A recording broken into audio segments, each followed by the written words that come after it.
Chen Shuling and her team had almost used up all their powers, yet a large group of zombies still surrounded them. Lu arrived with many ability users. At first, Chen Shuling thought they were coming to help, but soon she saw Lu killing her people one by one. Before long, they had nowhere left to run. Zhao Junsheng and Qinzhua pulled Chen Shuling up into a building. This was their last refuge. There were too many zombies on the ground to escape that way.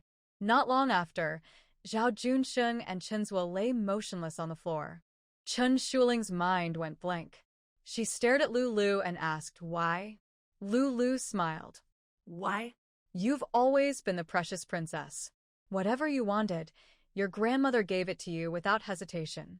My family was even richer than yours, but I had to please my father just to get what I wanted, and sometimes I still couldn't. I used to hate people like you, born lucky. But now I don't. Seeing how foolish you are, what's there to hate? Your grandmother left you so many people to protect you. Even now, in this ruined world, they still chose to die for you." She nudged Chen's body with her foot. "Your grandmother was really kind to you. Too bad, she never imagined this. The people she left for you actually cleared the way for me. If you hadn't led so many ability users to gather supplies for the Lu family, how could we have grown so strong, so fast?" Huh. After hearing this, Chen Shuling realized it was true. When the world first fell apart, her grandmother had turned into a zombie. She had been terrified and did whatever Lu told her to do. At some point, it had become a habit. In the end, when Qinzhua and the others told her to leave the Lu family, she didn't listen. She always believed Lu wouldn't harm her. They had grown up together, almost like sisters. Lu looked at her blank expression and said, "Give me your jade space. From now on, you go your way, and I'll go mine." Her tone was full of command. Chen Shuling glanced down at the street below, where countless zombies still roamed. She said quietly, "Come and take it yourself. I don't have the strength anymore." Lu hesitated, then walked toward her. Even though Chen Shuling was a level 5 ice ability user, she had been fighting almost the entire day.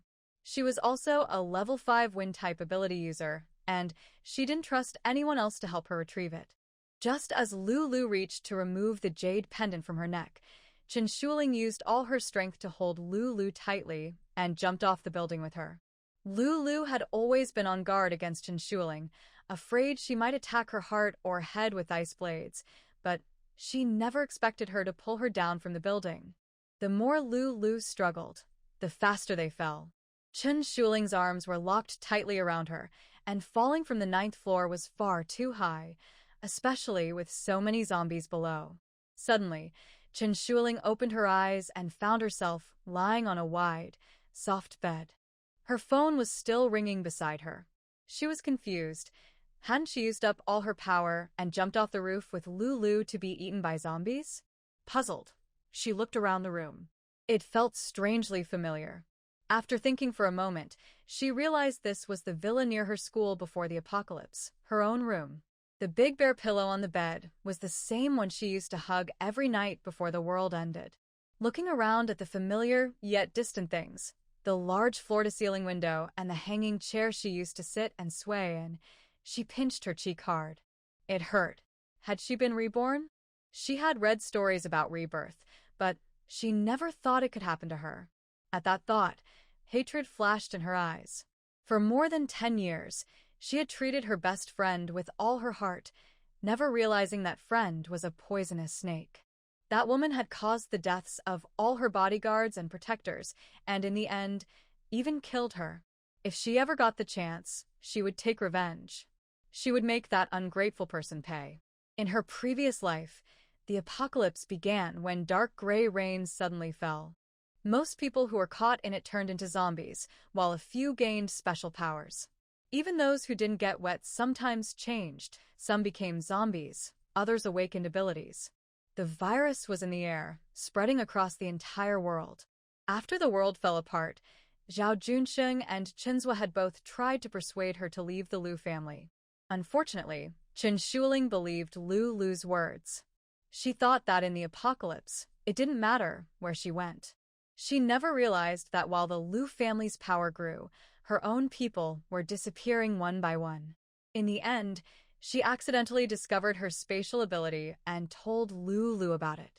How could Lulu not kill her to take the jade? Qin Shuling finally understood. It was her own foolishness.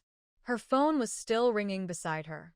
She picked it up and saw that there were a little more than 3 months left before the end of the world. The call was from Uncle Yuan, the Qin family's butler. Holding the phone, Qin Shuling answered and said, "Uncle Yuan, please call Grandma and tell her I want to see her. Ask her to come to my room." "Miss, aren't you going to school today? Is something wrong?" Uncle Yuan asked. "No, I'm not going to school. I want to see Grandma first." After saying that, Qin Shuling hung up. Uncle Yuan still wanted to ask more, but seeing that she had already ended the call, he could only phone the old lady. Madame Chen had just arrived at the company when she received the call. Hearing that her granddaughter wanted to see her, she immediately felt uneasy. They had just had dinner together last night. Why would she suddenly want to see her now? Something must have happened. She quickly asked, "Where is she now? What is she doing?" "Miss hasn't gotten up yet. I asked her to come down for breakfast and go to school, but she said she wasn't going and wanted to see you," Uncle Yuan replied honestly. Madame Chen immediately told the driver to take her home. As soon as she entered the house, she asked, "Is she still in her room?" "Yes. Miss hasn't come downstairs yet, but I've already brought her breakfast," Uncle Yuan said carefully.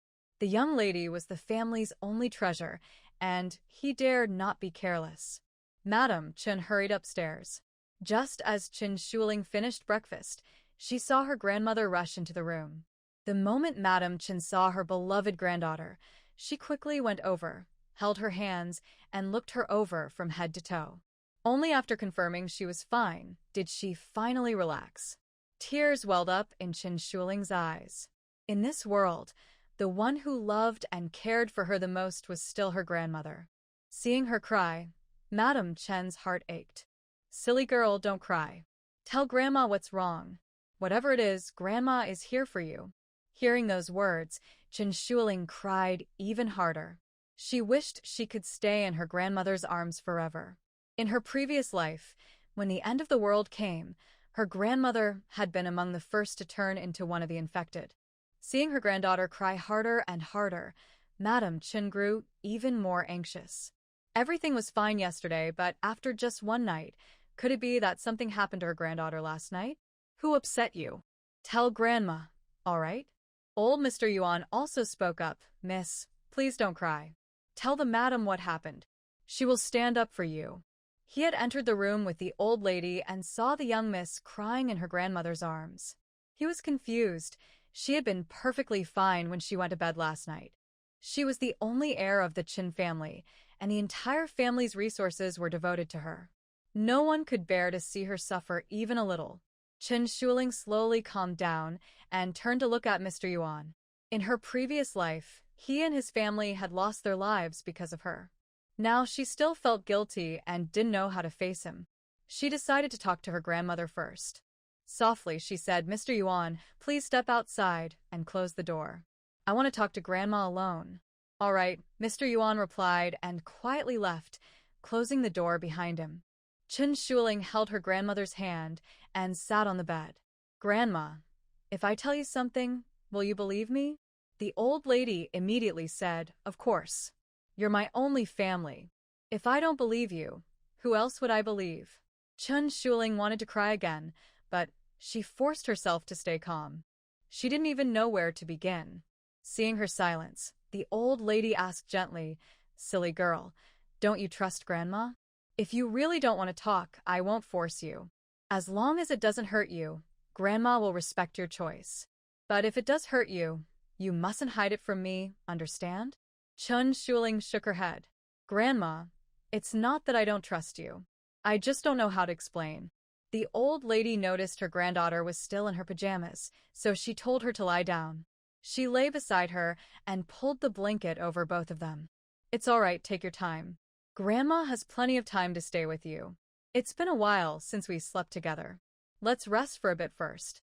After a long silence, Qin Shuling finally asked softly, "Grandma, do you believe in the end of the world?" It doesn't matter whether I believe it or not, the old lady said, gently brushing her granddaughter's hair. What matters is that I believe in you, my silly girl. Neither of them could sleep, as both had too much on their minds, and it was still early morning. Chen Shuling thought for a moment and said, "There are less than 4 months before the world changes. I want to sell the company and use the money to store supplies. Is that okay?" Grandma Chun answered without hesitation, "If you want to sell it, then sell it. Even if nothing happens, it's your choice. The company isn't as important as my granddaughter." To the Chin family, no amount of money was more valuable than family, especially since only the grandmother and granddaughter were left. Their family wealth was already more than enough for both of them to live comfortably for the rest of their lives. Grandma Chin often blamed fate. Not long after she married into the Chin family, her husband passed away. Her parents had only cared about marrying her off for a good price, even though they knew her husband was in poor health. A few days after her husband's death, she found out she was 2 months pregnant, which made her in-laws very happy. When her son was about 4 or 5 years old, her in-laws also passed away. After many years, her son grew up, got married, and had a daughter. She had just planned to hand the company over to him when a plane crash took both her son and daughter-in-law. Later, she used some special means to adopt several orphans to serve as bodyguards for Chen Shuling. She was afraid of losing her only remaining family, so she cared for Chen Shuling in every possible way. Money no longer mattered to her. The family fortune left by their ancestors was enough for generations. What she truly wanted was to ensure that the Chen family line would continue. Because of her grandmother's constant protection, Chen Shuling in her previous life never learned how cruel people could be. "Grandma, after the world changed, it didn't rain for 3 years. Then, floods came everywhere and the sea level rose," Chen Shuling said. She decided to tell her grandmother everything, afraid that she might not think things through as carefully as her. She also wondered about Lulu. Had she been reborn too? If she had, the Chen family still couldn't compare to the Lu family. The Lu family was one of the 4 great families in the capital. Although Lulu was the illegitimate daughter of the family head, her father still cared for her. Chen Shuling continued, "Grandma, in my previous life, I was harmed by Lulu." As she spoke, she quickly touched the jade pendant around her neck and asked, "Grandma, where did this jade come from?" Her grandmother had given it to her when she was very young. When Grandma Chen heard her granddaughter say that she had been harmed by Lulu, she wanted to ask more, but before she could, her granddaughter asked about the jade pendant. So she replied, "This jade has been passed down in the Chen family. Your great-grandmother left us too suddenly and didn't explain much. Maybe she didn't know either. When your great-grandparents were still alive, they never mentioned anything about it. Why do you ask?" "Grandma, this jade has a hidden space inside. 3 years after the world changed, I accidentally discovered it. After I found out, I foolishly told Lulu and some of our family members. Maybe that's when Lulu started thinking about harming me. At that time, Zhao Junsheng and several people from the Qin family told me not to tell anyone else and asked who I had already told. But I had already told Lulu. Zhao Junsheng said it could cause trouble, but I was too naive to believe him. Zhao Junsheng was a retired Special Forces soldier. When the Qin family offered a high salary for bodyguards, he joined them. His younger sister was seriously ill and needed money for treatment. She had cancer, and he didn't want to give up on his only family. He borrowed money everywhere. When Grandma Chen learned about it, she gave him 1 million yuan but asked him to protect Chen Shuling and never betray her. After working for the Qin family for a few months, he got to know Chen Shuling well. She was a kind and sweet girl, so he agreed. Sadly, his sister didn't survive for long. Grandma Chun saw that he was calm, capable, and reliable, so she made him the leader of the bodyguard team. When the world fell into chaos, Zhao Junsheng led all the surviving bodyguards from the Qin family's old house to a villa near the school, where they found Chen Shuling, Chen Lan, Chen Shuai, and Lulu. Chen Lan and Chen Shuai were siblings studying at the same university as Chen Shuling. They were both in their 3rd year, while Chen Shuling was in her 2nd year. Lulu had attended the same schools as Chen Shuling since kindergarten. Not long after, Chen Zhua, and Chenyu also arrived at the villa to find Chen Shuling. Chenyu studied at another school, and when Chenhua came, he passed by his brother's campus.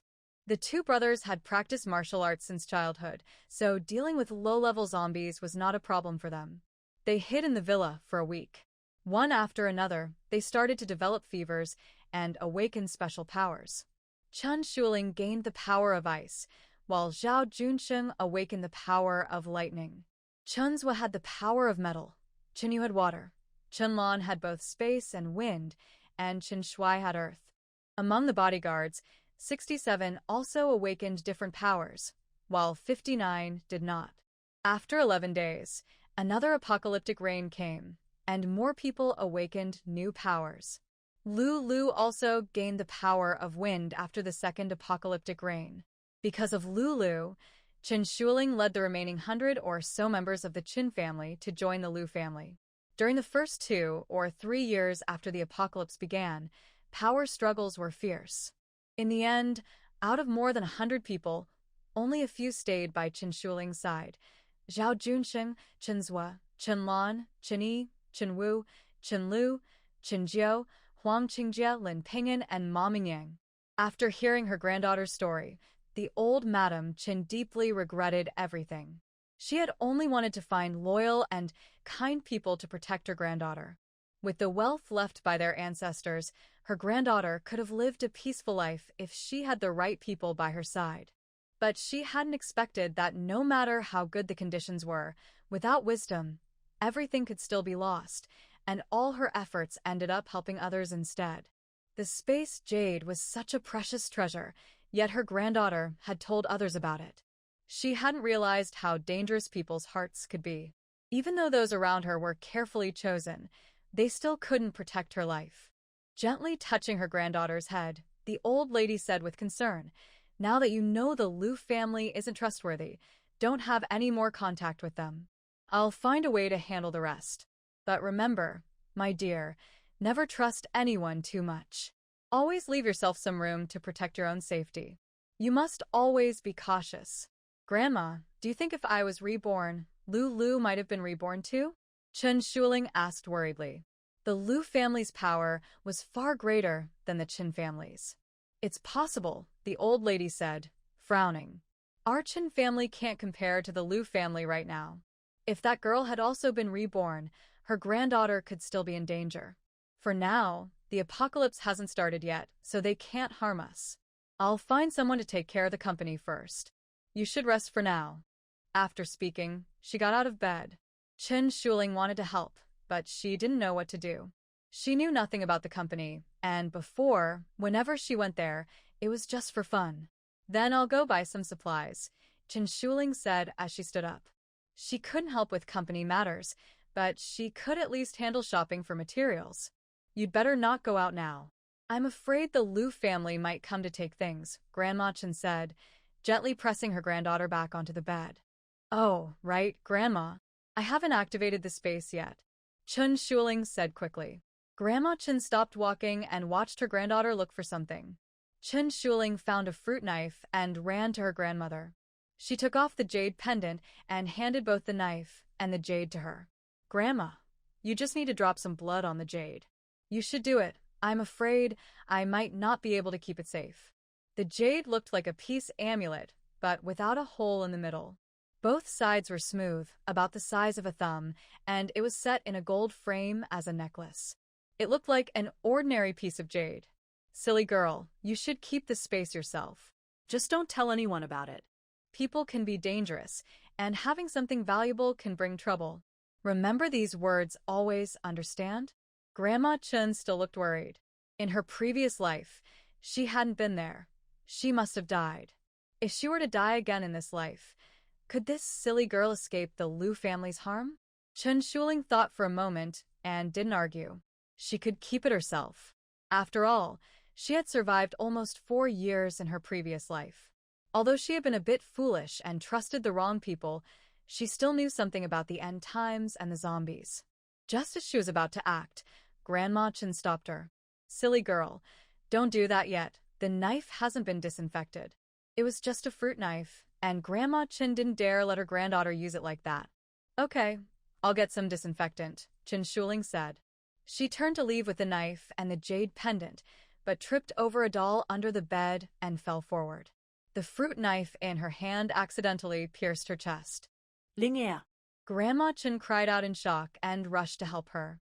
Blood quickly flowed from her chest, and Chen Shuling pressed her hand over the wound to stop it. But the blood that came out was soon absorbed by the jade. Old Madam Chen watched as the blood on Chen Shuling's chest was absorbed by the jade. Although she was shocked and frightened, her main thought was to save her granddaughter's life. She was just about to call the family doctor when Grandma, "Don't worry, it's not bleeding anymore." Chen Shuling held her grandmother's arm, trying to help her sit on the bed. She had been terrified just moments ago. The sudden incident was completely unexpected. But seeing that her chest had stopped bleeding, she quickly calmed down. Luckily, the fruit knife she used was small. If it had been any larger, stabbing herself like that could have been fatal. Old Madam Chen grew even more worried. She felt her granddaughter might really have a hard time surviving to adulthood. Always so impulsive if the world ever faced a disaster. With her personality and way of thinking, she might not be able to protect her family. At the same time, her heart ached for her. She wondered how much suffering her granddaughter had gone through in her previous life. Still uneasy, she picked up the phone to call the family doctor. After all, her granddaughter had been stabbed in the chest and lost a lot of blood. She couldn't rest easy without a doctor's check. But suddenly, Chen Shuling disappeared. Although she knew her granddaughter had a special space, seeing her vanish like that still startled her. She looked around the room nervously. Everything was the same, except her granddaughter was gone. She didn't know what to do. Fortunately, after a short while, Chen Shuling reappeared. "Grandma, the space is huge. And in my previous life, I couldn't go inside, but now I can."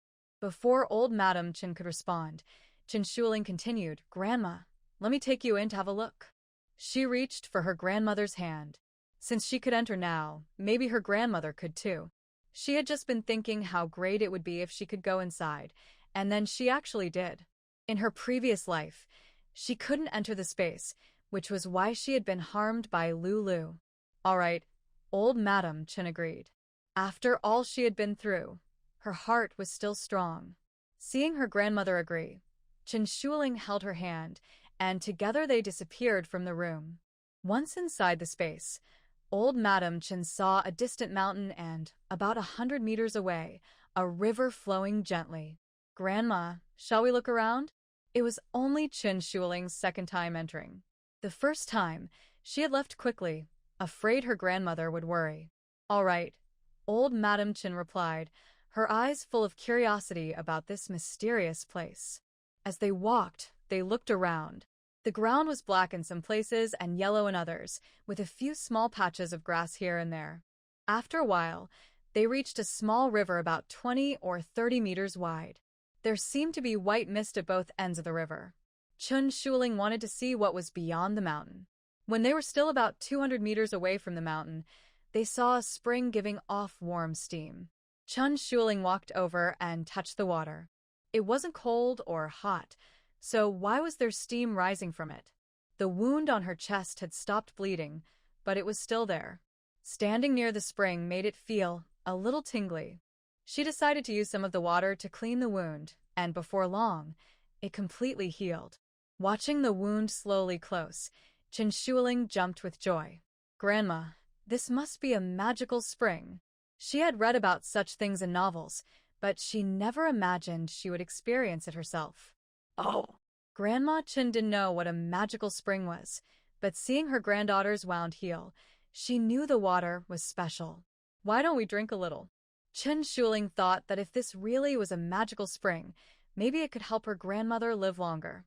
All she wanted was for her grandmother to stay alive, no matter what happened.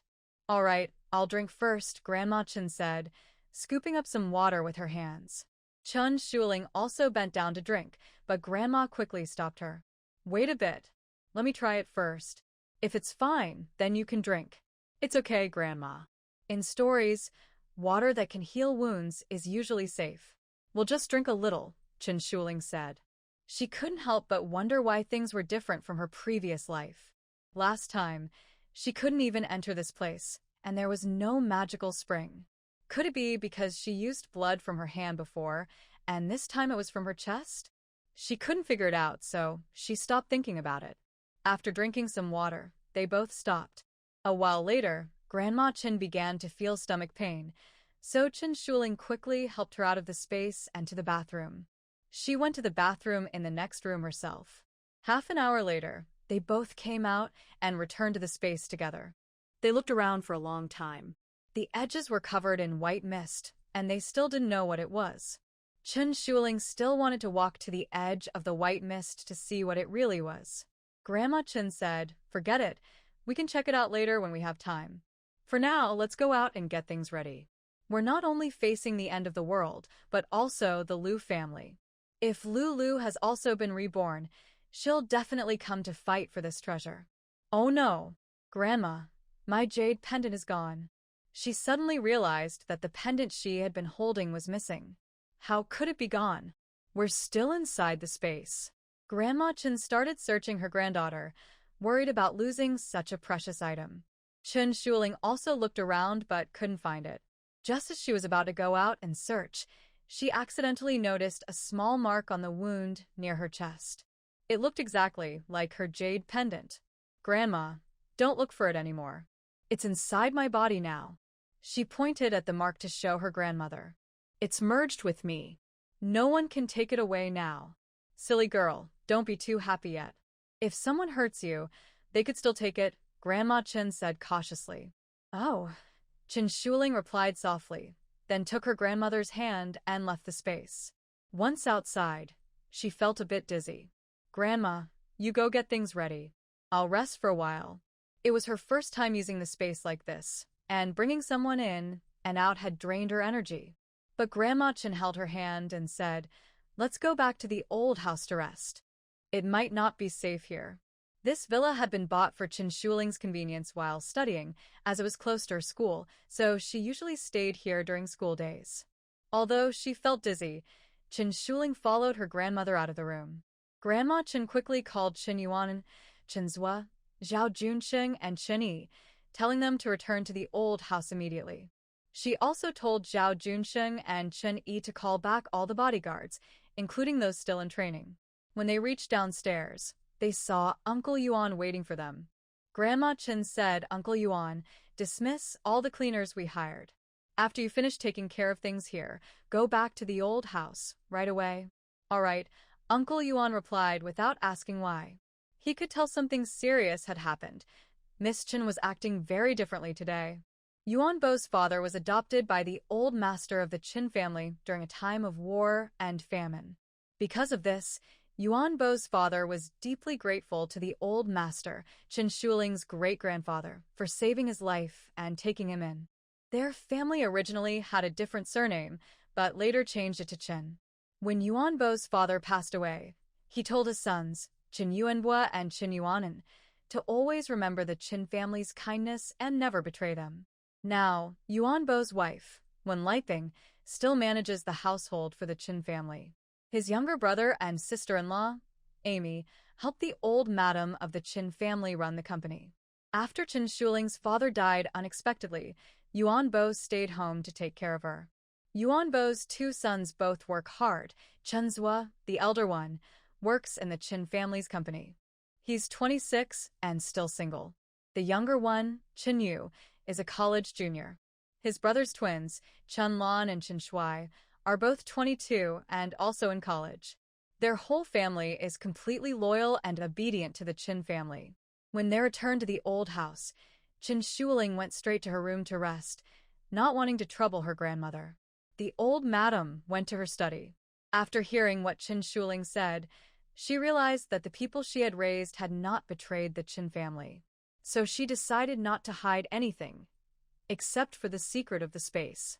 When everyone gathered in her study, she told them everything about the end of the world and said that the entire Qin family had been killed by the Lu family. In the end, the Lu family had used the Qin family and, once discovered, decided to wipe them all out. Everyone was shocked and found it hard to believe. After all, the idea of the world ending sounded unbelievable. The old madam didn't care whether they believed her or not. After entering the mysterious space herself, she was completely convinced.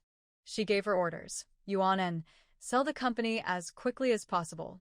Chunzhua, prepare for an auction. I'll send you some pictures later. They're all antiques. Contact some so-called experts to come and take a look. Qin Yi, handle the purchase of weapons. The more, the better.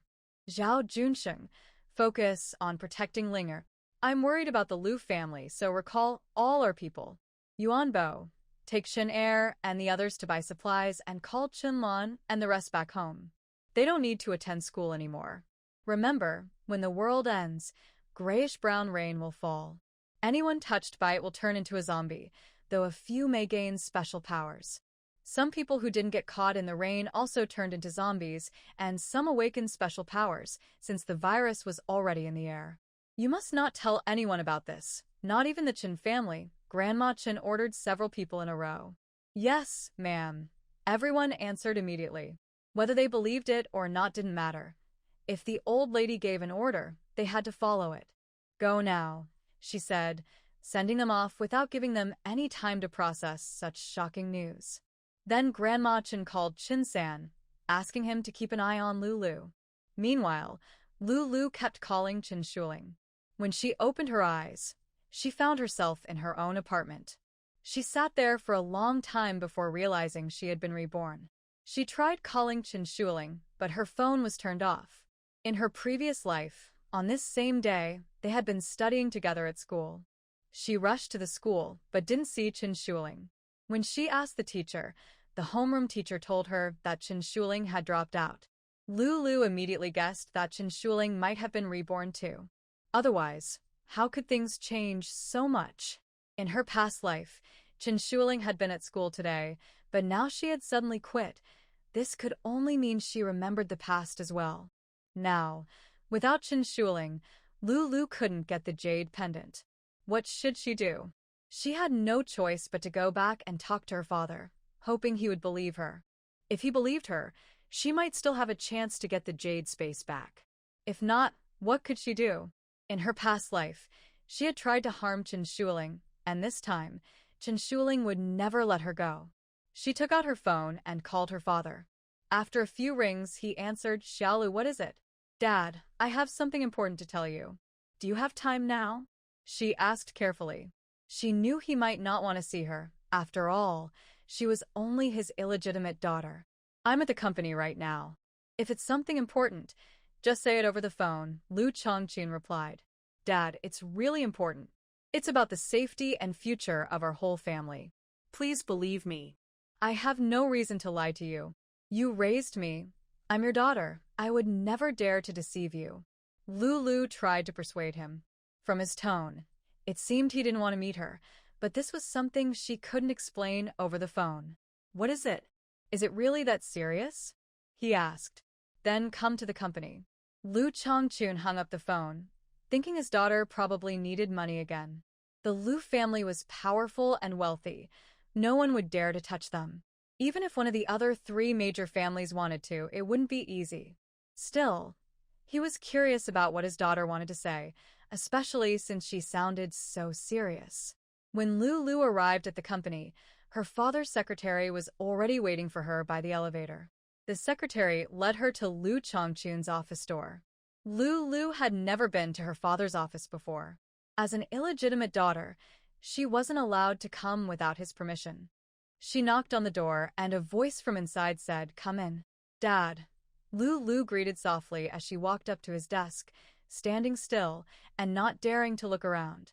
Sit down, Lu Chongqun said, putting down his pen and setting aside the documents. Now, tell me, what's going on? Dad, what I'm about to say might sound unbelievable, but please trust me. Every word I say is true. Lulu was nervous. She knew her father wouldn't easily believe her. How could she make him trust her? Her mind was racing. Stop talking in circles. Just say it, Lu Chongqun said impatiently. If you don't, you can go home. I'm Buse. Dad, the end of the world is coming. I was reborn from 4 years into the future. Lulu looked at her father. If she didn't say it now, She might not get another chance. He probably wouldn't see her again. Have you been reading too many novels? Lu Changchun frowned. His daughter was acting strange today. Normally, she was quiet and obedient. Among all his illegitimate children, she was the one who received the most allowance. Dad, I know you don't believe me right now, but there's something you can check. Once you do, you'll know I'm telling the truth. Lu couldn't find Chen Shuling. Maybe she had also been reborn. If that was true, her family would soon sell their company to gather money and buy supplies. Don't make me keep asking. I don't have the time or patience for that, Lu Changchun said calmly. You know me well enough to understand I don't like this kind of talk. Dad, I don't really know how to tell you this. If I don't show you proof, you won't believe me. Check if the Chun Group is selling their company and buying large amounts of supplies. When you find out, you'll know whether what I said about the end of the world is true. The eldest daughter of the Chen family, Chen Shuling, came back to this life with me. She also has a jade pendant that can store many things. If our Lu family can get that pendant and store supplies before the disaster, we'll become one of the top families afterward. Lu had no choice but to mention the pendant. She couldn't get it on her own. Chen Shuling was different from her. No matter what she said, the Chen family's matriarch believed her, and that old lady was not easy to deal with. Lu Changchun listened carefully.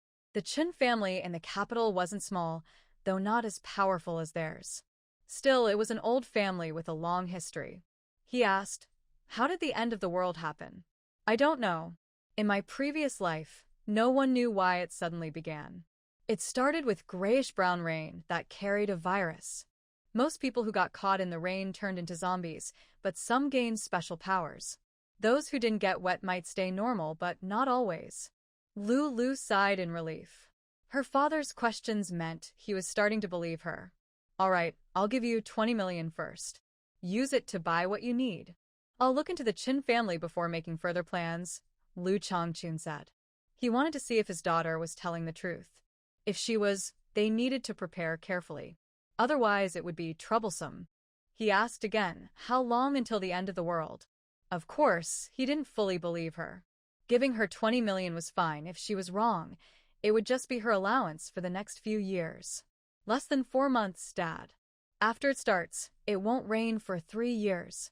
Because of the infected rain, all surface water will be undrinkable. So water is very important. Lu wanted to say more, but Lu Changchun interrupted. Go home for now. We'll talk later. I'll transfer the 20 million to your account. Use it wisely. I'll talk about the rest after I find out more about the Chin family. There's still time, so don't worry. Lu Changchun thought that if the end of the world was real, it wasn't something a young girl could handle. He decided to investigate the Chin family first. Lu had no choice but to leave for now. She planned to sell the house under her name first. Early the next morning, old Madam Chin received a call from Chin San, saying that Lu had put all her properties up for sale. At that moment, everything became clear. Lu, like her granddaughter, had also been reborn. Old Madam Chin sat alone in her study, feeling a headache just thinking about the Lu family.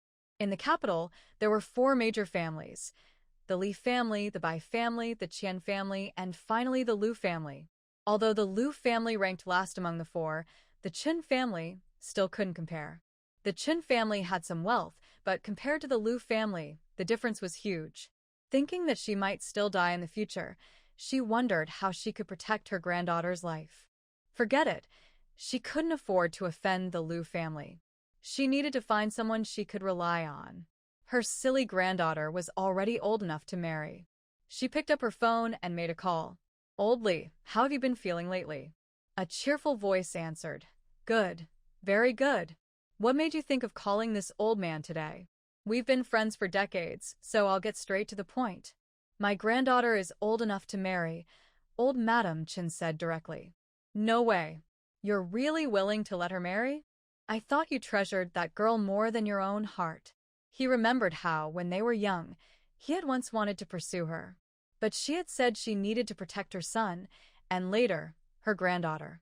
At that time, he already had a wife and children, and seeing how determined she was, he didn't insist further. He understood her character well. My granddaughter was young and made a mistake. I was hoping you could help us, old Madam Chun said helplessly. If possible, she wouldn't want her granddaughter to marry out. She had hoped to find a husband who could join their family instead. But now, that seemed impossible. The Chun family couldn't fight the Liu family. Which family? Old Li asked. If he could help, he wouldn't mind. After all, she had once been the woman he admired deeply. The Liu family. How did you end up in conflict with the Liu family? Also, from what I know, your precious granddaughter is quite close to that illegitimate daughter from the Liu family. Old Mr. Li looked puzzled. That troublesome girl tried to harm my granddaughter. That's why the Chin family and the Liu family are now enemies who will never make peace. Will you help me? If you agree, I'll tell you another piece of important news. Mrs. Chin didn't think their relationship was close enough for the Li family to risk everything to destroy the Liu family for her.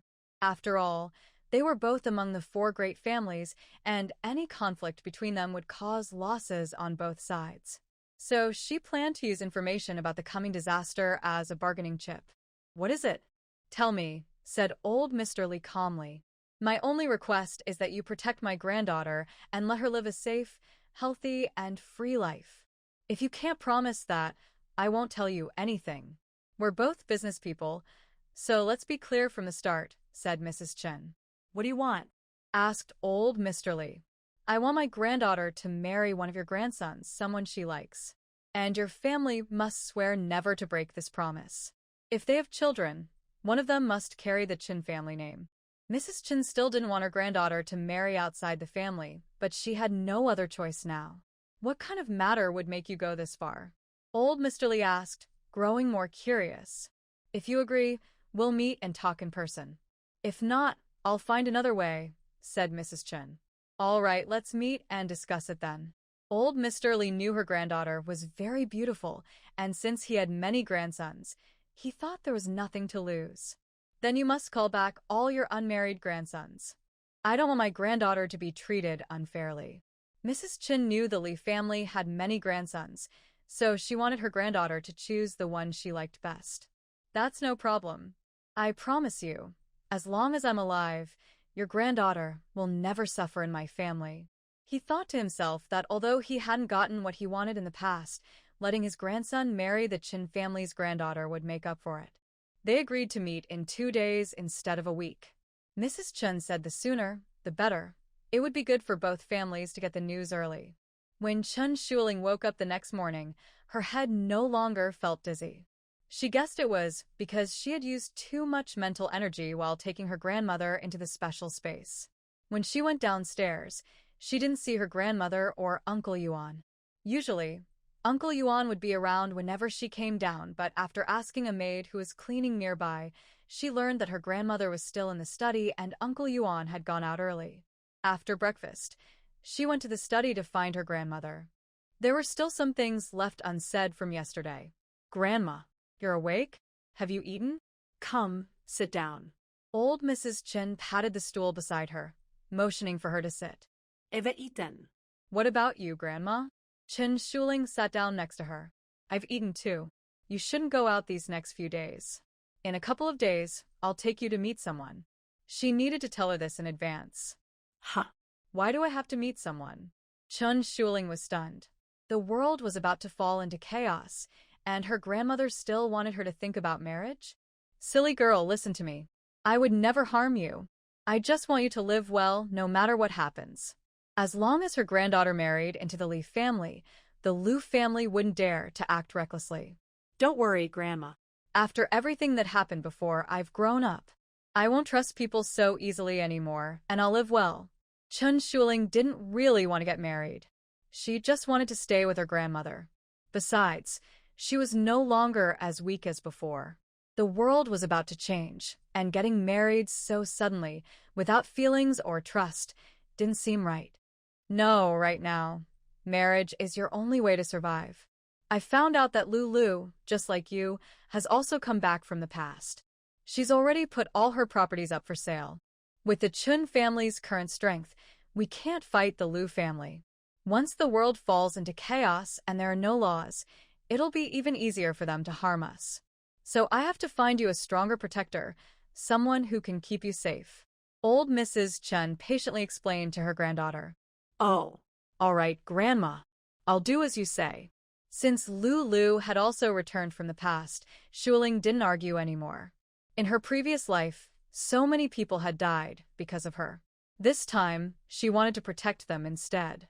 She had never been in love and didn't have anyone she liked. It didn't matter who she married, as long as it eased her grandmother's worries. Grandma, 3 years after the end of the world, the capital will be completely flooded. All the powerful people from the city will move to Kangle County, which is more than 1,000 kilometers away.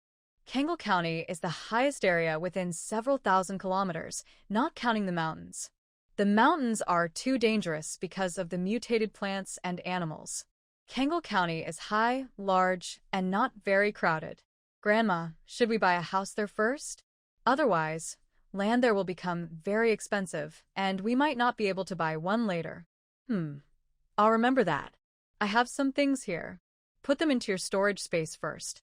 As Grandma Chen spoke, she led Chen Shuling out of the study and into a room next to it. After entering, she locked the door. The room had always been empty, with only a sofa set and a bookshelf. 2 calligraphy paintings hung on the wall. Grandma Chen walked to the painting beside the bookshelf and gently lifted it. Behind it was what looked like a glass mirror, about 20 centimeters wide and 30 centimeters high. When she stood in front of it, the glass slowly rose. It turned out not to be a mirror but a facial scanner. After the scanner lifted, a password lock appeared behind it. When Grandma Chen entered the code, a hidden door appeared on the left wall of the room. Chen Shuling was surprised. It looked completely normal before, no sign of a hidden door at all. Grandma Chen pulled her inside and closed the door again. They walked down a staircase for a while, probably 1 or 2 floors underground. There was a room about 50 or 60 square meters wide, still empty. Grandma Chen unlocked another password lock, and when she opened the door, Chen Shuling was so shocked she couldn't speak. Inside was a room about 20 or 30 square meters wide, filled with gold bars. Before she could recover, her grandmother had already opened a second room. That room was full of boxes of different sizes. Just as she was about to open one, she heard her grandmother opening a third room. It was the same, boxes everywhere. She opened one and saw a jade guanyin statue and other jade pieces. Then she opened a larger box, which was full of jewelry. She asked in surprise, "Grandma, how do we have so much gold, silver, and jewelry?" These were all left by the Qin family's ancestors. "Hurry and put them into the storage space," urged the old Madam Qin. "Our ancestors were among the richest people over 200 years ago. But about 100 years ago, during the time of national unrest, much was lost. What's left now isn't much." Over the past few decades, the Qin group had earned enough money for both grandmother and granddaughter to live comfortably, so these old treasures had never been touched. "Oh," Chen Shuling replied as she began to pack the items. When she finished, she felt a little dizzy again. Seeing the now empty room, Madam Chen felt at peace. She believed she had done right by her ancestors. All her life, she had thought only of protecting the Qin family's descendants. Now that she had passed everything down to her granddaughter, she felt her duty was complete. She still regretted that her son had passed away early, leaving only this granddaughter behind. But there was nothing she could do. She only hoped her granddaughter would live safely and continue the Qin family line. When she noticed Shuling feeling dizzy, she helped her upstairs to rest. Her granddaughter said it was because she had used too much mental energy and that a good sleep would fix it.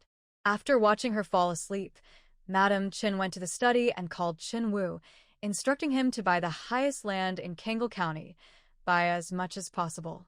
Then she called Qin Lu, Qin Qi, Qin Ba, Lin Zijuan, Wu Xiaoxiao, Wang Gang, Huang Qingjie, and Ma Mingyang.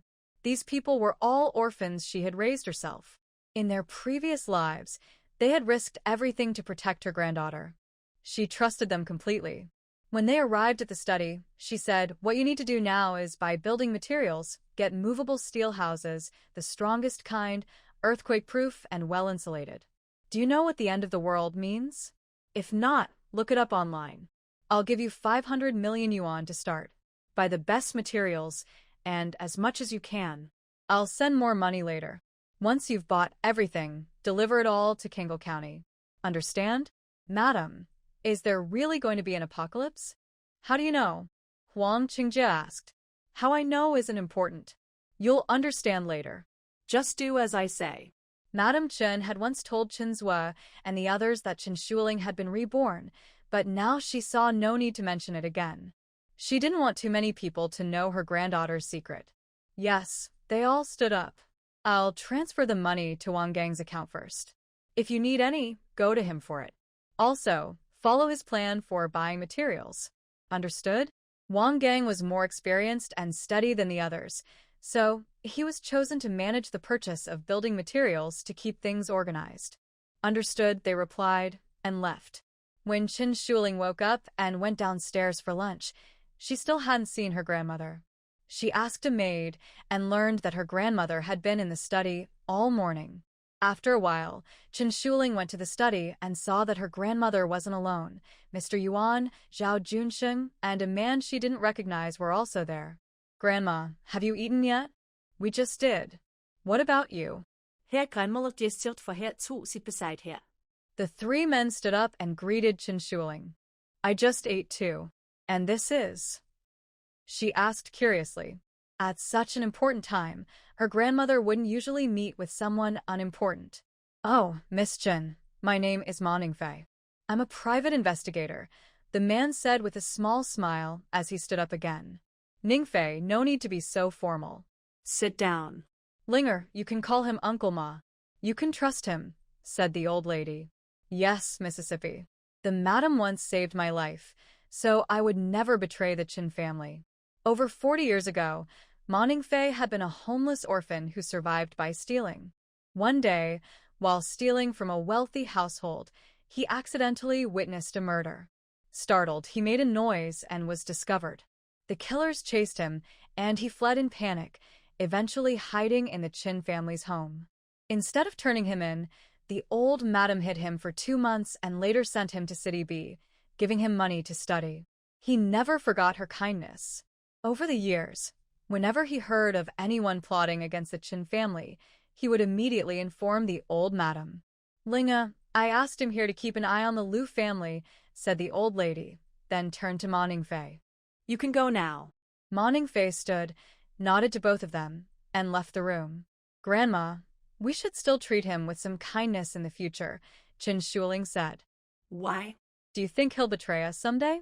Grandma Chen asked, a bit puzzled. Based on Ma Ningfei's personality, that didn't seem likely. He probably won't, but his daughter might.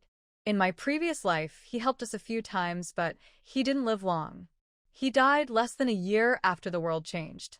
Later, his daughter kept trying to kill me, saying I was the one who caused his death. I didn't know what really happened, but every time she saw me, she attacked. The last time, she killed 2 of us before brother Zhao ended her life. They had joined the Bai family, so later the Bai family demanded compensation. We paid 200 crystal cores, and the matter was settled. Everyone makes their own choices. I don't want to get involved with them again. The help she mentioned was just that Ma Ningfei had assisted the Chen family a few times. They had never met in person. She had only heard his name. Chen Yu also said that Ma Ningfei once advised her to join the Bai family and claimed that the Lu family was using her. Maybe Ma Ningfei was a decent person, but his daughter was too troublesome and unreasonable. It was better to stay away. She had almost forgotten about Ma Ningfei until his name came up again. So, I'm her father's enemy now? Then it's better to keep some distance. Good thing I didn't say much to him just now, Zhao Junxing said with a smile. Yes, let's not talk to him too much from now on. We should also be careful with others who still have family, Chen Shuling replied. Grandma Chen nodded. Even if these people could be trusted, what about their families? It was better to stay cautious. She then asked, so how did he die in the end? I'm not sure. I only heard that he died while on a mission. I don't know the details. His daughter kept saying I caused it, but she never explained clearly. That's how things ended. When he was alive, he often tried to persuade me to join the Bai family. He even talked to Chen Zue about it several times, Chen Shuling said. She didn't really know the father and daughter, so she hadn't paid much attention to them. If that's the case, Grandma Chen said, then it might have something to do with the Liu family. Maybe he kept trying to convince you to join the Bai family, and the Liu family found out. That could be why they decided to get rid of him. At that time, he couldn't say that he belonged to me anymore. Well, luckily, everything can start over again. Grandma Chen said, Linger, from now on, no matter what others say, you must watch what they do. You also need to think about whether something is good or bad for you, understand? She wondered if her granddaughter could really learn how to deal with people from now on. Yes, I understand. Grandma, have you sent someone to Kangle County yet? She still cared most about this matter. Since Lulu had also come back, their family would definitely go there to fight for the land. Don't worry, they've gone. We should hear some news in a few days, Grandma Chen replied. Miss, if we buy the land, how should we build it? Zhao Junsheng asked. Oh, I've already thought about that. Chen Shuling took a piece of paper and a pen, drew a big circle, and inside it, she drew many small rooms. Then, in 4 directions around the big circle, she drew 4 smaller circles and handed the paper to Zhao Junsheng. Just like this? Zhao Junsheng looked at the strange drawing, confused. Old Yuan took a look, then passed it to Grandma Chen. She studied it and asked, Linger, I can tell the big circle is the wall, but what do these 4 small circles mean? Chen Shuling smiled. Grandma, those 4 small circles are meant to be public restrooms. Let me explain more clearly. After the world changes, insects will become dangerous, so we'll need people to clean and keep the restrooms safe regularly. Also, there won't be much water for about 3 years, so if the restrooms aren't built properly, they could become a serious problem. The wall should be about 3 to 4 meters thick. The small rooms inside the wall are for people who can't earn many crystal cores. There will be many like that later. Building it this way will also make the wall stronger. As for the houses inside, you can decide how to build them. Yuan, write down the important parts and keep the drawing safe. For the houses inside, see if we can find a trustworthy designer. Once the land is bought, you can go there. When Yuan and the others finish their work, they'll join you, Grandma Chen instructed. All right, I'll get started, Yuan said, standing up. Zhao Junsheng also stood up, ready to leave. Zhao, you don't need to worry about anything else. What you must do is stay alert at all times and places, especially against the Liu family, understand? I don't want my granddaughter to be in any danger, Grandma Chen reminded him again. Don't worry, madam. I've already called back more than 200 people from the security company. The old house is completely safe, Zhao Junsheng replied.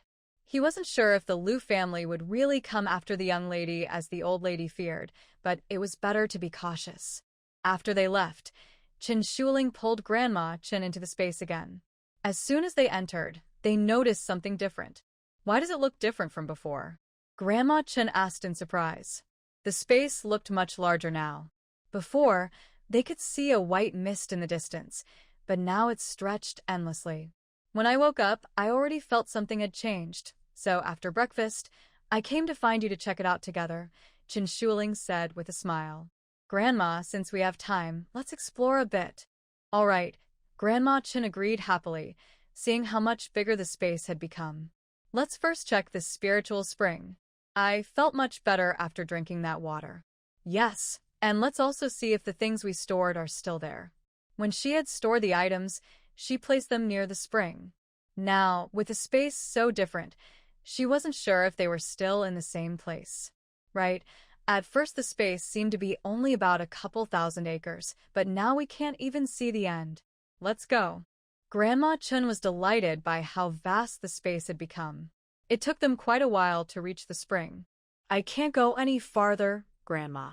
Let's rest for a bit, Chen Shuling said, lying down on the ground. They had entered quite far from the spring this time. Sigh, our bodies are too weak. That won't do, if we ever face tough times. We'll need to start exercising, she added. Grandma Chen agreed, lying down beside her, also too tired to move. But the spring looks much bigger now. What's going on, Linger? I don't know either. Chen Shuling stood up and walked toward the pile of boxes she had stored earlier. The pile of gold beside them looked the same, but when she opened one of the boxes, she saw some powder inside. When she opened the second box, she was completely stunned. Most of the box was filled with powder. She had seen many of these boxes before. They usually contained jade pieces, jewelry, paintings, pottery, and other antiques. But there had never been any powder before. She opened the other boxes too, and when she saw the same powder, she seemed to understand what had happened.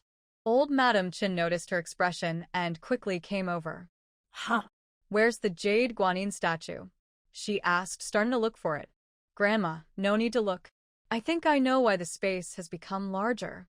Chen Shuling pulled her grandmother aside and said, "Grandma, this box used to hold the big jade guanyin. Look at the boxes with powder. They all used to contain jade items. These jade pieces are very old, and maybe, just like in those novels, they had some kind of spiritual energy. That's probably why the space absorbed them. If that's true, then it's actually a good thing. We can buy more good jade and use it to upgrade the space. If that works, the space will grow even bigger and be more useful to us." Old Madam Chin looked again. The jade pieces were indeed gone, leaving only powder. She asked, why would this happen? How could something from a novel be real? Well, maybe it's not impossible. Some stories about the end of the world are quite similar to what's really happening. Anyway, we don't need to worry about how it works. Some things can't even be explained by scientists. "Grandma, since the space is so big now, should we try bringing in some animals to raise? If they could grow crops and raise animals, they wouldn't have to worry about food anymore." Thinking about it made Chen Shuling excited. "All right, let's ask Liping to buy some animals later and test it out. If it works, we won't have to worry about going hungry even in hard times." Old Madam Chin was very happy with the large space. The missing jade didn't bother her much. They could always buy more to upgrade the space again. The bigger it got, the safer they would be. "Grandma, should we drink some more of the spring water? Last time we didn't drink much. It felt good for our health, but the effect wasn't very strong. Maybe if we drink a bit more this time, it will work even better," said Chen Shuling, feeling hopeful. "All right, but we can't drink it here. Don't forget, we're still in the study. Let's go to your room first." Grandma Chen remembered that last time, they only drank a little water with their hands and ended up with stomachaches. This time, they needed to prepare properly before drinking. "Oh, right, I forgot we'd need to use the bathroom after drinking. Let's go out first then." Chen Shuling looked around the space and said, "Grandma, this place is huge. We should get some kind of vehicle in here, or we'll never finish walking around on foot." "Yes," Grandma Chen nodded, thinking about how to bring things into the space without letting outsiders find out. When they left the space, Shuling wanted to go straight to her room, but they were still in the study. It seemed that wherever they entered from, they would come out at the same place. Just as they stepped out of the study, Grandma Chen received a call from Chinzhua. "What's the matter?" she asked. "Madam, everything is almost ready here. We can start the promotion. Could you send me the pictures first?" Chinzhua asked over the phone. "So soon?" Grandma Chen sounded a bit surprised. "Yes, there was an auction that just ended, so I rented their venue. It's easier that way, and the place is quite nice," Chinzhua replied. "All right, I'll send the photos to your phone. Bring someone tomorrow to do the appraisal," Grandma Chen said. "Okay," Chinzhua agreed. After hanging up, Grandma Chen went to the living room, with Shuling following behind. "Madam," when Liping greeted them as soon as she saw them come out. Liping arranged to buy some live chickens and ducks. "I'll need them tomorrow," Grandma Chen instructed. "Also, prepare dinner and send it to Shuling's room. We'll eat there tonight." "Yes, ma'am," when Liping replied and quickly went to make the arrangements. Once the two returned to the room, they took photos of all the antiques that were still there and sent them to Chinzhua. The ceramics and paintings they still had were no longer useful, so they decided to sell them to get some money. After that, the two of them entered the space again. This time, they appeared not far from the spiritual spring. "Shuling, why do we appear in different places every time we come in?" Grandma Chen asked, noticing the pattern. "I think I can control where we enter. The first 2 times I didn't know that, so we came in far from the spirit spring. This time, Chen Shuling focused on arriving near the spring, so they appeared not far from it." "Oh, that's great. Then we won't have to walk so far every time. That would save a lot of time. Huh? Why is there a house over there? Chen Shuling noticed a wooden house not far away. They hadn't seen it the first time, and the second time they were in too much of a hurry to notice. Could someone be living there? Grandma Chen also saw the wooden house. Probably not. I don't sense anyone. Let's go take a look. Chen Shuling lifted her foot and walked toward the house. No matter what was inside, she had to find out. After all, this was her space, inside her own body. There couldn't be anything unknown here. When Grandma Chen saw her granddaughter walking over, she quickly followed. When they reached the house, they found a wooden fence around it. After calling out a few times and getting no answer, Chen Shuling opened the gate. The main door of the house was open, so she walked straight in without any trouble. Inside was a large hall. In the center stood an offering table, empty except for a painting of a Taoist priest on the wall above it. In front of the table was a cushion for kneeling, and beside it were two large wooden chests. Grandma Chen knelt on the cushion and bowed toward the painting. We mean no offense, immortal. Please forgive us. Chen Shuling didn't follow her example, but didn't stop her either. She went to push open a nearby door, but no matter how hard she tried, it wouldn't move. She tried another door, but it was the same. There were 6 doors around the hall, but none of them could be opened. The wooden walls felt cool to the touch, with no visible gaps. She couldn't even peek inside. With no other choice, Chen Shuling opened one of the wooden chests. Inside were many small pouches. They didn't seem to be made of cloth, but of some kind of soft leather, covered with intricate patterns. Chen Shuling couldn't understand what she was seeing, so she opened the second box. Inside were many small bottles. She opened one and saw that it was filled with pills, giving off a faint, pleasant scent. She examined the bottles and the pills carefully, but there were no labels or words anywhere. She had no idea what kind of medicine it was. Since she didn't understand it, she didn't dare to try any and put everything back. Then a thought suddenly came to her. Could the bags in the first box be the legendary storage bags? The idea made her excited. She quickly went back to open that box again. There must be hundreds of them inside. If they really were storage bags, it would make things much easier for her family. She immediately left the space, grabbed her small fruit knife from her room, and returned. Without hesitation, she made a small cut on her finger and let a drop of blood fall onto one of the bags. Linger, what are you doing? Grandma Chen saw her injure her finger again and quickly asked, Grandma, I think these might be storage bags. If that's true, it's amazing. It'll make collecting supplies so much easier. As she spoke, the blood had already been absorbed into the bag's surface.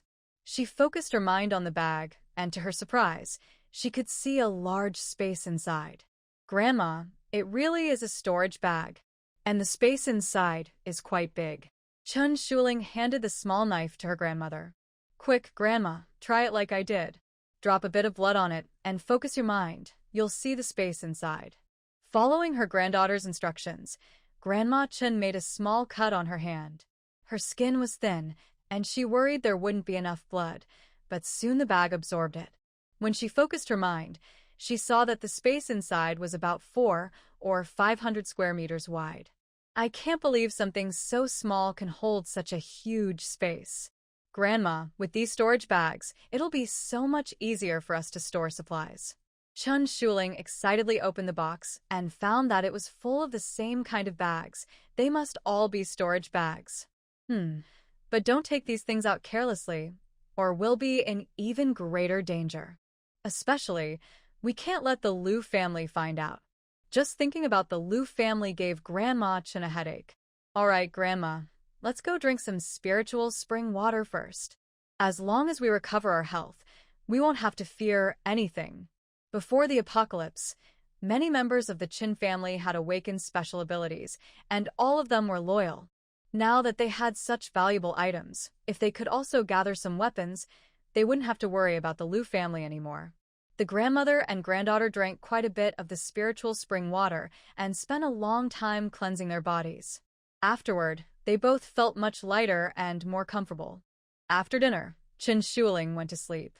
Grandma Chen took out more than 10 storage bags and gave them to Chinzhua, Uncle Yuan, Qin Yuanen, Lin Zijuan Wu Xiaoxiao, Wang Gang, Huang Qingjie, and Ma Mingyang. These people had protected her granddaughter in their previous life and had never betrayed her, even until death. She believed that in this life, they would remain loyal, which would make things easier to handle. Early the next morning, Grandma Chen received a call from Old Li. "Is your little granddaughter ready? I've already called all my boys back home." He didn't care much about rumors anymore. What mattered most to him was marrying the Qin family's young girl into his family. That would make him happy. He was worried that the girls in the country might not impress her, so he even called back those who were abroad. "I've already talked to my granddaughter, and she agreed. You can send someone to pick us up." She was still a bit uneasy about letting her granddaughter go out, but it would be different if the Li family came to fetch them. Oh. "Then don't bother coming out. I'll bring my grandsons over to your house instead," Old Li said after a pause. He realized that the matter with her granddaughter might indeed be serious. The Qin family's strength couldn't compare to the Lu family's, so it made sense for cautious Grandma Chen to keep her granddaughter at home. "That's even better. Come over for lunch. I'll have everything prepared." After hanging up, Grandma Chen asked Wen Liping to start getting things ready. When old Mr. Li hung up the phone and came out, he saw more than 20 of his grandsons already sitting on the sofa or stools. "Dress properly, all of you. If so many of you can't win over that girl from the Qin family, I'll have to deal with you myself when you get back." He looked at his watch. "I'll give you 1 more hour to tidy yourselves up." "Grandpa, what kind of girl is she?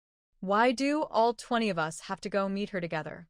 Since when did the men of the Li family lower themselves like this?" The 10th grandson asked helplessly. He was a top celebrity in the entertainment industry. He could easily attract anyone he wanted. But now his grandfather was making it seem like the girl could just pick one of them at random. His words made all the other brothers stare in agreement. Each of them was successful in his own field. How could they let one girl choose among them? It felt humiliating. But none of them dared to disobey their grandfather. If none of you can catch her attention, then you'll have to face the consequences when you return. Don't waste my time." These grandsons had been strictly raised since childhood and were tough enough to handle his temper. Of course, he didn't really mean to punish them. The Li family had good genes. Every grandson was outstanding in both looks and ability. He was confident that at least one of them would impress the girl. His only worry was that she might have too many choices. Hearing his words, no one dared to speak again, afraid they'd get scolded before even leaving. "Dad, if you're taking them to meet someone, shouldn't you at least tell us who the girl's family is?" The eldest son of old Mr. Li asked. He still had 2 unmarried sons among the group, so he was a bit worried that one of them might end up marrying a spoiled young lady. "It's the young girl from the Qin family," old Mr. Li said with a smile. "She's not only beautiful, but also very sweet. No matter who among you marries her, you'll be lucky." Then he gave another order. "Have the butler prepare the cars. We're going to the Qin family for lunch today." After hearing his words, most people felt relieved. The young girl from the Qin family was indeed someone many had seen before. She was beautiful and had a good personality. Marrying her would be quite a good match. More importantly, most knew that her grandfather had once pursued the elderly lady of the Qin family, but had not succeeded. Now they thought perhaps her brothers wanted to marry her granddaughter to fulfill his old dream. Everyone understood this, so no one asked further. After the housekeeper arranged the car, Old Li took all his grandchildren and bodyguards to the Qin family. Grandma Chen knew they had arrived and came out to greet them. "Oh, I see you look a bit younger today," she said. Old Li immediately noticed her glowing appearance and even her light steps. "Thank you for the compliment. Please come inside." She invited them into the backyard. Behind her yard was a large living room and a garden, so they weren't worried about too many people. They brought quite a few bodyguards, and if they stayed in the villa's living room, there might not be enough space. Although the 2 families had a good relationship because of the elders, Old Li's many grandchildren wouldn't easily let the bodyguards leave. "Have you eaten something good?" Old Li asked, eager to know, as he liked to stay young. "Old Li, it's better not to joke about that. If someone takes it seriously, it could cause trouble for our Chen family. Grandma Chen quickly stopped him. Haha, why so tense? We're all friends here, Oldly said with a relaxed smile. Dear young masters of the Li family, there are some snacks and games here. Feel free to help yourselves. I'll go call my granddaughter now, Grandma Chen said before sitting down and leaving to find a granddaughter. She's pretty even without dressing up. Don't worry, my boys will all like her, Oldly praised, clearly very pleased with the Chen girl. Just as Chen Shuling finished drying her hair and was about to go downstairs, she saw her grandmother coming up. Are you done? They're here now. Go and meet them, see which one you like. Linger, don't worry about anything else. Just choose the one you like. A woman only has this one chance in life, so don't hurt yourself. Grandma Chen held her hand tightly, reluctant to let go. If it weren't for the issues with the Lu family, she would prefer to find a son-in-law from their Chen family rather than let her granddaughter marry out. Grandma, I understand. Don't worry. Chen Shuling took her hand and headed downstairs. She was no longer the naive girl she was in her past life. Hello, Grandpolly. After they arrived, Chen Shuling greeted Grandpolly first. Little girl, no need to be shy. I've already called over all my unmarried grandsons. Later, you can pick whichever you like. The rest will be arranged by Grandpa. Do you understand? The more Grandpolly looked at the girl, the more he liked her. He especially enjoyed hearing her call him Grandpa. Hey, you guys, what are you still doing? Come over and stand properly, so the girl can have a good look. Grandpa Li's grandsons heard his words and all came over, standing in a line. Chen Shuling saw how obedient they were and couldn't help but smile, finding this scene rare and amusing. All of Grandpa Li's grandsons are outstanding. If it weren't in front of their grandfather, not only would they ignore instructions, but even a glance from them could make you tremble. Among them are young business tycoons, top celebrities in the entertainment industry, young scientists, and military elites. The youngest among them are definitely handsome and charming, like school idols. Chen Shuling looked at them. Most she recognized, a few looked unfamiliar. But each one was confident, graceful, and handsome. Clear signs of good genes from the Li family. Miss Chen, hello. Let me introduce myself properly. My name is Li Junyan. I'm the 13th grandson in the family, so you can call me 13 brother. Haha. They had met before, but not very well. To ease the awkward atmosphere, Li Junyan spoke first. Well, old 13 is not bad. He has a good personal background, and besides acting, everything else is fine. Grandpa Li was a bit annoyed by his grandson's actor identity. Seeing the other grandsons standing silently, he shouted angrily. Are you all grown young ladies now? Can't you introduce yourselves? Personality, age, occupation, and past relationships. Everything should be clearly explained. Old Li For awkwardly touched his nose. Does he really have to share such private details? His grandfather is quite strict. Anyway, whether he speaks or not, he's stuck. Might as well be straightforward. He took a couple of steps forward. I'm Li For, 35 years old, unmarried. I own 2 or 3 listed companies. As for women, I don't remember exactly. I've dated many, haha. He smiled awkwardly after saying that. I'm the 5th son, 34 years old, a mid-level officer in the military. I've had 2 girlfriends, and one of them is still not broken up. He and his girlfriend are very close, but they haven't married yet, so his grandfather called him over. Wait, those with girlfriends, step back first. I don't want to be the third wheel ruining their happiness. Another man was about to step forward, but Chen Shuling quickly stopped him. This way, they have the choice to stay or leave. If they don't have feelings for each other, they can choose to leave now, avoiding awkwardness. Moreover, in the upcoming apocalypse, if they don't share any feelings, they won't support each other, which could be dangerous. Everyone around them might need to be cautious. After she finished speaking, most of them stepped back. Old Li, angry, tapped his cane. These brats should be taught a lesson again. They dared to embarrass him. Grandpa Li, don't be angry. This also gives them a chance to choose. If they end up together, they won't dislike me. This is fair to everyone. Everyone has the right to choose. Seeing Old Li get angry, Chen Shuling quickly comforted him. Young girl, you're right. Look at these guys. If any of them make you happy, I'll help you decide what to do next. Old Lee turned to Chen Shuling with a big smile. Grandma Chen looked at all the grandchildren of the Lee family and was almost envious. They were all tall, handsome, and capable. If she had a few grandchildren as excellent as these, she wouldn't be nearly 60 and still trying to lead the Chen family. Yes, okay. Chen Shuling then looked at the 5 men still standing in a row. Out of these 5, she didn't recognize 3. Could the older brothers introduce yourselves? The first man stepped forward and extended his hand. Miss Chun, hello. I am 14. I have been abroad for a long time, working in technology research. I am not very famous yet. In fact, he was already quite well known in his circle. Chen Shuling also reached out and shook his hand.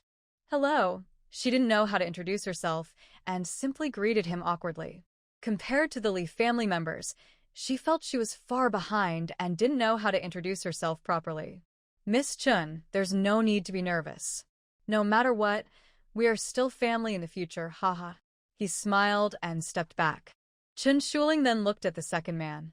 His eyes were blue, suggesting his mother was foreign. Hello, Miss Chen. I am Lao Shi. I have been abroad for a long time and rarely come back to China. My Mandarin isn't very good, so I hope you don't mind. He also extended his hand. Chen Shuling shook his hand. His Mandarin was indeed a bit difficult to understand, but she could still make out what he said. Hello. Haha. She just smiled briefly when her gaze met the next person's eyes. His eyes seemed to shimmer with a cold light, making people feel afraid. He had a handsome face, a high nose bridge, and perfect jawline. He was also strong, with broad shoulders, long legs, and arms. But none of that mattered. What Chen Shuling felt was that his eyes seemed like they could destroy everything, and he radiated a heavy sense of danger. She couldn't help but shiver. I am Lao Jiu. I grew up abroad and don't know much about domestic affairs. If Miss Chen wants to choose me, she would have to go abroad and endure hardships. I am the worst among my brothers, nearly 30 years old, with no special skills. I just help others carry goods sometimes, barely making ends meet. Li Juanzi didn't like this woman much, but he didn't dislike her either. He felt no strong rejection, so whether she married him or not didn't matter. Well, that's okay. My family has money. Could I be a son-in-law? Chen Shuling was a bit scared of him and stammered when she spoke. But she was looking for someone tough like this. Only someone like him could survive better in difficult times. This man's tall stature and sharp features are definitely better than those of his other brothers. He also said he has no money, which is good because it means he can become a son-in-law at someone's house, which has always been Grandma's wish. Old Mr. Lee frowned when she mentioned becoming a son-in-law. Although he has many grandchildren, he wouldn't agree to let his grandson do that. Like Grandma Chen said, if they have more children in the future, they can give one a surname Chen, but he would never agree to let his grandson become a son-in-law. I don't mind whether he becomes a son-in-law or not, but you have to ask my grandfather if he agrees. Li Juanzi saw his grandfather's subtle movement, but he really didn't care about becoming a son-in-law or not. To the Li family, it didn't matter much. His grandfather only gave him some face out of politeness. After all, he didn't have this grandfather when he was young, and he would have died early without him. Old Mr. Lee, since your grandson agrees, why don't you also nod your head? If you agree, I'll give you a nice gift. Grandma Chen asked happily. That's not possible. You promised me that your granddaughter would marry into my family. I brought my unruly boys here because of that. How can you suddenly want to change your mind? He didn't care about gifts or anything else. The Lee family had plenty of money, and they wouldn't sell their grandson. Later, when he found out that Grandma Chen was talking about a storage bag, he regretted it deeply. All right then. Grandma Chen didn't say anything more. She knew this old man was very stubborn. Once he made a decision, no one could change it. Old Mr. Lee saw everyone stop talking and asked, Little girl, are you sure you want this 9th young master? Chen Shuling didn't answer directly, but asked the 9th young master, Are you willing to marry me? Doesn't matter. Li Juanzi said casually. Chen Shuling was furious. Was this deadbeat really so indifferent? Was she really going to choose a man like this? Thinking about the upcoming apocalypse, she clenched her teeth and asked again, "Have you had many women before?" After she asked, all the young men of the Lee family burst into laughter. Even Grandma Chun and old Mr. Lee smiled. Lee Juanza didn't want to answer her boring question. He just gave her a cold glance. But Chun Shuling noticed that his earlobe was already starting to turn slightly red, and she quickly understood what it meant. "Linger, are you sure you've chosen him?" Grandma Chun wanted to confirm again, as she wasn't sure if the Lee family's ninth son was a good choice. Since they often stayed abroad, she didn't know much about them. "Yes," Chun Shuling replied softly. "Grandma, Grandpa Lee, you two sit down first. I'll go back now." After saying that, she ran off, feeling a bit shy with so many people around, especially as a young girl. "All right, then it's settled," Grandma Chun urged quickly. "You should pick a date with him soon. After I go back, I'll start preparing as well." Old Mr. Lee clapped his hands to confirm without even asking if his grandson agreed. "Good, I hope it happens as soon as possible. I worry that the Liu family might make a move." Grandma Chun knew that she was starting to sell the company and gather supplies. The Liu family's head would definitely believe what his daughter said. But time was running out. She had to prepare, or else when the end times come, they would be at a disadvantage. In the ever-changing online world, a shocking news story suddenly broke like lightning, grabbing everyone's attention. A major bombshell shattered the calm of the internet. The top noble Lee family announced that their ninth grandson would get married in 3 days. Everyone had the same question in mind. Although the bride's identity and background were still mostly unknown to the public, many people looked forward to the grand wedding and wanted to see how beautiful the bride was. This news sparked widespread discussion and interest online. Once the wedding date was set, Chun Shuling finally left her house. Although outsiders didn't know, those in their wealthy circle already knew she was marrying into the Lee family. No matter what, the Liu family wouldn't dare attack her now, or it would be seen as a challenge to the Lee family. The Liu family was already weaker than the Lee family, which was one of the 4 great clans. But Grandma Chun didn't let her go out wandering. Instead, she took her to the Lee family. "Grandma, I want to go buy supplies." Right now, besides when Liping helping her buy some live chickens and ducks that day, they didn't have anything else. There isn't enough supplies in the space. Chun Shuling feels empty inside and a bit insecure. "Foolish girl, our family has hundreds of people. If you have to personally handle these small matters, then why do I spend so much money raising them?" Old Mrs. Chun holds her granddaughter's hand and gets into the car. "Miss, don't worry. Grandma has already prepared 20 billion yuan and is buying various supplies all over the world. In less than half a month, supplies will start arriving from other countries, so you can rest assured about the supplies." Zhao Junxing sits in the front passenger seat and tells her about her grandmother's plans regarding the supplies. "Oh," Chun Shuling says nothing. She looks at the apocalypse stories she reads, where the main characters are always rushing around collecting supplies, busy all the time. She feels quite relaxed compared to them. It's really good to have Grandma around. She doesn't have to worry about anything herself. She gently leans her head on her grandma's shoulder. "Grandma, it's really good to have you." Old Mrs. Chun casually hugs her head. "My little darling, I'm happy to have you. Don't worry, everything is under Grandma's control." After saying this, she suddenly feels like she might have said the wrong thing. Because she has always taught her granddaughter this way, but as a result, her granddaughter has become a wealthy young lady who knows nothing. If society remains unchanged and her plans go smoothly, she can be happy forever. But if social order becomes chaotic, this kind of aloof young lady will end up like her in the past. Now that she has spoken, she can only hope that her granddaughter has truly grown from her past experiences. The car quickly arrives at the Lee family. The housekeeper there quickly welcomes them inside. "I didn't expect you to be so impatient at your age, waking people up so early." Old Mr. Lee is waiting in the living room sofa. Yesterday, because there were too many people and time was tight, they didn't have a chance to talk alone. She wanted to share some news, but there was no opportunity. So this morning, old Mrs. Chun called him. "I'm just anxious for the sake of your Lee family. I really mean well, but it seems like my kindness is taken for granted," old Mrs. Chun bluntly retorts. She was more worried that if the world fell into chaos and the Lee family was unprepared, they wouldn't be able to fight against the Lu family, and her granddaughter would be in danger. "Hello, Grandpa Lee," Chen Shuling cheerfully greeted him. "Yes, you're still obedient and sensible. Your grandma always likes to be a bit stubborn. Come on, sit down." Old Lee patted the sofa, signaling for them to sit. "Not here.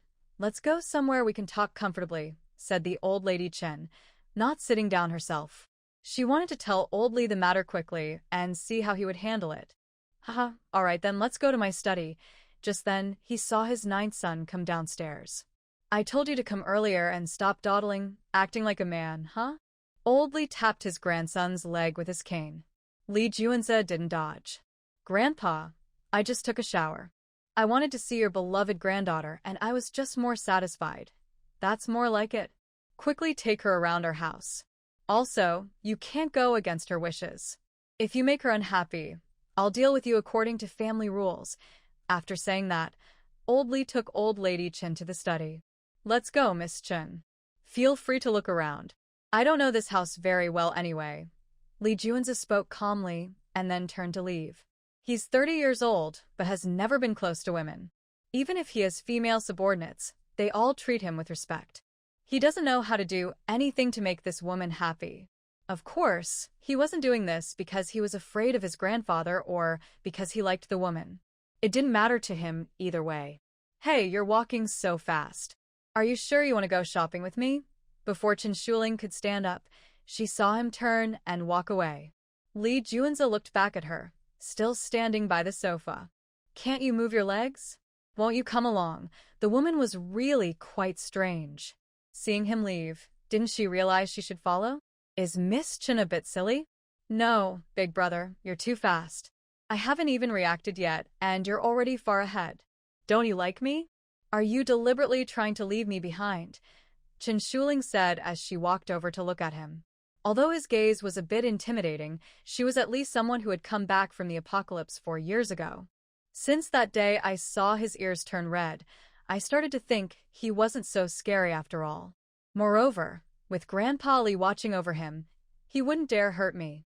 Are all women so confusing like you? I told you before I left to follow me, but you couldn't keep up, and now you're blaming me. That's unreasonable." Lee Juanza turned and kept walking, refusing to argue over these silly questions. "Who's unreasonable now? Are you still a man? You have no manners at all." He is tall and walks quickly. Chen Shuling had to jog to keep up. "Haha, I don't have time for manners. I don't even understand that stuff. I need to work hard to support my life." "So, Miss Chen, are you sure you want to marry me? That's just who I am. I won't try to please you, and I don't have much money to spend on you. My pride is very strong. Once you marry me, you are my woman. After that, you can't rely on your family anymore. You will have to follow what I eat and where I live. There's an old saying, marry a chicken, follow the chicken. Marry a dog, follow the dog.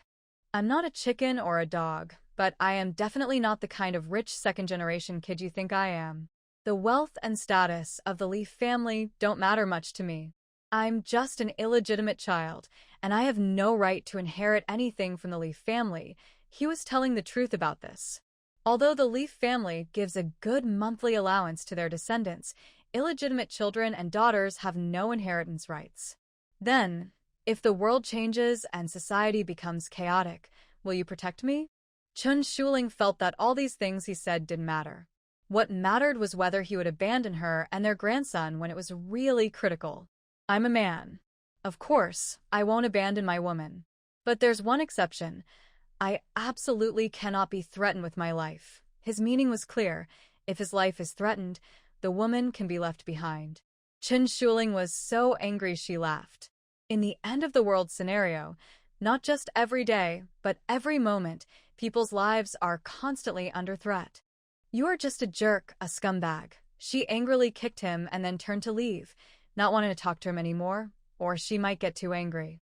In the study, the two elders had stopped talking. Grandma Chen had said everything she needed to say. Now she was just waiting to see how Grandpa Lee would react and what he would do next. "Honestly, I find this unbelievable. Such strange things, I can't really believe them. And even the authorities haven't mentioned anything about this. If they had, I would definitely know. Their Lee family is a top wealthy family, not just talking about it. They are involved in all the important areas. He never received any news about this supposed end-of-the-world event, so deep down, he didn't believe it. Maybe I won't have much time left, so today I want to give you a special gift. I hope that in the future, when you see this gift, you can protect my granddaughter and keep her safe. Grandma Chen handed him a storage bag. This is the legendary storage bag. You drop your blood on it, focus, and you'll see what's inside. If you want to leave it for the best descendants of the Lee family, you can let them use it directly, because once someone claims it as their own, it can't be changed, Grandma Chen reminded him. Actually, she didn't want Grandpa Lee to use it himself, since he's quite old. Her original idea was for the next head of the Lee family to remember her kindness. Grandpa Lee carefully examined the storage bag. It was made of some kind of leather about the size of a palm, but it seemed to have symbols carved on it. He stared at the symbols, looking closely, but soon he felt dizzy and his vision blurred. He quickly shook his head to clear it. This small bag was definitely not simple. He picked up his phone and called his eldest grandson. Junkie, come to my study quickly. The sooner, the better. Then he called the housekeeper and asked him to bring a small, disinfected knife. Grandma Chen watched him arrange everything. After a while, Junkie hurried into the study. Grandpa, he said, just about to leave for the company, but after receiving his grandpa's call, he turned around immediately. His grandfather's study was a bit far from the garage and he ran all the way there, so now he was a little out of breath. Old Mr. Lee handed him a knife. Cut your finger and let a few drops of blood fall into this bag. Ji-Chi took the knife doubtfully. How much blood do I need? If they need a lot, does that mean cutting a blood vessel? There isn't much blood in the finger. Although he didn't understand why he had to cut his finger and drop blood, he saw his grandfather's serious face and didn't ask more. Old Mr. Lee also didn't know and looked at Grandma Chen. Not too much, about 2 or 3 milliliters. She wasn't sure how much blood was needed either. Both she and her granddaughter were too anxious at the time, so they didn't pay attention to how much blood they dropped. Anyway, she probably dropped quite a bit because her wound was quite deep. Oh, Ji-Chi heard that they needed 2 or 3 milliliters of blood, so he made a small cut on a tiny blood vessel on the back of his hand. All the boys in the Lee family had special training, so this was a small matter for them. That's enough. Grandma Chen saw he had dropped quite a bit and quickly stopped him. Old Mr. Lee knocked on the table where there was hemostatic medicine and disinfectant. Ji-Chi knew what his grandfather meant, so he quickly took the hemostatic medicine and disinfectant and was about to leave. Grandpa, is there anything else? Don't go yet. Stop the bleeding on your hand. I have more questions for you later. When Ji-Chi heard his grandfather had more questions, he was even more confused about all these actions. But he obediently took the disinfectant, disinfected the wound, sprinkled the hemostatic powder, and then covered it with a bandage. After finishing all this, old Mr. Lee said, "Hold this bag and focus. Look at how big it is inside." Ji-Chi looked at the bag. The blood he dropped earlier was gone? It was strange, but he followed his grandfather's instructions. When he felt that the inside of the bag was several hundred square meters wide, he was truly shocked. "Grandpa, this is so big inside," old Mr. Lee heard his grandson say it was very big. He also got a bit excited. "Quick, tell me, how big is it?" He really wanted to see with his own eyes what was inside. He has been trained since childhood to be the future successor of the Lee family. He has experienced and learned about the world's top things, but he has never seen anything as amazing as this. "Young boy, you should thank Grandma Chen. She is the one who gave us this precious gift for the Lee family. From now on, no matter where or when, remember this kindness, and do your best to keep that young girl safe and sound." Old Lee genuinely wants to help the Chen family settle the Liu family's problems.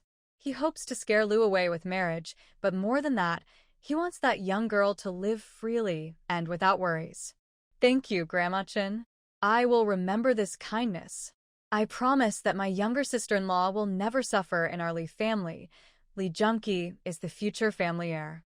He knows how important the bag he holds now is. He also suspects that this bag is the legendary storage bag. Good. I hope your Lee family can keep their promises. Everything I do is just to ensure my granddaughter's safety. I ask for nothing else. Grandma Chen agrees with their promise, which is exactly what she wanted. Don't worry, Grandma Chen. My promise, Lee Junkie's promise, will last a lifetime. Sit down. I also want to hear your thoughts on the end of the world scenario. You said 3 months from now, the end of the world will come. Although I haven't received any information about it yet, I choose to believe it now. When Old Lee confirmed the existence of the storage bag, this magical item, he started to believe in the end of the world scenario. End of the world, Lee Junkie was once again shocked by his grandfather's words. Today has been full of surprises, each more sudden than the last.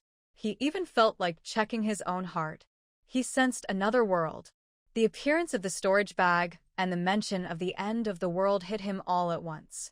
But he quickly responded, Grandpa, if there really is an end of the world, the first thing to prepare is all the necessary supplies for life. The second is weapons. If needed, I will arrange everything immediately. Yes. Grandma Chen said that 3 years before the end of the world, there was no rain, so water is very important. Also, zombies will have various special abilities, so weapons and protective gear are essential. Old Lee told him what he needed to do first. Okay, Lee Junkie replied, then thought about getting up. Wait, I am already in Kangle County, where I bought over 100 acres of land. You should also hurry and buy land or a house in the highest area there. After 3 years of the end of the world, Beijing will be flooded. Everyone will run to Kangle County. At that time, whoever owns the most land and has enough food will have the most power. Grandma Chen wanted their land to be next to her family's, so she reminded them carefully. How does Grandma Chen know all this? Lee Junkie was very curious. Because I was reborn 4 years later. Whether you believe it or not, this is the truth. She hadn't told Old Lee this before, but now she wanted them all to believe her, so she said it this way. But she also didn't want her granddaughter to take any risks. She wanted the Lee family to believe her, so she had to say it like that. Old Lee looked at his grandson and granddaughter. He believed her words about 80%. Junkie, follow Grandma Chen's advice and prepare everything. Okay, Lee Junkie stepped back out. He knew his grandfather already believed her. Chen Shuling looked at the man walking ahead and asked, Do you dislike me very much? If you hate me, we can tell Grandpa Lee that we don't need to go through with what we agreed on yesterday. Lee Juanza saw that the silly woman wasn't following him, so he had to turn back. I don't dislike you. I just wonder why you chose me. I liked you at first sight, so I chose you. But if you don't like me, we don't have to get married. Chen Shuling was starting to regret rushing her grandmother to set the wedding date. Maybe she should talk to Grandpa Lee and Grandma about changing the wedding to 3 months later. By then, the end of the world would have arrived. If he wasn't suitable, she wouldn't marry him. In the beginning of the end of the world, Lu's family might not be able to beat her family.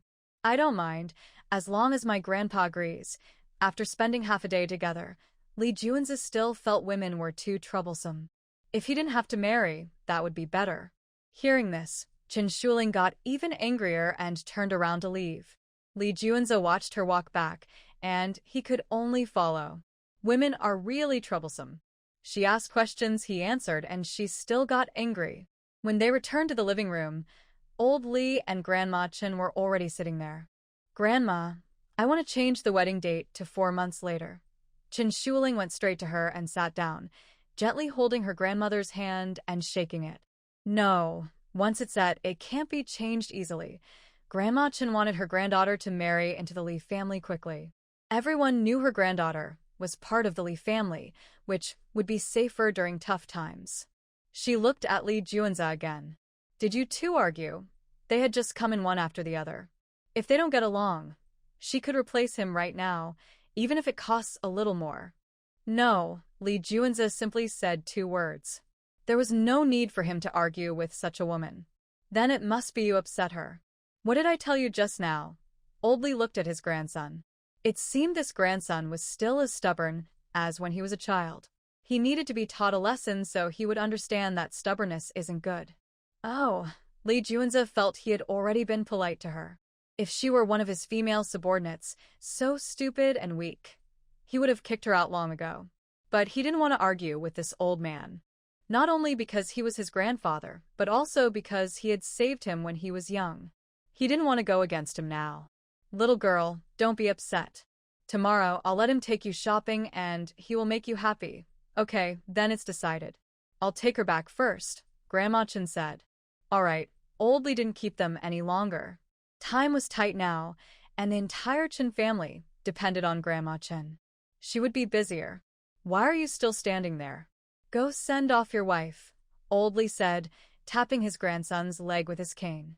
Okay, Li Juanza followed Grandma Chen and the others out of the villa. He didn't say a word until their car drove away. Hey, why did you choose someone like him? Grandma Chen asked after they got in the car. She saw how anxious he was. Could such a man really treat her granddaughter well in the future? Grandma, can I cancel the wedding with him? At first, I only thought he was a very fierce man. Otherwise, he wouldn't carry such a threatening aura. But when the two of them actually spent time together, Chen Shuling felt it would be quite difficult to live with such a man. But the wedding has already been announced, and canceling now would be even worse for us. However, when I go back, I will talk to Old Lee and see if we can choose someone else.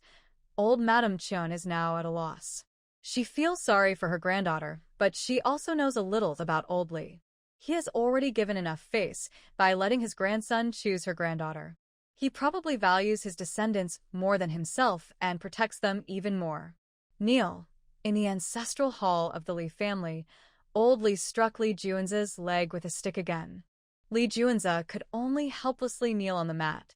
This was his first time entering the Li family ancestral hall. Why did you bully Miss Chen just now? Didn't I tell you not to upset her? Why didn't you listen? Now, Old Lee's punishment for his grandson is no longer just because of Grandma Chen. He also considers that the Chen family can produce such a magical storage bag, and maybe there are even more and better treasures. So, he genuinely wants to punish his grandson a little, to humble his arrogance, so he can get along better with Miss Chen. Old Lee is reluctant to send someone to the Chen family to steal things. After all, Grandma Chen was once a shining star in his heart. More importantly, the Chen family only has one granddaughter. As long as they make her happy, all the good things will fall into the Li family's hands. There's no need to steal. But I didn't upset her just now. I really don't know why she was angry. Li Juanza isn't making excuses. He truly doesn't know why she was angry. He only walked a little faster. Is that really his fault? And now he has to be punished? Old Lee is so angry, he says. She went out with you and you don't even know why she's angry? That means you're too stupid, right? As a man, if you can't handle a woman, aren't you useless? He then calls out to the door, bring 20 lashes for him. The butler and servants are waiting outside. Hearing the call, they quickly come in. One whip after another lands on Li Juanza's back. He doesn't resist. He doesn't care much about these small punishments. After a few lashes, Grandpa Li saw his grandson still had no expression and became even angrier. Are you still not convinced? No, Grandpa is right. I can't handle a woman, it's my own fault. Grandpa Li almost fainted when he heard this. He wanted to teach him a lesson and humble his pride, but he didn't really want to punish his grandson. If only he would admit his mistake and change his attitude. Thinking for a moment, he asked, "Do you know how to get along with her tomorrow? Just make sure to make her happy and bring her home. You don't need to worry about the money. I'll do my best." Since the old man cared so much about that girl, he decided to put in some effort to learn how to win her over. Grandpa Li finally felt relieved after hearing this. He waved his hand and quickly ordered someone to stop. "If you dare to make her unhappy again tomorrow, I will double your punishment. As long as you make her happy and she agrees to marry you happily in 2 days, I will give you 10% of all the companies in Southeast Asia." Grandpa Li then asked someone to tend to his injuries before leaving. Soon, everyone in the Li family knew about this because many servants were present at the time. I never thought marrying a young girl could bring such great benefits. If I had known, I would have shown off myself more back then. If she had chosen me, I wouldn't have to struggle for most of my life. 19, who had just graduated from school and was just starting his career, was almost overwhelmed when he heard this news. This wasn't just marrying a woman, it was like marrying a fortune. The Li family owns over 100 publicly listed companies in Southeast Asia. 10% of those shares is an astronomical amount. Old 19, don't be jealous. Today, Old 9 was punished to kneel at the ancestral hall and was whipped 20 times. That kind of money isn't easy to come by. Old 6 comforted him. That was his own mistake. If it were me, I would make sure that Chen's little girl is happy every day. 19 had just finished speaking when he saw his 9th brother approaching. Even if he heard what he said, it didn't matter. His 9th brother was just an illegitimate child with no status in the Li family. 19 didn't care at all and continued talking. Brother 9, are you not good in that area? If not, I can help. I'm sure I can make the women happy.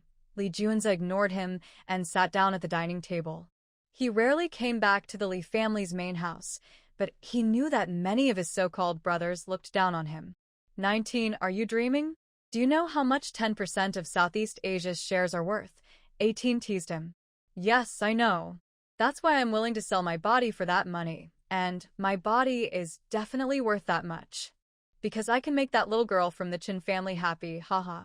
When 19 was at school, he could date several women at once, so he was very proud of that. At this moment, the eldest Li Junki came in. Big brother, Grandpa said he wants to give 10% of Southeast Asia's shares to Brother 9. Is that true? 8th asked. It's true or not. We can't change it. It's Grandpa's decision, and he has his reasons for doing this. Li Junki understood why his grandfather was doing this. If the end of the world is real, these shares would be useless. This isn't fair. I've been managing things all along, and now suddenly they want to give shares to someone who knows nothing. That's unfair. 8th was very unwilling. Brother 9 was mostly abroad and rarely came back. He knew nothing about the family business and had never been involved. Now Grandpa wanted to give so many shares to someone who knew nothing just because of a little girl from the Chin family. No matter what, he couldn't accept it. Li Junki knew why his grandfather was doing this, but he couldn't say it now. The situation hadn't happened yet. There were more than just his cousins here, also the sisters and Li family's wives. If he revealed the truth, it would be made public. Most importantly, he didn't know what other plans his grandfather had. He couldn't ruin his grandfather's plan. All right, stop talking. Whatever Grandpa tells us to do, we do. At this moment, Li Junki's parents arrived, followed by other members of the Li family. There were many people in the family, so the dining hall was very large with 4 long tables, enough to seat 100 or 200 people. When it was time for dinner, Old Li was helped out by the butler. He had just sat down when Old 8 asked, Grandpa, I heard you're going to transfer 10% of Southeast Asia's shares to Old 9. Is that true? It depends on whether he has the ability to handle it, replied Old Li. That's not fair. I've always managed that area.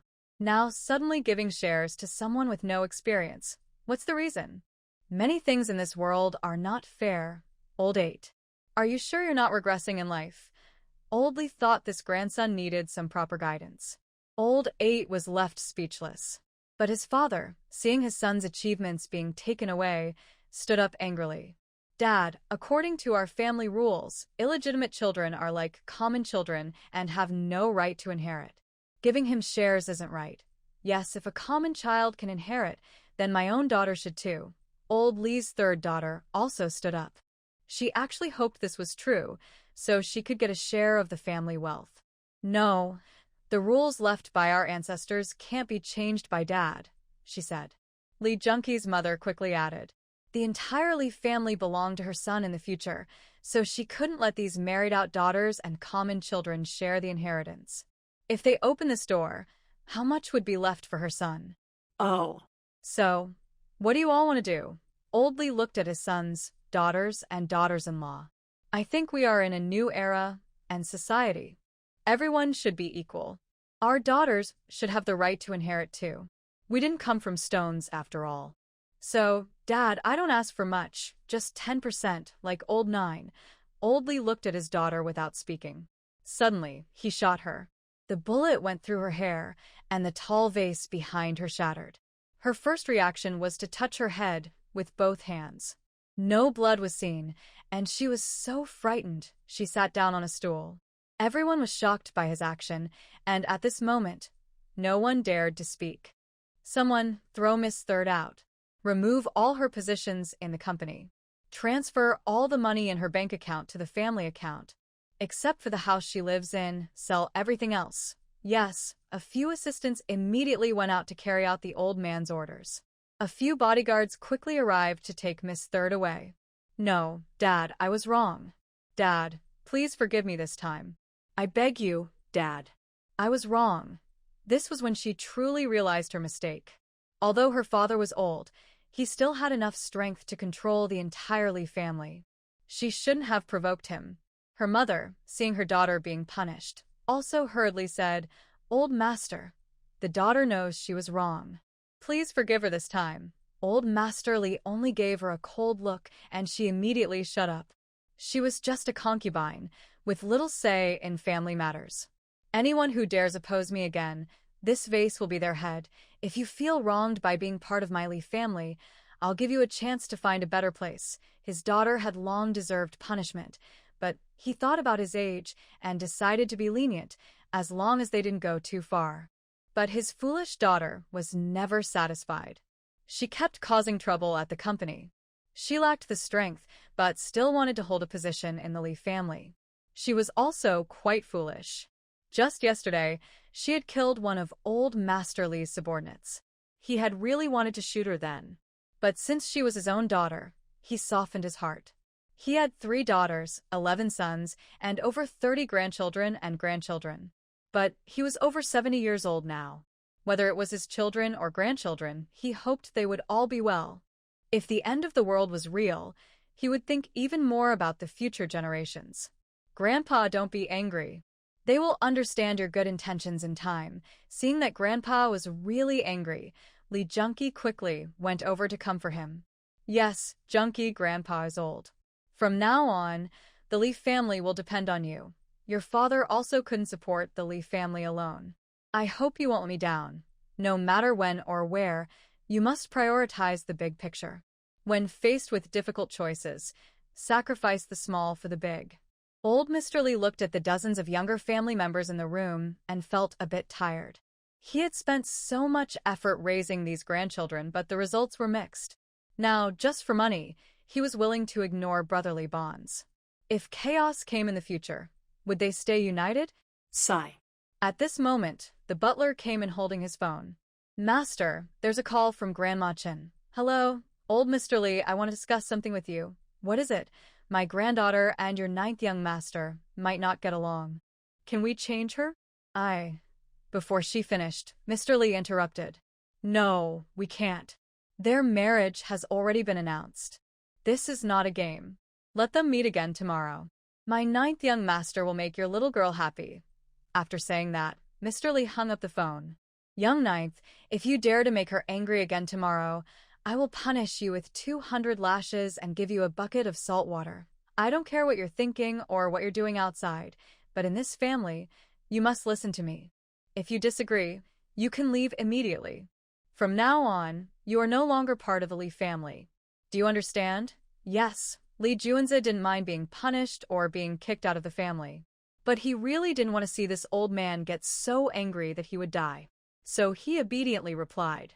However, the only thing he couldn't understand was, although the Chin family had a little money, and even though his grandfather once liked the old lady, decades had passed. If he truly liked her, he would have taken her back long ago. He was young and hadn't done that, and now that he's older, it definitely wasn't because of that. So, what was the real reason? What could make him, even at the cost of his grandson's feelings, go along with the Chin family? He knew this old man well.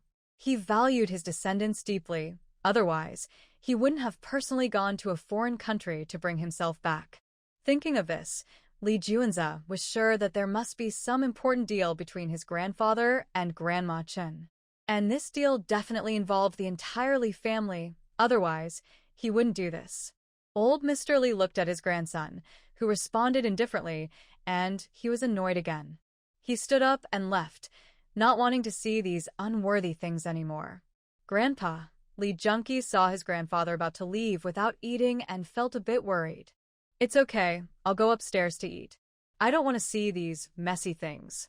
I can eat a little more. The butler helped him upstairs. Junkie, your grandfather listens to you. Later, you should talk to him nicely. What he's doing is wrong and goes against our ancestors' wishes. Li Junkie's father said. He is Li Lao's eldest son, but Li Lao doesn't want to pass the family leadership to him, so Li Lao still controls the family. Dad, do you know why Grandpa doesn't want to give you the family power? Li Junkie thinks it's right that his grandfather hasn't handed over the leadership to his father. His grandfather doesn't understand how to read the situation and is too naive. Even if there's no future disaster, the 10% stake in Southeast Asia is just a tiny part of the Li family. There's no need to make Grandpa angry over such a small benefit. Right now, Grandpa still makes the decisions in the Li family. Making him angry only puts us at a disadvantage. Why are you saying these things for no reason? Hearing his son talk about this sad matter, he felt upset. He was only saying these for his son's sake, but his son was mocking him instead. I'm not trying to tell you this, but all of you must believe in Grandpa's decisions. No matter when or where, you should always believe one thing. Grandpa is the closest person to us. He would never harm us. Every decision he makes is carefully considered. His only goal is for the good of our entire Li family, which is not just Grandpa's but belongs to all of us. We all need to work together. Otherwise, how long can our Li family's prosperity last? Li Junkie then said to Li Juanza, ninth brother, I've investigated that girl Chen Shuling. She's simple and honest, looks pretty, and is a good match for you. Treat her well in the future. Don't keep arguing with her. The most you need to do is buy her some things and make her happy. He then took out a card. There are 200 million in it. When you go shopping with her tomorrow, buy her some nice things. Don't be stingy. He really doesn't know what his ninth brother does outside. If this time Grandpa didn't want everyone who isn't married to come back, they would hardly see each other. Fearing he had no money, they gave him some. Son, are you stupid? He's the one getting married, so why are you paying? Li Junkie's mother saw her son immediately give away 200 million. Although not a small amount, it was still a lot, and she felt very distressed. Eat first. I need to go handle some things. Li Junkie looked at his mother's worried expression. He didn't want to argue with her or listen to her nag, so he turned and left. The remaining dozens of people were all confused. What was happening with the Li family? The head of the family suddenly got angry for no reason, and the future heir also left mysteriously. This was no longer just strange. It felt very weird overall. The Li family wouldn't go out of their way to please the Chen family, and they definitely wouldn't do this just for the Chen family. Many people started to have doubts. Hey, they won't eat, so we will. Butler, serve the food. 13 didn't care about anything else. He came back just to watch the show. Anyway, he had no say in this family. Although the scene was a bit strange, it was still a show, and after watching, it was time to eat. But some people looked at Li Juanza and said, second brother, I feel something is really strange about this. Grandpa punished third aunt and gave you to the Chen girl to play with. Is there something else going on? If you know, just tell us. It might help us avoid trouble. I don't know.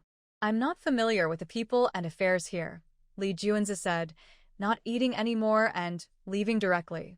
Young Master Jiu, do you want to go out?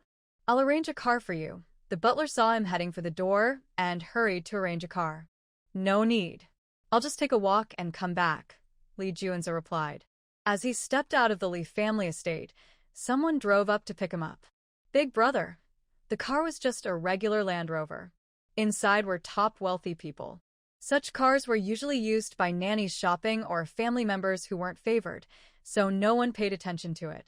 After getting in, Li Juanza instructed, take me to our villa. Got it. The driver didn't ask more and started the engine, heading in one direction. Soon, they arrived at a villa. Boss, you're back. I heard you're getting married. Is that true? Xuanwu asked curiously when he saw the boss return. Not only he, but all their brothers were curious. Does the boss really plan to get married? Yes. I didn't expect that little girl to have good taste. Out of so many people, she chose me. I don't want to upset the old man too much, so I went along with their choice, Li Juanza said as he headed to the study. Inside, he turned on his computer and started a video call. Half an hour later, everyone on the call had finished reporting what they needed to. Boss, are you really going to get married? Are you sure you're willing? Zhuke asked. Zhuke is just a code name. They've long forgotten their real names. Yes, I don't dislike that little girl. Thinking about the deal between the elderly lady of the Qin family and old Li Juanza then gave more instructions. Qinglong, bring your people here quickly. There's something I want you and Xuanwu to investigate carefully. His most trusted subordinates are Xuanwu, Qinglong, Baihu, Jinkong, and Zhuke, all of whom have been with him since childhood. Okay, we'll be there first thing tomorrow morning. Qinglong replied. Li Juanza ended the call. He still needed to go back to the Li family home, but didn't want those people to know too much about him. Boss, what do you want us to investigate tomorrow? Xuanwu wanted to ask clearly first so they could plan accordingly. I want to know what deals the old man of my family has made with the elderly lady of the Qin family in private. I also want to know their recent actions. Anything related to the Li family and the Qin family, I need to find out. All right. And what about the future sister-in-law? Xuanwu thought that since the boss was getting married, the first thing to investigate should be the future sister-in-law. No need. She's just a little girl. There's nothing to investigate. Li Juanza thought Qin Shuling was just a spoiled, willful young lady, so there was no need to look into her. After dinner, he returned to the Li family mansion. Linger, old Li didn't agree to change the person. Just go out and spend some time with him tomorrow. Maybe as you get to know each other, things will get better. The elderly lady of the Qin family could only comfort her granddaughter. Yes, Grandma, I understand. You can go to sleep peacefully. I'm fine. Qin Shuling thought about what happened today and felt she was being too stubborn. She shouldn't have made such an unreasonable request. She chose her own path, and now wanting to change things again was making her grandma uncomfortable. The next day, just as Li Juanza was about to leave, the butler ran over. Young Master Jiao, this is a card from the old master. He told you not to worry about money today, just make Miss Qin happy. Got it? Li Juanza took the card. Although he didn't need money, he couldn't refuse it. Otherwise, if he failed to cheer up the girl later, the old man would scold him again. If the girl isn't happy today, he might just give her all the cards. If shopping makes her happy, then giving her money directly might make her even happier. After the car entered the Qin family estate, Grandma Qin personally saw Qin Shuling off the car. She carefully looked at the car sent by the Li family. It was all modified armored vehicles, which made her feel at ease. Juanza, I'm leaving Shuling in your hands. You must ensure her safety, understand? She still felt uneasy and added a few more warnings. Grandma Qin, don't worry. Today, she will be safe and sound, Li Juanza promised. Not only did the Li family send many bodyguards, but he also had dozens of secret guards, each quite capable. With such protection, if anyone could hurt Miss Qin, it would be very difficult indeed. Grandma, don't worry. I will protect her well too. His grandma still treated her like a little girl she used to protect, and he couldn't change her habits overnight. Soon, the car headed toward the city center. What do you want to buy? Li Juanza remembered his grandfather and older brother's words, telling him to buy more things for the woman, so he asked what she wanted to buy, to have a goal. Qin Shuling had never been on a date before. She was a little nervous, but suddenly being asked this question, she felt a bit confused. Isn't a date supposed to be about eating, watching movies, or shopping? If she had to say what she wanted to buy now, she had many things in mind. But she couldn't go shopping with this man. You tell me what you want to buy so we can have a goal. If we look for things without a plan, it will be very troublesome. Li Juanza saw that she kept silent, so he urged her again. Have you ever gone on a date? Have you ever gone shopping with a girl? Qin Shuling straightforwardly asked what she wanted to know. With his silly look, no woman would want to be with him, right? No, I don't need to do such silly things. If my grandfather hadn't forced me to come, I wouldn't want to be here today. Li Juanza openly said this without hiding. I guess that's true. With your silly look, no woman would want to be with you. Qin Shuling turned her head away, not wanting to see this foolish man. If it weren't for the end of the world, and if she didn't want to make things difficult for her grandmother, she would definitely kick this man out of the car. No, there are many women willing to be with me. I just don't want them. Baihu and Jin Gang often brought women to his bed, saying they were 30 and still single. For a long time, they kept bringing women to him, and only after he beat them did they stop. Humph, that must be bought with money. As a young master of the Lee family, he gets a good allowance every month. Buying a woman isn't anything special. Lee Junza saw her react this way and didn't say anything. Instead, he took out his phone and searched what to do when a woman is angry. A bunch of results popped up, mostly about apologizing, buying things, and comforting her. He carefully looked through dozens of tips, but he felt he probably couldn't do any of them. Don't be angry. This card was given to me by my older brother last night. He said there are 200 million in it. This card was given to me just now when I left the house. My grandfather had someone give it to me. I don't know how much money is inside. All yours. Just buy whatever you want. If it's not enough, tell me. Don't get angry so easily. If he did this, he thought he was probably doing the right thing. As long as this little girl didn't get angry today, he wouldn't get scolded when he went home. Chun Shuling also didn't want her grandmother to worry about her anymore, so she took the card and gave herself a way out. Not only do I want you to give me money, but you also have to treat me better in the future. Women need to be pampered, not like you, cold as ice. Otherwise, sitting next to you, I might freeze to death. Oh, Lee Junza saw her take both cards and didn't want to upset her further. It seemed he should speak less, or he might say the wrong thing and make her unhappy again. Next, Chun Shuling wanted to go shopping, but she didn't go to luxury stores. Instead, she went to a street full of snack stalls. She tried many treats like double-layer milk pudding, sheh noodles, chicken biscuits, flaky pastries, pineapple buns, beef offal, and more. She also bought various snacks in small amounts and asked the bodyguard to leave the owner's phone number. She saw a long street and continued walking inside. There were spicy hot pot, marinated beef, beef head skin, beef heart, beef tongue, beef stomach, brown sugar rice cakes, sticky rice dumplings, skewered chicken, pancakes, fried dough sticks, and many other street foods. There were grilled skewers of lamb, beef, chicken, fish, tofu, and sausages. The roasted whole lamb was crispy outside and tender inside, golden and crunchy.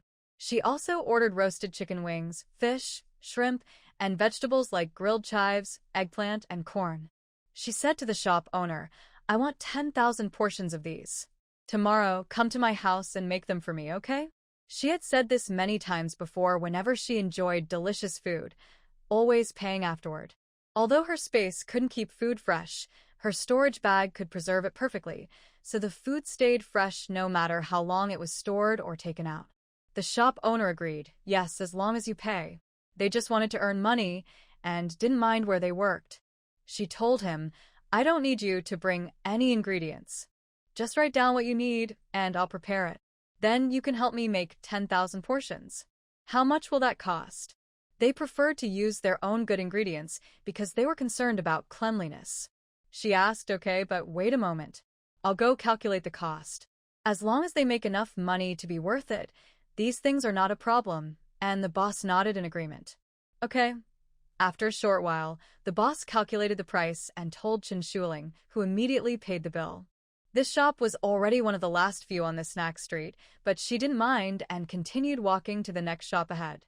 As she reached the door, she saw someone. Someone she really wanted to confront right now. But since they were in a busy street, Chun Shuling quickly suppressed her anger. "Shuling, long time no see. What's been going on with you these days? Why haven't you answered my calls?" Lulu knew she had blocked her number, but there was no need to show that now. She still approached warmly to say hello. "Well, I've been quite busy lately." She still couldn't hide her true feelings, so Chun Shuling tried to turn away. "Wait, Shuling. I heard you're getting married. As a classmate of over 10 years, can I get an invitation?" Lulu saw the man behind her. He was probably about 1.88 meters tall. With his looks and figure, he was simply perfect. This woman always had such good luck. Chun Shuling was almost jealous with envy. "I haven't. I don't care about that stuff. My only job in life is to eat, drink, and have fun." Chun Shuling knew Lulu was jealous of her, but she wasn't afraid now. She was now the daughter-in-law of the Lee family, which was a step above Lu's family, so she didn't dare to do anything to her. "Yeah, you're really lucky. Can you introduce me to this handsome guy next to you?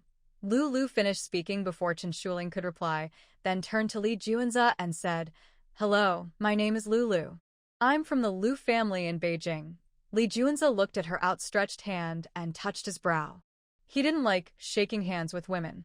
Instead, he looked at Chen Shuling, noticing her calm expression, unsure of what their relationship was. Seeing his indifferent attitude, Chen Shuling felt happy and immediately smiled at him. Lulu saw that the man was ignoring her, so she awkwardly withdrew her hand. "Shuling, your boyfriend is really rude. But if you like him, that's fine. After all, you're the princess of the Chen family. Your grandmother will always support you." Chen Shuling sensed the sarcasm in her words. Haha, was she jealous of herself? Let her be more jealous. After all, they will only be enemies in this life. She reached out and took Li Juanza's hand, threading her fingers between his, holding hands tightly. "Juanza, you will still love me in this life, right?"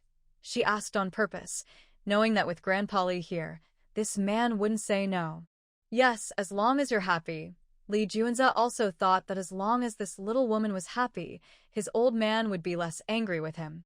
He also realized that giving money to his little woman really made her happy, at least today it did. After giving her those 2 cards, she was cheerful and excited all day. "I'm definitely happy. Do you know how much money was on those 2 cards you gave me? It was 1.2 billion. Ordinary people can't earn that much in a lifetime, but she could spend it freely." That made her very happy. What a silly thought. Chen Shuling held his hand and walked away. There were many people here, so she couldn't kill Lulu, the mean girl, but there was no need to keep pretending with her anymore. Seeing Lulu's distant figure, although she was even angrier at Chen Shuling, she thought of another plan. Since that fool thought she could marry someone to protect her, Lulu could do the same. She remembered that after the apocalypse, the Bai family had powerful lightning abilities and could develop quickly. If she could marry into the Bai family, then, even if Chen Shuling had Li Juanza, she wouldn't be afraid. In the last life after the apocalypse, the Li family was weaker than the Bai family. After buying the last few shops, they finally drove home. "What's wrong again?" Li Juanza looked unhappy after getting in the car. Was this woman doing it on purpose? They had been happy all day, but now, nearing home, she looked upset. Did he have to face punishment again when they got back? His father had said 200 lashes and even gave him a bucket of salt water. Although he had special training, that feeling was still unpleasant. And when she was just happy giving money, so why should she keep giving now? "Nothing, I'm a bit tired." She couldn't tell him about Lulu, so Chen Shuling simply didn't mention it. After a day of shopping, she was indeed tired. "Oh, then take a rest. You'll be home soon." After shopping all day, he still thought this woman was well-trained and didn't realize she was tired. They arrived home quickly. Chen Shuling sat down heavily on the sofa, took off her shoes, and lay back quickly. Li Juanza was speechless when he saw her. Is she really a young lady from a noble family? Grandma Chen saw her granddaughter was tired and quickly called the masseur to give her a massage. "How far did you walk? You look so exhausted. Juanza, you need to be more careful in the future. Girls like shopping, but you should also pay attention to their health, understand?" Grandma Chen didn't want to scold her granddaughter, so she decided to teach her future grandson-in-law more. Oh, Li Juanza was speechless again. It seems women are really complicated. Are they tired? Do they need someone to watch over them? No one forces them to do anything. If they're tired, why don't they rest? "Grandma Chen, I'll go home now. Dinner is almost ready." "Stay and eat first," Chen Shuling said. This man spent the whole day with her and bought so many things. He hasn't even spent 1/10 of the money he gave her. Considering how well-behaved he was today and how much money he gave, she promised not to let him go hungry when the end of the world comes. Oh, all right then. Li Juanza had no choice but to stay. After dinner, he returned to the Li family home. He sent away all the bodyguards before returning to his own villa. "Boss, we found out that both the Li family and the Chen family are buying large amounts of food, weapons, gasoline, and daily necessities. Also, the Chen family is selling all their assets. A few days ago, they withdrew over 20 billion in cash, and recently they sold many subsidiaries and properties. The headquarters of the Chun Group is also up for sale, and in 5 days, they will sell a batch of antiques. If they sell everything they have, the total value is estimated to be around 80 billion, Xuanwu reported carefully. All the buyers and sellers are people raised by the Chun family. We've checked from multiple sources, and these people are very loyal and tight-lipped. We can't get any information from them unless we use force, Qinglong added. Li Juanze gently tapped his fingers on the table in a steady rhythm. Keep watching their every move, but don't let them notice. Also, let's allocate 100 billion to buy all kinds of food, clothing, housing, transportation, and equipment. Another 100 billion for the weapons factory. Continue increasing manpower, with 3 shifts working around the clock. All recently produced weapons will no longer be sold. If we don't have certain items, we'll spend another 100 billion to buy them, regardless of the cost. After giving these orders, Li Juanze opened his computer and began calculating his total assets. Since their businesses are overseas, he was referring to US dollars. Both Qinglong and Xuanwu were startled. Their weapons factories are located in several countries. If they don't sell the weapons they've produced, they could already defend against an entire country's military. Spending another 100 billion to buy more. Are they planning to blow up half the Earth? Don't be surprised. Just follow my instructions. I feel something big is about to happen. Even if nothing happens, we won't lose money. He has over 10,000 staff. If a disaster or accident occurs, and they aren't prepared with enough supplies, what will happen to all these people? Plus, he isn't short of money. Even if his old family members or elder Chin misjudge and no major events occur in the future, raising the price of something he wants is easy. So, he's not afraid of losing money by stockpiling goods. Understood. They could only follow his orders. Just then, Xuanwu's phone rang again. He pressed it to speaker. Speak. The Chun family and the Li family have bought a lot of land in Kangle County. The overall elevation there is quite high, but they still bought the highest spots. Now, they've brought in many building materials and over 10,000 workers are already here. Their movements are quite significant. The report came through the call. Keep investigating. The more detailed, the better. Li Juanze gave a quick instruction. On the other end of the line, hearing the boss's voice, there was a pause, then a quick reply. Okay, within 3 days, I will find out exactly what they are up to. Good.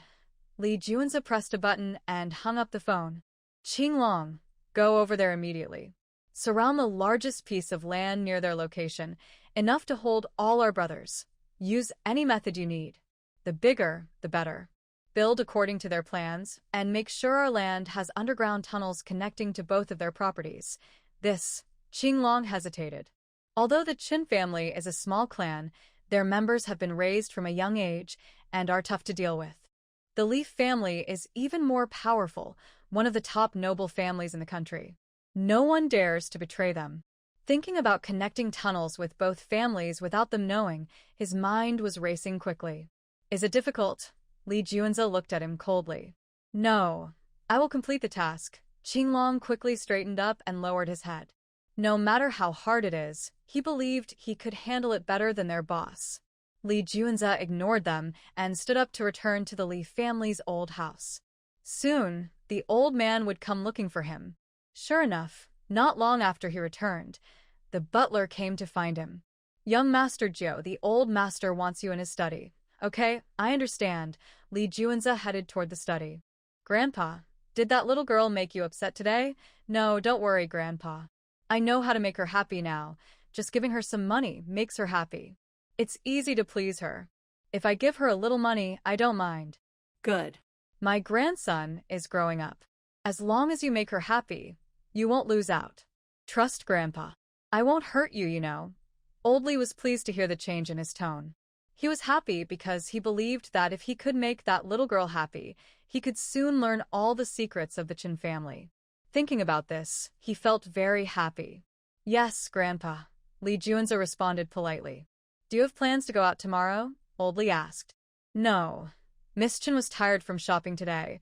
Li Juanze answered honestly. Since there is nothing, you should rest well tomorrow. The day after tomorrow is your wedding. make sure you're energized, but first, try on your wedding dress. Okay. Lee Junza thought for a moment and asked, should I send the wedding dress to Miss Chen? I have already arranged for it to be delivered today. You don't need to worry about these things. Just focus on being a good groom. Also, your wedding will be grand and splendid, so don't worry about that. On the day of the wedding, old Lee had already started preparing. All right, I'll go now. Grandpa, rest early. Okay. The next day, Chen Shuling was called to try on various wedding dresses and learn about the ceremony. By the afternoon, Lee Junza came by again, and the two of them took many wedding photos. The next day was their wedding. Chen Shuling was woken up early. Their wedding was held in a private garden arranged by old Lee at their family estate. The garden was filled with all kinds of flowers from around the world, creating a colorful sea of blooms that looked like a fairyland. In the center of the garden, there was a large white wedding platform decorated with fine silk and lace, shining chandeliers, and beautiful flowers. The wedding was a mix of romance and luxury. Chen Shuling wore a pure white wedding dress, sparkling with priceless jewelry, shining brightly under the lights. She looked stunning as soon as she appeared. She was surrounded by elegant bridesmaids holding flowers and wearing delicate veils. Lee Junza wore a black suit with a red rose pinned to his chest. His handsome face made everyone feel they were a perfect match. Although Lee Junza was about 10 years older than Chen Shuling, his handsome appearance made his age hardly noticeable. They looked like a perfect pair. The wedding began with a beautiful band playing a moving wedding march. The couple held hands and walked toward the wedding platform. They faced many guests, wealthy people from different fields, showing how much they valued this special occasion. The eldest daughter of the Qin family from the old family clan and the head of the 4 major families, the Li family and the 9th young master Lee Junza, their union symbolizes the marriage of 2 wealthy families, making this wedding more meaningful. Grandma Chen stepped onto the stage, took Chen Shuling's hand, and placed it in Lee Junza's hand. Junza, I hope you will cherish and love Linger for the rest of your life. She was my little princess before, and I hope she will always be your little princess too. Grandma, don't worry. Although I can't make big promises now, I will make sure she has no worries about food and clothing. Lee Junza felt that no matter what the future held, he had bought enough supplies, and he could definitely support a woman. Silly child, you are her husband. You need to learn to care for her and love her. That way, you both will be happier. Grandma Chen was a bit dissatisfied with his answer. Oh, okay, Lee Junza obediently responded.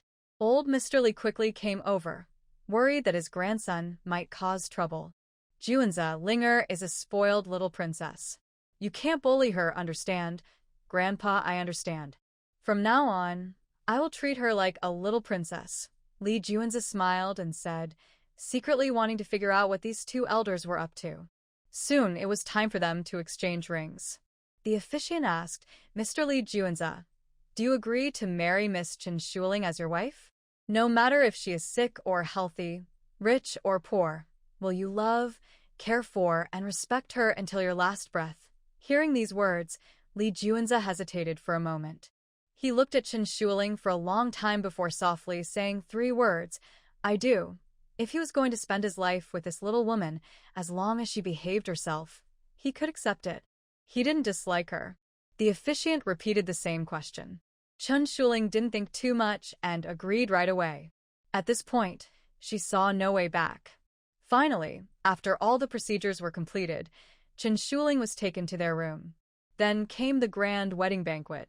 The banquet hall was filled with delicious food and fine wine. Guests enjoyed tasting various dishes and celebrating this joyful wedding. On the stage, performers were showcasing various entertainment acts, from beautiful dances to lovely singing, filling the space with joy and laughter. Every detail was elegant and refined, whether it was the lighting, music, or food, all showing high quality. When Lee Junza and Chen Shuling came out together to toast, they saw Lulu. Shuling, congratulations on marrying the young master of the Li family. Lulu held her glass lightly, clinked it gently with her, and then whispered in her ear. Do you know his background? He's just an illegitimate son of the Li family. Do you think he can protect you? Her voice was soft and only for them to hear.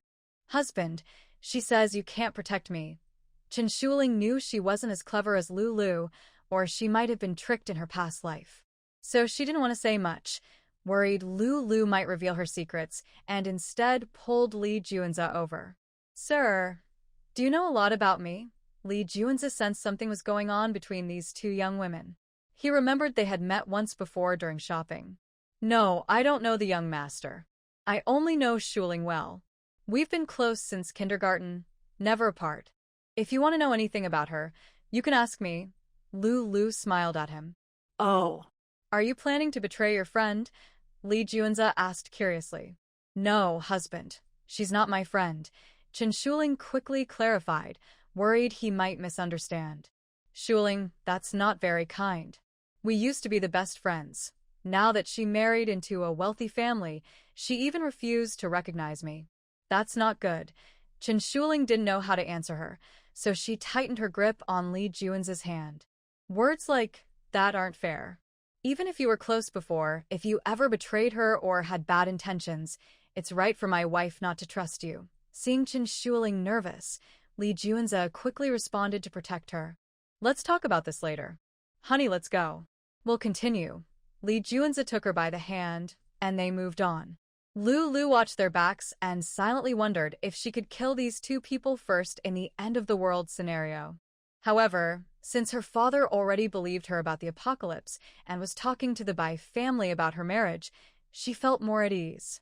There was also one thing that made her less worried. She had never heard of the 9th young master of the Li family after the end of the world. It was possible that he had already turned into a zombie from the very beginning. As long as Chen Shuling, the foolish woman, didn't reveal her jade pendant space, that space would eventually belong to her. But this woman was very foolish. She always talked about her good things everywhere. If she did, many people might come to steal them. Chen Shuling had a few drinks and was a little drunk. She was not very good with alcohol, so she had to rely on Li Juanza to support her. Yunsha, Linger is drunk. "You should take her back to her room and take good care of her," said old Madame Chun, worried. "Don't worry, Grandma. I'll take her back now," Li Juanza replied, bending down to carry Chen Shuling in a princess-style lift. "Good." Old Madame Chen watched him carry her granddaughter away and couldn't help but shed tears. Her granddaughter had just turned 20, and she never thought she would get married so soon. "Why are you crying, old woman? Kids grow up and get married eventually. And if they don't marry, how will you have great-grandchildren?" Li Lao said, seeing her cry, and couldn't help but try to comfort her. Yes. "In the future, I hope Li Lao can help take care of her more. My granddaughter has been spoiled by me since she was a child.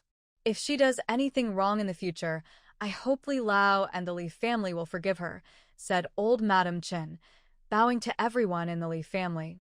Li Lao quickly helped her up. "What are you doing? From now on, we are all family.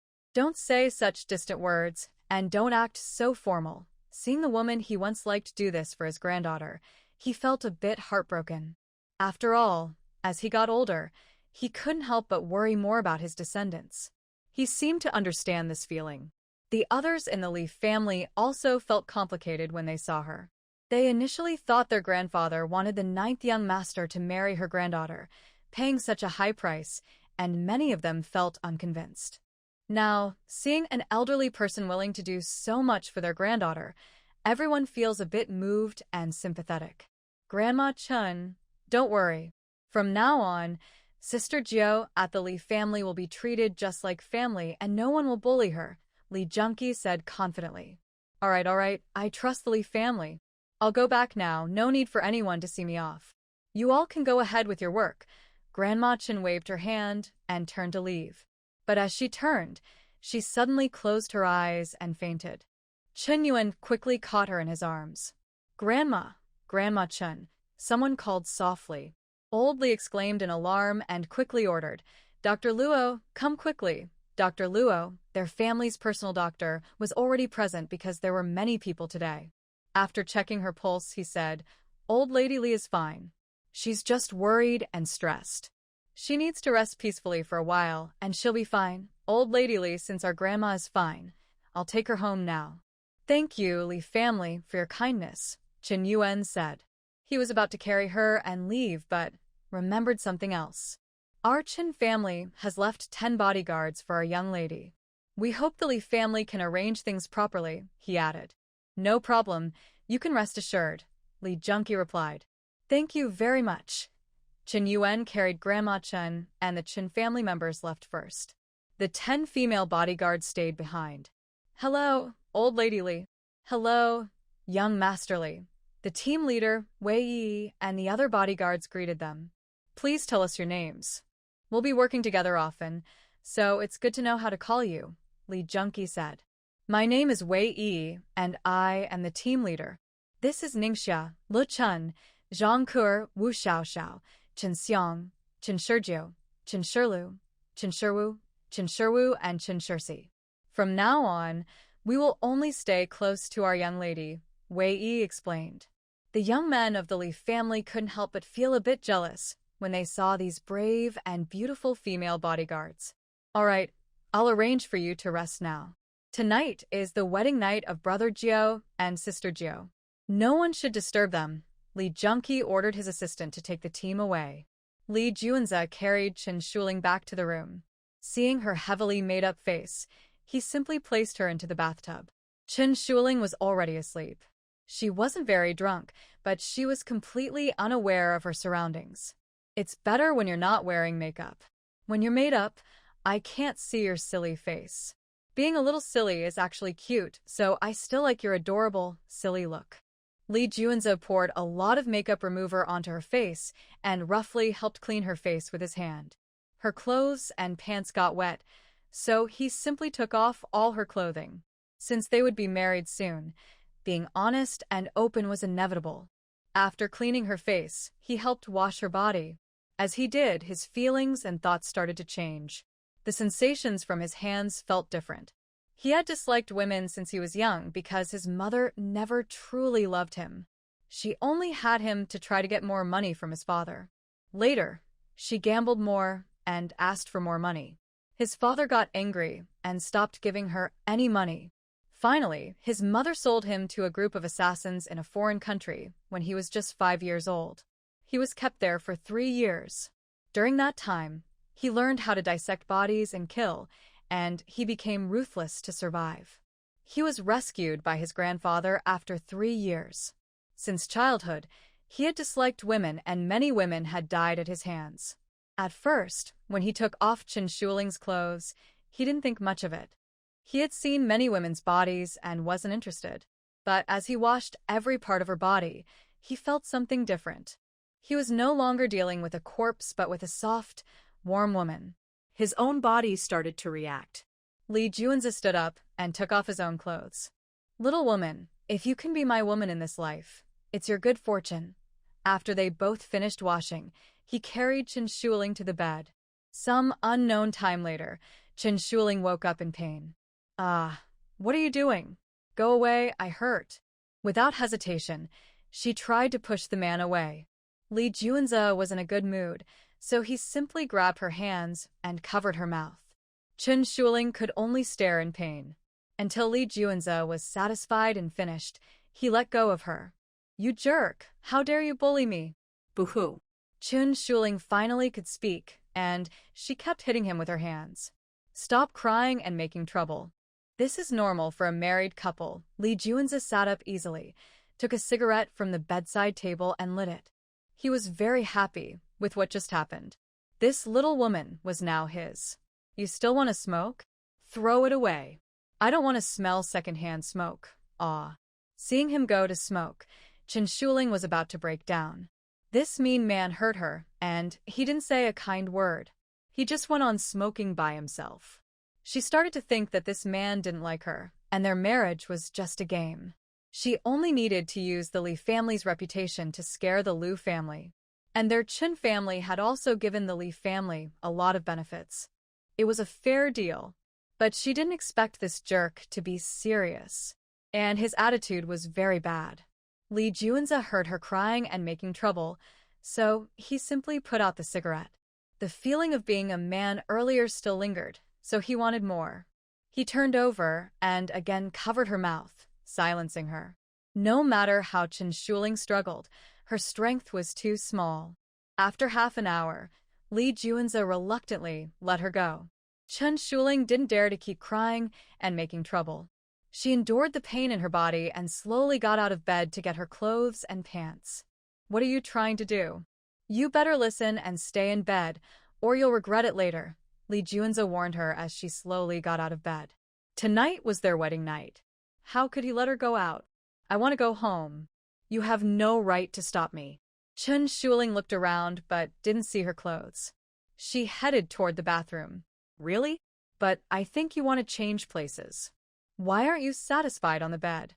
Li Juanze saw her almost at the bathroom and also got up to follow her. More than half an hour later, Li Juanze carried her back to the bed. "Do you still have the strength to walk now?" Chen Shuling ignored him.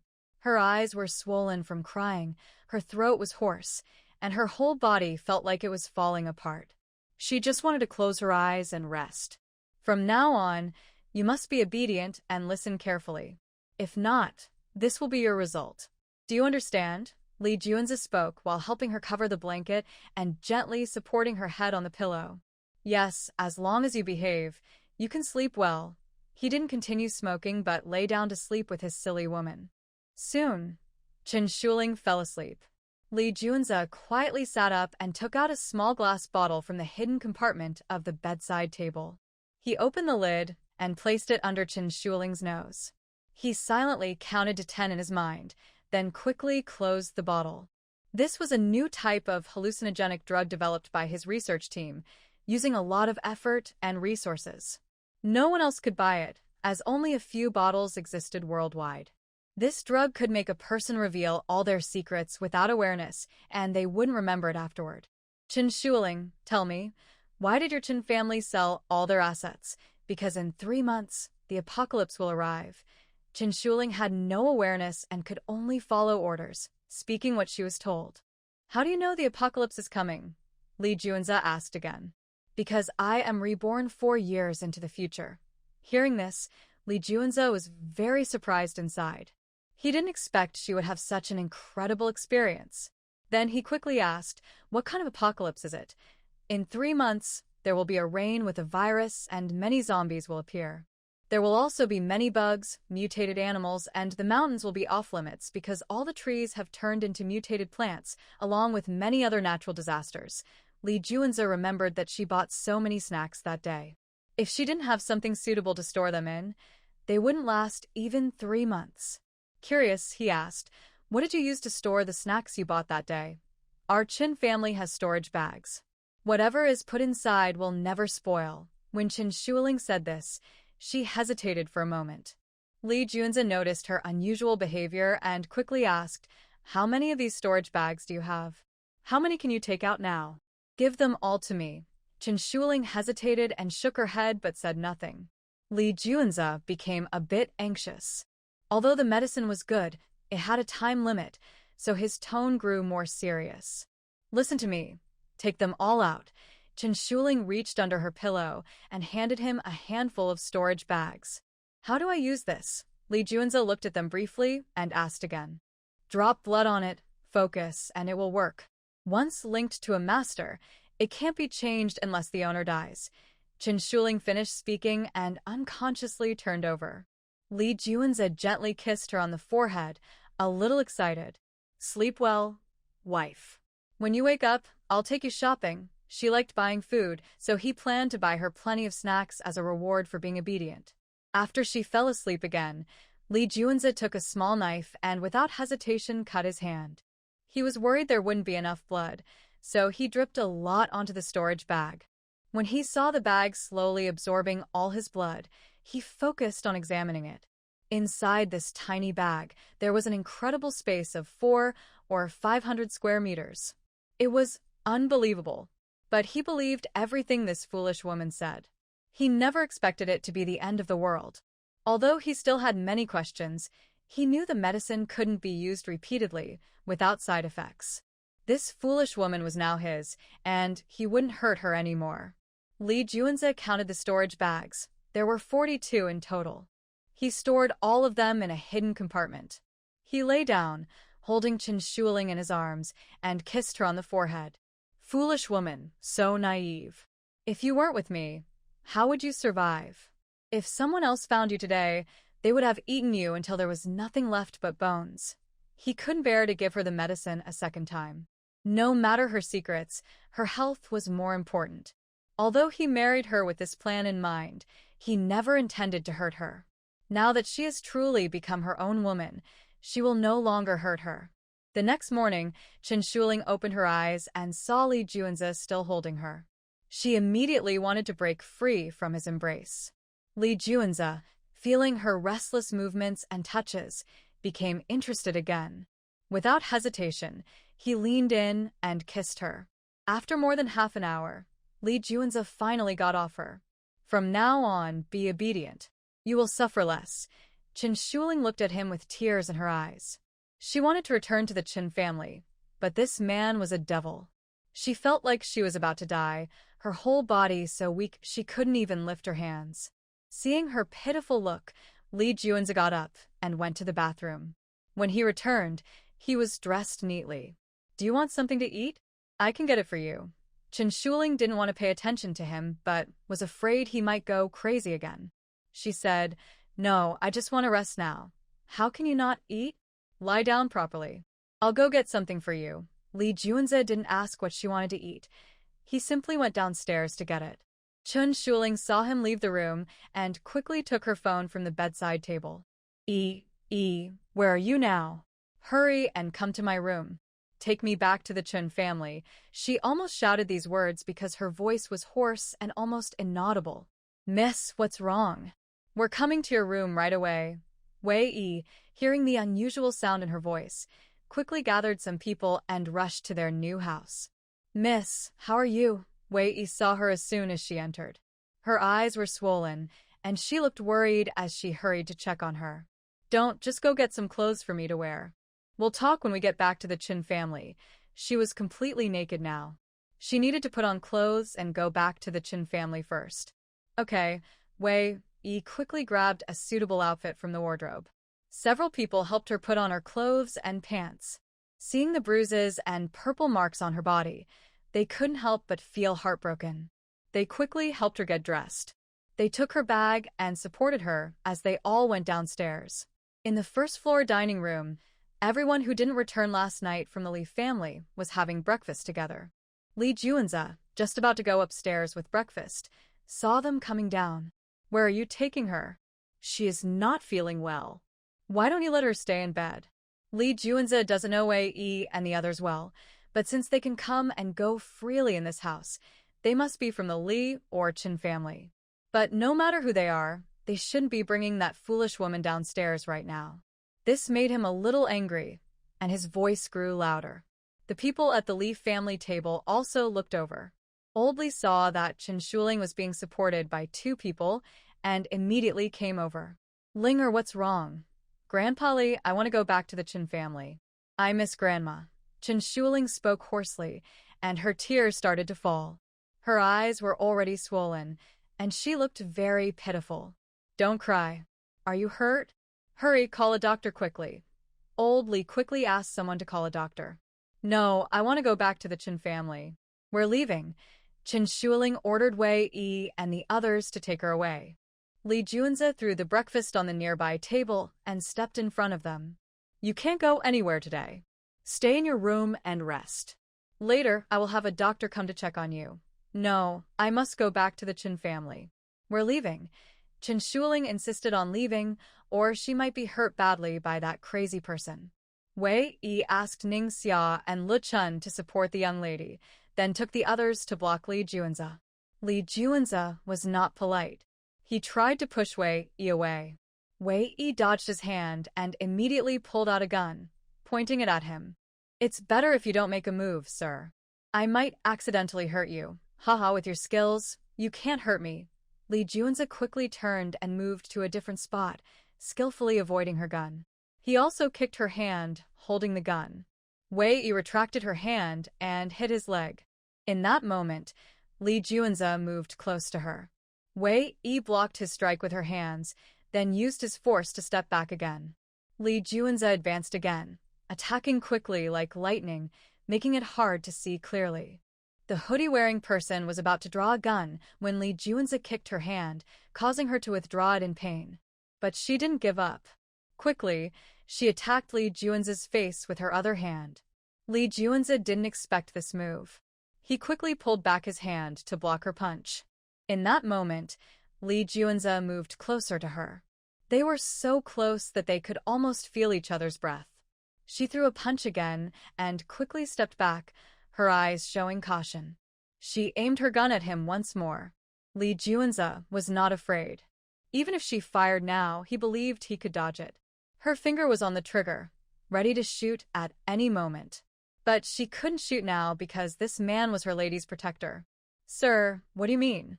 We're just taking the lady back to her family. It doesn't mean anything. Without my permission, you can't take her." Suddenly, Lee Junza leapt forward, grabbed her wrist, and took the gun from her hand.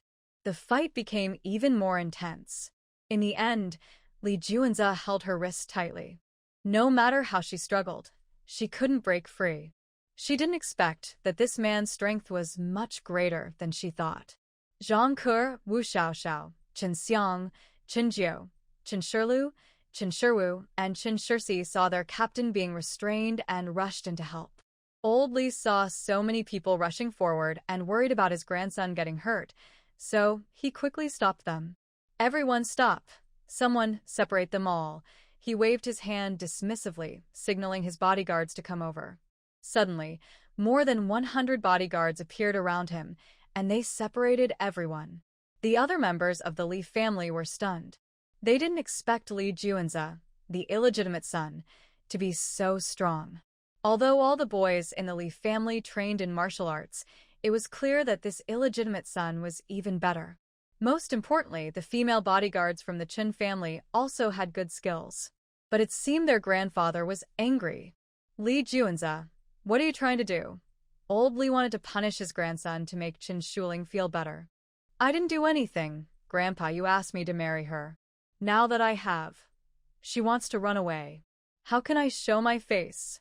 Lee Junza just felt a little sad because he enjoyed holding her last night and didn't want her to leave. Old Li was speechless from being scolded, but seeing Chen Shuling look like a fragile doll about to break, he said, "Linger, go home and rest for 2 days. I'll send someone to pick you up. Is that okay?" "Okay." Chen Shuling wanted to go back quickly, so she agreed. If she didn't agree now, she probably wouldn't be able to leave the Li family. "I don't agree." "Grandpa, what do you mean? You just told me to marry her yesterday, and today you want her to leave." Lee Junza really felt that this old man was being a bit too controlling. "How dare you say that? Later, I will punish you." "No, you should take some gifts to the Chen family and apologize to your grandmother. When you come back tonight, I will punish you again." Old Li was almost furious with his grandson. His plans were completely disrupted by this situation. He had arranged a lot for marrying a granddaughter-in-law, but now everything was thrown off by this kid. He was so angry, he almost wanted to hit his grandson. "Butler, arrange a car to send the young lady back." "Yes, sir." The butler immediately went to arrange a car and bodyguards. Lee Junza saw that the old man had made his decision. He had no choice but to watch that silly woman go back. "Why are you still standing there? Didn't I tell you just now? Take the gifts and go to the Chen family to apologize."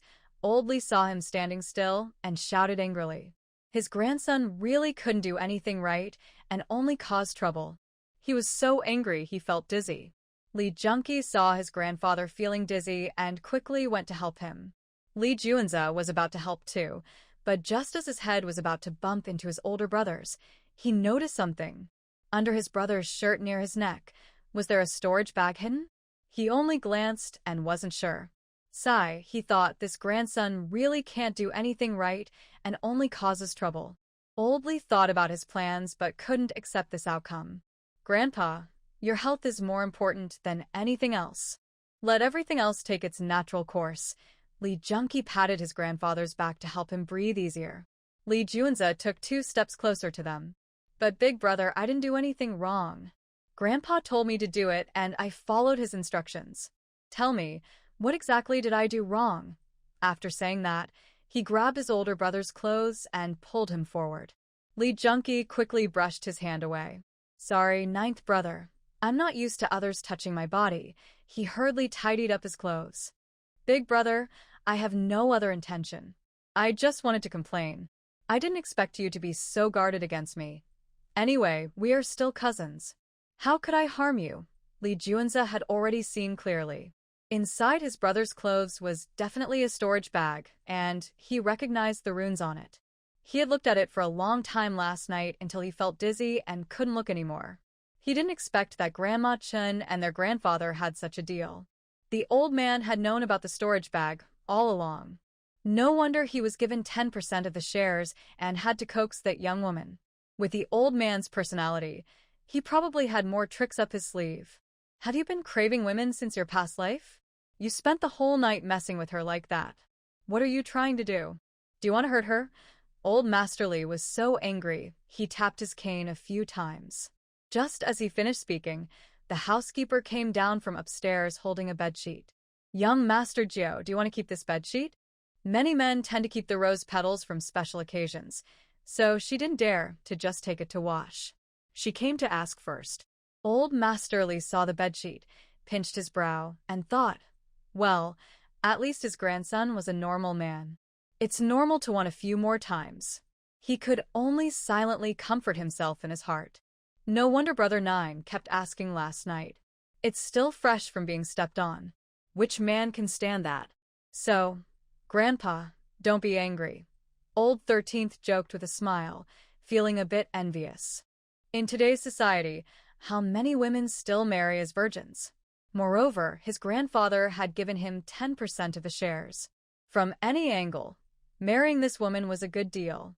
Lee Junza looked at the bedsheet in the housekeeper's hand and thought about the storage bag still in the room. He grabbed the bedsheet and headed upstairs. He didn't value this item much.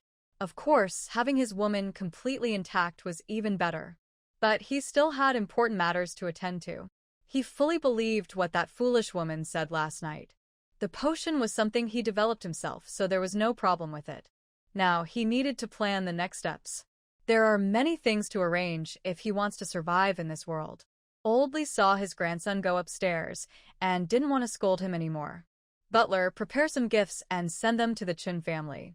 Apologize properly. Yes, sir. The butler quickly made arrangements. Lee Junza went into his room and saw everything had been tidied up. Even the bed was made. He hurriedly took his briefcase and sat on the bed, opening the hidden compartment where his storage bag was still inside. He quickly packed all the storage bags and everything that couldn't be exposed to light. He rarely came to this garden of the Lee family. He only knew about this hidden compartment after moving into his new house, so he wanted to take all his valuables with him. The gifts are ready. When you visit, be polite. This is the last warning. Don't provoke Shuling again. If you do, I might really have to break your legs. Old Lee saw him come down and reminded him again. This was a matter of life and death for everyone in the Lee family. He couldn't let his grandson ruin his plans. Understood. Lee Junza was in a hurry to handle his affairs and didn't want to waste time arguing with the old man, but he still nodded politely. The ninth young master, your gifts and bodyguards are arranged. The butler waited outside for him. Forget the bodyguards. I'll drive myself. Lee Junza took the car keys and got into the driver's seat. No. Ninth young master, the old master instructed us to. Before the old butler finished speaking, Lee Junza shot him a cold glance. His eyes were filled with an intense, hard-to-explain fierceness, making people feel chills. The old butler immediately shut his mouth. Although the ninth young master usually seemed the most reasonable among the young masters, when he truly turned cold, his gaze alone was enough to show he was not someone to be trifled with. Lee Junza didn't say another word. He started the car and drove off. Soon, he returned to his villa. Boss, today is your wedding day and you're already back so early the next day? Xuanwu ran inside from jogging and saw their boss. Come to my study if you have something to discuss. Also, tell them to get online immediately. He was talking about Qinglong, White Tiger, Jin Gang, and Zhuke. Okay. Xuanwu quickly took out his phone and started contacting them. Li Juanza entered the study and opened his computer to check all their assets. He marked which items to sell first and which later. His long fingers quickly typed on the keyboard, making each list. After a few minutes, Xuanwu informed everyone and also came into the study. He saw the boss busy writing some documents. He stayed silent and stood to the side. More than 10 minutes later, Li Juanza stopped and started a video call. Boss. Several people appeared on the screen. Qinglong, White Tiger, Jin Gang, and Zhuke. Regarding the tasks I give you, don't ask why. Just do as I say. Li Juanza began sending them the files he had prepared. White Tiger, you're responsible for selling all our properties. I've already sent you an email about what to sell first. Zhuke, you're in charge of buying various grains and other supplies we need. I've sent you an email. Check it out later. For anything I haven't mentioned, search online for keywords related to what we need to prepare for the end of the world. If you find anything I missed, add it immediately. Jin Gang, gather all the weapons. I'll come to see you today. When I arrive, I'll need you to do some tasks. Until then, don't ask questions. Xuanwu, you'll head to Qinglong's place soon. Within 2.5 months, you both need to build a stronghold for the end of the world. Remember, everything must be done quickly. We don't have much time. Li Juanza gave instructions to everyone in one breath. He then took 2 storage bags from his bag and handed one to Xuanwu. Try dripping blood on it. You'll know what it is. Remember, you only have one. The other belongs to Qinglong. Okay, Xuanwu didn't hesitate. He sliced his hand with a knife, and blood immediately appeared. They are people who thrive on danger, so a little blood doesn't bother them. The people in the video didn't dare to speak up because they saw the serious expression and tone of the leader, knowing the matter was very important. Enough, focus on holding the bag and look inside. Li Juanza saw that he had already spilled quite a bit, so he quickly told him to stop.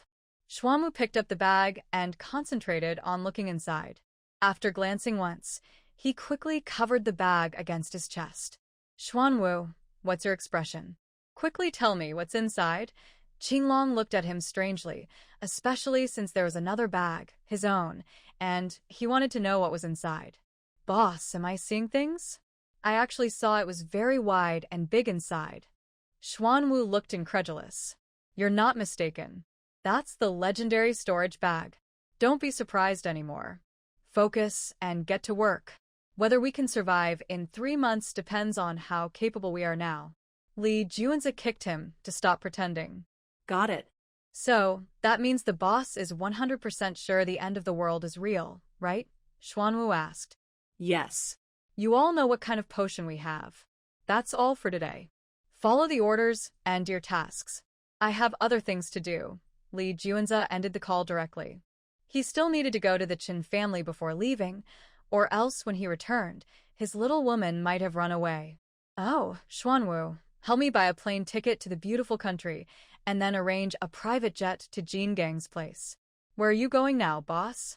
Xuanwu looked at him still walking out, and asked confused. My wife was angry last night and went back to her parents' house. I need to go and coax her back.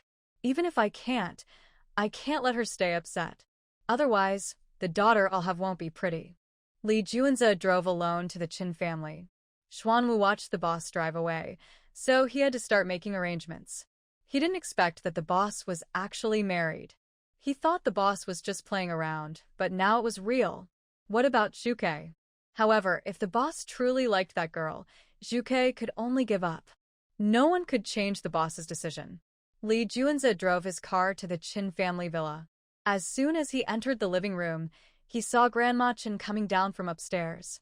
Grandma, has Linger finished resting? Li Juanza asked and handed the things he was holding to Enliping. These are things my grandfather asked me to bring as an apology. Sorry, Grandma. I didn't mean to worry you.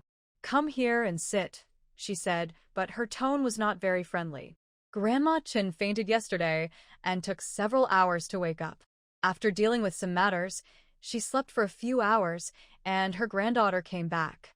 Seeing her granddaughter in such a state, she felt both worried and sad. Okay.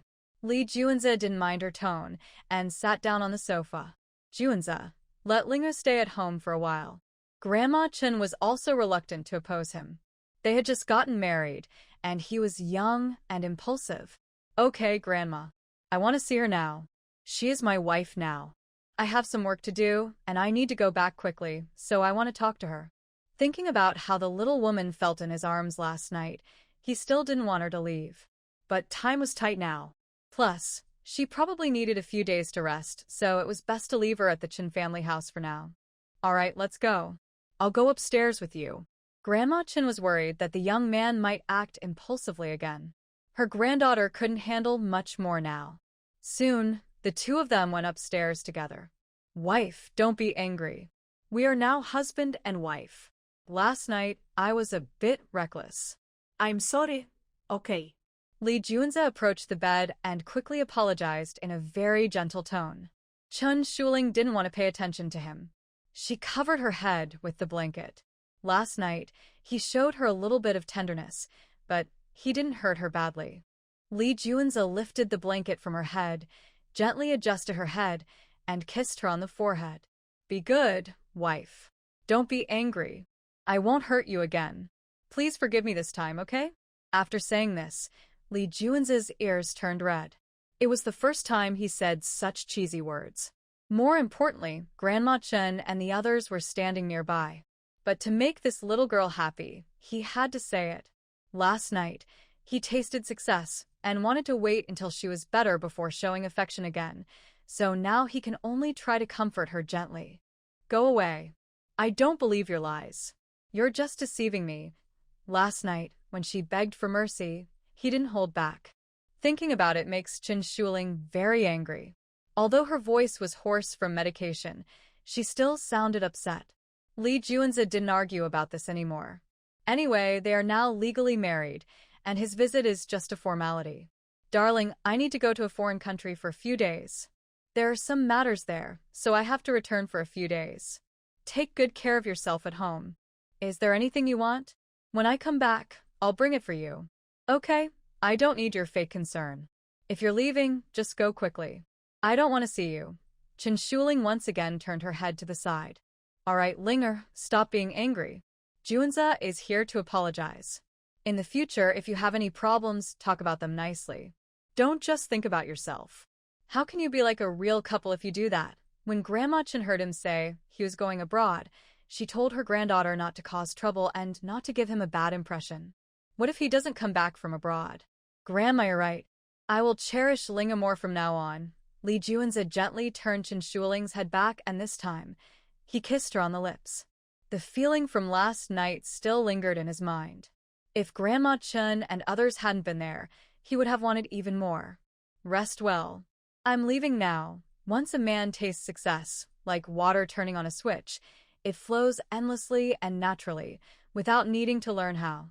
Seeing his confident, unhesitating departure, Chen Shuling felt a small sense of disappointment inside. Grandma, look at him. He's so heartless. He just wanted to talk to you, but you ignored him. Now he's gone, and you're unhappy. Why not call him and ask him to stay a couple more days? At first, Grandma Chen thought it was good for him to be away for a few days. But then she wondered if their recent marriage might be affected by his going abroad. No, I won't let him come back to mistreat me, Chen Shuling said as she pulled the blanket over herself and continued to sleep. She was exhausted and sore after last night's ordeal with that troublemaker. All right, take a good rest. I will go out first. Grandma Chen has too many things to do right now. Yes, Grandma. Don't tire yourself out. When I feel better tomorrow, I will go out with you to help. Chen Shuling knows her grandma has been very busy lately. She was worried about the Liu family before, but didn't dare to go out herself. But now she is the daughter-in-law of the Li family, and Liu Jia probably won't dare to hurt her anymore. When she feels a bit better, she plans to ask some bodyguards to come to the Li family. Even if she doesn't need many, just for show, so she can go out freely. I understand. You also rest well. Grandma Chen left with her bodyguards, and when leaping, Chen Shuling saw that no one was around, so she pulled a blanket over herself, secretly drank a lot of spiritual spring water, and then went to sleep. Li Junzi drove back to the Li family. Grandpa, I've already told the Chen family that Shuling needs to rest at home for a few days. I also plan to go back during this time because I have some things to take care of. He needed to tell this old man before leaving, or he might cause trouble. This kind of thing won't take many days. If the doctor from the Chin family isn't good enough, I will arrange for a doctor immediately. As for his own matters, he told him not to worry about it. Just stay at home and rest when you come back. Li Lao picked up the phone to call the doctor. Li Juanza quickly stopped him. Grandpa, I already told Grandma Chen and them that Shuling agreed. If you change your mind now and want her to come back, she will be upset again. How many days did you agree on with her? Li Lao didn't want to delay too long. We agreed on 8 days, mainly because Chen Shuling has been throwing tantrums. Li Juanza had to tell a lie. As long as he left, this old man would have to decide whether he wanted to find him or not. When Li Lao heard it was 8 days, he was so angry he grabbed the teapot from the table and threw it at Li Juanza. 8 days. Do you know how much can be done in 8 days? Do you know how important these 8 days are for our Li family? Just then, Li Juki came in. Grandpa, the matter has already happened. You should focus more on taking care of your health. I have prepared everything, but I didn't expect this useless, wasteful kid to ruin all my plans. Old Li patted his chest. Grandpa, you're wrong. If you want me to marry him, I will. Have I done anything wrong? Have I disobeyed you in any way? Why is everything now blamed on me? What are your plans?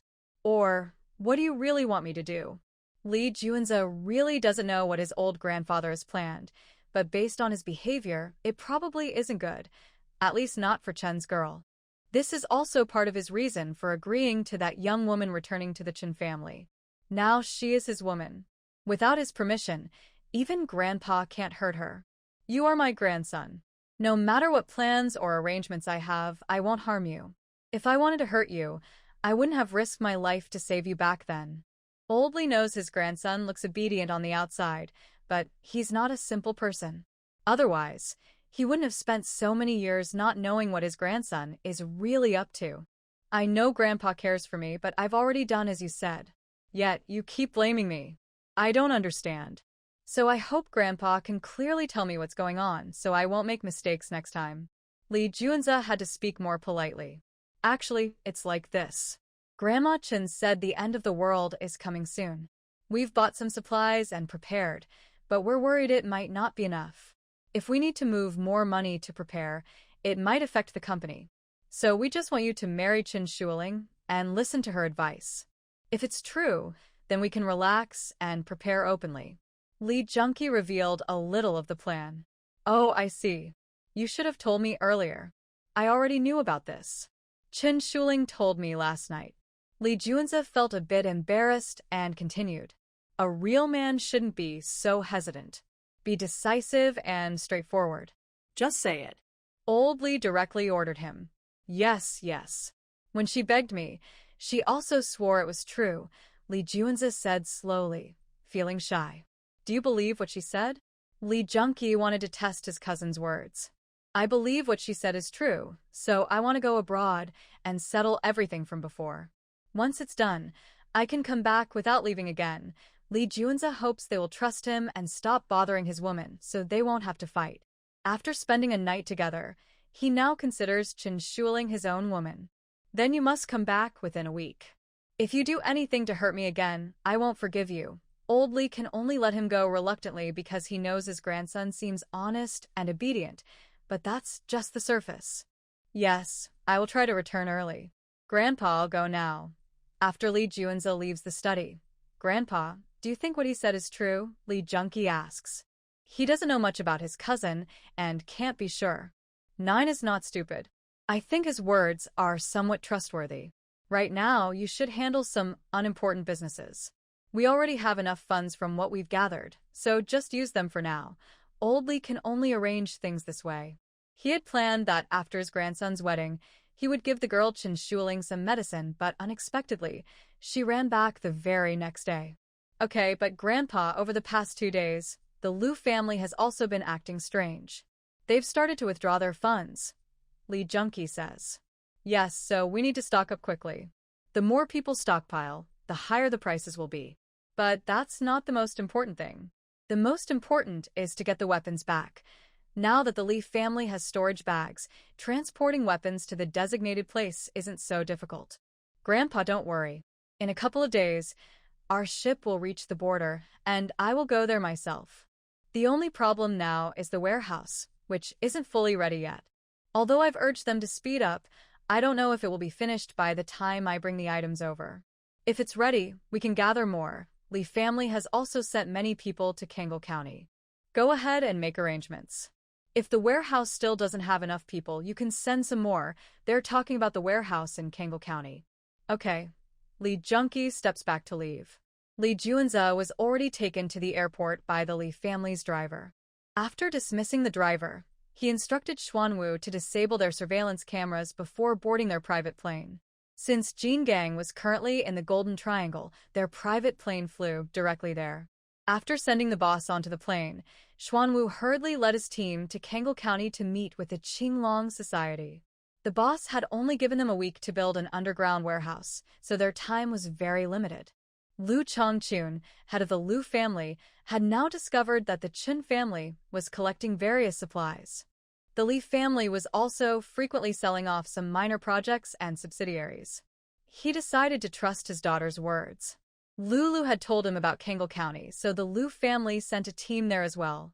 However, by the time they arrived, the Chen, Li, and Li Juanza's people had already made arrangements in that area. So, the Lu team was a bit late. Chen Shuling was still half asleep when she heard her phone ring. She got up and saw it was from an unknown number, so she answered casually. Hello, Shuling, it's me. I attended your wedding, and now I'm getting married too. Will you come to my wedding? It was Lu's voice. She was surprised to hear she was calling from a new number. When Chen Shuling recognized her voice, she didn't hesitate and immediately hung up. She could confront her directly, but it was a matter of intelligence. She knew she couldn't beat her in that area, so there was no point wasting time. Who would have thought this foolish woman is still so naive? Huh, what's called a cat catching a mouse? Chen Shuling, you are just a mouse in my hands. You can't escape, haha. Seeing the call was hung up, Lu wasn't angry but felt quite happy. Her father believed her story about the apocalypse, and she was allowed to return to the Lu family's old residence. Her wedding with the Bai family was also scheduled. She was satisfied with everything except one thing. She hadn't yet obtained Chen Shuling's jade talisman space. After her rebirth, the fool hadn't gone out at all. The last time she saw her was at a snack street and her wedding. But with so many Lu family bodyguards around, she didn't dare to act. However, with her experience in surviving the apocalypse and killing people, she believed it wouldn't be too difficult to kill her. She thought about marrying the strongest lightning power user in the future apocalypse. She felt very happy and more confident about defeating Chen Shuling. Today was the start of the Chen family auction. Many high officials and wealthy people from the capital came to attend. Everyone knew that the Chen family was an old family with countless antiques and paintings. Many people had long coveted their old antiques, but the Chen family was not short of money. Now that there was such a good chance, many were eager to buy. Chen Yuanan and his son Chinzwa each carried a storage bag, and they also had one for sale outside. They took out one bag each. The auction had so many items to sell that it lasted 3 full days before everything was sold. Grandma, this card now has over 968 billion. That's all the money from what we sold in these 7 days. Chen Yuanan handed the card to the grandmother. After about 10 days, he finally sold everything the Chen family wanted to sell, including the company. The grandmother took the card. You and your son have worked hard during this time. Now, rest well for the next 2 days. In 2 days, we will start collecting various supplies again. Grandma, we don't need to rest. We sleep every night. If there's anything, just tell us, Chinzwa said. If the apocalypse was real, each day would be fewer, and time would be even more urgent. So, he wanted to prepare everything as soon as possible. These 2 days, there's really nothing to do. In a few days, we will have the supplies back, and then we will gather all the strength of the Chen family to receive the supplies. Grandmother Chen had already assigned everyone else, except for the bodyguards, to different tasks. Many supplies had already started coming from abroad. After this batch of money arrives, even more supplies will come back. Now that the company had been sold, they had more staff, and everyone managing the company had returned. Okay, we'll go rest first. Chen Yuan respectfully led his son out. I really hope those supplies arrive soon. Once they do, we can go to northern Myanmar. That way, I can expand my space even more. Chen Shuling couldn't wait to go buy supplies, but unfortunately, her grandmother still wouldn't let her go. As for Jade, I've already arranged for people to handle it. Going to northern Myanmar is fine. Going there is simply like sheep entering a wolf's den. Grandma Chen would never agree to let her granddaughter go to that place. Now that she is in the capital, she can go out occasionally, and her grandmother might allow it, especially since the Li family's influence is still present. Oh, all right. I'll go upstairs to sleep, Chen Shuling said as she stood up and headed to her room. She increasingly felt useless. In the past, she always thought everything was fine because her grandmother was there, so she could live carefree. But now, she feels like a waste. Thinking of this, she didn't continue to her room, but went to the backyard instead. Wei Yi, I see you're pretty good at fighting. Come teach me, she said. Since she couldn't go out now, she wanted to learn some self-defense skills, so her grandmother wouldn't worry about her anymore. Miss, you don't need to learn. Wherever you go, we will protect you, Wei Yi advised. How could this young lady be willing to endure the hardships of learning martial arts? I told you to teach me, so just do it. No arguing, she insisted. These people had been raised in her family since childhood. They had never betrayed her in the past life. Even when she foolishly ruined herself, they never left her side. She felt guilty toward them, but now she was also angry at Wei Yi and the others. Everyone said she would suffer, so they protected her very well. They kept her from seeing the real world outside. In her past life, if Lu hadn't given her that last lesson, she might never have understood what human nature really is. Understanding people is very important. In her previous life, she lived in the fairy tales her grandmother told her. She didn't know what human nature was and didn't know who to be cautious of. In the end, Lu ate her up completely, leaving nothing behind. It was her own fault, but wasn't it also because of the careful care from these people? Yes, miss, Wei Yi replied, seeing that she was angry. Chen Shuling remembered the fight with Li Juanza that day. Without hesitation, she punched Wei Yi in the face.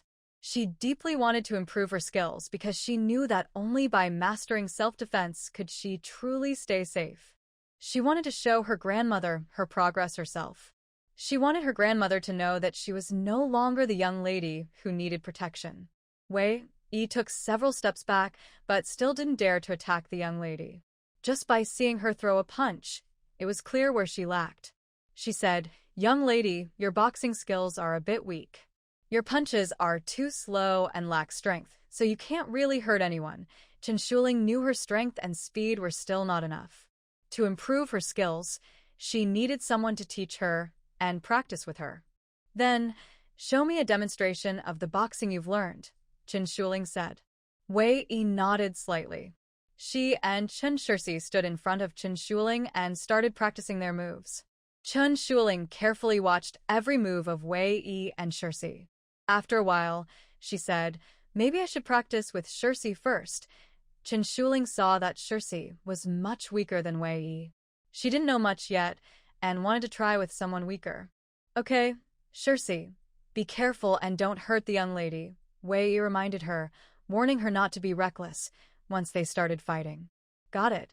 Shirsi quickly got into position, waiting for the young lady to attack.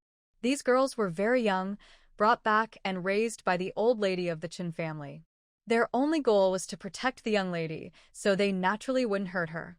Chen Shuling saw her stance and understood her meaning. She immediately clenched her fists and attacked. Before they could fight many times, Chen Shuling's phone rang. She looked at it. It was another unknown number. She immediately hung up, worried it was Lu, that crazy woman. But right after she hung up, the call came again. It rang twice more and the other side kept calling. She had no choice but to answer.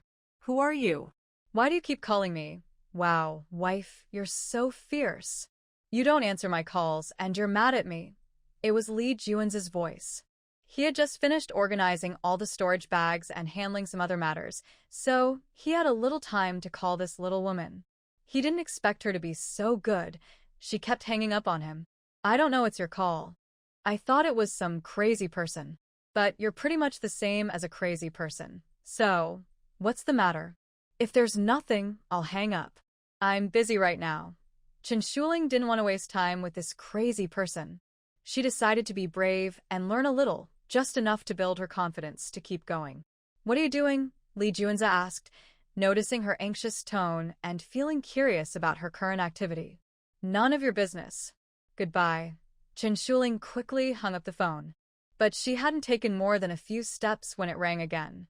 What are you really doing? Why are you calling? If you don't tell me, I'll keep calling. Li Junza opened his computer, typed in a password, and saw the surveillance footage of the entire Chen family.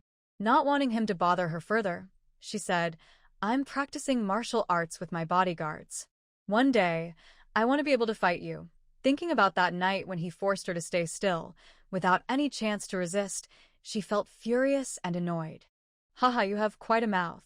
If you want to beat me, I have a way. Do you want me to tell you? Li Junza had already seen clearly.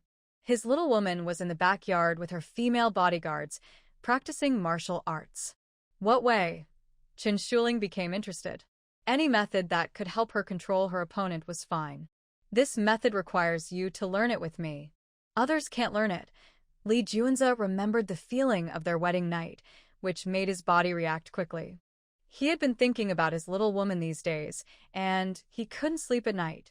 He had to take cold showers every day. Are you going to tell me or not? If not, I'll hang up. Chen Shuling couldn't stand his hesitation and indecision. Even if I go back, even if you just lie there without moving, I would still be defeated by you, because only you can make my strong, iron-hard things soften. Li Junza was now completely in a self-taught mode. Shameless. Chen Shuling thought about that night when he pressed against her with his strength, and her face turned red. She quickly hung up the phone. This shameless person. If he kept talking, she wouldn't know where to hide her face. Seeing the call was hung up again, Li Junza wasn't angry. He immediately called Chen's grandmother. Grandma Chen saw it was an unknown number, but answered anyway. Hello? Who is this? It's me, Li Junza. Junza, how are you over there? When will you come back? Grandma Chen was surprised to hear from him and didn't expect he would call her. Grandma, I might not return for a while, but I want to tell you something today. What is it? Just tell me. Grandma Chen became curious because he sounded serious. Grandma, Linger is now learning martial arts with Wei Yi and the others, but she doesn't need to learn that as a girl. You don't have to worry about her safety. With the Li family and me around, she will be very safe. Li Junza really doesn't want her to learn martial arts. His woman just needs to be gentle and soft. If she really wants to learn martial arts, she would have to get hit a lot and build strong muscles. Otherwise, training would be useless, just some fancy moves. Although in the coming apocalypse, being capable is good, he shudders at the thought of sleeping next to a woman with muscles all over her body. Just looking at Zhuke, he knows she's no different from a man. He would rather be a monk for life than sleep with someone who looks and acts like neither a man nor a woman. He prefers the current little woman, soft and gentle in his arms, which makes him very interested. Just thinking about that feeling makes him react. So, he is determined not to let her change. Even in the apocalypse, he believes he has enough strength to protect her. Grandma Chun heard that her granddaughter wanted to learn martial arts. She didn't oppose it. Learning a bit is okay. At least she can protect herself wherever she goes. No, Grandma, I like her the way she is now. If she starts acting like a tomboy, I will definitely divorce her. Li Junza also thinks this way. There's no way he would sleep with someone who looks and acts like neither a man nor a woman. Grandma Chen immediately rebutted.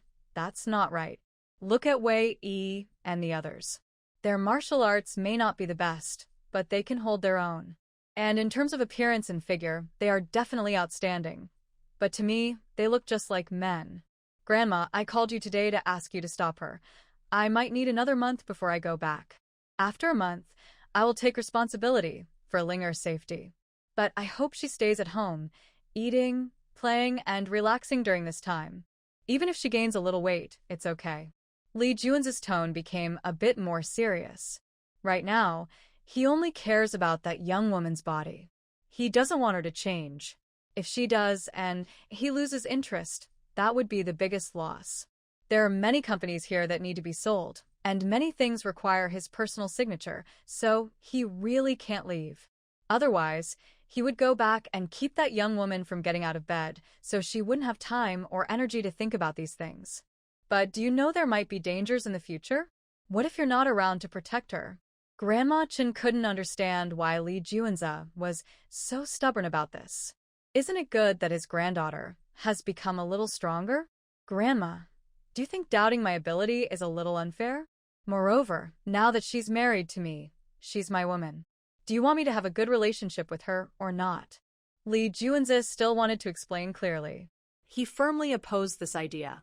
He has been practicing martial arts since he was young, so he knows what real martial arts training is like. The muscles all over his body, the feeling of holding a soft woman in his arms, those are completely different. No matter how the world changes, he has the confidence and ability to protect his woman. He is 30 years old and has never been interested in women before. She is the only woman who has ever caught his interest. Deep inside, he's a little scared. What if this woman also changes and no longer interests him? Would he really have to become a monk then? Got it. Grandma Chen listened to him speak so seriously, worried it might affect their marriage. She decided to go talk to her granddaughter. Anyway, there are less than 3 months until the end of the world. Even if she trains every day now, she might not become very powerful.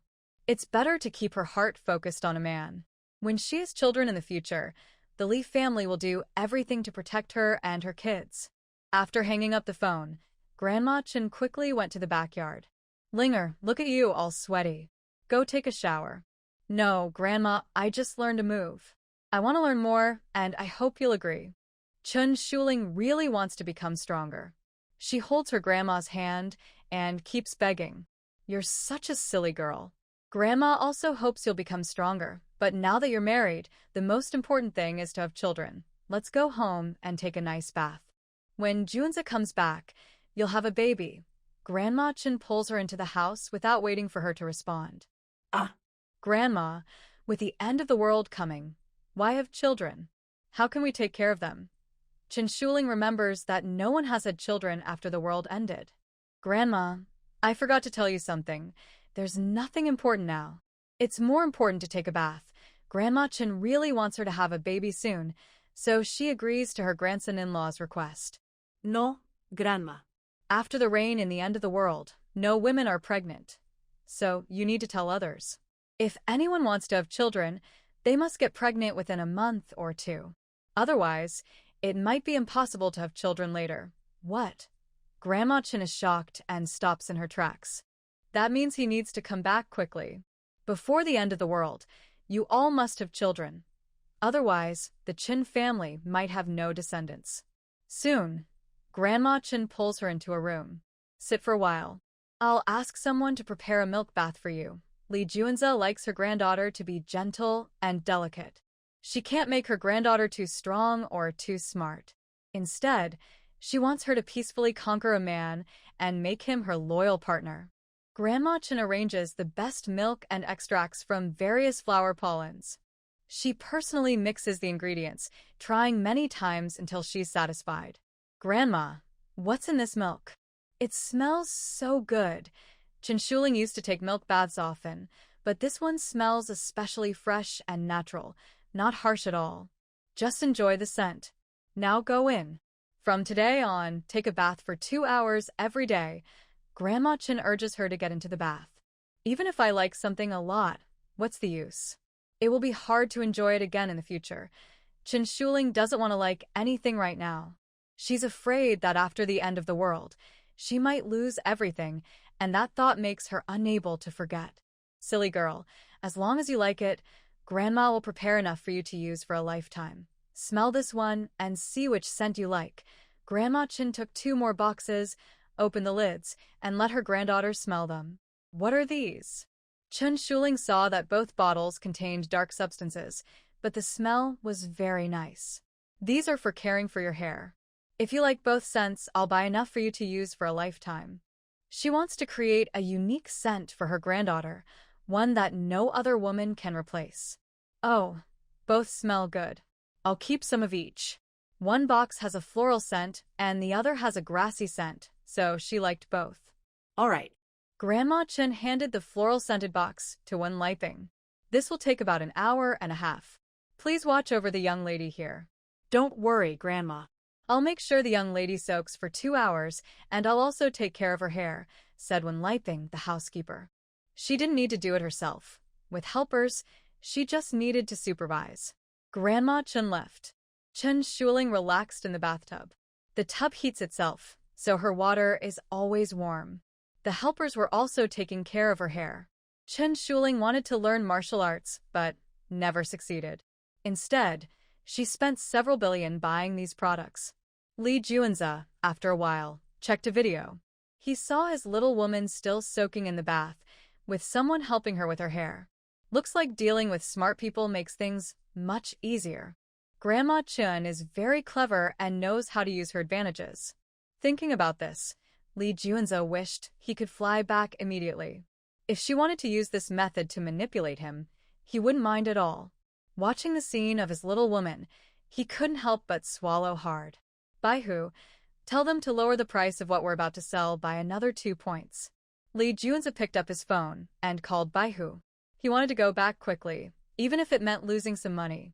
Anyway, he already had more money than he could spend. Just after he finished the call, old Li's phone rang. When will you come back? You promised me you'd return in a week. It's already been a week. Before he started taking the medicine, old Li was still worried about selling all of the Li family's assets. He wanted his grandson to come back soon. Once he was sure the medicine worked and everything was real, he would be willing to sell all the Li family's assets. Grandpa, sorry, I can't come back right now, but I'll try to return as soon as possible, Li Juanza said honestly.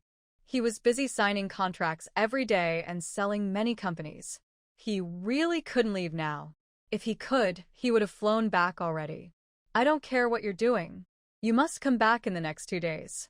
Juanza, you're grown up and I've never forced you before. But this time, I'm begging you. Now that his grandson was outside, if he didn't come back, there was nothing he could do. So he wanted him to return first. He had someone look into it, but they couldn't find any information about his grandson. Grandpa, I'll come back as soon as I can. Don't worry about what I told you that day. Just believe me. The sooner you arrange things, the better, Li Juanza said, hoping to persuade him not to have bad ideas. Just trust him and make plans early so they could prepare for the end times. The Li family had many people and supplies. Come back in 3 days. Just stay for a few days. Even if you go out again, I won't interfere, old Li said in a softer tone, trying to talk to his grandson kindly. Okay, I'll come back soon. That's all, Grandpa. I need to go now, Li Juanza quickly ended the call. He saw that the old man looked worried. His intentions were very clear. He wanted to take advantage of the Qin family. But that little woman was already his. He would never hurt her. Moreover, her grandmother wanted to make her even better. He hadn't even enjoyed her yet, so how could he hurt his little woman? Old Li saw his grandson hang up and felt like crushing his phone in frustration. His grandson seems to be disobedient, but in fact, he is the most afraid of himself. However, this grandson, who appears very obedient, is actually the opposite. He is difficult to control. Since he was young, he didn't care about how much the family gave him or how much money he had. When someone doesn't care about anything, they are the hardest to handle. Everyone in the Li family wants his money and power, but this grandson has never mentioned or asked for them. Because of that, he is impossible to control. He still called his eldest grandson, saying, Junkie, continue selling off the subsidiaries. Keep the headquarters of our Li family and sell everything else. If the assets are gone and the money is gone, they can earn more later. But if a person is gone, they can never get them back. So he prefers to take a gamble. 2 days later, Chen Shuling finally got to go out with her grandmother. They went to the seaside and took a cruise into international waters. Yuan Bo, Yuan En, take all the unrelated people and send them to the cabins, Grandma Chen ordered. Okay. The two brothers immediately took people to move everyone else into the cabins. Chunzwa drove another speedboat to take Shinshuling to a nearby ship. Miss, this ship is full of grain, several hundred tons. Good. With so much grain, we won't be hungry. Shinshuling gently touched the ship, which was hundreds of meters long, and it disappeared. Chunzwa was surprised for a moment, but didn't doubt and drove the speedboat to the second ship. Miss, this ship is full of gasoline and diesel. There's more gasoline and diesel is less, but it's also several hundred tons. Okay. Chun Shuling continued to gather supplies. Next were weapons. All the ships combined had a total of 15 vessels, fully equipped with food, clothing, and shelter. There was even a ship carrying various poultry and edible animals from around the world, along with different crop seeds. Chun Shuling now feels how great her grandmother is. With just a simple move, they have secured enough supplies for the Chin family for a lifetime. Grandma, you're amazing. With these things, we won't have to worry for the rest of our lives. After they finished collecting everything, Chin Shuling immediately went to hug her grandmother. Foolish girl, and this is only part of it. We will stay here for a few days, and more ships will arrive one after another. All the properties and antiques owned by the Chin family have been sold, raising over 130 billion. Although this isn't much for big families, it's enough to buy a lot of daily supplies. In the next few days, they stayed at sea, with ships arriving daily. Whenever a ship came, Chin Shuling would store its cargo in her space, except for trusted family members, so outsiders wouldn't know. But in the capital city, everyone was shocked. First, the Chin family sold all their assets. Then the Leaf family sold many of their subsidiaries, even though their main company remained. Big family subsidiaries are numerous, and selling them all would cause a big stir. Later, the Lu family also started selling their subsidiaries, just like the Li family. Now the Bai family is selling theirs too. These actions made everyone very alert. As a result, the prices for selling assets kept dropping, and fewer people dared to buy. In the upper circles of the city, many people were confused and didn't understand what was happening. These events naturally caught the attention of the leaders. They found the heads of the three families and held a meeting in the conference room. Since the major families in the city hold very important positions, their opinions matter a lot. Old Li, your family was the first to sell your company. Can you tell us what's going on? The elder sitting at the top asked. There's nothing special. My Li family's descendants aren't good at managing, so I decided to sell some assets. Old Li replied. And Lu family head, the leader asked next. Lu Chongchun answered simply. Recently, I've been feeling very tired and haven't found a suitable heir. So I decided to sell some companies to lighten my load. I'm getting older and don't want to work so hard anymore. It's nothing else. And by family head, the leader continued. I don't know. I just saw the other two families selling, so I followed. I really don't understand why they're selling now. Leader, you have to believe me. I swear I'm telling the truth. Master Bai quickly raised his hand. Haha, Master Bai, we've known each other for decades, and this is the first time I've seen you act so funny. Master Qian couldn't help but laugh. At first, he didn't plan to come, and the leader didn't ask him to. Later, he wanted to find out what was going on, so he came anyway. Although he didn't sell any assets, he had already started gathering all the funds from the Qian family. Yes, I find it very funny. I'm over 60 years old, and they still treat me like a fool. Sigh. It seems I am really old, which is why so many people see me as a fool. The elderly man sitting at the top sneered slightly. When they first made a big move, he had already sent people to investigate. But there was no abnormality, and then they started to strangely clean out their family's assets. The less abnormal it was, the more suspicious it seemed. But now they refused to say anything and even made such clumsy excuses, which was really annoying. Leader, I have to tell the truth. I just had a dream that in 2 months, the world would end. So, I want to sell some subsidiaries and stockpile supplies, so my unmotivated family members can survive, Old Li half-jokingly said. The leader then looked at Lu family head. Is that true for you too? Hee, pretty much. Lu family head had to awkwardly smile. But it's true that he isn't completely sure about the end of the world yet. He only somewhat believed what his daughter said. Master Bai didn't wait for him to ask and said himself, I only heard them talking about it, so I didn't have a dream or anything. I just think they're capable, and I can do the same. He didn't really believe much in the end-of-the-world talk, so he sold the smallest assets. In the end, the meeting was inconclusive because they hadn't broken any laws. Their large-scale selling of assets had a big impact on the economy, but since they were major families, taking action against them would be too complicated. So, the leader could only instruct the responsible officials to pay more attention to the weather and the environment, and to prepare emergency supplies. Furthermore, she ordered that all emergency supplies be imported from abroad to ensure greater stability at home. These matters are unrelated to the Chen family. They're a small family group, and even if they sell all their property, it won't have much impact. The grandmother and granddaughter stayed here for about 10 days before returning to land. They checked all the docks again before finally returning to the Chen family. Finally back. I miss my big bed, she said.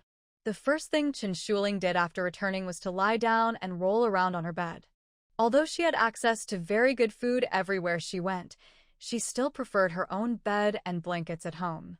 Go take a bath now. You need to bathe before sleeping, her grandmother insisted. Grandma Chen made her take a bath every day. Her granddaughter's skin was so smooth it looked like a peeled egg. She not only took milk baths daily, but also drank spring water often. Grandma, I'm tired today and want to rest. Can I skip the bath? Chen Shuling felt her skin was already in perfect condition and thought she didn't need to bathe. Silly girl, your skin is very good now, but you still don't have that special body scent. When that fragrance naturally seeps into your skin, then you can occasionally skip a day. Otherwise, you must bathe for 2 hours every day. Chen Shuling had no choice but to get up again and continue her bath, which she had been doing non-stop since she was on the boat. The next morning, Old Li arrived. Old lady, you've been gone for over half a month. Where did you go? Why didn't you take me with you? I want to see the world too. Old Li stopped joking. Who would dare let you go see the world? Grandma Chen served him tea. Let's get to the point. Our granddaughter-in-law has been away from her family for too long. It's time for her to go back to her husband's home. Her 9th grandson had been avoiding him for a long time and still hadn't contacted him. The plan was to meet in a week, but more than 20 days had passed, and he still couldn't reach her. So, he decided to come personally to pick her up. Junza isn't at home. Why should Shuling go back to your Li family? She's used to staying with me. When Junza returns, then she can go back. Grandma Chen was surprised for a moment when she heard what he said, but after the surprise, she felt something was wrong. Her granddaughter's husband wasn't home, yet he wanted to take her granddaughter away. That didn't make sense, especially since Old Man Li personally came to pick her up. This made things even more suspicious. So, she immediately refused. Old Lady Chen, what you're doing isn't right. It was your own decision to let your granddaughter marry into our Li family. Now I am here to pick her up myself. Please don't refuse or cause trouble, as it could affect the harmony between our two families. Old Man Li saw her refuse and became a little angry. Grandma Chen didn't say anything. She just looked at him quietly. She had originally approached the Li family, hoping they would protect her granddaughter. Was that a mistake? Was she risking driving away the wolves only to welcome tigers and leopards? Why are you just staring at me like that? Do you think I would harm you? Old Man Li felt a bit guilty seeing her keep looking at him like that. We have known each other for decades. I have trusted you from the beginning to the end. That's why I wanted my only granddaughter to marry into your Li family. I hope you can see that we've known each other for most of our lives and cherish this family bond. Grandma Chen didn't say everything outright. She knew she was the weaker side, and revealing certain truths might hurt her position. Old Lady Chen, stop overthinking. I promised you that I would let Xuelin live a good life. As for me, Li Tianming, I keep my promises. He truly had no intention of harming that young girl, so he wasn't breaking his word. If I were still alive, my granddaughter wouldn't need to trouble you. Although our Chen family isn't as strong as yours, we can still protect ourselves. If anyone dares to hurt us, even if we can't win, we would rather die together. After all, you know our Chen family has some tricks up our sleeves, she warned with a subtle threat. She believed old man Lee, this cunning old fox, would understand her words. After all, she had once given him a storage bag and knew how magical it was. He also knew that recently, the Chen family had bought many weapons. If they couldn't win, they could always fight to the end. Old man Lee listened and realized he couldn't use force. What are you talking about? We are family by marriage and I have known you for many years.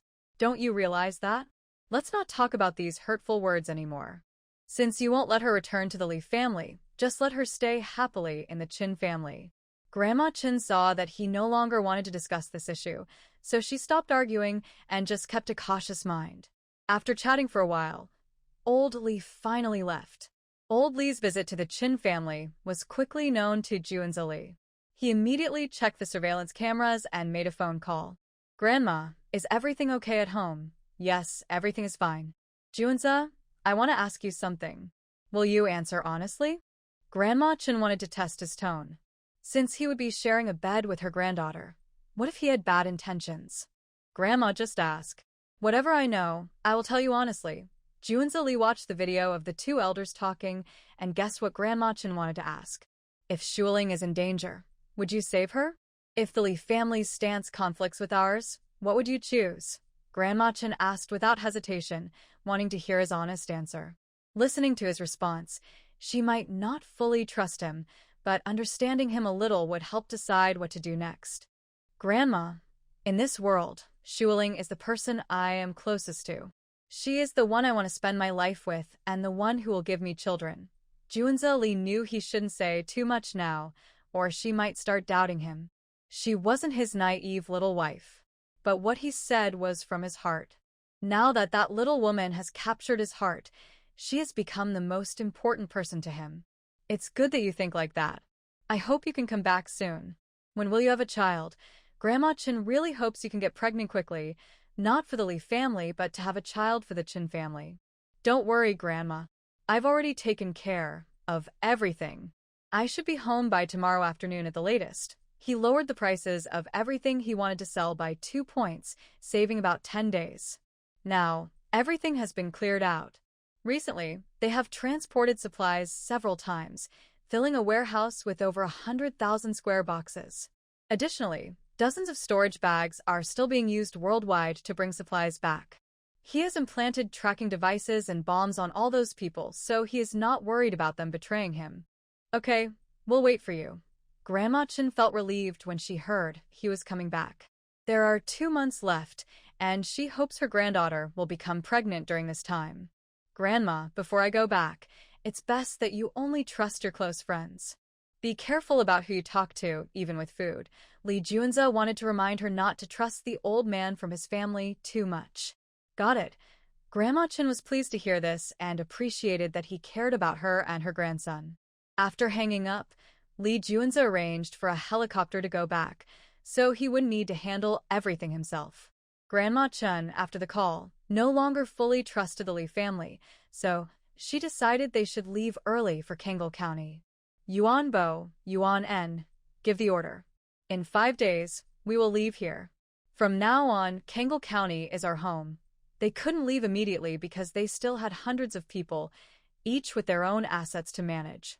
But she didn't want to delay too long, so she set a 5-day deadline. Okay? After giving the order, the brothers quickly went to handle their own affairs. Now, their key followers all have storage bags, making it easier to take their belongings. They had already sold their properties during this time. Only the more marginal people would have some trouble. At first, they didn't fully believe Grandma's story about the end of the world, as it was too unbelievable. But now, since they had to leave, they had no choice but to go along and quickly deal with their things. Soon, it was the afternoon of the second day. Lee Junzi had just landed and was about to leave the airport when members of the Lee family were waiting for him. Young Master Jiao, please get in the car. A bodyguard was escorting him. Lee Junzi appeared alone at the airport. As soon as he got off the plane, he separated from his followers. He didn't want to show too many people openly. Hiding his identity made things more interesting. He followed their lead and got into a car. He wanted to go back and see what his old man really wanted him to do. Good for nothing, kneel down for me. Old Lee was angry when he saw his grandson. They had agreed he would return in a week, but more than 20 days had passed before he came back. With the end of the world approaching, he still wasn't sure if it was real or not. He was anxious every day, but his grandson was still carefree. "Grandpa, tell me what you want. Don't just punish me by making me kneel. If you keep making me kneel all the time, I might get used to it. Then my knees will become weak. What if I kneel at someone else's house?" Seeing his clearly angry grandfather, Juinza added a little joke. "You're doing just fine." Old Lee was really annoyed now. He tapped his cane. "Grandpa, don't be angry. Let's talk about the important things first." Juinza quickly helped calm his grandfather and reminded him. Old Lee also thought his grandson was right. The important thing was to focus. He then got to the main point. "Juinza, as a member of the Lee family, you should do your part for the family. Do you know why I want you to marry Chen Shuling and try to get along with her? Do you know the reason?" "No, I don't. But I overheard some brothers guessing. They say you like Grandma Chen. When you were young, you didn't get to pursue her, so now you want a grandson to marry her granddaughter to fulfill your old dream." Juinza looked at his grandfather with a half-smile. "Nonsense. That was decades ago. But I do have a long-standing friendship with Grandma Chen. I wouldn't harm her or her grandson." He paused and looked at Juinza again. "But since we are a big family, we have to think about the family as a whole. So, sometimes there are no choices. Juinza, it's time for you to contribute to the family. I hope you consider what's best for the entire Lee family." Juinza nodded. "Yes, Grandpa. You're right. Sometimes we do need to think about our family." Lee Juinza nodded gently and said with a double meaning. Old Lee saw that he agreed and immediately opened a drawer, took out a small glass bottle, and placed it on the table. "This contains a new type of hallucinogenic drug. Later, you go to pick up Chen Shuling and bring her back. When she goes to sleep tonight, let her smell this. After she smells it for a minute, come out and call us. I have something I want to ask her. Juinza, as long as you do this one thing, I will never interfere with you again." Lee Juinza picked up the glass bottle and looked at it. This was the first generation of their manufactured hallucinogenic drug. At that time, the technology was not mature, so this could be considered a defective product which caused significant harm to the body, especially the brain. If a person in poor health smelled this, they might become disabled, in a coma, or even die. Of course, a healthy person would not usually die directly, but they might become mentally impaired. Those with stronger bodies might react more slowly. The outcome depends on the individual's physical tolerance. Seeing this, Lee Juinza understood what his grandfather was planning. He didn't want to pretend anymore and directly threw the bottle. With a loud bang, the three people in the study held their breath. Lee Junkie quickly went to open the door. You scoundrel! Do you know how much effort I put into this?" This time, Old Lee was so angry that his hands trembled. He didn't expect his grandson to dare to throw his things so boldly.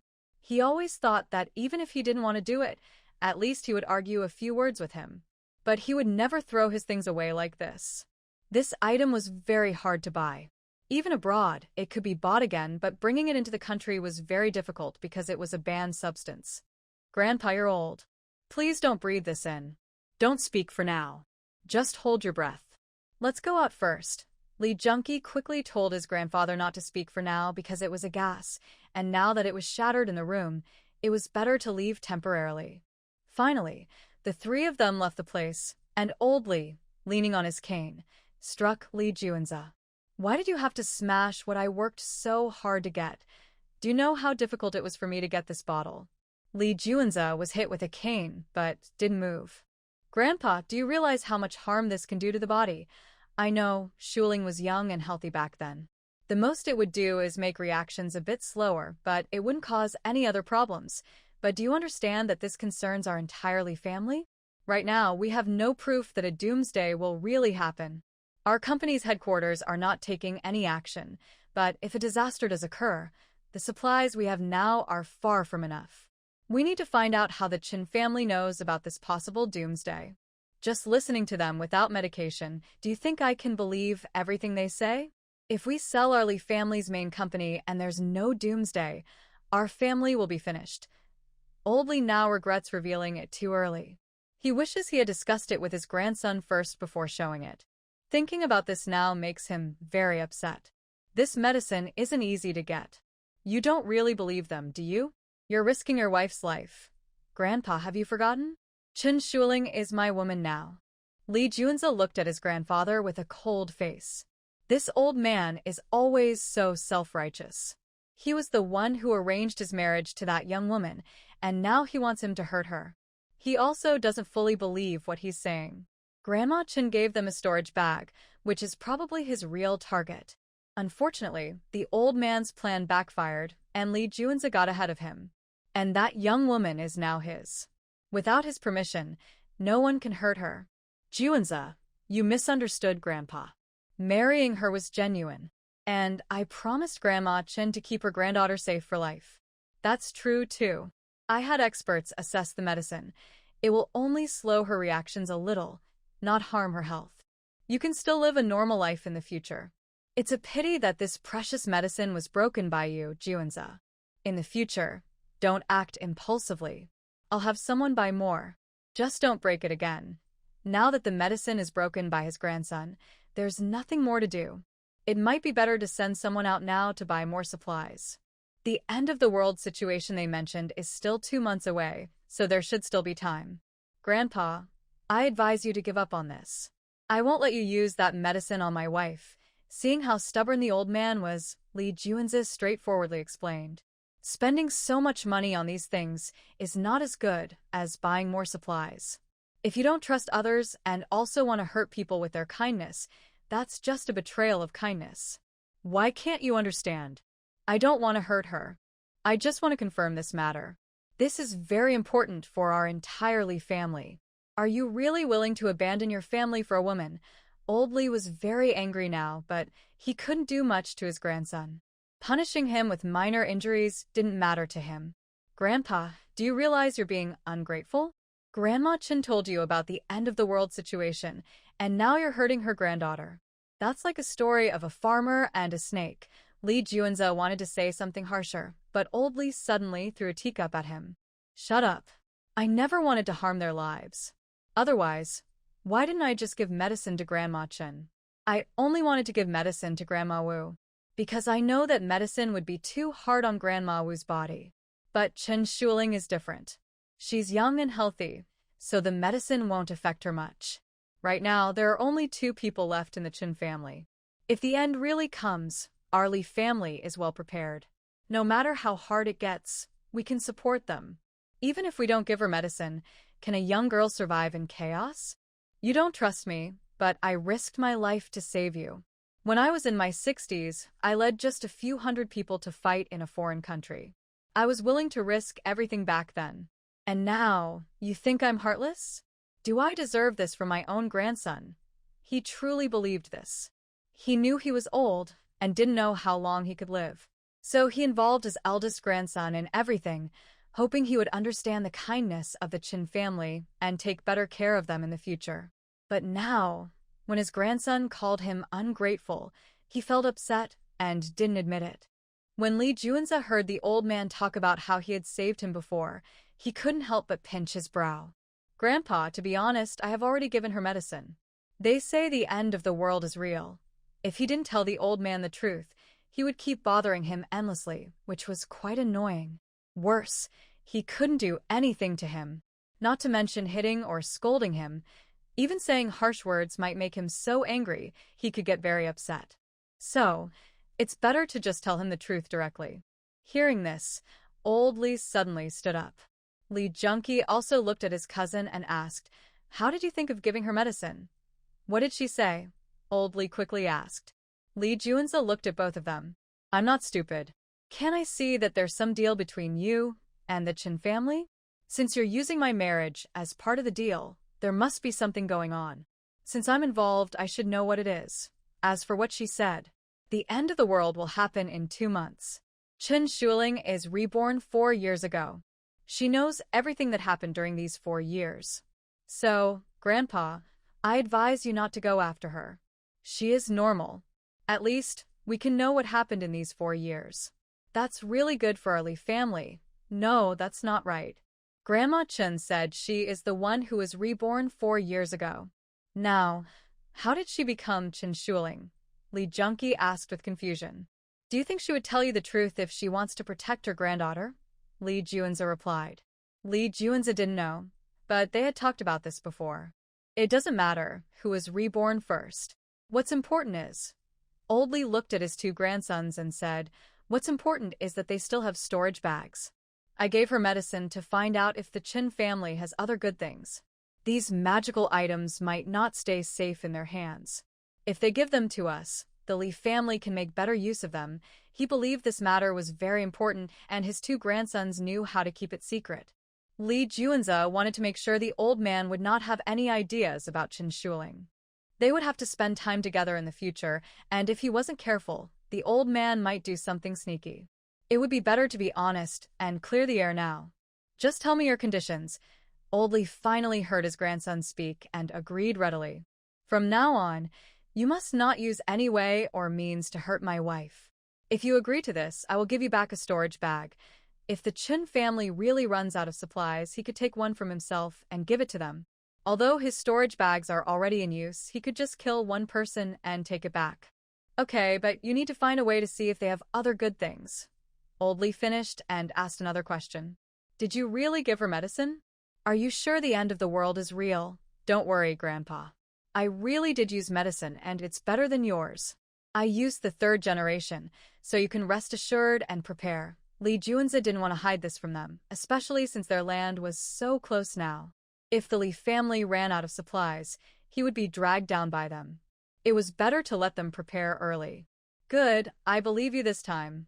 Old Li sat back on the stool. Hearing his grandson's confident words, he believed him because he had no reason to lie about this.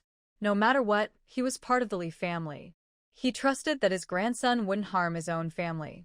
Then go and prepare. I'll go back to see my wife. Li Juanza quickly left. He hadn't seen that little woman in a long time. Recently, she had been forced to take baths every day by her grandmother. He was eager to go back and check the surprise his grandmother had prepared for him. Old Li and Li Junqi also decided to sell a bigger company. Li Juanza returned to the Chen estate, where Chen Shuling had just finished her bath. As soon as he entered, he hurriedly greeted her.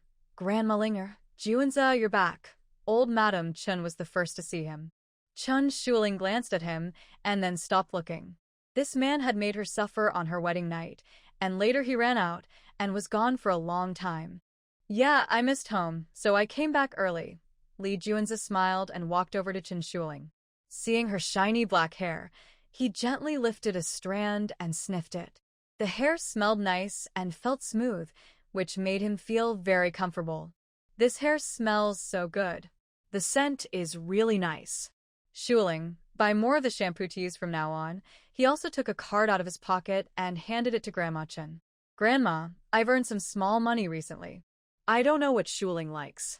She was raised by you since she was young, so you should know her well. Please help buy her some things she likes, and also buy a few things Grandma likes. Grandma Chen took the card without hesitation. Right now, they needed money, so she didn't mind. Her granddaughter had given her the card, so it was natural for her to accept some money.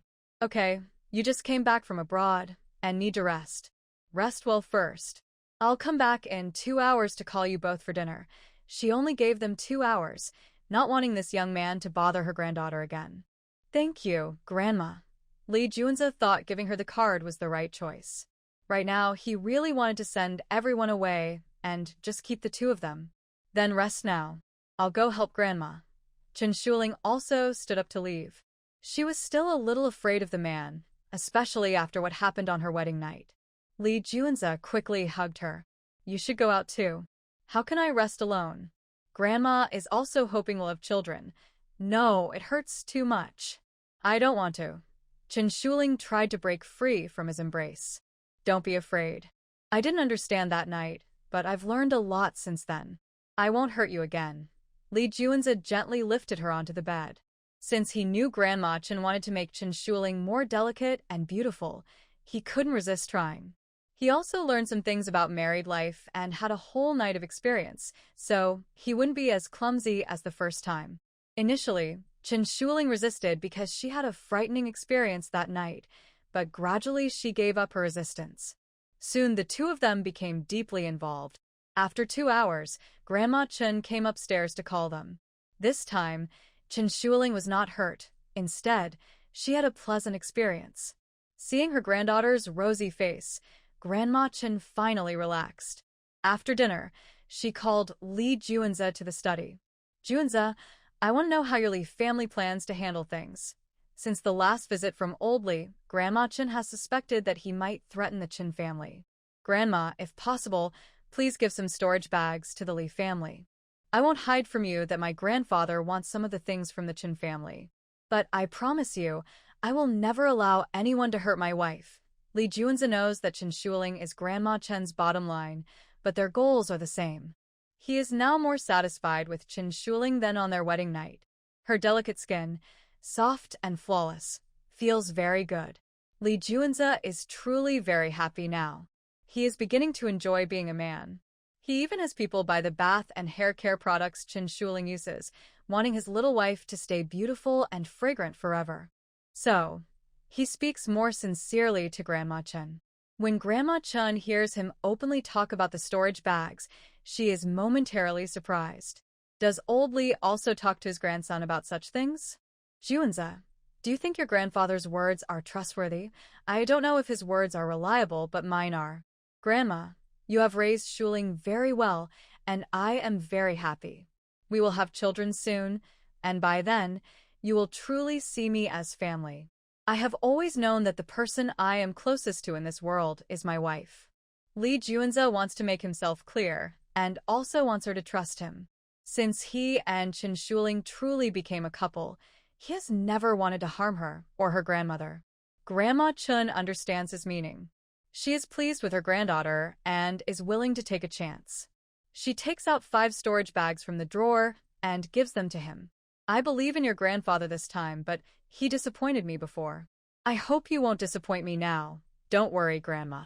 I will never let you down in my life. Li Juanze took the storage bag. He didn't expect Grandma Chen to have so many storage bags ready at once. Last time, he received quite a few, and they still have so many left. How many could they possibly have? Old Grandma Chen saw him deep in thought. You don't need to think too much. These storage bags are the last few we have left in the Chen family. She gave him so many because the card he just gave contained $50 billion. That is a huge amount, much more than all the money combined in their Chen family. This son-in-law is very generous. She is willing to trust him this time. She also wants to test whether he will truly stand with the Chen family.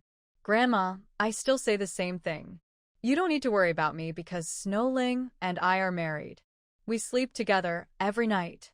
If I wanted to harm you, I could do it any time. But I won't. She is a wife I am very happy with, and I hope our family will always stay together.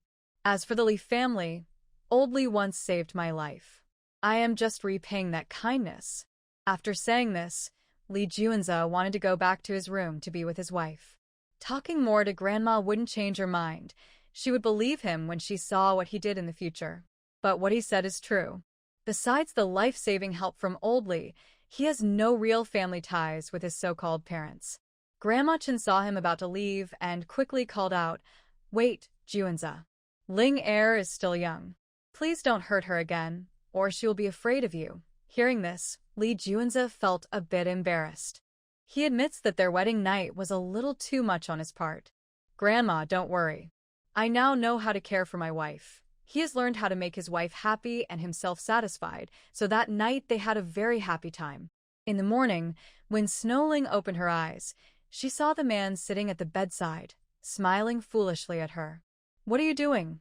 Last night, this man was very restrained. After 2 times, he didn't want more, so she was no longer afraid of him. "You look good. I want to look at you a little longer." Now that they have shared intimacy several times, Li Juanze is becoming more experienced in these matters. Chen Shuling's eyes again showed desire. She quickly got up and dressed. If they made love again in the morning, she wouldn't be able to get out of bed for the rest of the day. Li Juanze saw her trying to get up, but didn't stop her. His wife was very delicate and gentle. No matter how much he wanted her, he had to keep within her limits.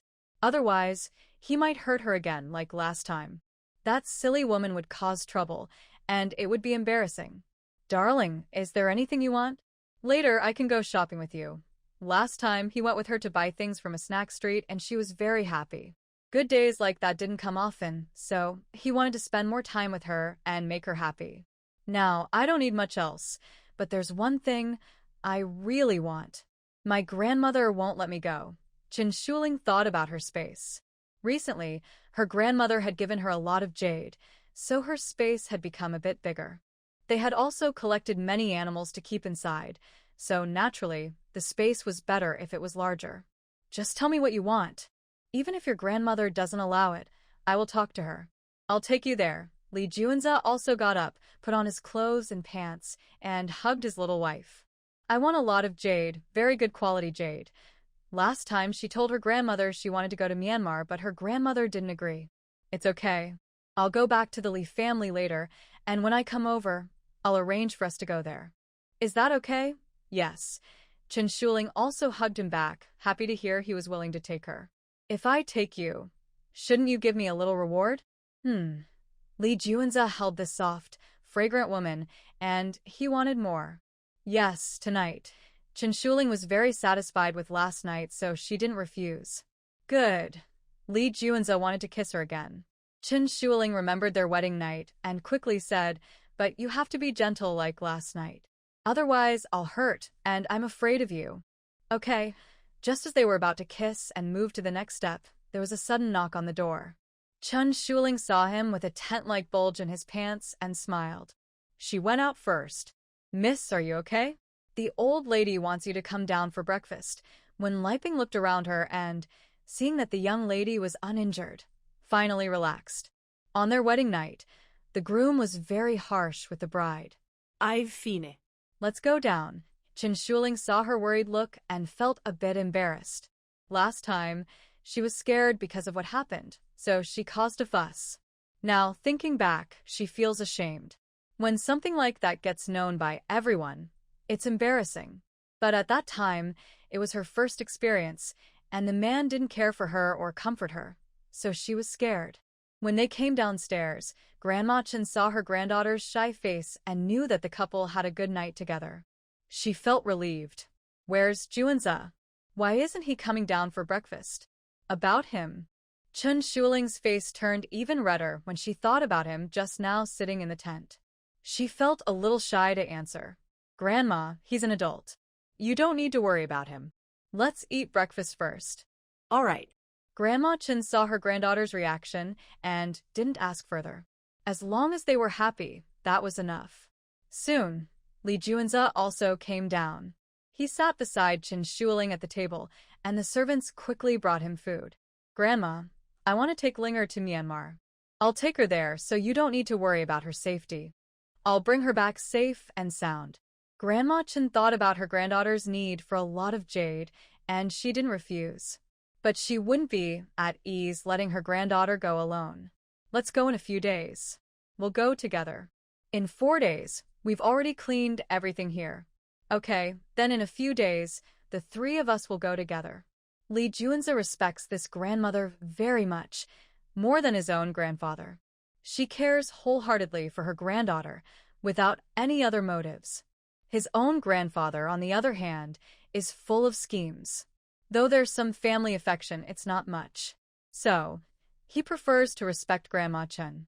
He also likes the warm family atmosphere of the Chen family. After breakfast, Li Juanza returned to the Li family. Grandpa, here are 5 storage bags. The Chen family has no more belongings. And these storage bags are the last ones. I hope you won't bother the Chen family anymore. From now on, I will no longer target the Chen family. But if you learn any information about them, you must tell me immediately. Don't forget, you are a descendant of the Li family. Old Li took the storage bag and reminded him again.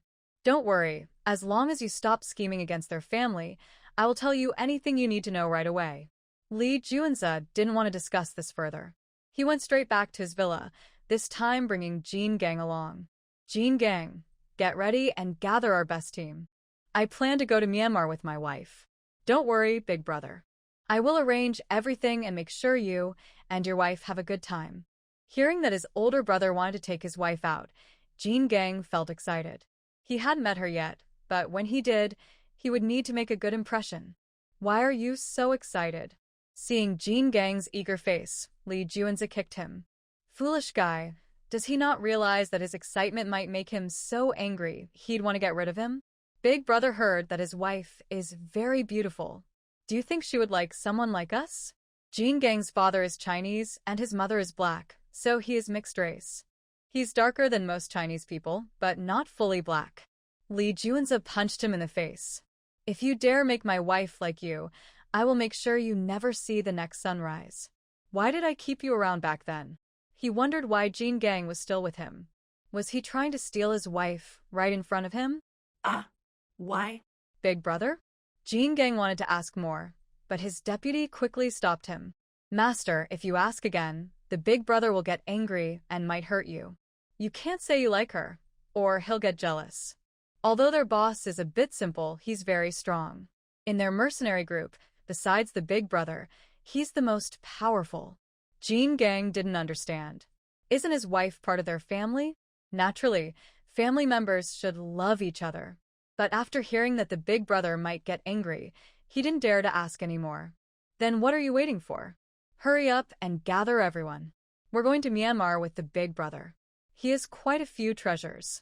About an hour later, Lee Junza led 50 of his men, including Jean Gang, to the Chin family. He no longer wanted to hide his strength completely because Auntie Chin wouldn't believe him at all. He needed to show some power so she would see that he could protect his woman. Yuan Bo, go arrange for them to stay somewhere, he said. Auntie Chin saw him bring everyone back, so she had someone arrange accommodations for them first. Okay, Yuan Bo replied. Yuan Bo took Jean Gang, who was still looking around, to the right backyard, where all the bodyguards lived. Auntie Chin had just taken Chin Shuling upstairs for a bath when the Bai family sent over an invitation. Tomorrow is our Bai family's big celebration. We hope young Master Lee and Miss Chin will honor us with your presence, they said. Yes, we'll try to come if we have time. Lee Junza looked at the invitation. They wouldn't leave for 4 more days, so it was fine for the high-status families in the capital to attend. All right, we'll be waiting for young Master Lee and Miss Chin tomorrow, the Bai family said, and then they left after he agreed. Lee Junza casually handed the invitation to his assistant. After dinner, he was eager to be with his wife and forgot about the invitation.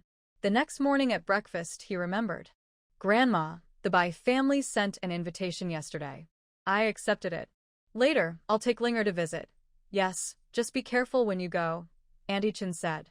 She thought there was no real conflict with the Bai family, so she didn't refuse. I will. Honey, I'll take you shopping for dresses later, Lee Junza said. He wanted to buy more pretty clothes for his wife. He liked this little woman more and wanted to give her all the best things. No need. I have plenty of dresses. I probably won't use them anyway, Chin Shuling said, not wanting to waste money. Silly girl. Don't save money for your man. Men earn money to spend on their women, Lee Junza said, smiling as he gently patted her head. Do you have a lot of money? Then give some to Grandma, she replied. Chin Shuling knew her grandma needed a lot of money for supplies. If this man could give some, it would be good. No need. He already gave some. The money in that card from yesterday probably won't run out anytime soon. Mrs. Chin thought about the $50 billion and immediately arranged for people to contact arms dealers in Myanmar. They had already stockpiled a lot of food, and all the money was used to buy weapons. Honey, you never need to worry about money. I married you, so I can support you. Lee Junza truly has so much money, he can't spend it all. They own several arms factories that keep making different weapons, so he saves a lot of money in that area. Other supplies are also being bought in large amounts by Zhu Ke and Baihu, but each of them has already given them 100 billion, so they can't run out of money. Even Xuanwu and Qinglong have given them 100 billion each, allowing them to use the money freely. He himself still has over 200 billion, so they are not short of money, but of storage space. When they arrived at the Bai family, Chin Shuling found out it was Lulu's wedding. Bai Jingting, oh no, Lulu married Bai Jingting. Honey, what's wrong? Lee Junza didn't catch what his wife was saying. It's nothing. Chen Shuling had to steel herself and go inside. If something's bothering you, tell me. If you don't tell me, I will punish you tonight. You know, if I want to punish you, you won't be able to walk, Li Juanze whispered carefully in her ear. Hearing that she might not be able to walk, Chen Shuling felt a little scared and gently pinched his waist. This Bai Jingting will be a powerful lightning-type ability user in the future, and I have a grudge against Lulu. What should I do, honey? I can't beat her. She wanted to see his reaction, so she told him honestly. Why be afraid? I am here. You don't need to dirty your hands. I will protect you. Just relax and wait for me to come to bed after a nice bath. I will handle everything else. Li Juanze gently bit her earlobe. They spoke softly in each other's ears, so others couldn't hear. Yes, it's so good to have a husband. Chen Shuling was very happy to hear this, but she was also worried because in the previous world apocalypse, she had never heard of Li Juanze, nor did she know what kind of abilities he might awaken. Yes, Chen Shuling, from now on, you must get used to trusting me completely. After all, we are already husband and wife for life. You know my strengths and I understand your depths, so we are the closest and most intimate people. I will never harm you, do you understand? They married too quickly and didn't really get to know each other. Now, both she and her grandmother don't trust themselves, which is understandable. But he really wants to be part of her life. He also hopes his woman will rely on him, so he can truly enter her heart. Chen Shuling looked at him. It was the first time he called her by her full name like that. But his next words sounded a bit inappropriate, which made her blush suddenly. Li Juanze saw her become shy again, so he gently pulled her to sit down. He couldn't rush things. He had to take it slow. One day, this little woman would depend on him completely. Soon, the wedding ceremony began. Since Chen Shuling entered, she seemed distracted. It wasn't until Lulu came to toast her that she finally saw her. Shuling, I know you've been married for over a month now. Maybe even have a little baby. So, I prepared some juice for you. That day you got married, I sent my blessings. Today I got married, so you should also give me your blessings. Lulu insisted on pushing the juice into her hand. Seeing her, Chen Shuling couldn't help but think she wanted to harm her, which made her feel scared and step back. Li Juanze was just pushed behind Lulu, but when he saw his wife scared, he immediately stepped over from beside Lulu. Don't be afraid, wife. Li Juanze quickly hugged her. Shuling, what's wrong? Are you feeling unwell? Lulu saw her fear, pretended to care, and reached out to pull her. But before her hand touched Chen Shuling, Li Juanze grabbed her hand and pushed it aside. Lulu didn't expect this man to act so aggressively and was thrown to the ground. Young Master Jiao, isn't that a bit too much to do to my bride? Bai Jingting saw Lulu fall to the ground and hurried to help her up. Am I being too much? Your wife wants to take my wife's life. By young master, I think you're not only blind in your eyes, but also blind in your heart. The ring on her finger earlier was a small, new type of knife. This kind of knife can't directly kill someone. Usually, it's coated with poison. Li Juanze was very familiar with this kind of thing, so how could he let such a thing hurt his woman? How dare you, Li Juanze? You are just an illegitimate son of the Li family. Honestly, if it weren't for my wife's permission, you wouldn't even have the right to attend my wedding. Dare to speak so arrogantly here? You're really overestimating yourself. Guards, throw them out. At his wedding, his wife was pushed to the ground, embarrassing him. Bai Jingting was very angry. Chen Shuling didn't want to offend the Bai family again. With Lu's family as an enemy, offending the Bai family too, and knowing Bai Jingting was a powerful psychic, their Chen family would be doomed. She quickly stepped forward. Young Master Bai, there's no need to get angry. Lulu and I have our own issues. You don't need to involve others. If there was a chance, she would rather settle things with Lulu alone. Lulu always liked to drag innocent people into her problems. Shuling, we're not enemies, right? We've been good friends since kindergarten. Why did you suddenly change? Just now, your husband pushed me to the ground. I'm not unkind. Today is my wedding. If you drink this cup of wine and give me your blessing, it will be fine. Let's forget about this. As friends for over 10 years, we shouldn't hold grudges. Lu held out a glass of orange juice toward Chen Shuling with a nonchalant expression. Chen Shuling wanted to give her a way out and reached out to take the glass. Li Juanze saw how foolish his woman was, feeling both angry and amused. He pulled her back roughly. "My little fool, I really love you so much." He kissed her on the lips. This little woman's foolishness made his heart ache. But considering her foolishness, he decided she shouldn't leave his side in the future. Otherwise, she might be eaten up by others, leaving nothing behind. After a while, Li Juanze let go of her. "Wife, don't believe what this woman says. She's just causing trouble for you. Let's go home." Chen Shuling, kissed in front of so many people, felt she couldn't lift her head anymore. Li Juanze half-embraced Chen Shuling and was about to leave. "Wait, young masterly, isn't it a bit inappropriate for a man to insult me like that?" Lulu's heart was itching with hatred. Why was Chen Shuling always so lucky? Marrying a man means having someone who always protects her. She secretly resents this deeply and doesn't want them to leave like this. Your eyes are almost overflowing with jealousy. Calm down and talk to me properly, and don't even think about my wife. If you dare to bother her, the Bai family won't protect you. Li Juanze didn't want to bother with this woman. If he were abroad, he would have dealt with her with a single shot and wouldn't give her the chance to act up. The Bai family isn't a place you can come and go as you please. Guards, seize him. Bai Jingting was annoyed that he kept embarrassing his wife and wanted to teach him a lesson.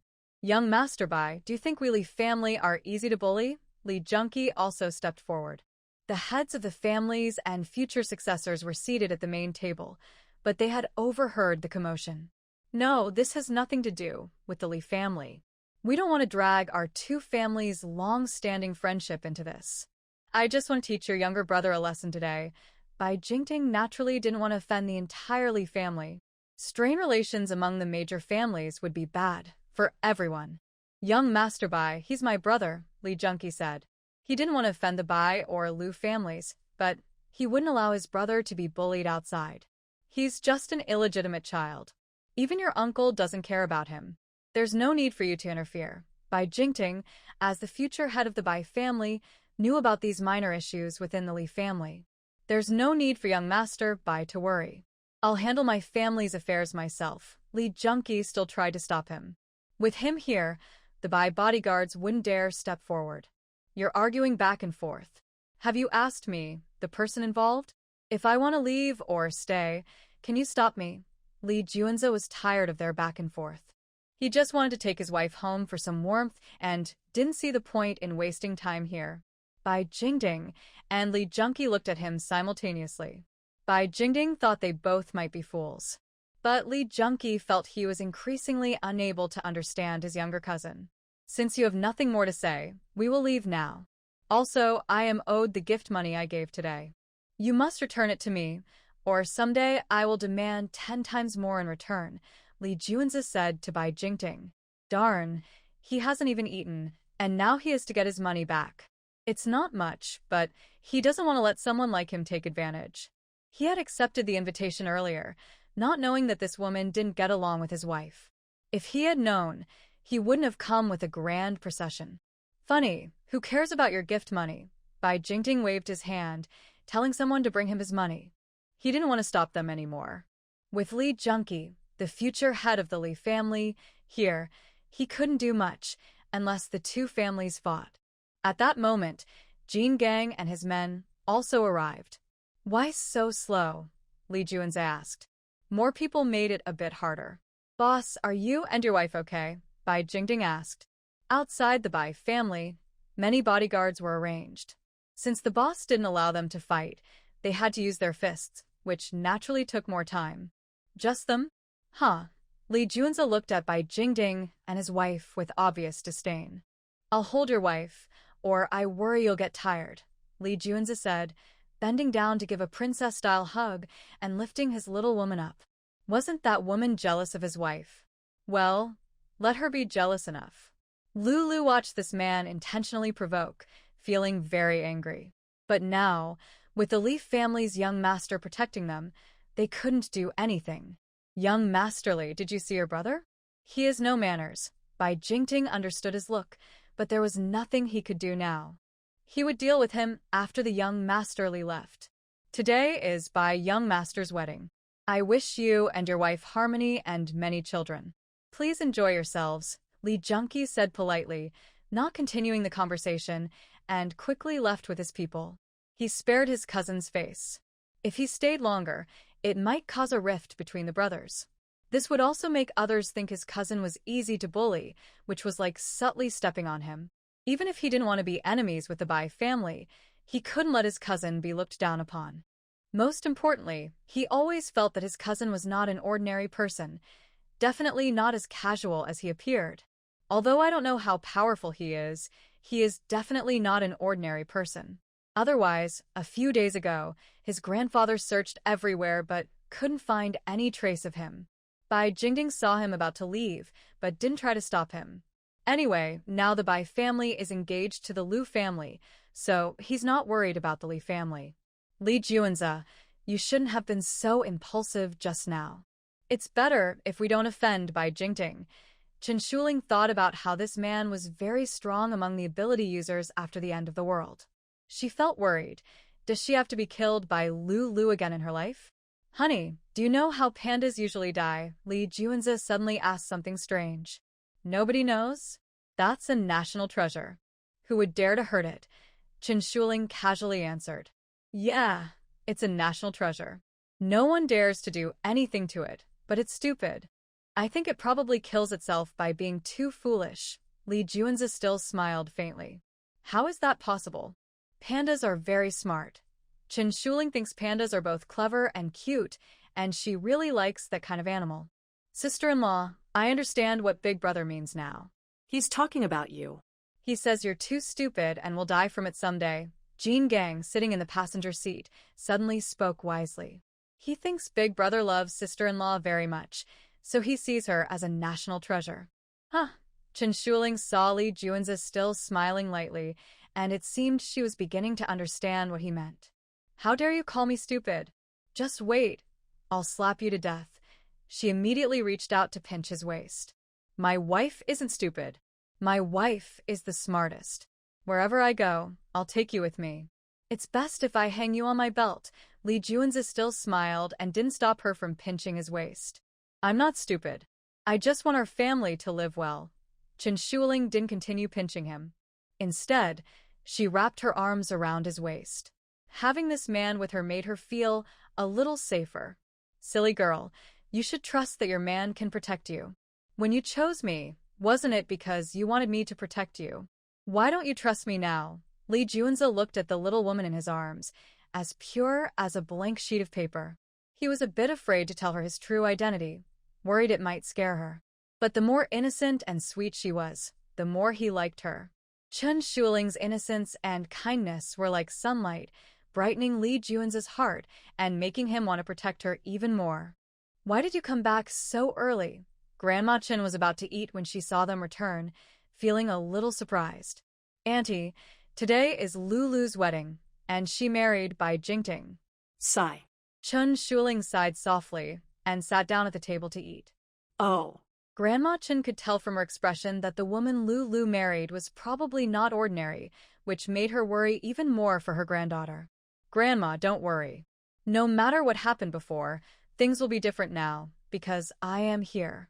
Li Juanze also sat beside his wife. It seemed he needed to show more of his abilities, or else they would always be worried. No matter what, we face problems head-on, like soldiers blocking an attack or water filling a gap. Grandma Chen saw him make another promise and felt a little more at ease. She didn't care about her own feelings. She just hoped her granddaughter's husband truly liked her and would protect her. Honey, later I'll take you out for a walk. In a few days, we'll have to leave here, maybe for a long time, and see this bustling city again. Li Juanze still wanted to take her out to explore, see if she wanted to buy anything. He had so much money, he couldn't spend it all. He also didn't know how many storage bags the Chen family had, so he planned to buy more for them to store things. Okay. Chen Shuling had wanted to go out anyway, but her grandma had always refused. Now that her grandma didn't object, she agreed happily. Take some bodyguards with you and stay safe. Grandma Chen just reminded her and didn't refuse further. As soon as they reached the street, Chen Shuling ordered 3 days' worth of meals at every restaurant she saw, big or small. She didn't care how much they could cook in 3 days. She ordered everything, including all the bun shops. Every time they paid, Li Juanze would rush to pay first. Chen Shuling was touched by his small gesture and said, "I'm so glad to have you, husband." When Li Juanze heard his little wife say this, his heart softened completely. He didn't care about the people around him and immediately pulled her into his arms to kiss her.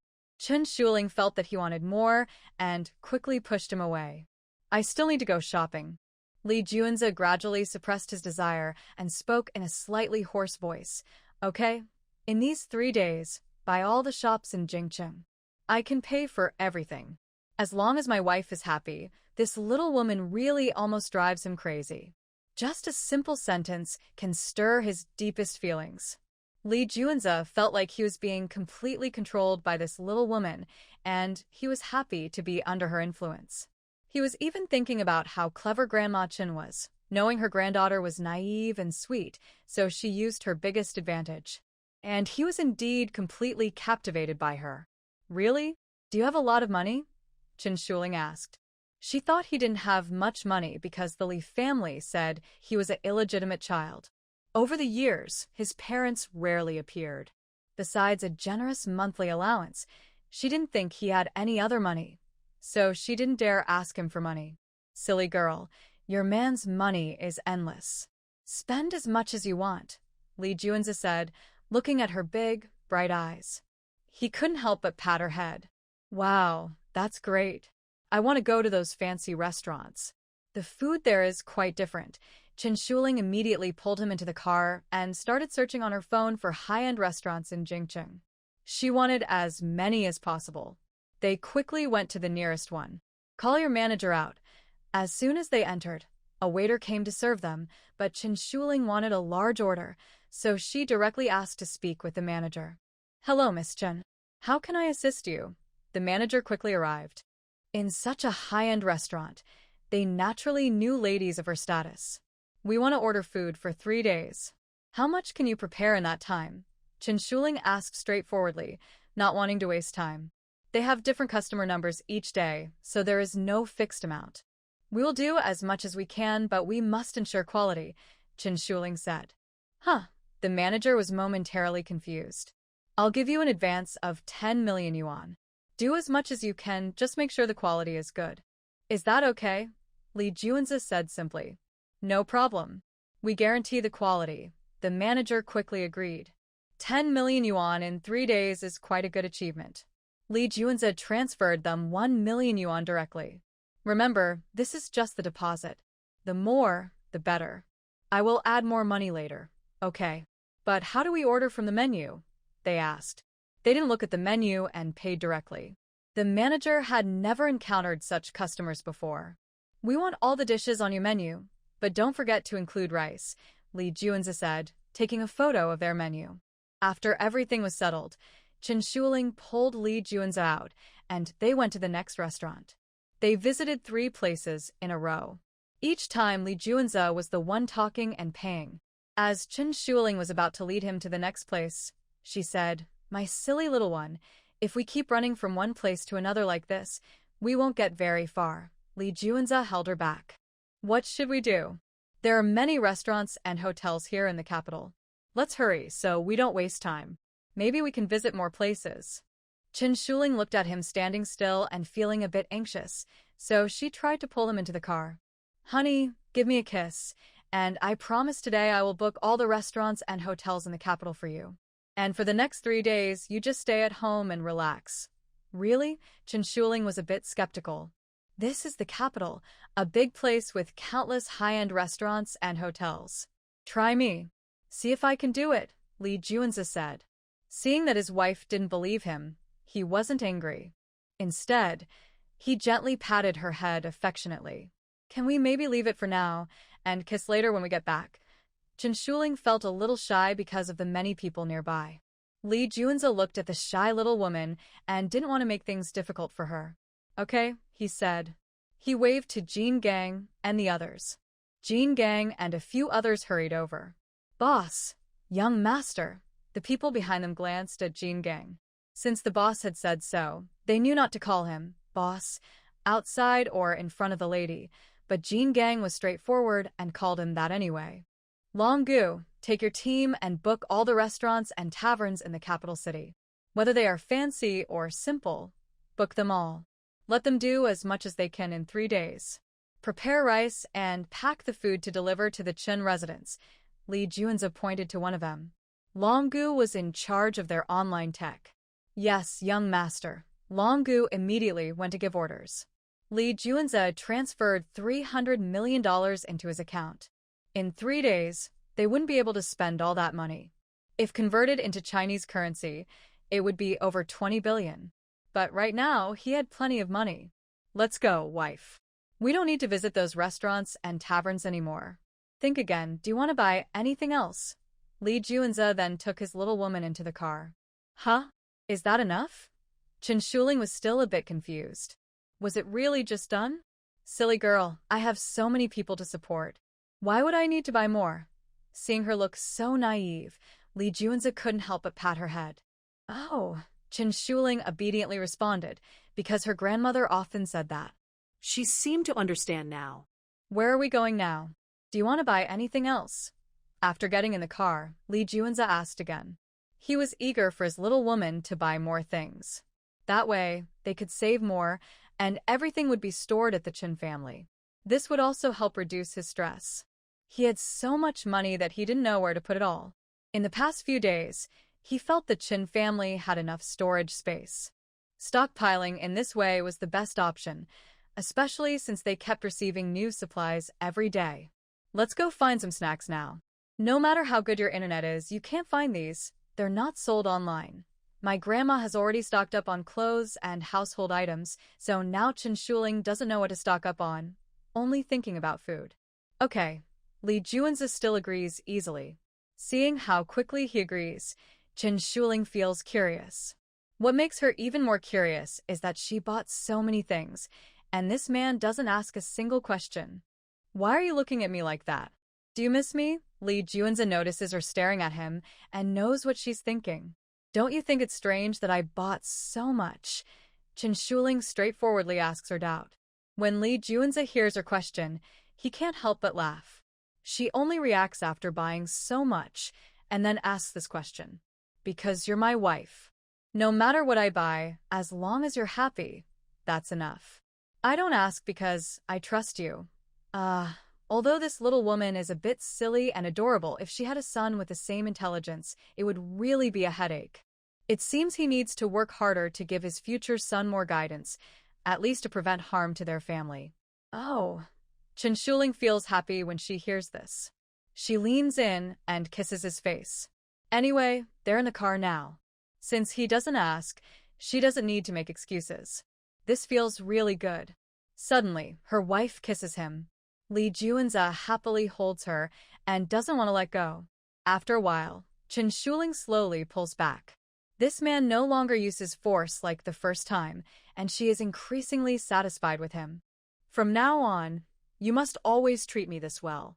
Don't look at other women or I'll think you're dirty, understand? Don't worry. In this life, I only have you and I only want you. Li Juanza feels very happy when he hears her say this. Her words show she already has feelings for him. As for other women, that's impossible. Anyone who isn't killed by him would be lucky, so how could he have close relationships with them? Wife, you're also my only one. Before meeting this little woman, he had no good feelings toward any other women and never had romantic feelings for anyone.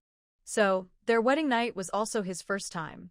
At that time, he didn't understand, so he accidentally hurt his little wife. Thinking of this, Li Juanza held the woman in his arms a little tighter. She was a gift from heaven, and he promised never to hurt her again. If he hadn't met this little woman, he might still be a cold, emotionless killing machine, without feelings or mood swings. But now, meeting her, he feels what it's like to be a man and to be happy. Life like this is very good. Yes, you are also my only one, Chen Shuling whispered softly. Her grandmother used to be strict, so she rarely interacted with others outside. Her only friend was Lulu, which is why she trusted her so much in her past life. Now, being spoiled by this man, she feels like she's in love. I know, Lee Junza thought about the wedding night, when the sheets were still at the Lee family's house. He planned to pick them up someday. They then went to various snack shops until it was dark and time to go home. Just after they finished dinner and Lee Junza wanted to take his wife back to their room for some closeness, Jean Gang came in. "Boss, someone is looking for you," Jean Gang said. "Let my wife go back to the room and take a nice bath." "I'll be back soon," Lee Junza said, kissing her on the face before she went upstairs. "Oh, okay," Chen Shuling replied without asking more and went upstairs. She hadn't taken a bath yet today. Her grandmother had already arranged for someone to wait. Now, Grandma Lee was more watchful because she saw that Lee Junza liked her little granddaughter. She had been paying close attention. She had noticed over the past few days that her grandson-in-law was not simple. Lee Junza and Jean Gang came out together. "What's the matter?" "The leader here wants to talk to you," Jean Gang answered. When? Lee Junza asked. He needed to meet this person, especially since he was leading so many people into the country. He wanted to inform the local authorities and avoid trouble. "He's waiting at the Wool Hotel now," Jean Gang said. "Okay, arrange for someone to meet him. We'll go later. I'll also go say hello to your sister-in-law first." Safety is always the top priority for Lee Junki. He doesn't trust outsiders, especially not the country's leaders, who are often opposed in certain situations. When he reached the upstairs, Chen Shuling was already soaking in milk. "Honey, I might be a bit late coming back.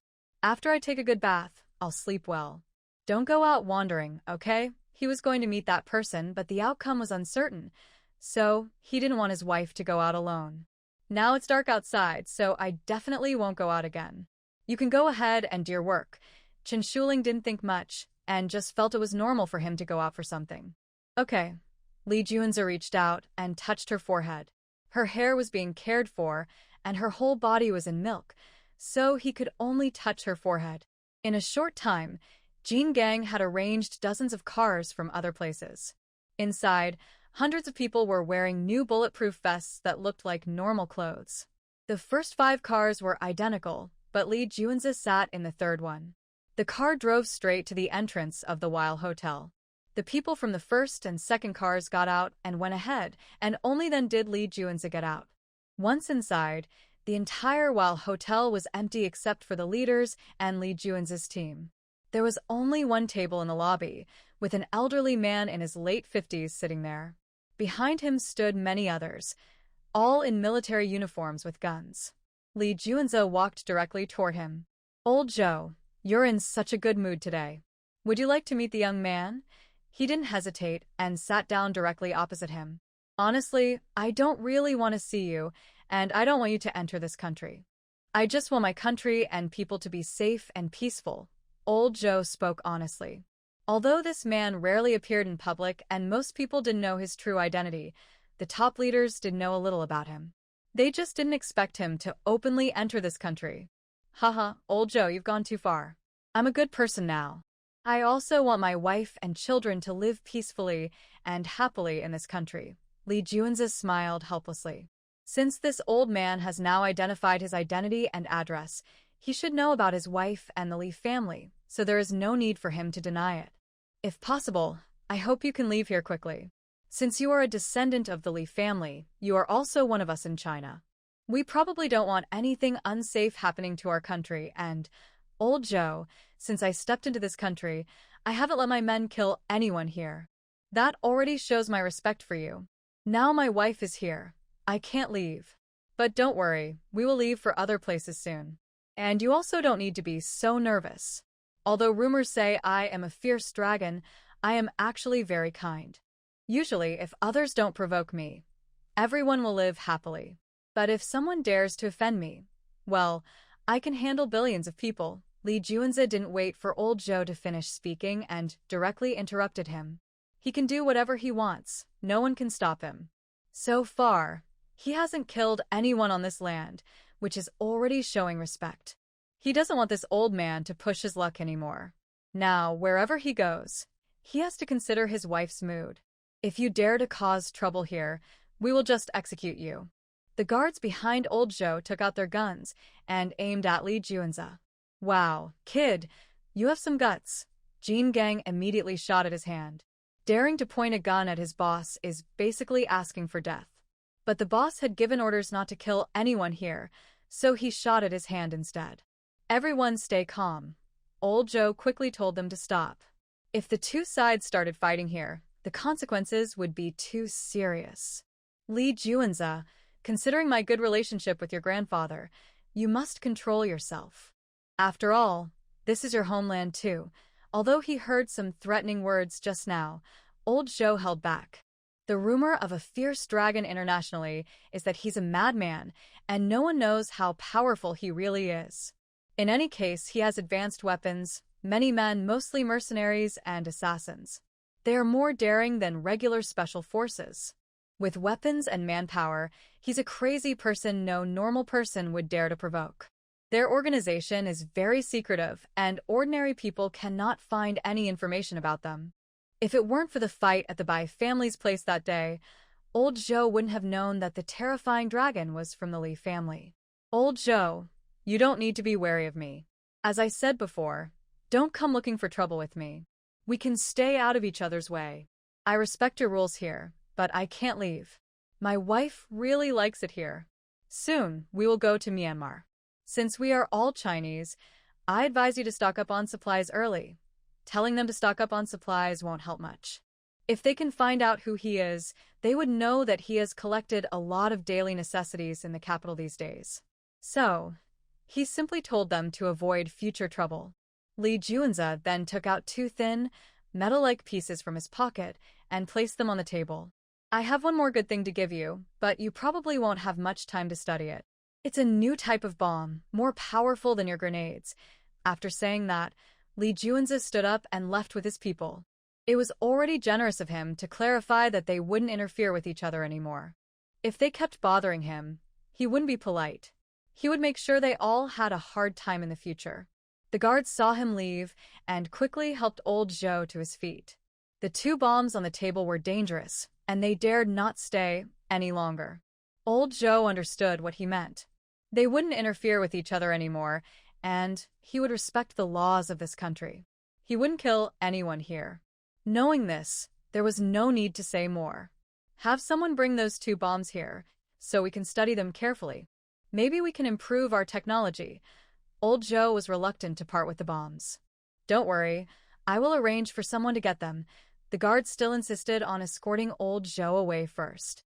Li Juanze got into the car and ignored them, heading straight back to the Qin family.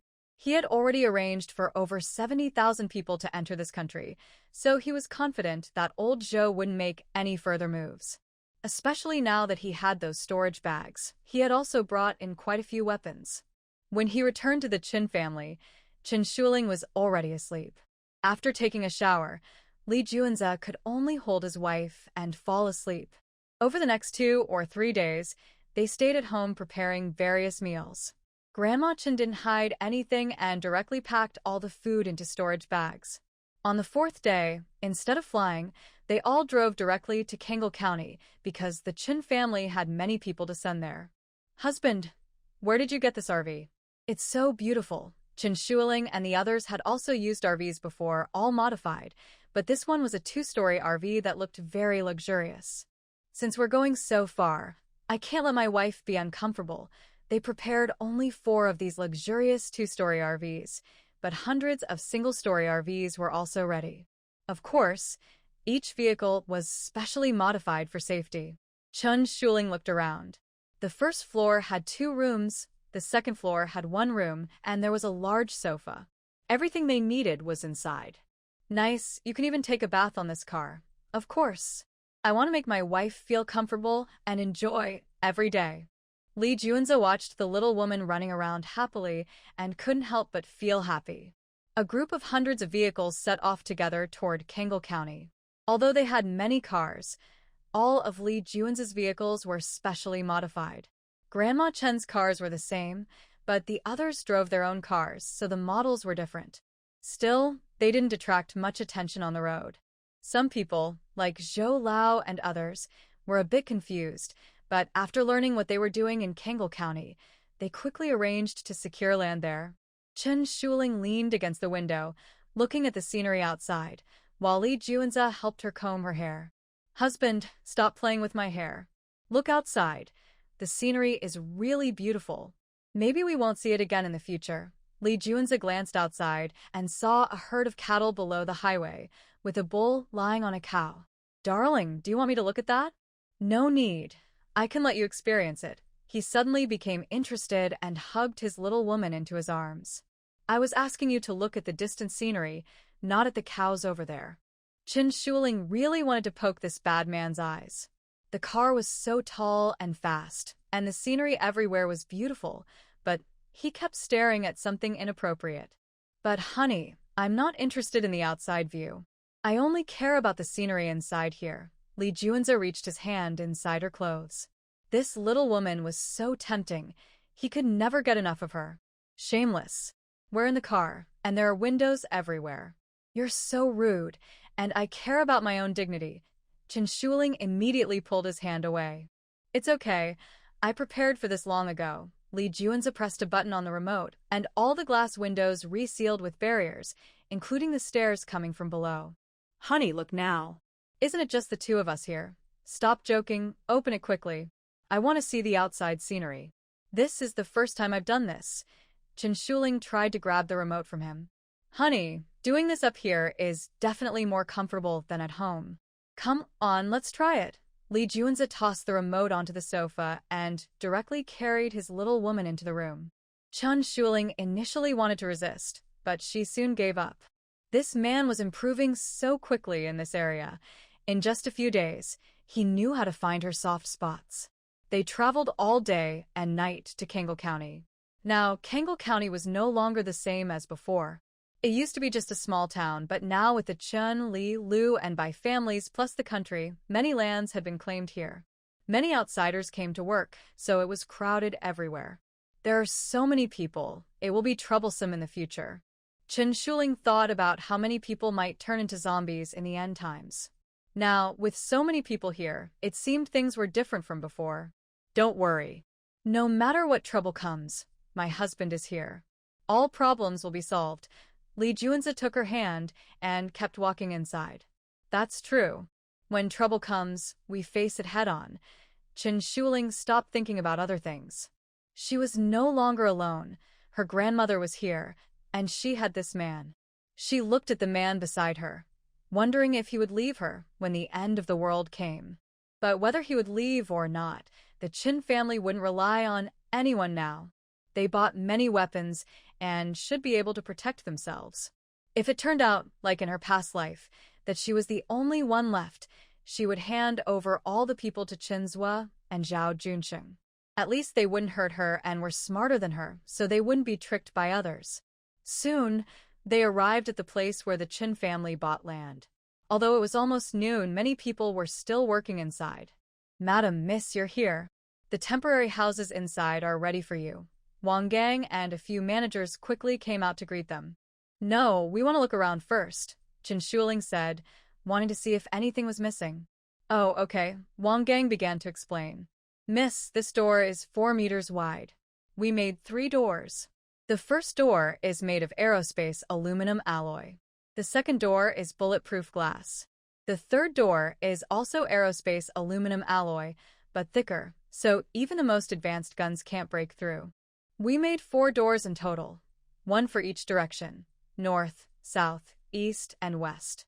The wall is 6 meters high and 3 meters thick, all reinforced with cement and steel bars inside.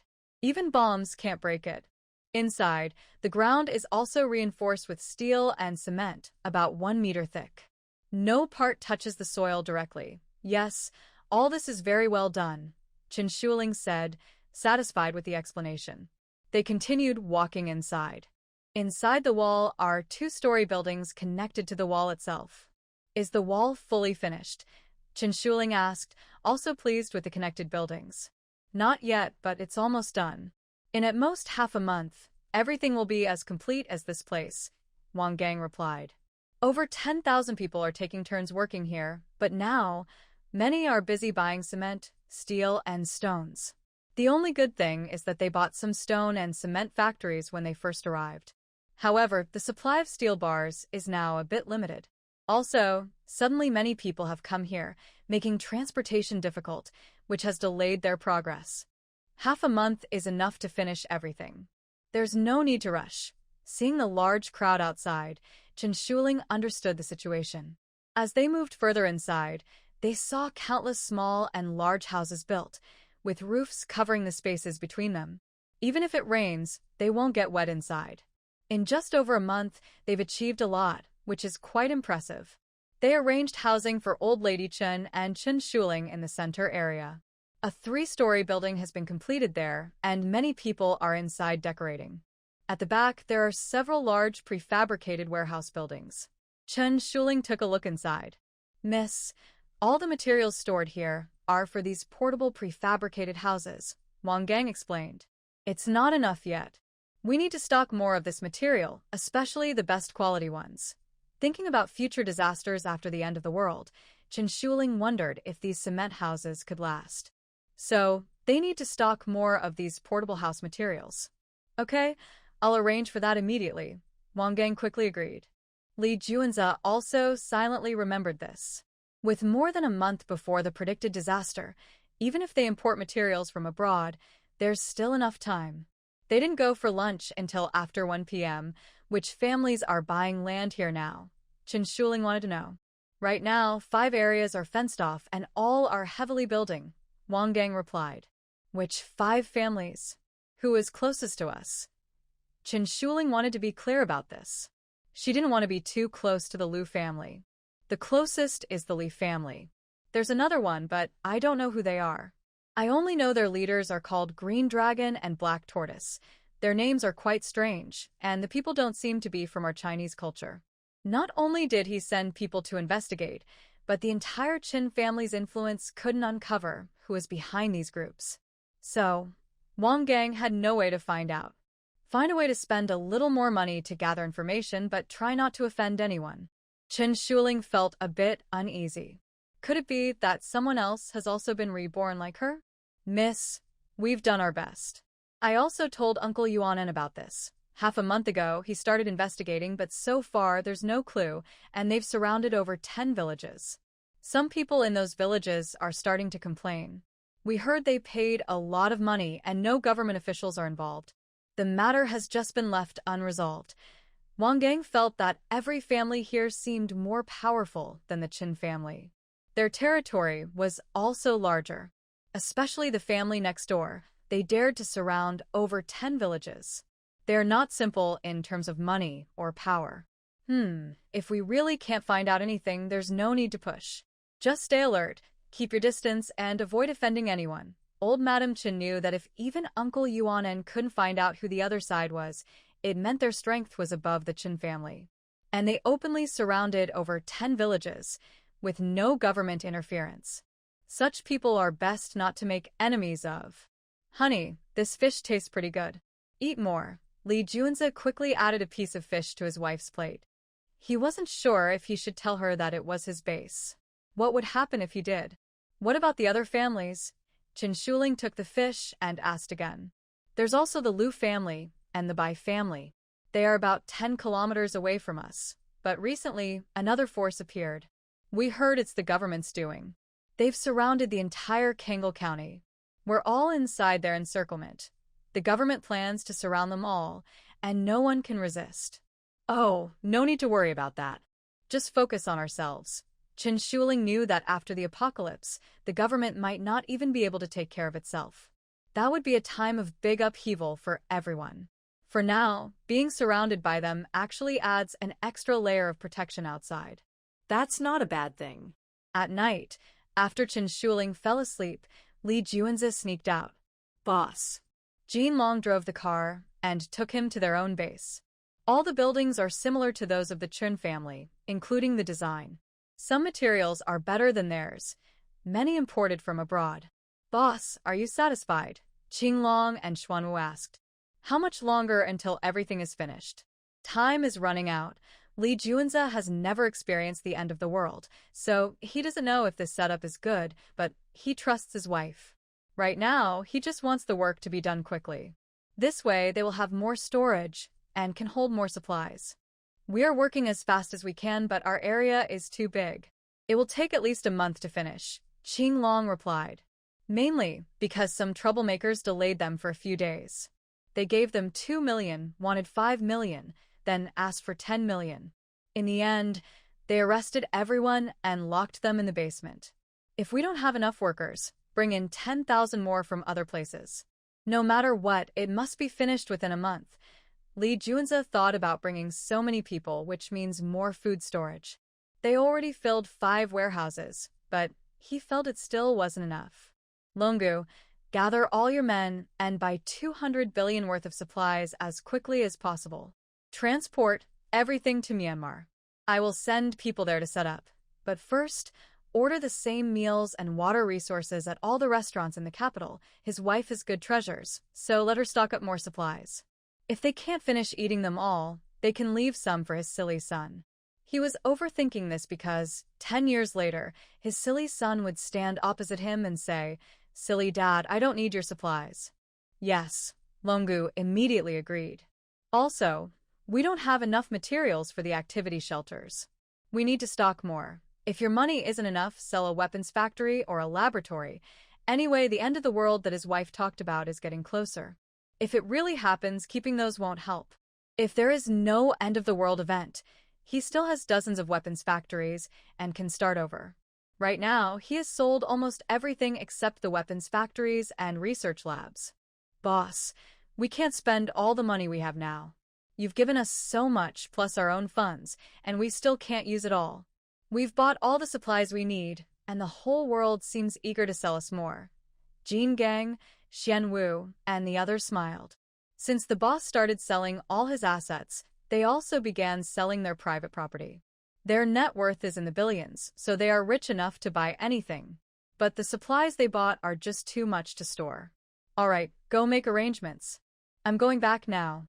Your wife will wake up soon. By the way, Jin Gang, you don't need to follow me these days. Spend more time with them. I'll stay with your wife, so it's not convenient for you to be with me. Li Juanza drove himself home. Wow, I didn't expect the boss to be so sentimental about friends. Jin Gang scratched his head. They stayed here for 2 days before heading to Myanmar. This time, they flew there on a private plane arranged by Li Juanza. Grandma Chen was worried about her granddaughter traveling alone, so she brought dozens of bodyguards from the Chen family along.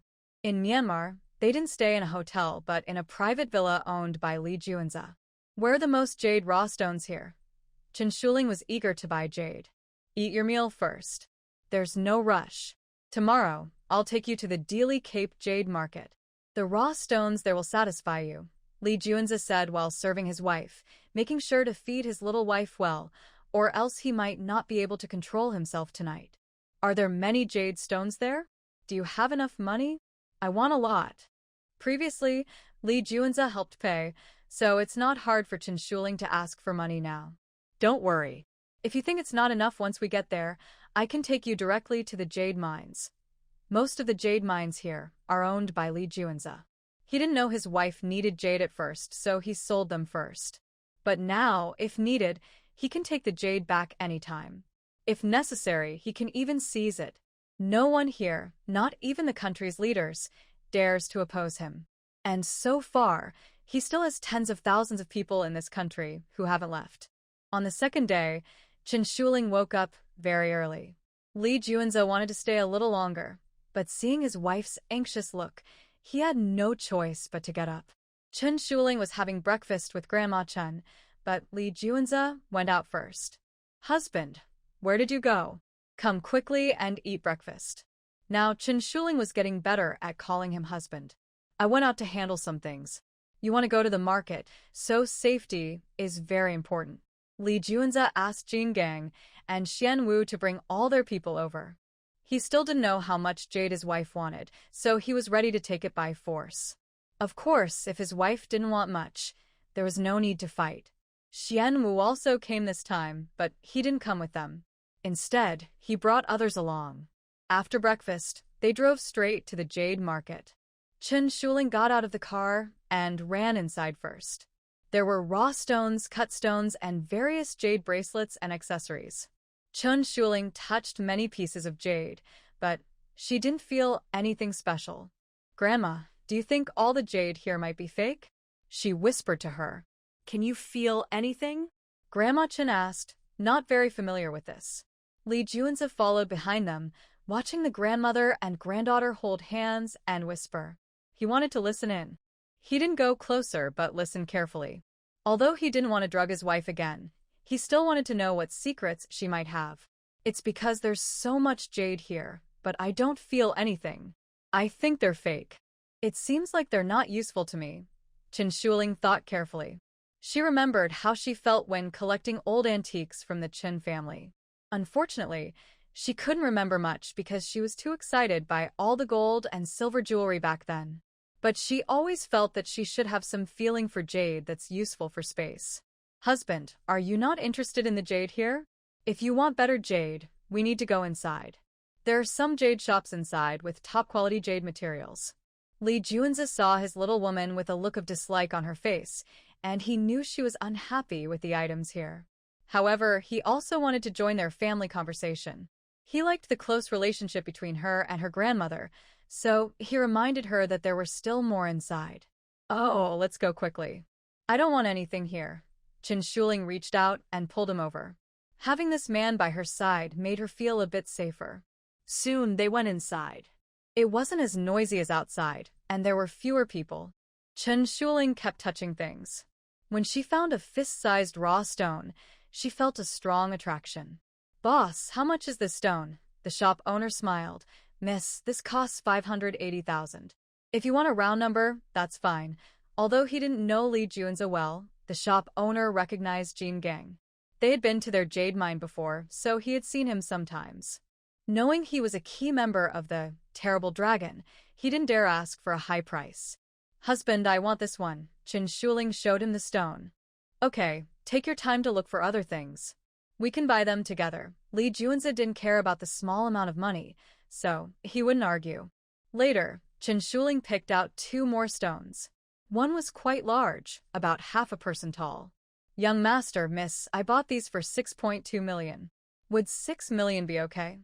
The shop owner looked at Jin Gang and asked.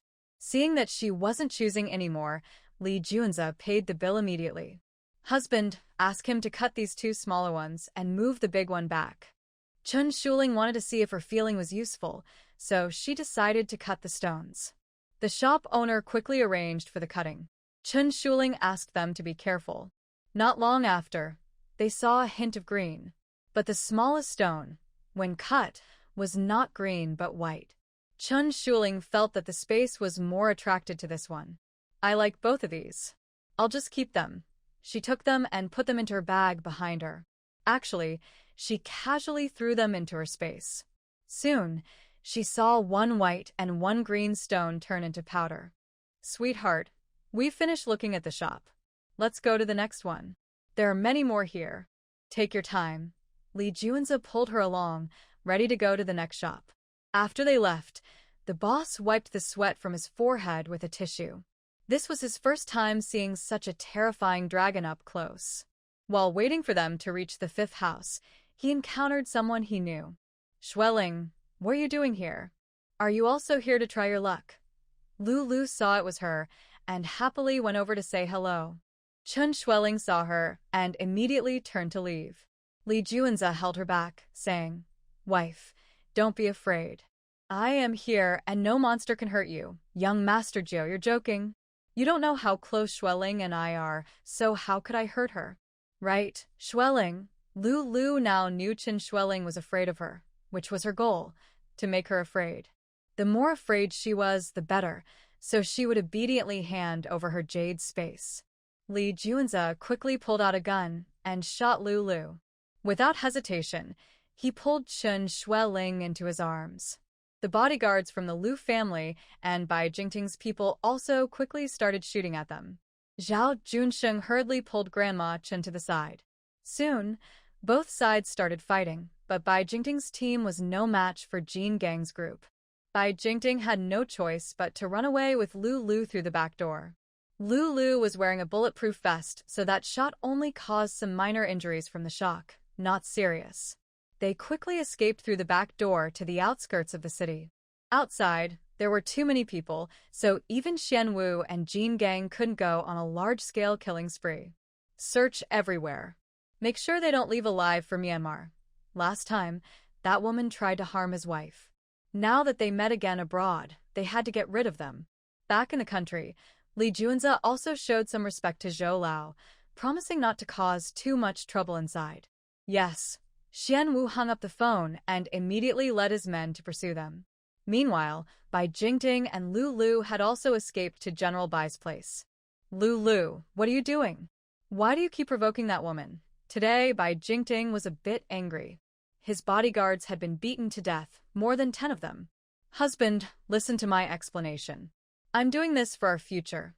Lu Lu spoke to the bodyguards nearby. Everyone step back 20 meters. Speak. Seeing everyone had moved away, Bai Jingting urged her to speak quickly. Husband, that Chen Shuling has a space jade pendant, and it's very large. We both came back from the end of the world situation, as you already know. Think about it, if we had a space in the end times, how much supplies could we store? How big could our influence grow?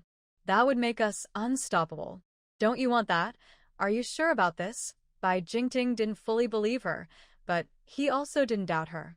He had seen enough to know that Lu Lu was indeed a reborn person, which was why he married her. Otherwise, why would a daughter born out of wedlock marry him? Even after a divorce, he wouldn't marry an illegitimate daughter. But since she was reborn, it was different. At least she knew what might happen in the next 4 years, which was very important to the Bai family. Of course it's true. We grew up together. If it weren't for the events in our past lives, she wouldn't have broken ties with me. But I can't do anything about it. She has a space jade but can't give it to me, and I need to stay alive. That's also why I brought you here to buy jade. I wanted to try my luck, see if we could find a space jade, even a small one. Lu Lu came here to buy jade because she really wanted a space jade. Why didn't you tell me all this earlier? If you had, I could have made plans sooner, and we wouldn't have been caught off guard. After hearing her words, Bai Jingting got even angrier. He thought she was a daughter born out of wedlock who could be loved like a family member of the Lu family. He thought she was smart, but it turns out she was foolish. She had such an important matter and didn't tell him in advance. Now they've already caused a disturbance. How can they still seize it? What does her space jade look like? He needed to know clearly, or else even if they got it, they wouldn't know what it looked like. It's a gold necklace with a jade pendant she used to wear around her neck. I have a photo you can see. Lulu quickly took out her phone and found the photos they took last summer to show him. They had been together all the time, so they took many pictures. The necklace on her neck was easy to spot in the photos. I heard that this necklace has been passed down in her family for generations. I don't know how it came to be, but I do know that in her past life, she only unlocked her space 3 years after the apocalypse. Now that she has been reborn, she should have already unlocked her space. Otherwise, her family wouldn't have accumulated so many goods. White Jingting listened to her talk and didn't say anything. Instead, he called all the bodyguards over and went directly to see General Bai. Uncle, I want to ask for your help today. I hope you can give me a favor. White Jingting respectfully spoke to General Bai. Jingting, you didn't even say hello before coming to Myanmar. What's the matter? General Bai has a good relationship with Jingting's father and is usually willing to help with small matters. Jingting quickly took out a photo of Chen Shuling. Uncle, I want the necklace on this woman's neck. If you can help me get it, I will thank you very much. General Bai looked at the photo. Is this woman in Myanmar now? Yes, at the Delier Cape Bay Jade Market. We just saw her, but she has some people around her. If you can help me get that jade pendant, I am willing to pay 1 billion yuan. Jingting briefly explained the situation and also mentioned a price, knowing the rules of dealing with these people. All right, I'll arrange for you to rest first. I'll give you an answer tomorrow. The amount of 1 billion yuan was quite large. General Bai was tempted, but he wasn't afraid of some people. Good, I'll wait for your good news. Jingting took Lulu and went to the place arranged for them. General Bai immediately ordered someone to catch Chen Shuling.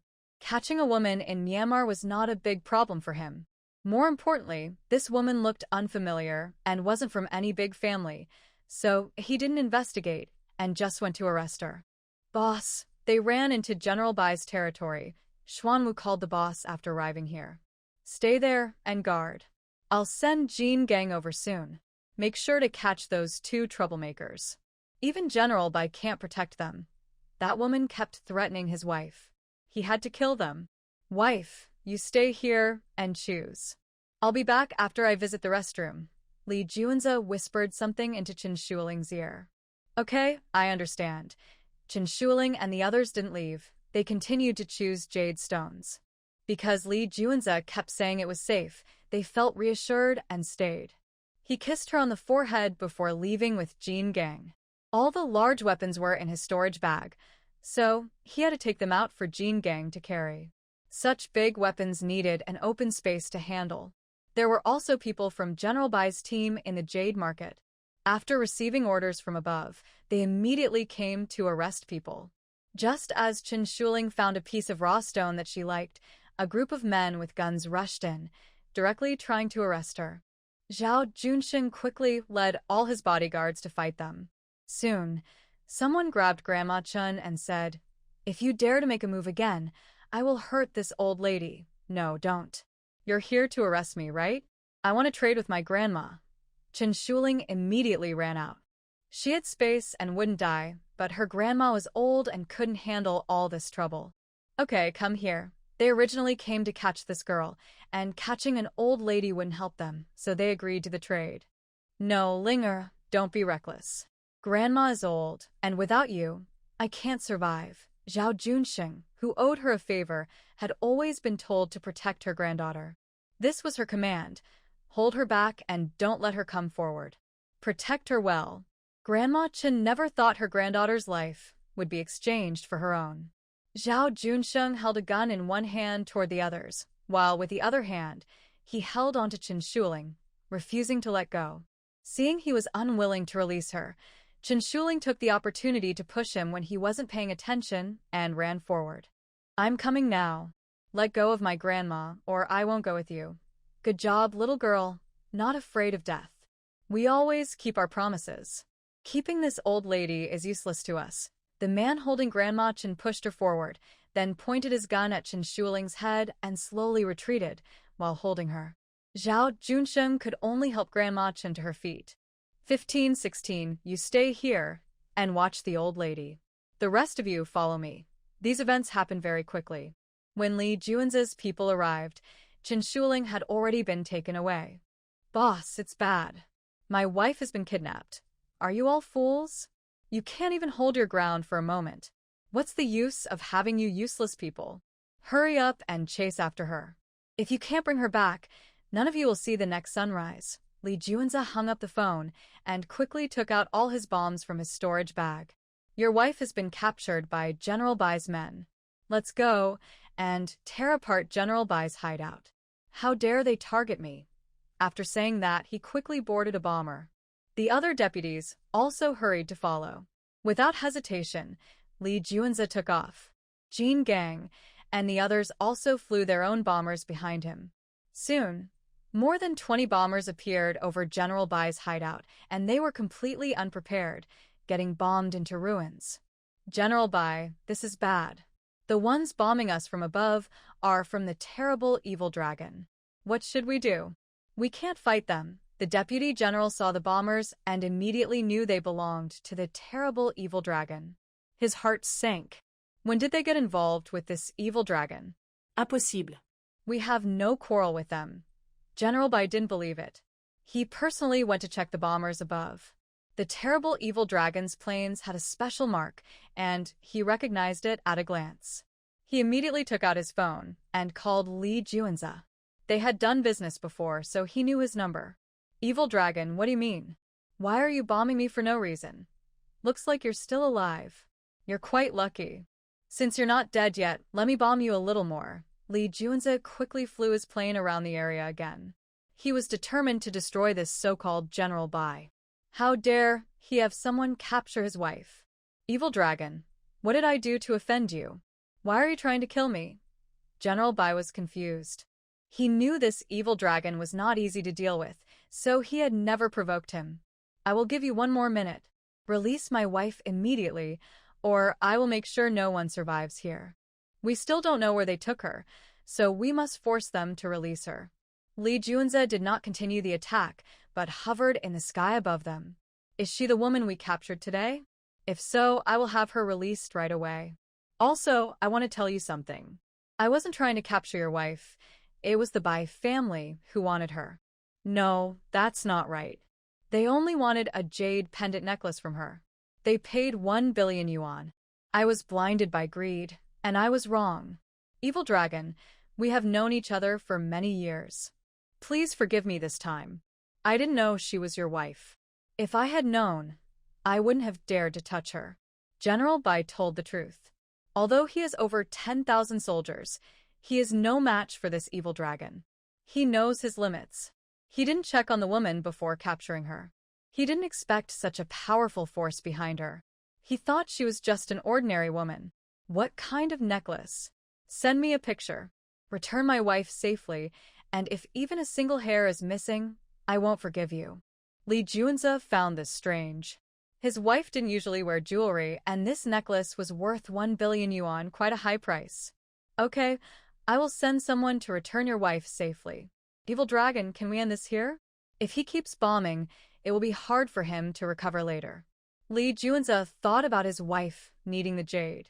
No, first give me the Bai family members, and I also want 3 jade processing sites. Don't worry, I will only take 3 days to dig, and I will return everything afterward. Alright, I'll hang up now. General Bai was worried about his men and what might happen to his wife, so he hurriedly ended the call.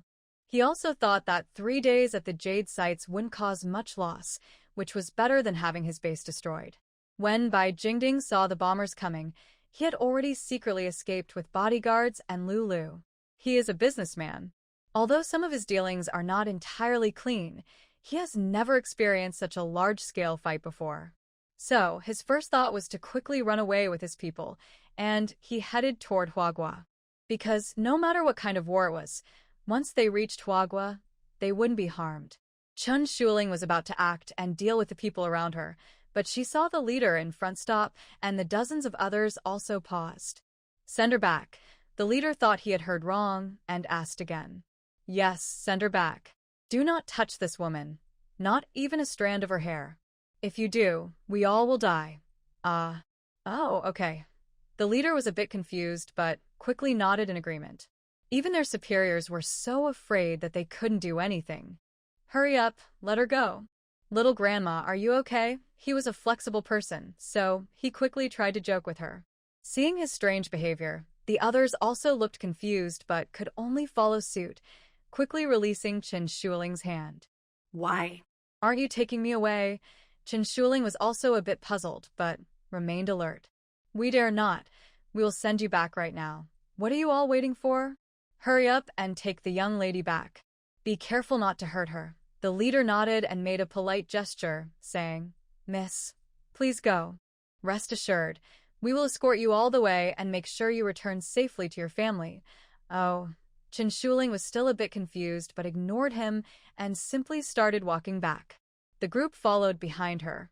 Boss, we finally caught her, but we lost 2 brothers. Why are we just sending her back like this?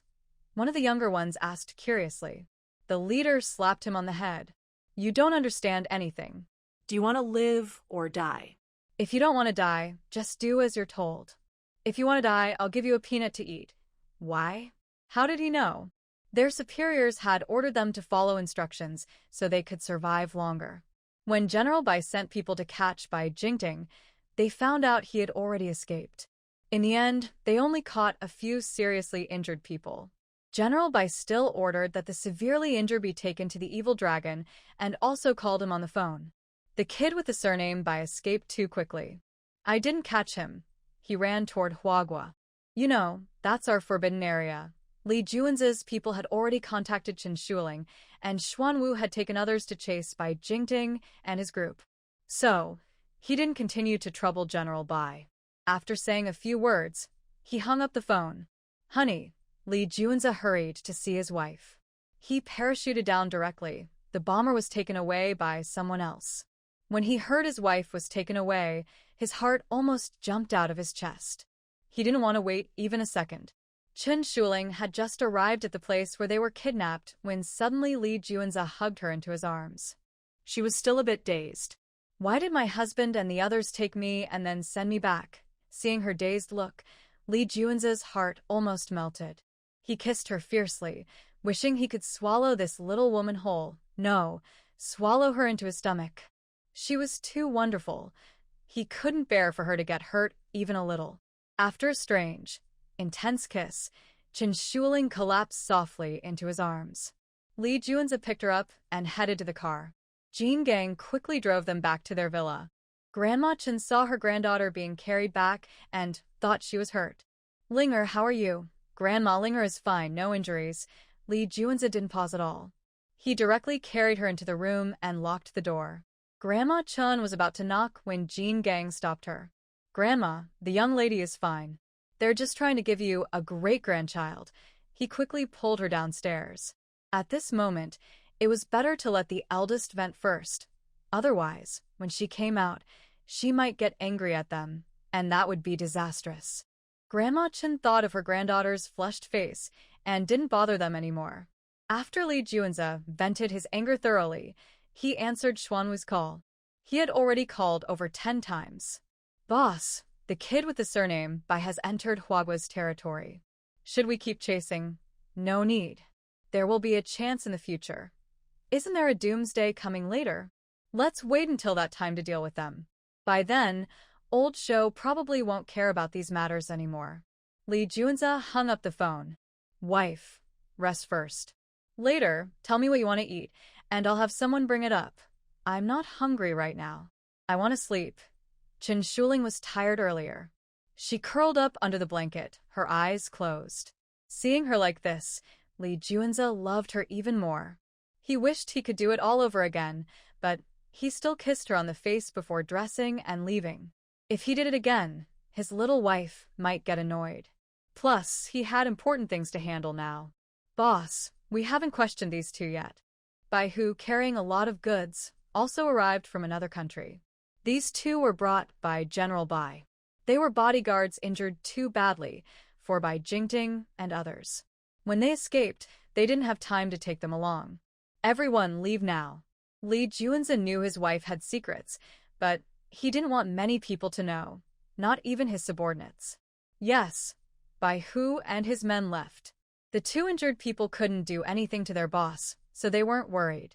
Li Juanze tapped on one of their necks, knocking one out and leaving the other awake. Tell me, why did Bai Jingting want the jade pendant for my wife? If you answer honestly, I might spare your lives.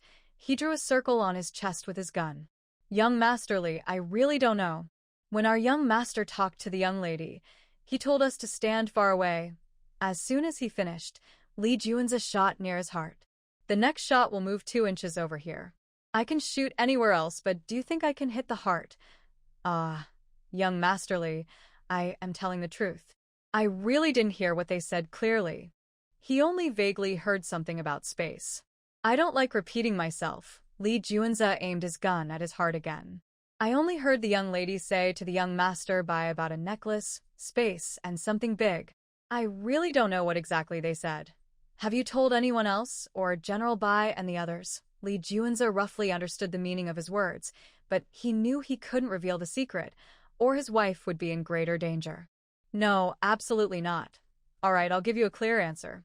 Without hesitation, Li Juanze shot him in the chest. He then woke up the second person, asked the same question again. The response was similar, and Li Juanze also gave him a quick answer. He didn't leave immediately. Curious about the space inside the jade pendant they mentioned, he searched on his phone. Many stories about space appeared, but he patiently looked through them. He focused on the important parts of each, and after more than an hour, he closed the phone, erased all traces, and stood up to go to their master bedroom. When he returned, Chen Shuling had just woken up. Honey, I have another batch of goods here. You should take a look. Oh, okay. I'll wash up first and then go. Chen Shuling didn't think much and got up right away. Soon, Lee Junza took her to several large warehouses.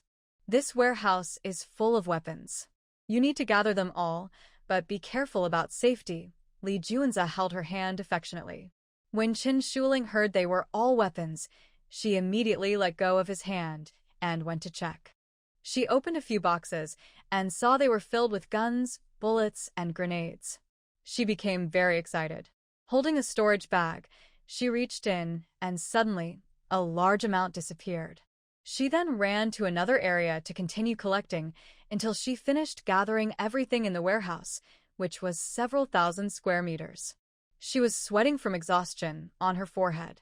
"Husband, is there more?" On the surface, Lee Junza already knew about the storage bag, so he didn't hide it. "Yes, the next warehouse is full of grain. Let's go together." This time, Lee Junza didn't wait for her. He walked quickly toward another warehouse. Seeing the mountain of grain, Qin Shuling didn't say a word and started collecting. She kept going until she finished gathering the supplies in the third warehouse. Then she noticed Lee Junza seemed a bit strange. "Husband, what's wrong?" Now Lee Junza's face looked a little unhappy. "Oh, I can still hold on, but are you really okay, husband?" Qin Shuling felt that he was much more serious than usual. He wasn't like before, always holding her and hugging her. Now he seemed cold and distant. I'm fine. Let's go to the next warehouse. It's full of supplies for disaster relief, which are very important. Lee Junza didn't say much and went straight to the next warehouse. After finishing the fourth warehouse, Qin Shuling finally couldn't hold on anymore. "Husband, my head hurts so much. I can't keep going." Lee Junza walked over and picked her up. You're so silly.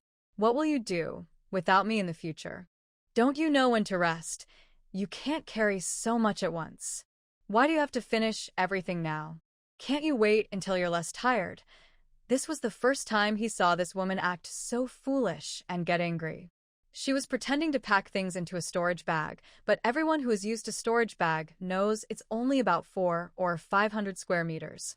Each of his warehouses is over 3,000 square meters.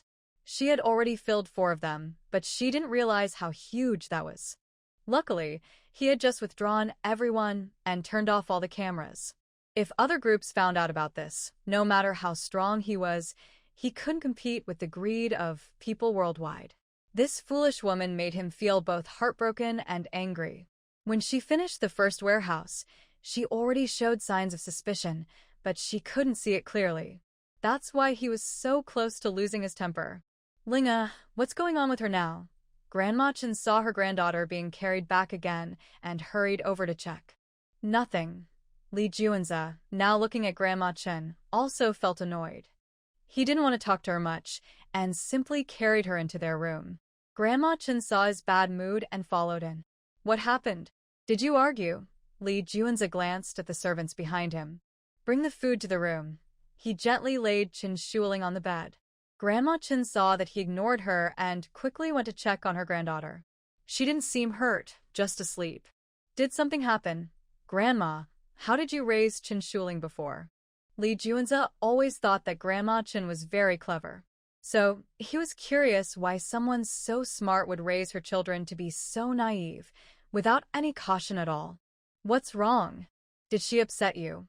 Grandma Chen was confused by his strange words and didn't quite understand what he meant. No, she's fine. "Don't guess randomly. I'm just curious. How did you manage to raise her so simply? For normal people like us, that's called being innocent. They don't need to be cautious because their lives are too good. They can live freely and happily without worrying about anyone." Thinking of this, Lee Junza's anger slowly faded. He gently stroked her hair. From now on, he decided he'd keep this little woman close, never letting her out of his sight. They grew up in completely different environments. So, accepting her innocence isn't her fault, it's a blessing from heaven. Lee Junza understood this and leaned down to kiss her on the forehead. Grandma Chen didn't quite understand his actions either. She felt confused and a little annoyed, but also strangely comforted. She replied, "I just wanted my granddaughter to live peacefully and happily." She didn't need to know too much back then. But now it's too late to change. She's grown into a simple girl with no tricks or schemes. She never thought the world would change so much.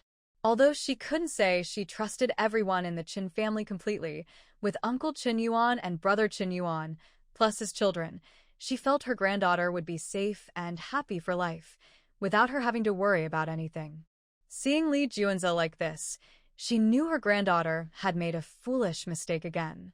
But seeing how much he loved his granddaughter, she felt more at ease. No matter how naive her granddaughter is, she had made one good choice. She chose the right man. This son-in-law seems quite capable, and he is very loving toward his granddaughter. That's enough. When they have children in the future, he will naturally protect her for a lifetime. Juanze, I've come to understand now. As long as my granddaughter does one thing right, maybe she can have a peaceful life forever. But now, it seems she has done that one thing right. That's fate. She is favored by heaven, different from others. Haha.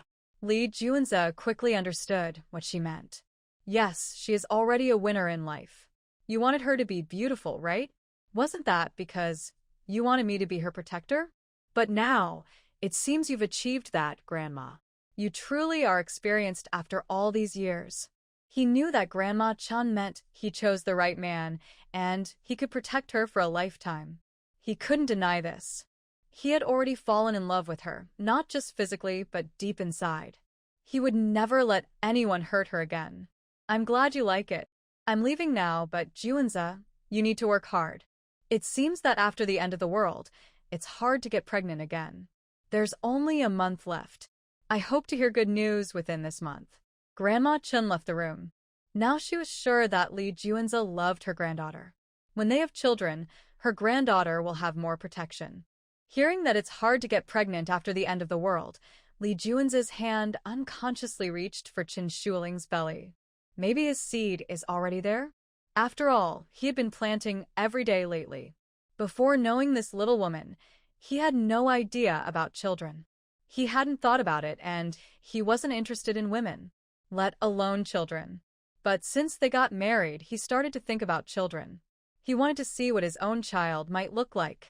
Silly woman. Do you think it's better to have a son or a daughter? Will the child be as silly as you? Li Juanze lay back gently, watching the woman sleep.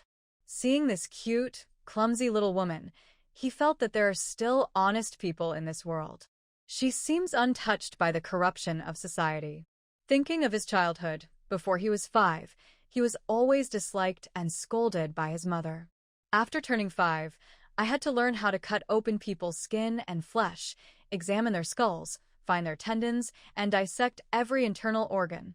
At first, I was scared and afraid, but eventually, I became numb and used to it. Thinking about this, Li Juanze held the woman in his arms a little tighter.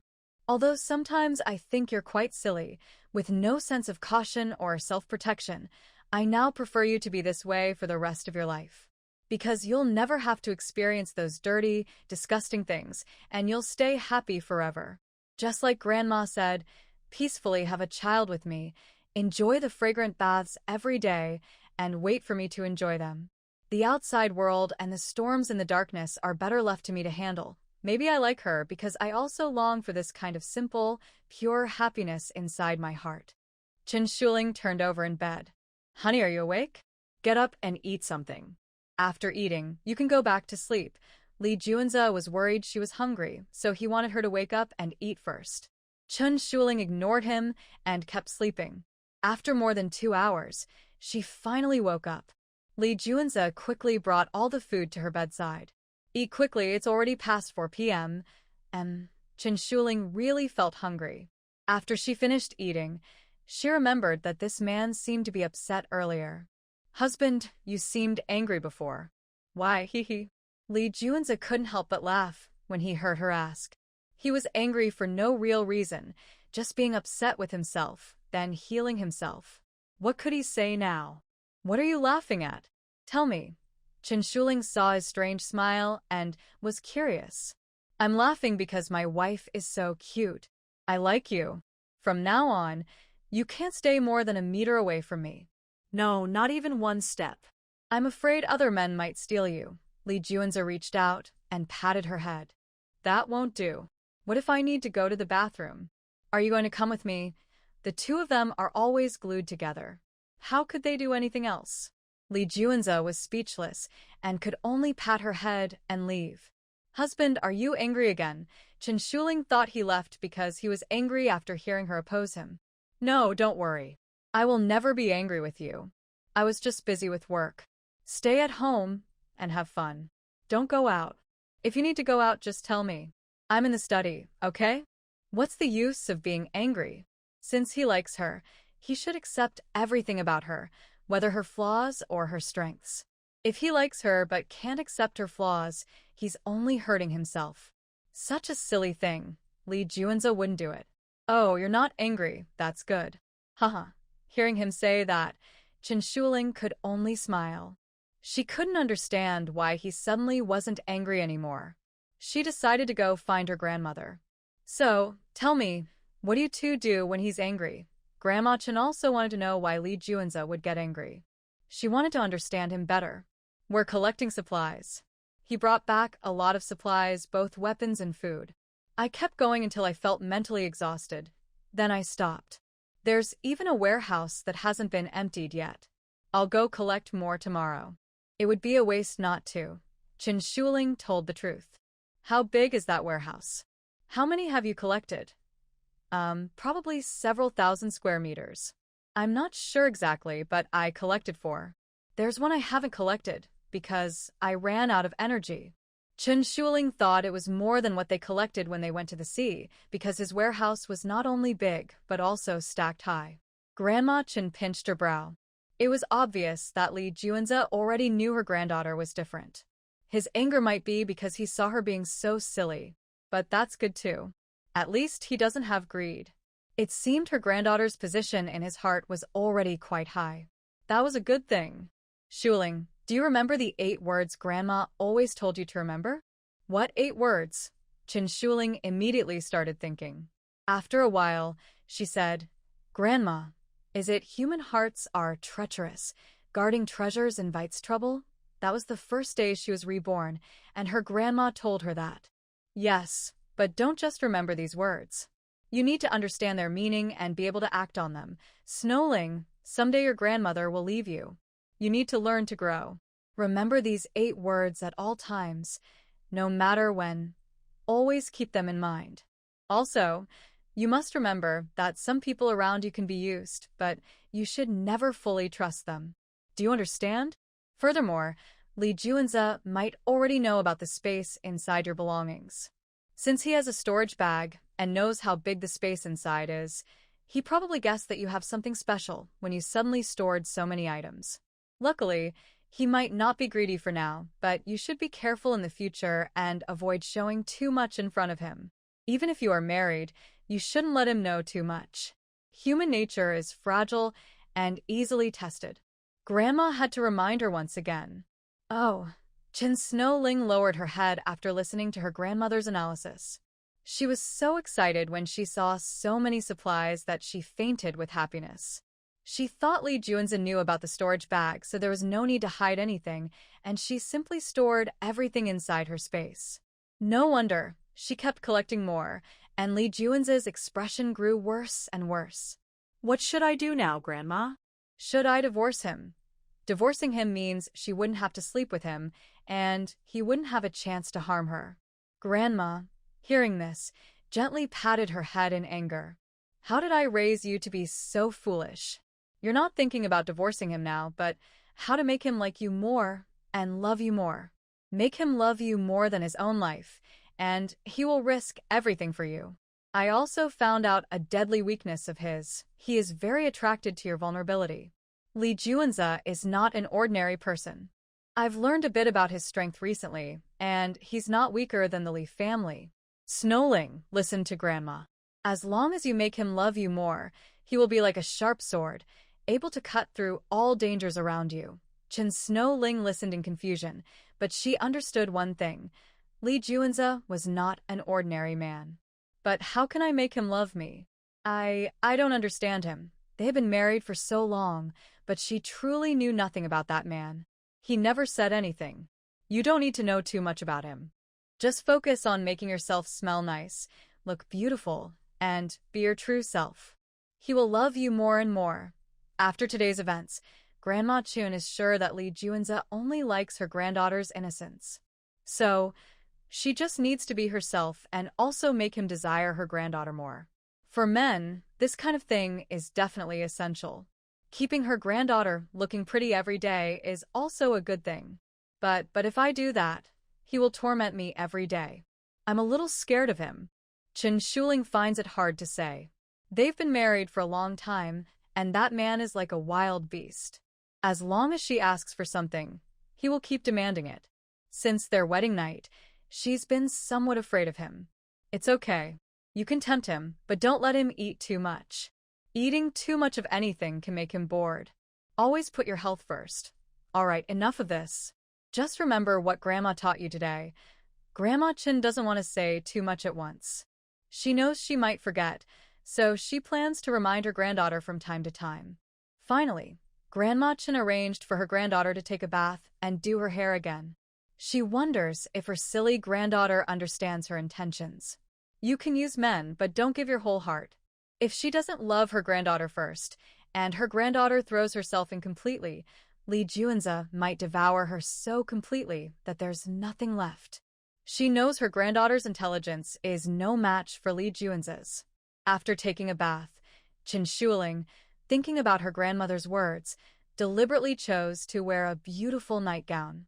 In her past life, the Chun family members all died for her. In this life, she must find a way to protect her family no matter what. She was captured, but in the end, she respectfully returned herself. The Chun family doesn't have that kind of power. But if they didn't have strong backing, how could those people have sent her back without a reason? No one is that foolish. So, the only explanation is that her current husband's power is not simple. Since that's the case, I must win this man's heart so he will protect everyone in the Chin family. In my past life, I saw the closest people one by one die, and it was too painful. I don't want to go through that again. But no powerful force can completely defeat the Liu family and the Bai family, especially by jinxing from the Bai family. Now they're already at war in Myanmar. When I return to the country, we will only be enemies. Lee Junza saw his wife wearing beautiful pajamas and holding a bottle of red wine as soon as he entered. Honey, are you preparing to let me enjoy in a different way? Seeing her like that, he knew the old lady had taught her granddaughter again.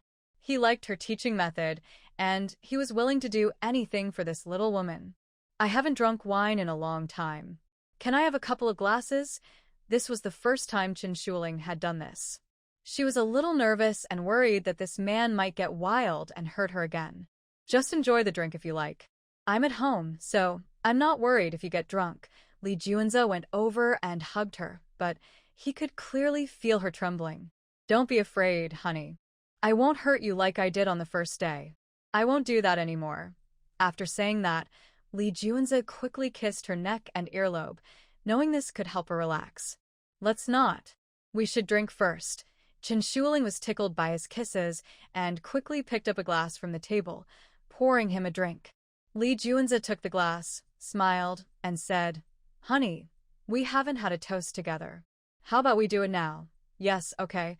She naturally agreed to this small request. Lee Junza clinked his glass with hers gently, then took her hand and said, Honey, I want to be with you for a lifetime, forever and ever. Never apart. Okay, we'll be together forever.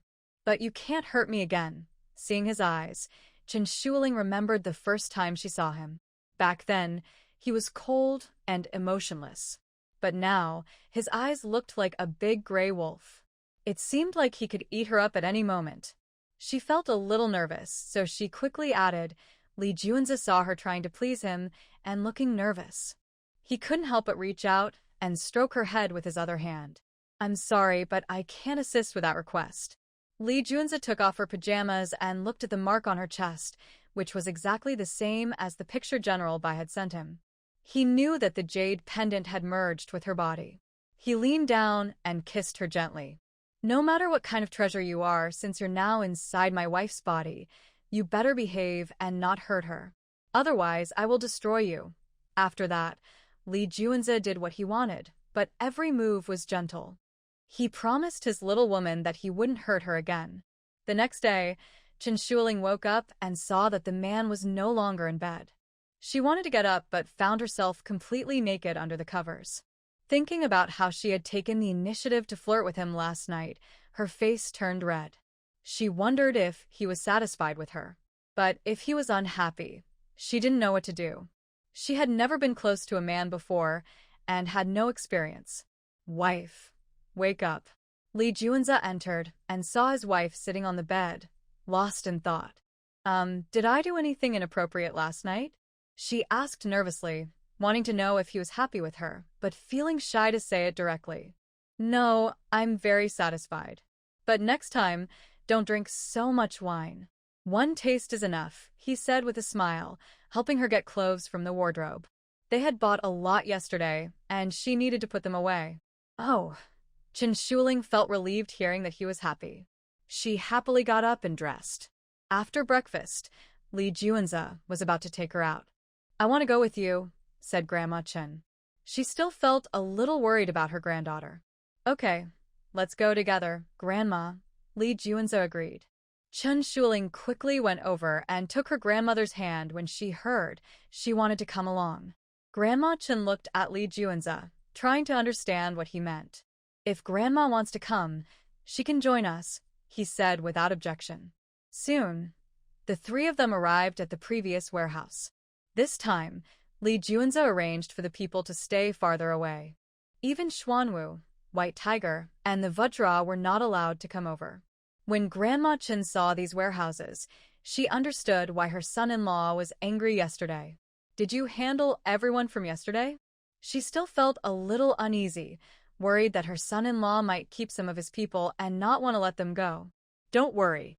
When we came in yesterday, I had everything arranged. No one knows about it. Rest assured, if anyone finds out, I will deal with it without hesitation, no matter who they are. Lee Juanza also wouldn't let his wife take risks. This matter must not be leaked, or the danger would be too great. After getting approval from Grandma Chen and Lee Juanza, Chen Shuling secretly took 4 more storage rooms. But after that, today was much better than yesterday. She wasn't drowsy or sleepy, just a bit weak. Still, Lee Juanza carried her back home. Once home, Chen Shuling lay on the bed but didn't sleep. Lee Juanza went out again to handle some matters. She took some spiritual spring water to drink. After an hour or two, she felt completely fine. This spring water works so well. Maybe Zhao Junsheng and the others should try some too. Perhaps after drinking the spring water, their abilities might become stronger and they wouldn't die. Chen Shuling thought this, and she also wanted to do it. In her past life, she felt she had let Zhao Junsheng and his friends down too much. After going downstairs, she told all the servants to leave and turned off all the security cameras in the living room. Then she emptied the water bottles they had been drinking from and filled them with spring water. Later, she went back to bed. Grandma said she shouldn't let Lee Juanza know too many of her secrets, so she had to pretend. About half an hour later, Lee Juanza and the others returned. He didn't go upstairs but sat on the sofa with his laptop, busy working. Jingying hadn't drunk water all day, so he went to get a big glass and drank it. He also poured a big glass for the eldest. Xuanwu also wanted water, but didn't see any servants in the house. Jingying, you're too much. You only gave the eldest water and didn't pour any for us. He went over, drank a glass, and then poured a glass for Baihu. That's strange. Where did all the servants go? This villa only had the owner and the servants. Most of the staff were outside. But now, the Chen family members were different. Grandma Chen didn't trust others, so she arranged for all the Chen family members to stay on the first floor. Their villa is very large. Not just this building, but the entire surrounding area belongs to them. So, Lee Juanza's men all live nearby. Zhao Junsheng heard them talking and came out. Those servants upset our young lady, so we made them all leave. Really? Who made her upset? Lee Juanza quickly stopped what he was doing and casually picked up a glass of water to drink. I don't know. The young lady didn't say. Zhao Junsheng honestly didn't know. The young lady had also told him to go away at the time. All right, no problem. I'll go upstairs and ask her later. Lee Junza finished his water and continued working on his computer. Now that he had a place to store a lot of supplies, he planned to buy more. He used to have over 500,000 people. He initially wanted to take only 10,000 internal staff, worried there were too many to manage. But now, with enough storage space, he wasn't worried anymore. So he wanted to stock up more supplies and bring more people. That way, no matter what, he'd have enough personnel to protect his wife. Oh no, my stomach is really upset. Jin Gang clutched his stomach and ran to the bathroom. As soon as he left, Xuanwu also felt uncomfortable. Boss, what's going on? My stomach doesn't feel good either. He wanted to wait for the boss's reply but couldn't hold it and hurried to the bathroom. Oh my goodness, I can't hold it either. White Tiger also ran to the bathroom, clutching his backside. Lee Junza sensed something was wrong. His stomach was churning too. He grabbed his laptop and headed to the bathroom. He checked their security cameras and saw that some footage had been blocked for a while. He wasn't worried at first. Instead, he quickly entered a code and opened another set of surveillance devices. This system was hidden. Only a few people knew about it. Besides their master bedroom, he could see everything in the building whenever he wanted. Soon, he saw his wife changing water. He didn't ask why, but simply deleted all the recordings. Since this system was also accessible by Longgu, he didn't want to delay. He was afraid Xuanwu and the others might go looking for Longgu. So, he permanently deleted the footage, making it impossible to recover. No matter why his wife did that, he believed she wouldn't want to kill anyone here. They sat there for almost half an hour, and everyone's legs went numb. Lee Junza also noticed he smelled very bad. He quickly took off his clothes to check and saw a layer of black mud on his body. He sniffed carefully and confirmed that the bad smell came from this black mud. He remembered reading online that the special spiritual spring water in the space could have this effect. Lee Junza hurriedly put on his pants and came out, then directly put that bucket of water into his storage bag. This was a good thing his silly wife gave him, and he couldn't let others waste it. When Lee Junza finished taking a shower, Xuanwu and the others were already sitting on the sofa. They watched as the boss walked over silently, curious but not speaking. They had already checked the surveillance cameras. The first set was turned off by someone else, and when they asked Longgu to check the second set, it had already been deleted. Their equipment was the best available. Only the boss and Longgu could bypass it. But now it was deleted so quickly, it clearly wasn't Longgu's doing because he didn't know about it earlier. So they were all very curious. Who was the boss trying to protect? But it didn't seem necessary. They had only pulled their stomachs. Nothing else was wrong. Did they really have no trust in the boss at all? They all started doubting themselves. Why are you all just sitting here? Hurry up and go take a shower. Don't you smell terrible? Don't ruin the sofa. Lee Junza naturally knew they were curious, but he didn't need to explain. After all, he's the boss. They all had to listen to him. There was no need to explain. Not explaining was his stance. If they kept asking questions, it would be a dead end. They understood this well, especially since they'd been together for quite some time. Yes, especially when we sit together, the smell is even worse. Boss, I'll go first. Xuanwu understood the boss's meaning and immediately stood up to leave. They don't live here. They just came over because they had some matters to attend to and were waiting for the boss's instructions. Unexpectedly, something unexpected happened. I'm going to take a shower first. I almost can't stand my own smell. Baihu quickly ran off, wishing he had more legs because the boss is so intimidating. Hee hee. Jin Gang didn't know what to say. He stood up, smiled foolishly, and also hurried away. Although he is the least clever among them, he knows not to provoke the boss's anger, or he would risk his life. Things the boss forbids asking about, things he forbids doing, and things he forbids being curious about must never be questioned. Lee Junza saw them run faster than rabbits and didn't bother to stop them. He took his cup and drank water from the water dispenser.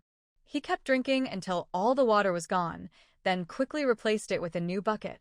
He went to the bathroom for a quick visit, then took a shower again. Even after such a long time, He didn't feel weak or exhausted. Instead, he felt lighter and more energetic than before. Once he was sure he didn't smell bad, he went back to his room. That night, he was quite excited and asked for 2 more rounds. The next day, he took Chen Shuling to gather supplies, carrying her the whole way. This went on for several days. Although Chen Shuling was a bit unhappy, Li Junzi kept trying different ways to cheer her up. After several days, she finally had a chance to see Captain Zhao Junsheng. "Captain Zhao, have you ever had stomach problems?" "No, we've been fine." "Miss, is something wrong? Are you feeling unwell?" When Chen Shuling suddenly asked this, Zhao Junsheng became a little worried. "Have you all had stomach issues these days?" That couldn't be true. Drinking the spiritual spring water for the first time should have caused diarrhea. Chen Shuling knew something was wrong. Could it be that Li Junzi was up to something again? How did he know what she was doing? He definitely wasn't home that day. "Miss, our bodies are all healthy.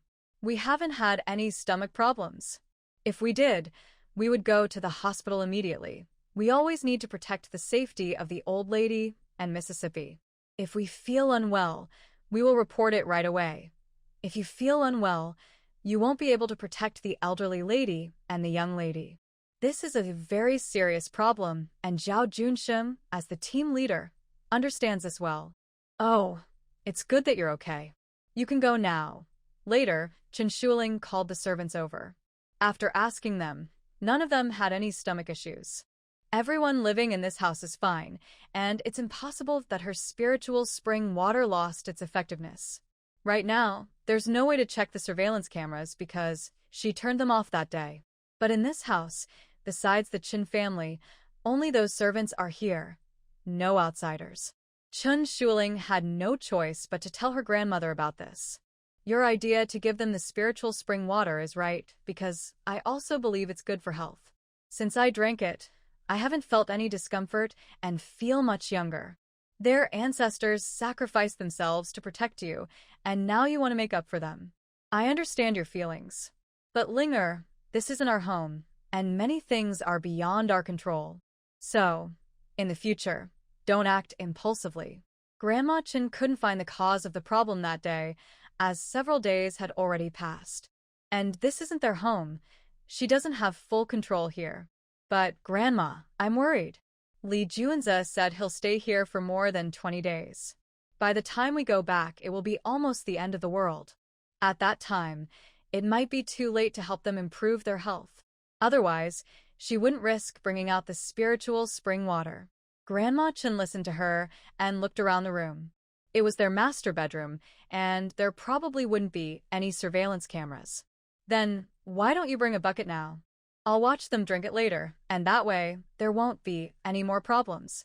"Okay."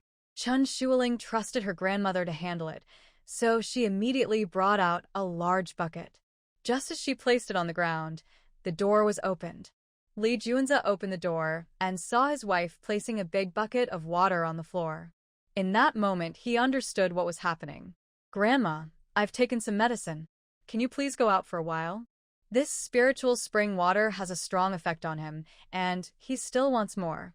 Grandma Chen listened and had no choice but to stand up and leave. Li Junzi quickly locked the door and gently pushed the woman onto the bed. He didn't need to use any medicine on her, just touching her body made him react. Before Chen Shuling could understand what was happening, he had already kissed her, making her dizzy. This time, when Chen Shuling was so tired she begged him to stop, Li Junzi didn't pause. He only stopped when she was too exhausted to keep her eyes open. Seeing the sleeping woman, Li Junzi gently brushed her hair and kissed her forehead before getting out of bed.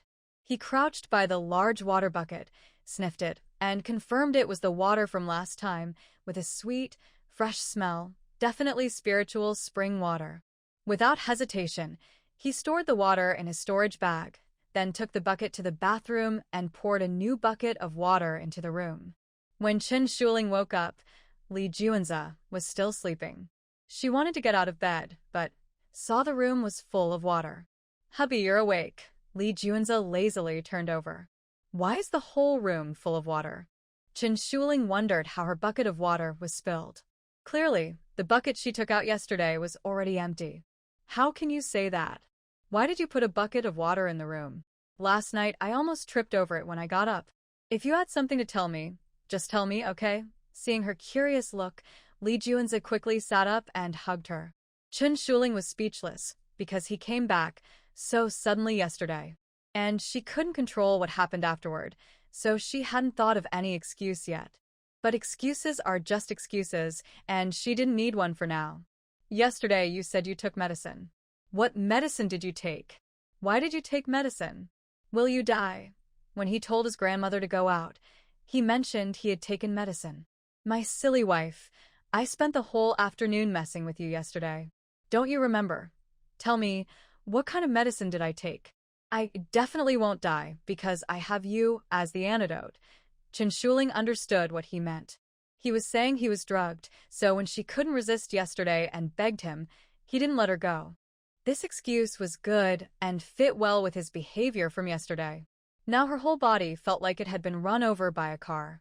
She wasn't interested in kissing him anymore and quickly pushed him away. I'm still sore all over. You promised not to hurt me again.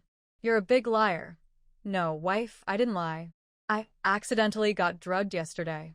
If I hadn't, I would never have hurt you. Trust me. Lee Juanza quickly begged for forgiveness.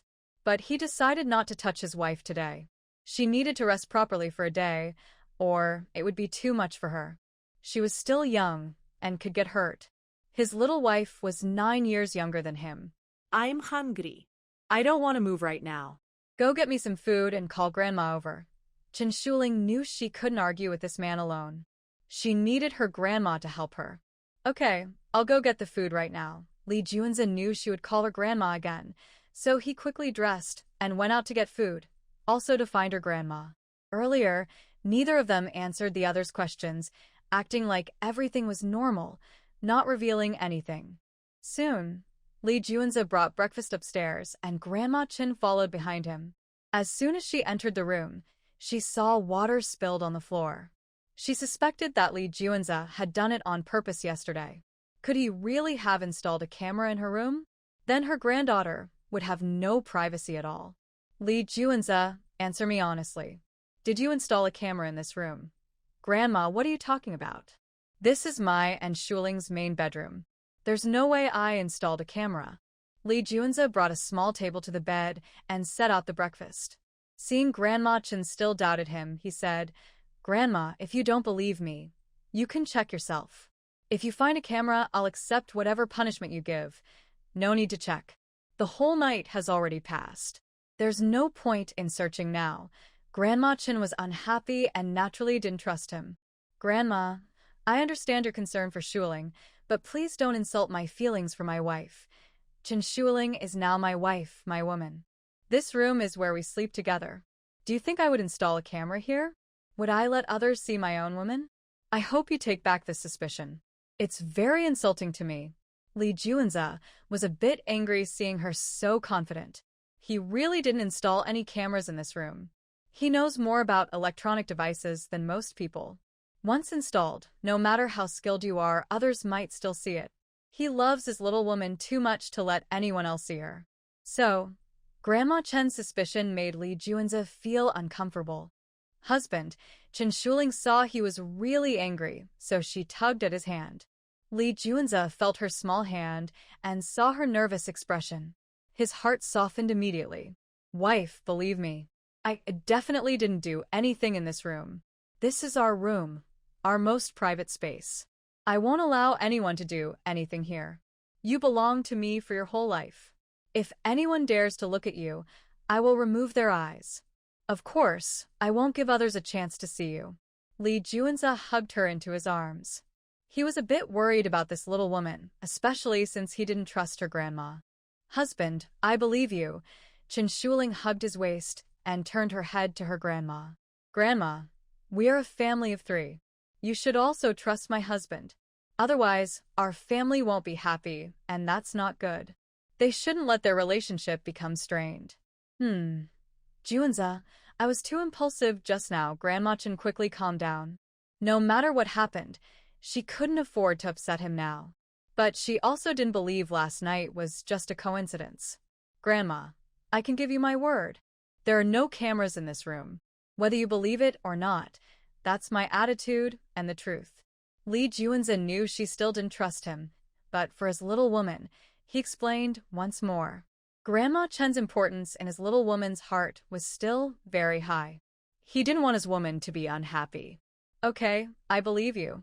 Grandma Chen looked at his firm attitude and felt it was not good to say anything more. However, Grandma, can you tell me why you brought a bucket of water into our room? Is there not enough help from the servants at home? Lee Junza repeated the question he asked earlier, wanting to see what kind of lie they might tell. Husband, I'm almost starving. Are you still not letting me eat? Chen Shuling hugged his waist and shook it, then looked up with big eyes at him. I'm hungry. Lee Junza patted her head and said, yes, nothing is more important than my wife eating. But if the help is not enough, remember to tell me. I will find more people. After all, they still had over half a month before returning home, and he didn't want his wife to be tired. Lee Junza quickly picked up the bowls and chopsticks to feed his wife. Despite Chen Shuling deliberately interrupting again and again, Lee Junza stopped asking the question. Anyway, with her silly appearance, he couldn't think of a better excuse, so he didn't bother her anymore. After breakfast, Lee Junza carried her out to gather supplies. When they returned, Chen Shuling didn't want to stay in bed anymore, so she asked Lee Junza to put her on the sofa. Soon after they finished lunch, Lee Junza was about to go out. Honey, you stay here and sit for a while.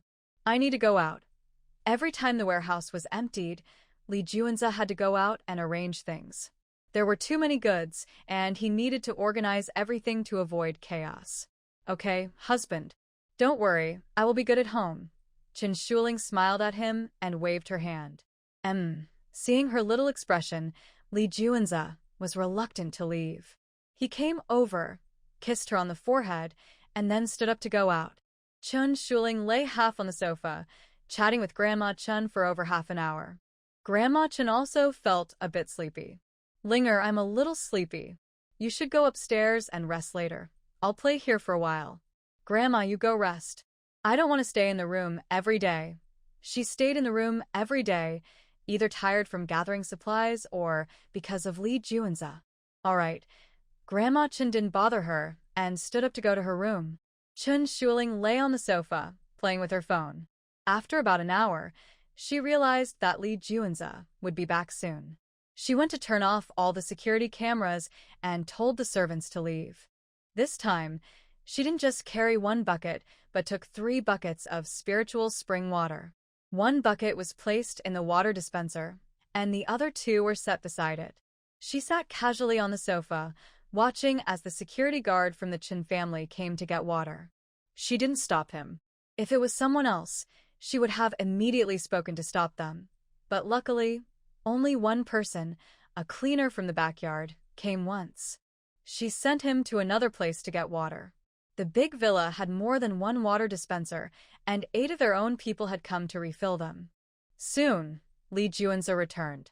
As soon as he saw his wife staring at the water dispenser, he guessed she had done something silly again. Darling, why haven't you gone upstairs to rest? I'm bored staying in the room all the time. I don't want to stay there. I want to play here. Chen Shuling was happy to see him come back. Oh, we won't be collecting goods tomorrow. I'll take you to the jade material market. I promised to buy jade here, but we haven't gone out much. Lee Junza walked over, hugged her, and kissed her on the face. Sounds good. Last time, we didn't buy much, but you have to come with me. Otherwise, last time's incident was too scary. Chen Shuling was a bit worried about this, but she didn't want to say it out loud. Because last time she went out, she was taken away. She needed to act scared and not want to go out. If she stopped being afraid so quickly and went out again, would she still be a little bunny? Of course. This time, I'll take you out and stay right by your side. I won't let anything happen to my wife, he said as he picked her up and headed to the room. I've noticed that ever since we came to Myanmar, I don't need to walk anymore. You always carry me. Chen Shuling naturally did not resist and happily rested her head on his shoulder. So, you are the happiest woman in the world. I will spoil you for a lifetime. After Lee Junza laid her on the bed, he kept kissing her. I've been so tired these past 2 days. Can you please stop now? Seeing him want to continue, she was genuinely a bit afraid. This man is like a wild beast. I know you're tired, my wife, but I miss you so much. Believe me, feel my heart. Lee Juanza held her hand and pressed it against his chest. My heartbeat is normal. My husband is very healthy. I'm hungry now. Can you get me something to eat? But I don't want food. I want rice noodles, very thin and delicate. Chen Shuling moved her hand from his chest to gently touch his face. Okay, wife, wait for me. I'll go downstairs and make something for you. Lee Juanza lightly touched her lips with his, then quickly went out and helped close the door. Seeing the door shut, Chen Shuling smiled softly. If she remembered correctly, Wang Gang had told her that next to the Qin family base, there was a large base with a manager named Xuanwu. While Li Juanza was on the phone, she accidentally overheard him giving instructions to this person. Otherwise, he wouldn't have exposed the space to him. Since her rebirth, she had been very afraid, unsure how to deal with the Liu family. Now, there's also the Bai family, but given how much spiritual spring water he has, she believed this man wouldn't waste it. Sigh, everything is good, except that this man's strength is overwhelming. Not to mention seducing him, just serving him normally is a bit too much for her. If she didn't have the spiritual spring water, it might be even worse. Chen Shuling shook her head to clear her thoughts. She really is like Lu said, she's always a step behind in everything. But so what? She is just a small weed by the roadside, yet she will find ways to survive. And she also wants to make sure the Qin family members are alive. At least those who sacrificed themselves for her in the past. She wants them to live well in this life. She looked down at her belly. In a few days, her good days would arrive. Son, daughter, Mom may not be very smart, but you must remember to come. Don't dislike me. I will love you very much. If you are with me, we will have already won most of the battle. In the end of the world, I have seen many men abandon their women, and some even take their women out to gather food. If there are no children, I am not confident I can control Li Juanza. From the first time I saw him, I knew he was a ruthless person, cold and unfeeling. Now I want to see if my gentle nature can soften his tough exterior. Fortunately, he now knows about my space and the spiritual spring water, but he hasn't chosen to act on it. That is the best outcome. After Li Juanza filled his storage bag with 3 buckets of water, he quickly deleted all the surveillance footage. He drank all the remaining water from the water dispenser. This time, he drank quite a lot, so he couldn't make noodles for his silly wife. Instead, he asked the servant to do it. Only after he washed himself thoroughly did he carry a bowl of noodles upstairs. The two of them spent another night together. By 9 a.m. the next day, Li Juanza still hadn't said he was going out. Chen Shuling started to feel restless. She worried that if the man got busy, he might forget about her. That meant she would have to delay collecting jade even longer. This matter is very important to her. She still doesn't understand why the other rooms in the Space's house can't be opened. Maybe she needs to collect a lot of jade to unlock them? If the end of the world comes early, it will be even harder to gather jade, so she doesn't want to wait any longer. Grandma, we originally came here to buy jade, but now we're here to store supplies. But Li Juanza has so much money, he can buy so many supplies. That's good. In the end of the world, we won't have to worry about food. Chen Shuling doesn't dare to approach that man directly. She feels his gaze can see through a person. If she shows even a little of her true feelings in front of him, he will see right through her. I've forgotten about this matter these past few days. That day you were taken away, I was so nervous I haven't slept well since. If he didn't have so many supplies every day, I might have wanted to go back already. But don't worry, I will go find Li Juanza now. Our purpose here is still to do what we came for. Grandma Chen stood up and went to find Li Juanza. Soon, she found him in the study. Juanza, I want to take Shuling to the jade market again. Are you free to come with us? No need to go there, Grandma. I am already making arrangements. We will go directly to the raw stone source later. Li Juanza also closed his computer, stood up, and headed out of the study. Husband. Chen Shuling saw him come out and sweetly called him. Yes. Do you like this kind of toy? Lee Junza looked at his silly wife, who was holding a teddy bear about the same size as her, and reached out to touch it. I love these fluffy toys the most.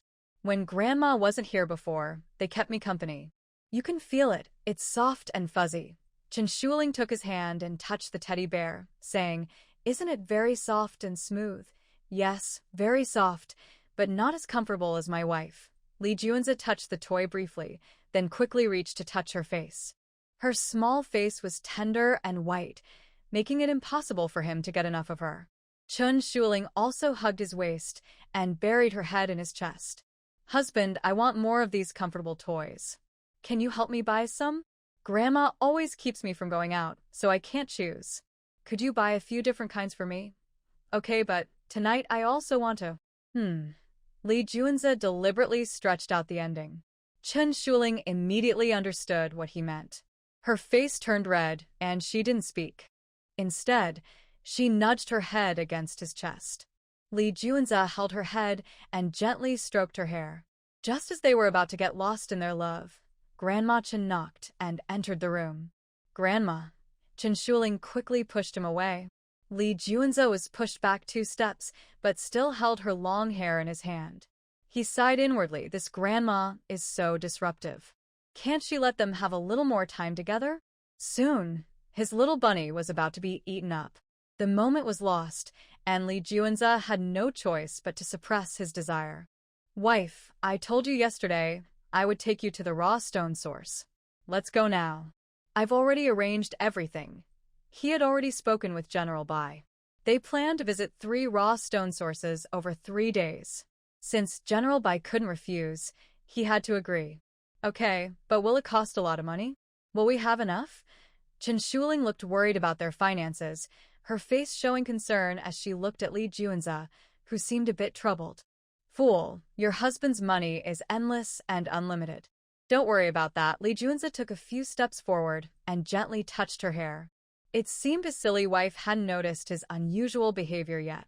He needed to let her see more of his true strength in the future, so she wouldn't always be worried. Really? That's great. Then I must buy more today. When Chen Shuling saw him come back to her side, she quickly jumped off the bed. She didn't want this man to cling to her again, especially now when she didn't want to waste time. Let's go. After we finish here, we should head back home. There are many things to prepare. Old Mrs. Chen also urged them to hurry. Soon, Lee Junza took them to a large jade mine. He had already cleared it out, with no outsiders around. They entered in his own car, accompanied by old Mrs. Chen and her grandson. Jean Gang and others stayed outside. He knew his silly wife was capable of handling anything. He was worried she might cause trouble if she brought someone inside, which would be bad. He didn't want to hurt anyone unless it was absolutely necessary. When they reached the innermost part, Chen Shuling sensed something and quickly collected it. She was so happy, she even started singing. Old Mrs. Chen knew that Lee Junza already knew her granddaughter had a special space. She no longer tried to stop him. Lee Junza was happy to see his wife was not suspicious of him anymore. She trusted him more and more. He kept following her without asking many questions. If he asked too much, his silly wife might find an excuse to avoid him or feel uncomfortable. After more than an hour, Chen Shuling felt there was nothing else she wanted from here. Husband, there's nothing good here anymore. Should we go back or somewhere else? You're done so quickly? Did you see everything already? Lee Junza was a bit surprised by her ability to pick things. The jade mine wasn't small. Could there really be so little good material? Yes, I think there's nothing special left. Maybe we should go somewhere else? I'm still having fun. Chen Shuling ran over and hugged him. Their relationship needed closeness, especially now that she had a favor to ask. Okay, let's go to the next place. I will make sure you're satisfied today. If the 3 jade markets are not enough after she finishes, Lee Junza plans to ask for 2 more. Soon, they arrive at the second one. The visit takes just over an hour, and Chen Shuling no longer looks for more. Let's go eat first. After we finish, I'll take you to the next place. Lee Junza, worried about his hungry wife, takes them to a big hotel. Chen Shuling has collected many beautiful jades and feels very excited, so she is always happy. During the meal, she keeps offering dishes to Li Juanza and her grandmother. If I didn't have to go to the next place, I really want to have a drink. I'm so happy today. Feeling happy, she shows it openly so everyone can see. Little fool, if you want a drink, just do it. It's okay. A couple of drinks won't make you drunk. Li Juanza takes the wine and pours her a glass. Last time, when his wife was drunk, he enjoyed the night peacefully. This time, he won't let her get drunk, but having a little 2 or 3 parts tipsy is fine. Juanza, don't spoil her too much. If you always agree with her, she might become uncontrollable. Grandma Chen disapproves of her drinking, worried it might cause trouble. Her granddaughter doesn't handle alcohol well, and if she gets drunk, she might reveal more secrets. Grandma, I'm happy, so I'll just have a little. Besides, my husband won't hurt me. I got drunk last time, and he took care of me all night. Chen Shuling happily takes the cup and drinks a big sip. My silly little one, don't worry. Drink slowly. If you want to drink in the future, I will always give you a little. Li Juanza sees her drink more than half the glass quickly and gently pats her back. Yes, it's so good to have you, husband. Remember to always be this kind to me, or I'll feel sad. Chen Shuling looks at him, one hand under the table, gently pulling at his waist clothes. Seeing her nervous, scared eyes, he feels very tender. Darling, no matter when or where, I will never leave you. I will always treat you well. Yes, Grandma, look, he promised me. He said he would treat me well for a lifetime. I believe him. Hee hee. Chen Shuling happily smiles at her grandmother. Foolish granddaughter, you're so happy, you can't find your way. Hurry and eat. Grandma Chen couldn't help but sigh inside when she saw her silly granddaughter. She just hoped her granddaughter wouldn't fall in love with that boy. Just liking him was enough. Soon, Li Juanza took them to the biggest jade market. He drove straight to the very back. Chen Shuling got out of the car and started feeling around, going deeper and deeper. When she found a certain spot, her heart was pounding wildly because the feeling there was so strong. She had already drunk 2 glasses of wine, so she was a bit dizzy. She didn't think much and just pressed her hand down to start collecting. After a while, there was a loud rumble, and the entire jade mountain began to collapse. Li Juanza was about 10 meters away from her. Hearing the noise, he immediately ran over, grabbed her, and ran. He was very fast and didn't care about Grandma Chen at all. After running more than 100 meters away, he felt something was wrong with the person in his arms. Li Juanza stopped and looked down. He was so scared he went weak and knelt down. He gently placed Chen Shuling's hips on the ground, freed one hand, and tremblingly checked her breathing. Chen Shuling was unconscious now, and her eyes, nose, mouth, and ears were all bleeding. When Li Juanza felt her faint breath, he quickly picked her up again and ran toward the car. His silly wife was still alive.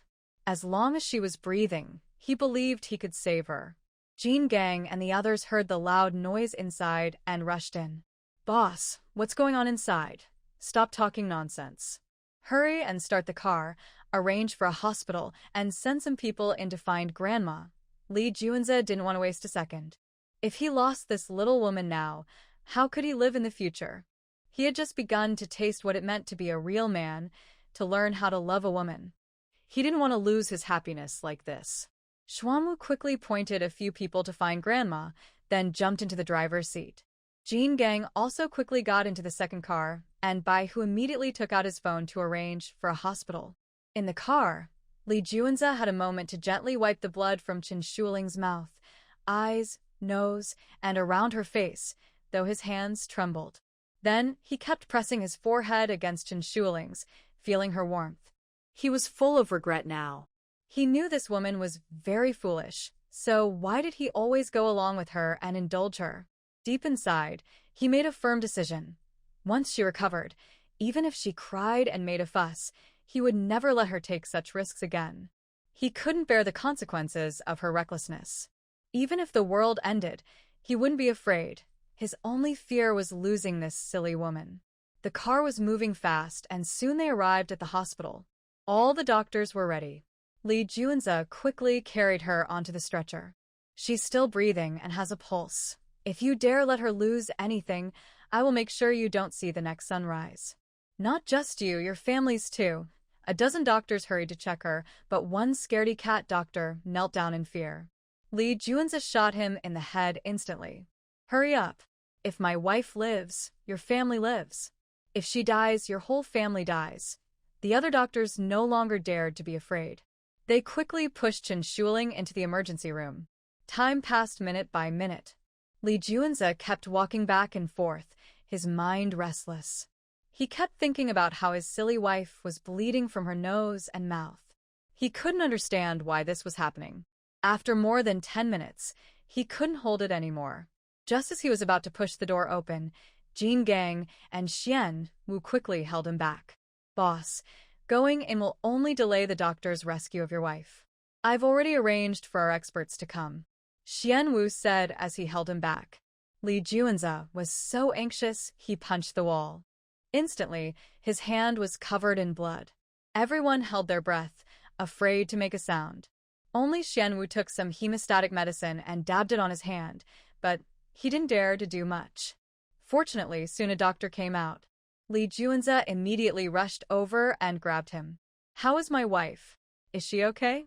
The lady has no external injuries, and her internal organs are fine. We're still doing a brain scan now. I just wanted to ask, what caused this to happen? The doctor was so frightened by him that his legs trembled, and he almost couldn't stand. This man just killed one of their colleagues. Lee Junza heard that her organs were all in good condition and wondered if her situation was related to her collecting things. All the tests on her fine, so you should check her brain carefully. Anyway, I want her to stay alive. Lee Junza let them examine her but decided that anyone who checked his wife's brain in the future would not be kept. Because she had secrets, he could never let outsiders find out. He would rather risk her death than let any danger come to her. Soon, their own medical team arrived, but after checking, they found no problems. Sir, we did a full check on the lady, including her eyes. None of her organs were injured. We found no other scars. So far, we don't know how her blood came out or why she is unconscious, an old white man in his 60s reported. Could it be that the machines here are not working properly? Lee Junza gradually calmed down. He couldn't panic. If he did, he wouldn't be able to save his wife. His medical team was from his research lab, and they wouldn't betray him. At that moment, Zhao Junsheng helped Grandma Chen over. She had a small injury on her leg. Junza asked, Grandma, how is my granddaughter? The doctor said she has no injuries but is still unconscious. Grandma, do you know anything about this? Is there a way? Lee Junza wanted to see if Grandma Chen knew about this situation. Since they were close, if it was related to that space incident, his wife would have told her grandmother. Grandma Chen heard that her granddaughter had no injuries and knew it must be her silly granddaughter, who had collected too many things and was now mentally exhausted. Maybe she just needs to rest and she'll be fine. Whenever she collected too much and got tired, she would drink some spiritual spring water and sleep. The next day, she would be okay. Grandma Chen didn't see how Chen Shuling looked earlier and thought her granddaughter was just fainting. She was worried but not panicked. Lee Junza saw that Grandma Chen was not very worried, so he felt more at ease. Maybe his wife would really get better after a good sleep, or else Grandma Chen wouldn't be so calm. Grandma Chen thought that every time her granddaughter collected things, it took a lot of mental energy. If her mental strength was exhausted, no one could help her. As long as she was alive, she would slowly recover. I want to go in and see her. Although she couldn't help her, she still wanted to stay by her granddaughter's side. Unfortunately, she didn't have spiritual spring water. It seemed she needed to carry some with her in the future. Lee Junza also wanted to go in and see her, so he agreed immediately. When they entered, they saw that Chen Shuling's face had been cleaned, and she was lying quietly. Everyone, please leave. Lee Junza went over and touched his wife's face. Her breathing was still warm. Although there were many machines nearby, he trusted his feelings more because it made him feel more at ease. After all the doctors left, Lee Junza asked, Grandma, is her condition related to her collecting things? Yes, that's why I always tell you not to let her cause trouble. You always indulge her. She's just a child who hasn't grown up and doesn't think about the consequences of her actions. When she was young, I was so afraid she would have an accident that I kept her at home.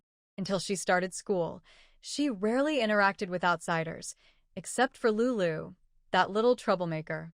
She didn't know much about the outside world or other people. You asked me the other day how I raised her to be so innocent. Honestly, before these 2 months, I thought I raised my granddaughter very well. She is pure and kind, gentle and delicate. In the past, she would have been the perfect young lady, but now, the world has changed. Without scheming and ruthlessness, it's hard to survive. When she gets better, Juinza, can you protect her well? My request isn't high. I just hope she can live safely. I'm not even 20 years old. My husband passed away, then my parents-in-law, and later my son and daughter-in-law. I only have this granddaughter. She is more important to me than my own life. No matter what we do, our goal is simple: to keep living. Grandma Chen held her granddaughter's hand and gently stroked her face. After their granddaughter recovers, she no longer wants her granddaughter to keep collecting things. Their supplies are already enough. Li Juanza, having heard all this, realizes one thing. His wife indeed collected too many things, which is why she ended up like this. He doesn't hide it anymore. He takes out a bucket of spiritual spring water, pours some into a cup, and then carefully feeds it to Qin Shuling with a spoon. After giving her a cup, the various instruments nearby start working more normally. Grandma Chen was about to ask how he had her granddaughter's spiritual spring water, but thinking about what happened before, she keeps silent. But now that they have the spring water, her granddaughter should recover quickly. Li Juanza is not in the mood or time to criticize her for how she raised the child, nor does he care what Grandma Chen thinks. He just wants his wife to get better soon. Everything else can wait. He keeps feeding her cup after cup.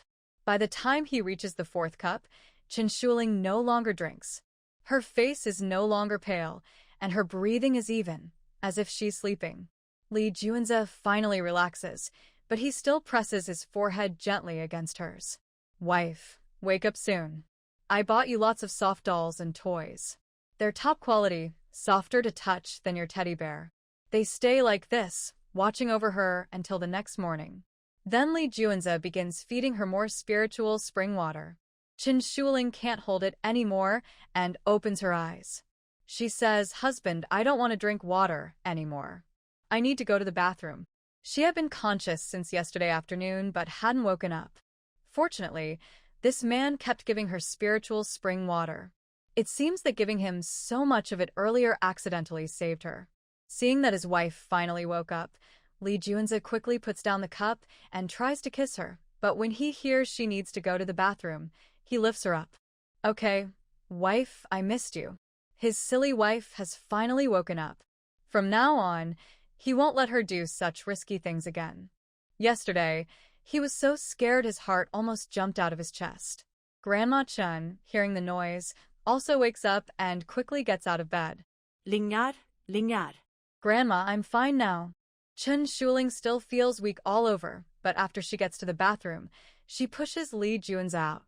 Li Juanza heard her go to the bathroom outside, then immediately went in to pick her up and gently lay her back on the bed. "Next time you do something so silly, don't expect me to hold back from scolding you." Qin Shuling was so scared she quickly snuggled into Grandma Chen's arms.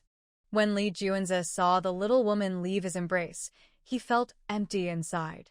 He quickly moved to Grandma Chen, pulled her over, and held her tightly, kissing her face repeatedly. "Don't run away. Let me hold you a little longer, then I'll give you to Grandma. Don't be mean to me, don't hit me, and don't look at me with such a fierce face. I'm scared." Qin Shuling was forced to stay in his arms. Actually, his look wasn't fierce but curious.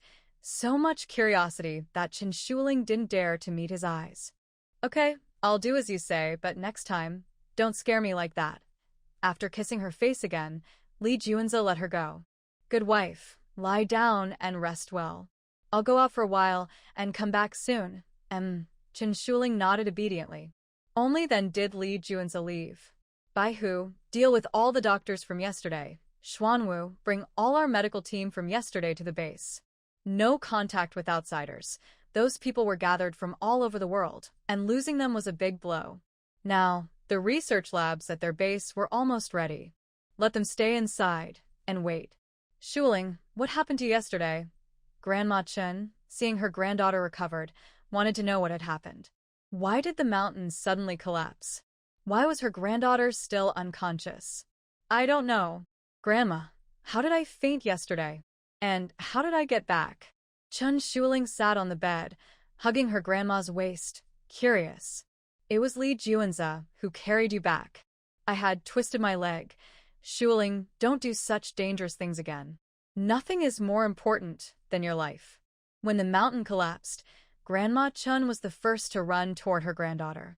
But seeing Li Juanza quickly carry her out, she started to run outside, a bit anxious, and twisted her leg. The mountain was very large, so many small rocks were rolling down. Luckily, Zhao Junsheng and Li Juanza arrived quickly, and they carried her out on their backs. Shuling, tell Grandma, did you really do nothing at that time? Grandma Chen still felt uneasy and asked again. Grandma, don't you believe me? Chen Shuling looked very surprised. Is this really her own grandma? She's questioning her words? No, I just worry about you. There are many things you might not think of. If you tell Grandma, she can help analyze. Grandma Chen gently stroked her hair and didn't ask any more. As long as her granddaughter was safe, that was enough. Li Juanza came in and saw the two of them still hugging. He then picked Chen Shuling up and held her in his arms. Honey, do you still feel uncomfortable anywhere? Do you need to check again? No, I feel fine now. Honey, let's go home. I don't like staying in the hospital. It smells really bad. Chen Shuling wrapped her arms around his neck. Okay, as long as you're fine, we can go now. After saying that, Li Juanza picked her up. When they came out, only Jin Gang and Zhao Junsheng were outside. Jin Gang saw his boss carrying his wife and quickly went to arrange the car. Soon, they returned to their villa. Li Juanza immediately arranged the kitchen to make lots of delicious food. He wanted to help his wife recover her strength. Later, he went back to the room to question his wife, and he asked Grandma Chen to leave. Tell me, why did it happen like that? Husband, what are you talking about? Chen Shuling saw his serious expression and felt a little scared. Why did the mountain collapse? Why did you have bleeding from 7 orifices? Although these things seemed less important than her life, he still wanted to know. Huh? I didn't bleed from 7 orifices. I didn't feel anything. Chen Shuling nervously touched her face. Stop pretending. If you don't tell the truth now, I'll punish you. Li Juanza directly held her head and looked into her eyes. I didn't do anything, sob. Husband, you're such a big liar. You said you would love me and care for me forever, but now you're angry with me. I didn't lie to you. I didn't lie to anyone, sob.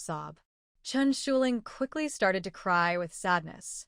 Li Juanza had never seen her cry before, and his heart softened instantly. He lowered his head, kissed away her tears, and held her in his arms. Silly girl, I just want to understand why this happened. It's also to prevent you from doing such foolish things again. But, husband, I didn't do anything foolish this time. I'm just collecting pretty stones like before. I really didn't do anything wrong. Please believe me, okay? Chen Shuling tried hard to keep her tears flowing. Li Juanza saw her crying nonstop and felt helpless. He softly comforted her. Don't cry. I believe in you. From now on, we won't do anything so risky, okay? I'm so scared of losing you. Yesterday, I was almost scared to death. But, husband, you just said I was bleeding from all 7 orifices. Will I die? Chen Shuling kept crying. No, I had the doctor check everything from head to toe. All your organs are fine. And I have good news for you, you're pregnant. There are my seeds in your belly, so you can't cry anymore. Otherwise, our little girl will be a big crybaby. Be good, don't cry. Crying too much hurts your eyes. I won't ask you anymore. Whatever you say, I believe you. Li Juanza kept kissing her tears on her face. Actually, he had seen the surveillance footage at the hospital and heard her and her grandfather's conversation. He just wanted to ask again. Not asking again might make this little woman think he doesn't care about her. Am I really pregnant? Did the doctor say I'm okay? Then why did you say I was bleeding from all 7 orifices? Isn't that very serious? Chen Shuling stopped crying but still had many questions. The bleeding from all 7 orifices is over now. The doctor checked everything, and there's no problem. You won't die, and we'll be together for a lifetime. But the pregnancy is real. It's just that the time is too short for an ultrasound now. You need to rest and take good care of yourself. Don't do anything strenuous. I heard my grandmother say that it will be very hard to get pregnant in a few years, so this is our only treasure. You must not jump around recklessly, understand? Li Juanze saw that she finally stopped crying and felt relieved. Husband, I feel very hungry. Please go get me some food. We can't let me and the baby go hungry. Chen Shuling immediately lay down and gently stroked her belly. When Li Juanze heard her say she was hungry, he immediately went out to get food for her. His woman was pregnant with his child. When he first heard the news, he was so excited he wanted to rush in and hold his little woman. In the future, he would never let his child suffer the hardships he had as a child. He wanted to give his child the best. Before he was with a woman, he never thought about having children. But after being with her, he suddenly really wanted to have his own child. Especially after hearing Grandma Chen say that it would be very hard to get pregnant after the end of the world, he was truly happy to hear about having a child. Chen Shuling saw him leave and covered her head with a blanket, slowly using her mind to check her space. This time, her space was no longer just a little bigger, but endless. Behind the house, another 2-story building appeared. Chen Shuling couldn't help but want to go in and look, but thinking about her current situation, she held back her excitement. Only her grandmother knew about her space. She couldn't let anyone else find out, especially Li Juanze. She hadn't forgotten that after sleeping with him for a night, her storage bag became much smaller. She didn't know how, but it was definitely related to that man. She had never been in contact with outsiders. Now, she felt like she was trying to survive in a narrow space. She had experienced enough human nature in her past life and didn't want to test anyone's conscience again. As long as her space was there, she wouldn't die no matter who tried. No one could kill her this lifetime, so it was her biggest life-saving card. But now, with a child, she had an extra life-saving card. She could see that Li Juanze really wanted this child. Chen Shuling took several deep breaths to calm herself down. She didn't expect that the item she had collected at that time was a large jade vein. Halfway through, her mental strength couldn't hold on anymore. She wanted to stop, but she couldn't. So she had to force herself to finish, and as a result, her mental energy was drained, causing her to bleed from 7 orifices. Luckily, she had given that man a lot of spiritual spring water earlier, or she might not have recovered so quickly this time. Some things really happen by chance. It seems the heavens are on her side. She originally wanted to give him more spiritual spring water to boost their strength, making it easier to defeat Lulu. Unexpectedly, it ended up saving herself. When Li Juanze came in with food, he saw his wife lying on the bed, constantly rubbing her stomach. "Honey, does your stomach hurt?" He quickly set the food down and went to her side. "No, I was just thinking, am I having a boy or a girl? Which do you prefer? Will the baby look more like you or me?" Hearing this, Li Juanze relaxed and hugged her to eat together. "Silly wife, I like either a son or a daughter as long as you give birth to them. It doesn't matter if they look like you or me. If they look like me, I will protect you more. If they look like you, I will work harder to protect you and the child." His silly wife made him realize he needed to try even harder. Otherwise, with such a foolish wife and a foolish child, how could he feel at ease? Meanwhile, Lulu had already returned to the capital. She didn't find the space jade this time and was still very frustrated. As the end of the world approached, she became more anxious. Since Chen Shuling's space jade was inherited, it must be an antique, as only ancient items could have space abilities. She was very eager, so she drove straight to the antique market. Once there, she didn't know which piece of jade might be the space jade, so she simply cut her hand and let it bleed slowly. Having survived so long in the apocalypse, this small injury was nothing to her. Whenever she saw old jade, she would touch it. After more than 2 hours, she accidentally found a small wooden carved bead at a stall. When her blood touched it, it quickly disappeared. Lulu was a bit excited, picked up the bead, examined it carefully, and dripped some blood on it again, but it still disappeared quickly. She gradually calmed her excitement and asked, "Boss, how much do you want for this?" "This one, give me 20,000 yuan." The shop owner looked at it and saw it was a small, unremarkable bead. He couldn't remember when it was brought in. Lulu didn't bargain and paid directly because she was eager to find out if this bead was a portal. She didn't have time to check at home, so she went straight to the public restroom. After she left, a man appeared at her previous stall. "Boss, what did that woman buy just now?" The man paid 200 yuan directly to the shop owner. The owner was a bit surprised but took the money. Everyone wants to make money after all. She bought a small bead for 20,000 yuan. "What kind of bead?" "What material?" "It looks like sandalwood carved, very small and round." The owner took the 200 yuan and answered honestly. The man didn't say anything and left immediately. Soon after, 3 more men came one after another, asking the same questions. The owner found it strange, but didn't answer unless paid, so he earned about 2,000 yuan from these questions. Wow, this show is really interesting. A woman being followed by many people. If we send this video to the boss, do you think he'll be surprised? The boss probably won't be surprised, but if we don't follow her, we might be the ones surprised. Tell old Xian about this. I'll follow her first. She's too interesting. We can't lose her. Otherwise, both of us will be in trouble. 2 men stood nearby, whispering for a moment before splitting up to go their own ways. Lulu focused inside the restroom, carefully examining the bead. Confirming it was a portal, she was so excited she bit her finger, trying not to make a sound. The space inside wasn't very big, just over 100 square meters, but for her it was enough. In the apocalypse, being able to carry so much food meant she wouldn't starve or thirst. Although some people gained space powers after the disaster, she didn't. She only had a wind element ability. So, this small bead was a kind of life-saving tool for her. She stayed inside for a long time until she calmed down completely before coming out. When she left, she didn't plan to go anywhere yet. She continued to explore. Now, if she can find such a treasure, there might be even more. She couldn't tell which one had space, so she had to use the simplest method she knew. Open her wound again and let it bleed.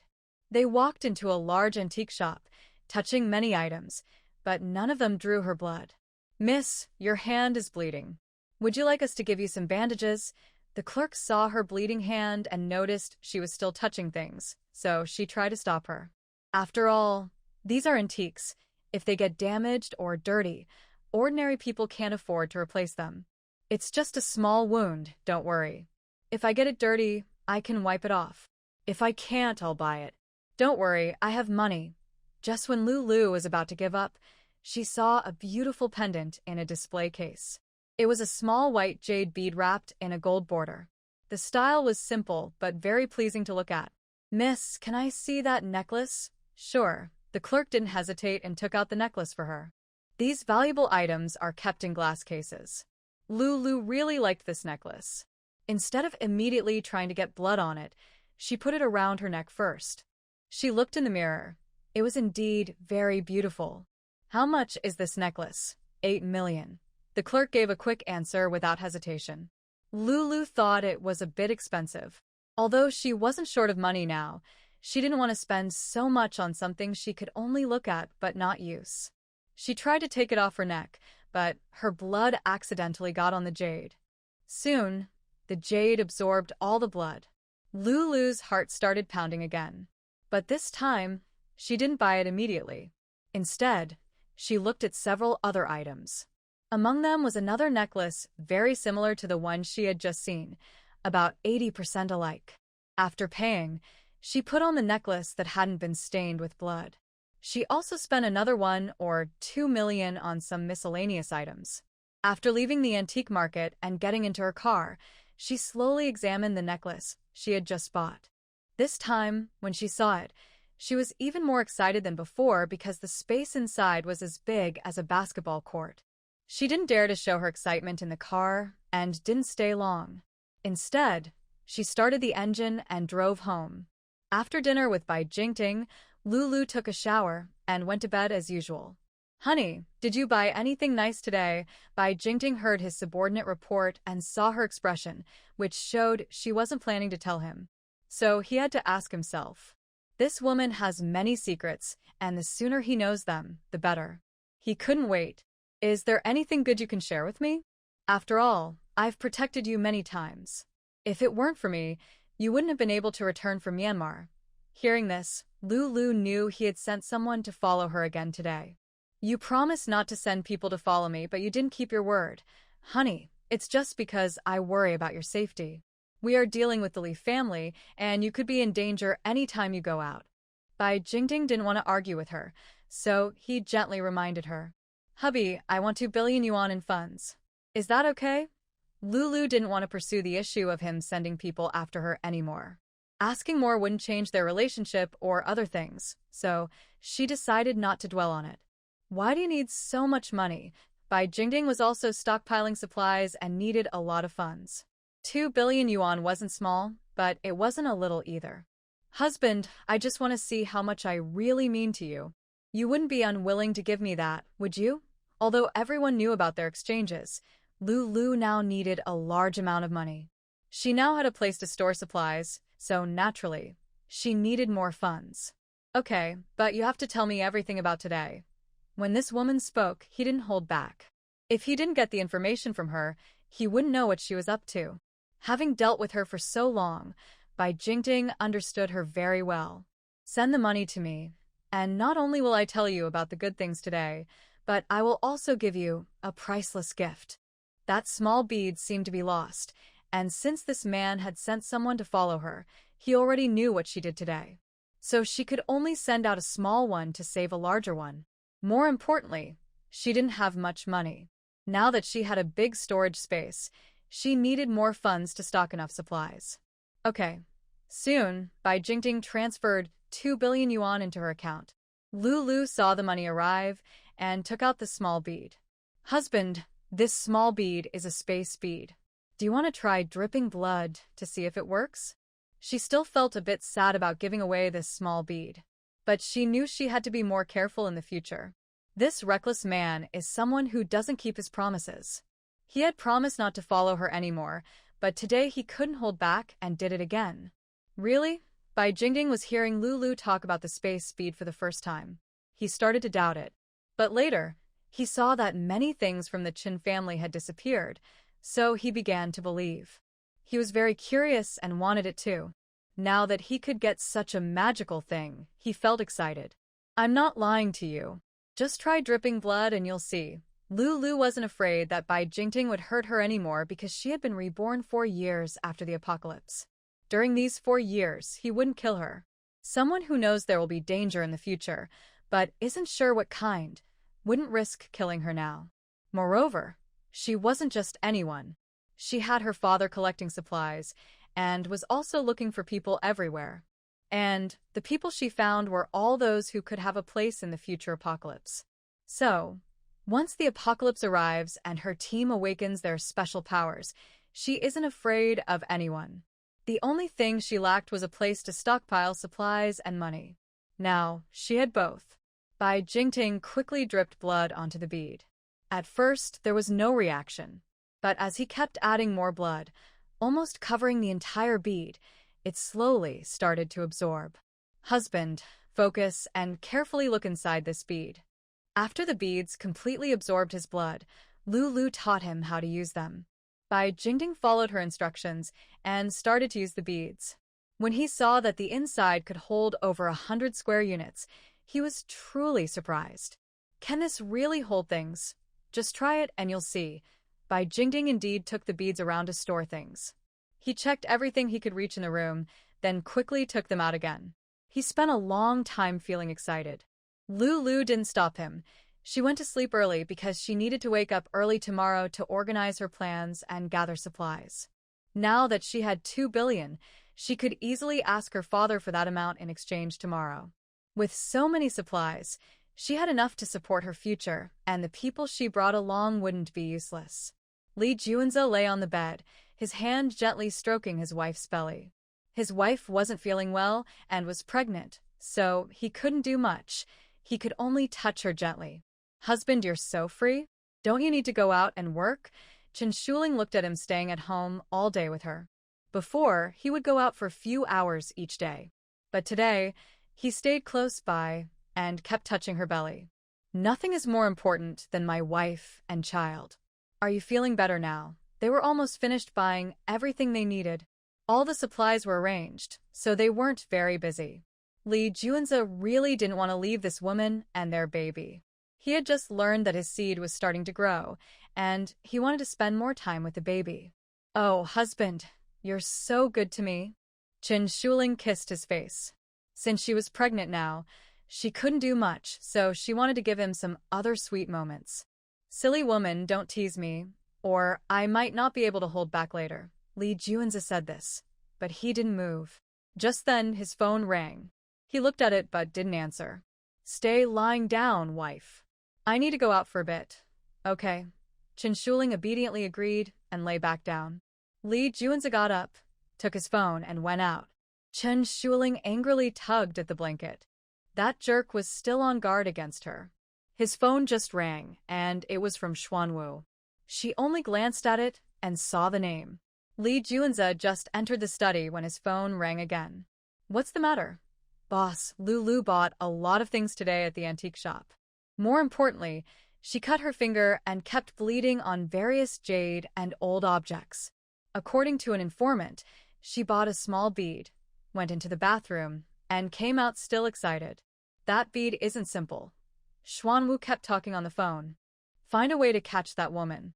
Besides this, I want to know more." Lee Junza suspected that Lulu, like his wife, was also a reborn person. He didn't want to hurt his own woman now, but he wasn't polite to outsiders. "Okay, but it might not be easy today. Several groups are following her." Xuanwu thought about the people tracking her and felt it was hard to kidnap her now. If they just killed her directly, it would be easier. "Who are they?" "The Bai family, the Li family, the Lu family, the Qian family, and more importantly, some people from above. It seems there are several big bosses involved." Xuanwu explained everything clearly. "Got it. If there's a chance, take her. If not, just keep an eye on her movements." Lee Junza promised old Zhou that he wouldn't kill anyone in that country, so delaying a few more days was fine. But then he thought of something else. If Lulu was also a reborn person, searching for space jade, and his wife also had a space jade, could there be many more space jades? He just hung up when old Lee's call came through. "Grandpa," Lee Junza just called out, but was interrupted. "Junza, answer me honestly. I heard someone say you're a terrifying dragon in the international scene. Is that true?" Old Lee's voice was a bit anxious. He didn't expect that someone who could step on the international stage and make millions afraid would come from their Li family. "Who did you hear that from?" Lee Junza didn't care whether he knew about this or not. "Don't worry about what I heard from others. Just tell me yes or no." Today, Old Lee had a phone call with old Zhou. They made a deal, so he found out about this matter. At first, he couldn't believe it, but old Zhou's status and his own certainty made him accept it. "That was a name someone gave me. I don't like it."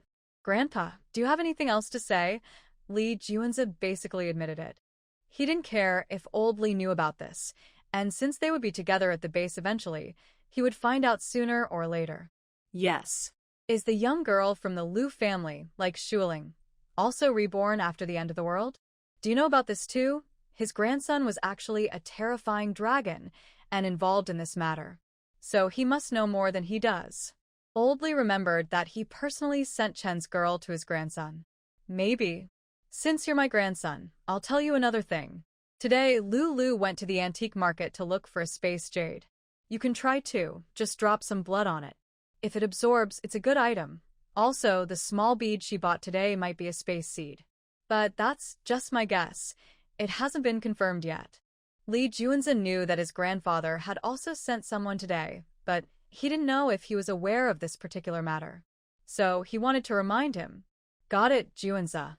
No matter what your identity is, remember, you are still part of the Lee family. Old Lee was very happy to have such a powerful grandson. Although the Lee family was one of the 4 great families in the capital, they still had to obey the higher-ups and influential leaders. Now, with someone so strong and family, he was naturally very pleased. After the grandfather and grandson hung up, in old Joe's office, several department heads looked at each other in surprise. They couldn't interfere with Lee Juan's actions on his phone, so they could only monitor old Lee's movements. And today, old Joe deliberately told him that his grandson was a terrifying dragon. Just now, they all heard clearly, rebirth, space jade, blood drops. How about, old Joe, we go and catch that girl, one of the elders suggested. This matter is very important. If there really is an apocalypse, we need to prepare early. No, we can't just catch someone without reason. Judging by our guesses and grabbing people out of the blue isn't right. Old Joe doesn't want to act against innocent people. Everyone is a citizen of this country. I agree. Bring her here, so we can ask her. This situation involves many people. It's not just about threatening our lives, but also about being responsible for all the people in our country. Another elder also agreed to bring her in. We're just going to ask her some questions. We won't hurt her. Old Joe, please agree. The others also urged him to agree. Old Joe didn't speak. He waved his hand, signaling everyone to leave. Now everyone agreed, and his opposition was useless. Plus, the situation is quite serious. After hanging up the phone, Old Lee called back all his grandchildren and personally told them about this matter. The main reason is that to find the space jade, they need his blood, so he could only tell them to try their luck. Grandpa, such a magical thing. How could it be real? Old 18 immediately doubted. Old 5, come here. Old Lee took out a storage bag. The Chin family had given him 5 storage bags before, and he took 4 to send goods. He wanted to keep this one for his grandson, so he kept it on him. Grandpa, Old 5 respectfully approached. Cut your finger and let the blood drip onto this. Old Lee threw him a dagger. Old 5 is a soldier and has been specially trained in their family, so this small task didn't bother him. He cut his finger with a knife, and blood slowly dripped onto the storage bag. Everyone watched as the blood was absorbed little by little, but no one was surprised. It's normal for a bag to absorb blood. That's enough. Use this bag and focus on seeing how big it is inside, Old Lee instructed him. When Old 5 saw the space inside, he was finally so shocked that his eyes widened. Brother 5, what kind of expression is that? What's inside? How big is it? Old 7 saw his older brother's curiosity and asked, because his brother usually had no expression. Grandpa, is this the legendary storage bag? Old 5 didn't answer Old 7, but directly asked his grandfather. Yes, that's why the space jade is real. Clear all your current tasks. There are 25 days left until the real end of the world. Whether you can find space jade in these 20 days depends on your luck. Don't ask unnecessary questions. I no longer have the storage bags. Otherwise, I would give each of you one. Don't blame me for favoritism. It's all up to you now. After saying this, Li Lao no longer paid attention to his grandchildren. Such situations are common not only in the Li family but also in other families, as the top leaders also have their own clans. People's instinct is to think first about their loved ones when good things happen. They are no different. The main reason is that space-related items are so magical that every family wants them. The big bosses can't go out to find them themselves, so they have their descendants look for them. Soon, news spread in the upper circles of Beijing. Someone had been reborn after the end of the world, and everyone who knew started searching for space jade. Lu also successfully obtained 2 billion yuan from her father. However, the space beads she found were taken by Jingting, who scolded her for a long time. She transferred all her money into overseas accounts. She began collecting various necessary supplies because she had spent 4 years in the end of the world. Unlike Qin Shuling, who was always protected, Lu knew she had to rely on herself.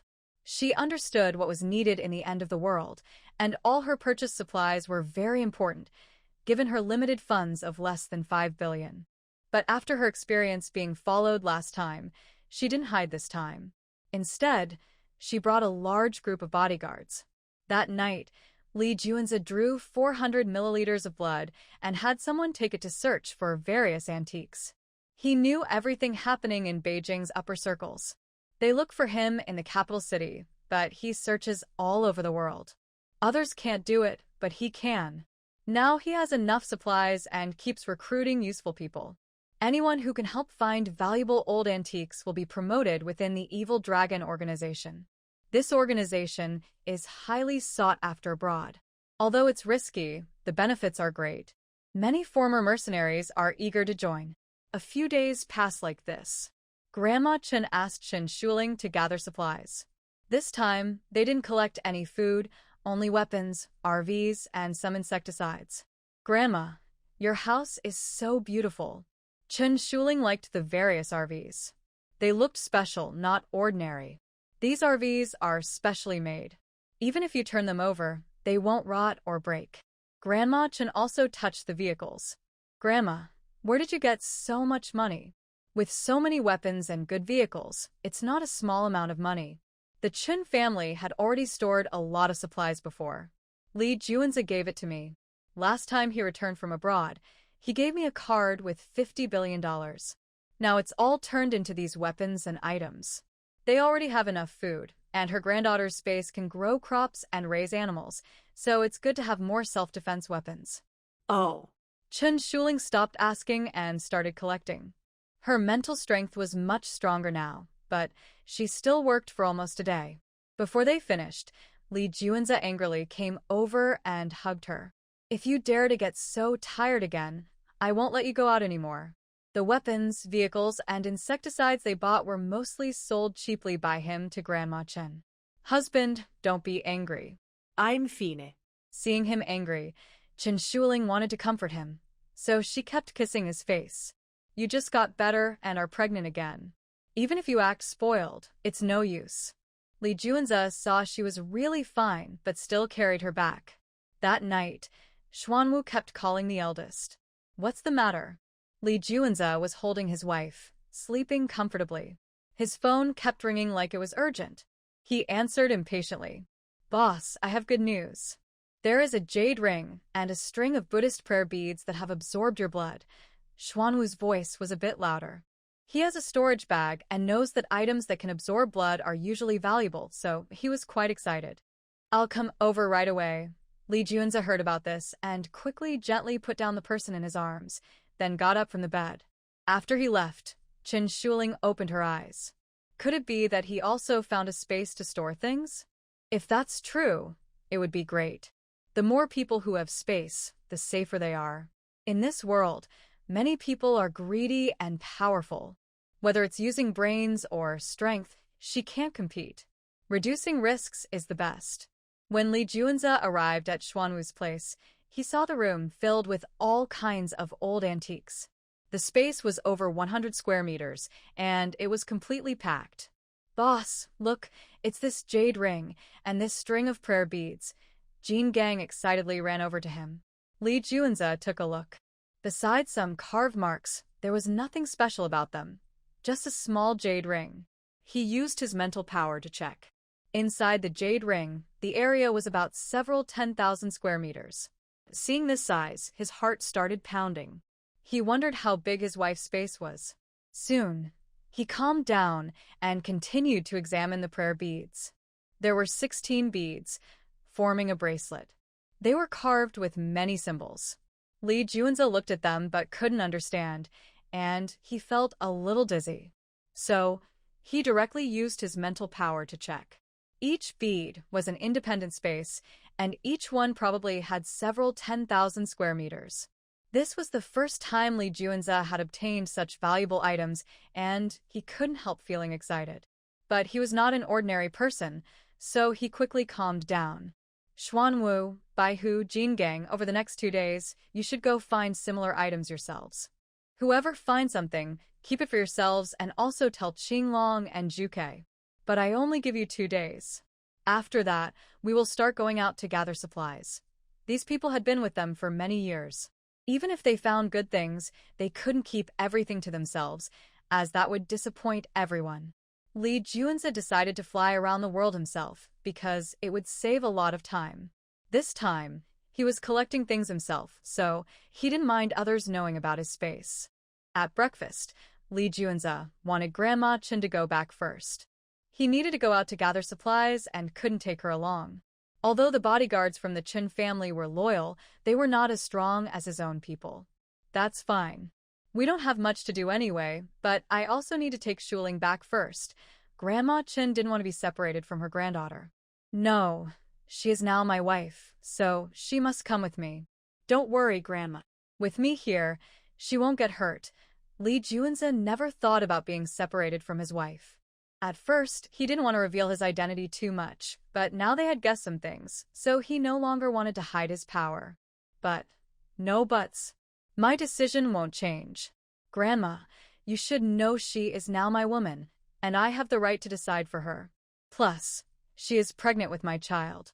I won't let her leave my side. Lee Junza interrupted her, not giving her a chance to oppose. Taking her back home would be more dangerous. All the big bosses in the capital wanted space. Husband, Shuling gently tugged on his clothes and softly called him, looking at him. Fool, don't worry. I am here, and I will make sure you and the baby are safe. Lee Junza simply held her and kissed her on the face to comfort his little wife. All right. Grandma Chen had no choice but to agree. Now that her granddaughter was pregnant, she trusted Lee Junza wouldn't hurt her. After breakfast, Lee Junza carried Shuling back to their room and then left. Over the next 2 days, he planned to gather supplies from this country, working late into the night. The next day, he arranged a private plane to send Grandma Chen and the bodyguards back home, leaving only Wei Yi and others. 2 days quickly passed. Lee Junza and his team used 5 planes to fly to the Middle East. How many people they had, or where they were going, didn't matter much to Shuling, because she had been staying in Lee Junza's arms the whole time. Whether getting on or off the plane, Lee Junza held her tightly and never let go. When they arrived at the villa he arranged, Chen Shuling was finally able to walk around. Lee Junza also prepared many delicious foods and her favorite dolls. After eating, Chen Shuling went to sleep. When she woke up, she didn't see Lee Junza. Where is he? He and the others are in the study, Wei Yi replied. Oh, Chen Shuling said, then walked toward the study. They had been here for 2 days, but he hadn't asked her to help him with anything. Maybe he had really found his own space and wanted to learn more about it. She knocked on the door of the study. Jean Gang was nearby and easily opened the door. Hello, sister-in-law. Chen Shuling said as she entered.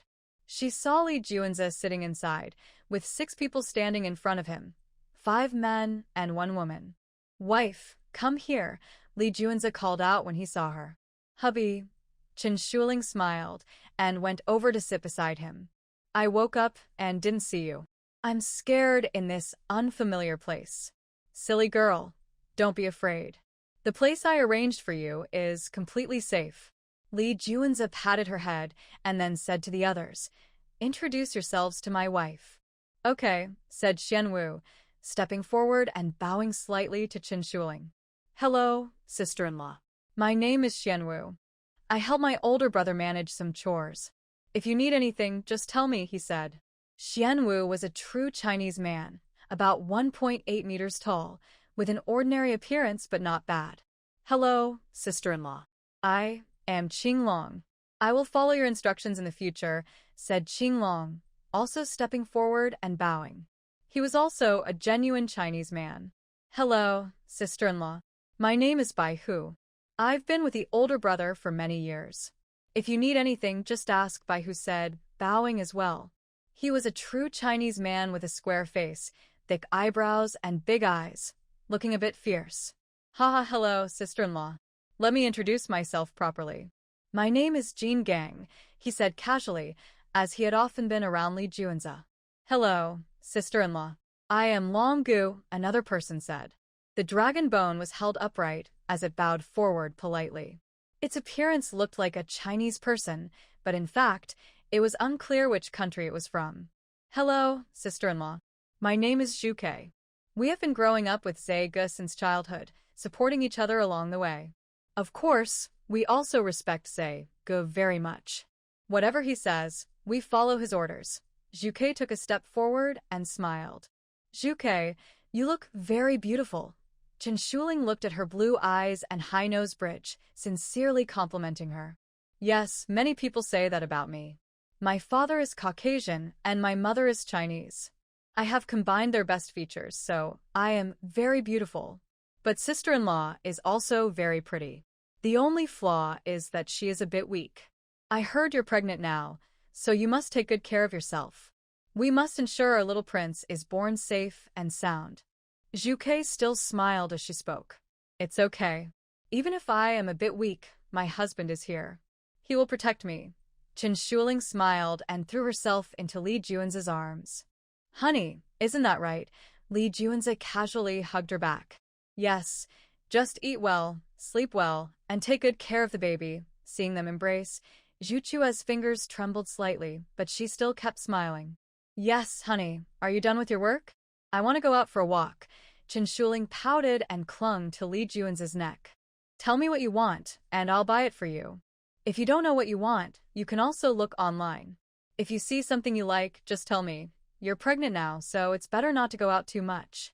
It's not that I don't want you to go, but there are too many unpredictable factors here. As an international figure, many people want to harm him. He doesn't care much about himself, but he doesn't want his little woman to take risks.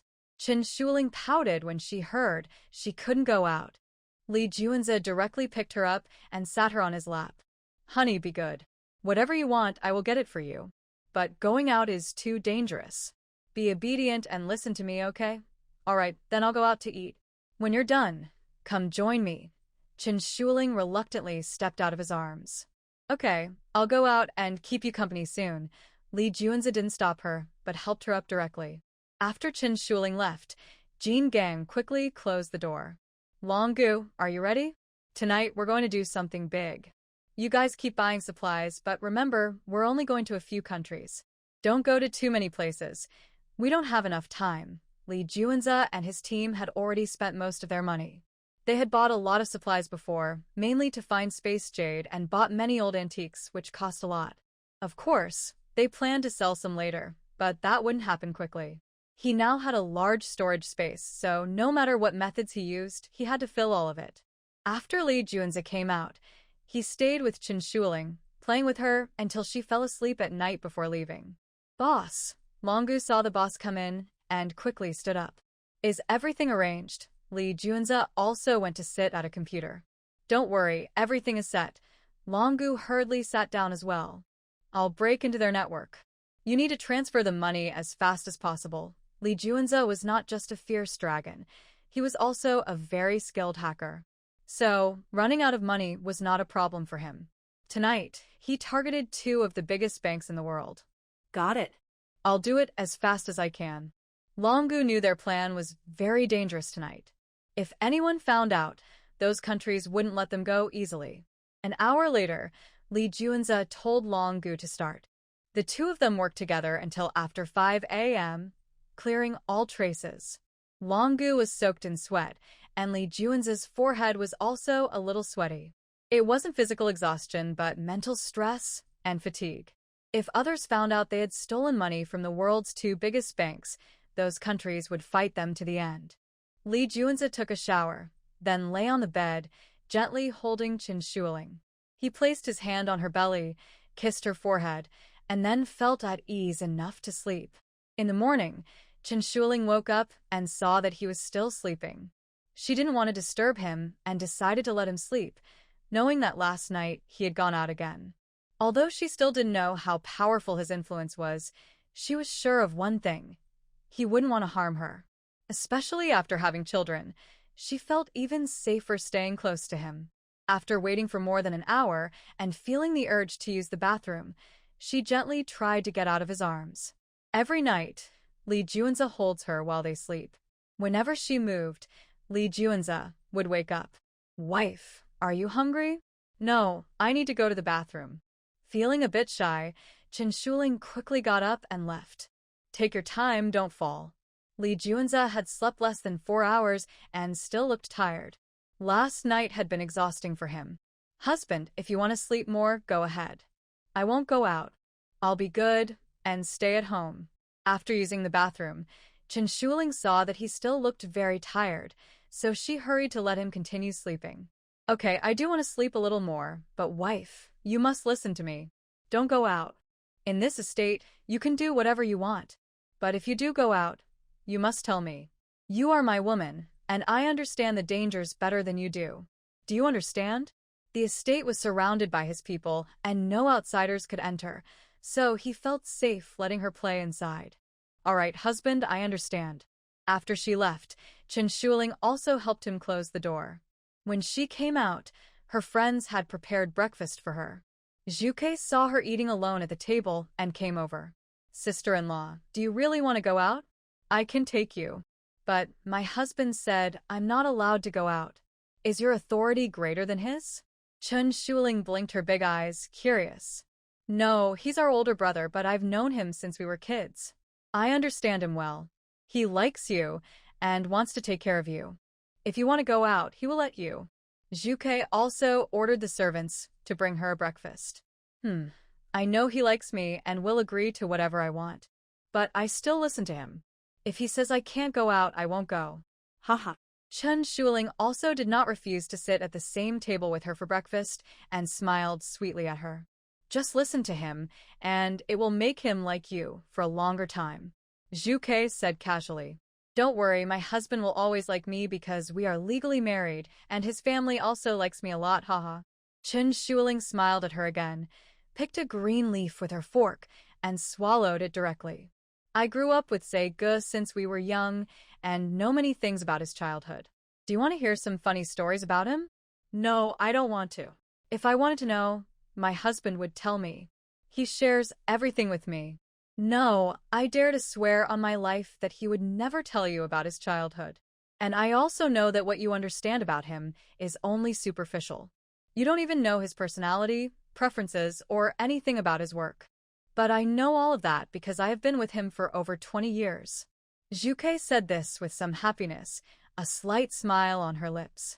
Chen Shuling thought for a moment and said, I really don't know about these things. I haven't asked him. Miss Zhuke, if you're willing to tell me, I would like to listen. Zhe and I have been in an organization since we were very young. He was 7 and I was 5.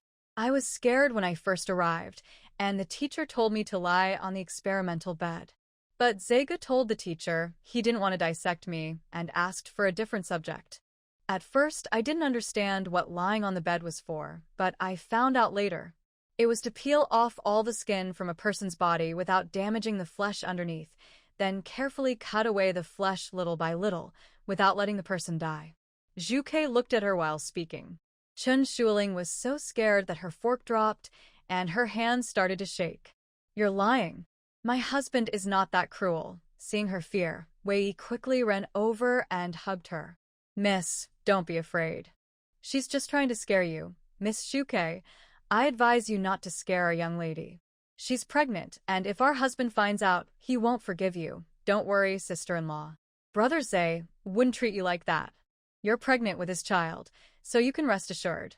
Zhuke smiled faintly. Let's go quickly. I don't want to stay here. Chen Shuling stood up tremblingly, grabbed Wei and ran. Miss, take it slow. Wei hurriedly supported her. They ran until they reached the garden at the back before stopping. Miss, are you afraid of her? If you are, just tell the young master and ask her to leave. Seeing that the young lady was scared, Wei was also worried, especially since she was pregnant. Don't tell him. They've known each other since childhood and grew up together. Telling him would only make things difficult. Don't say anything. I'll just sit here. Don't worry, I'm fine. Chen Shuling sat down on a bench in the tea pavilion. 15, go get my teddy bear. Don't take it from the room, he's still sleeping. Just bring it from the living room. Okay, Mississippi, don't worry, I'll be right back. 15 quickly ran into the living room. Soon, she brought back her stuffed bear. Chen Shuling kept holding her teddy bear and sat there, while Wei and the others stayed nearby to watch her. After more than an hour, she was tired, and the man still hadn't gotten up. Check the hammock. I want to sit in it. Now, everything here wasn't as safe as Li Juanzi said. Having this child was an extra protection, so she still needed to be careful. Okay, Wei Yi checked all parts of the hammock. Don't just look. Take off your shoes and jump on it a few times, Chen Shuling reminded her. Okay. Wei Yi immediately took off her shoes and jumped on the hammock a couple of times.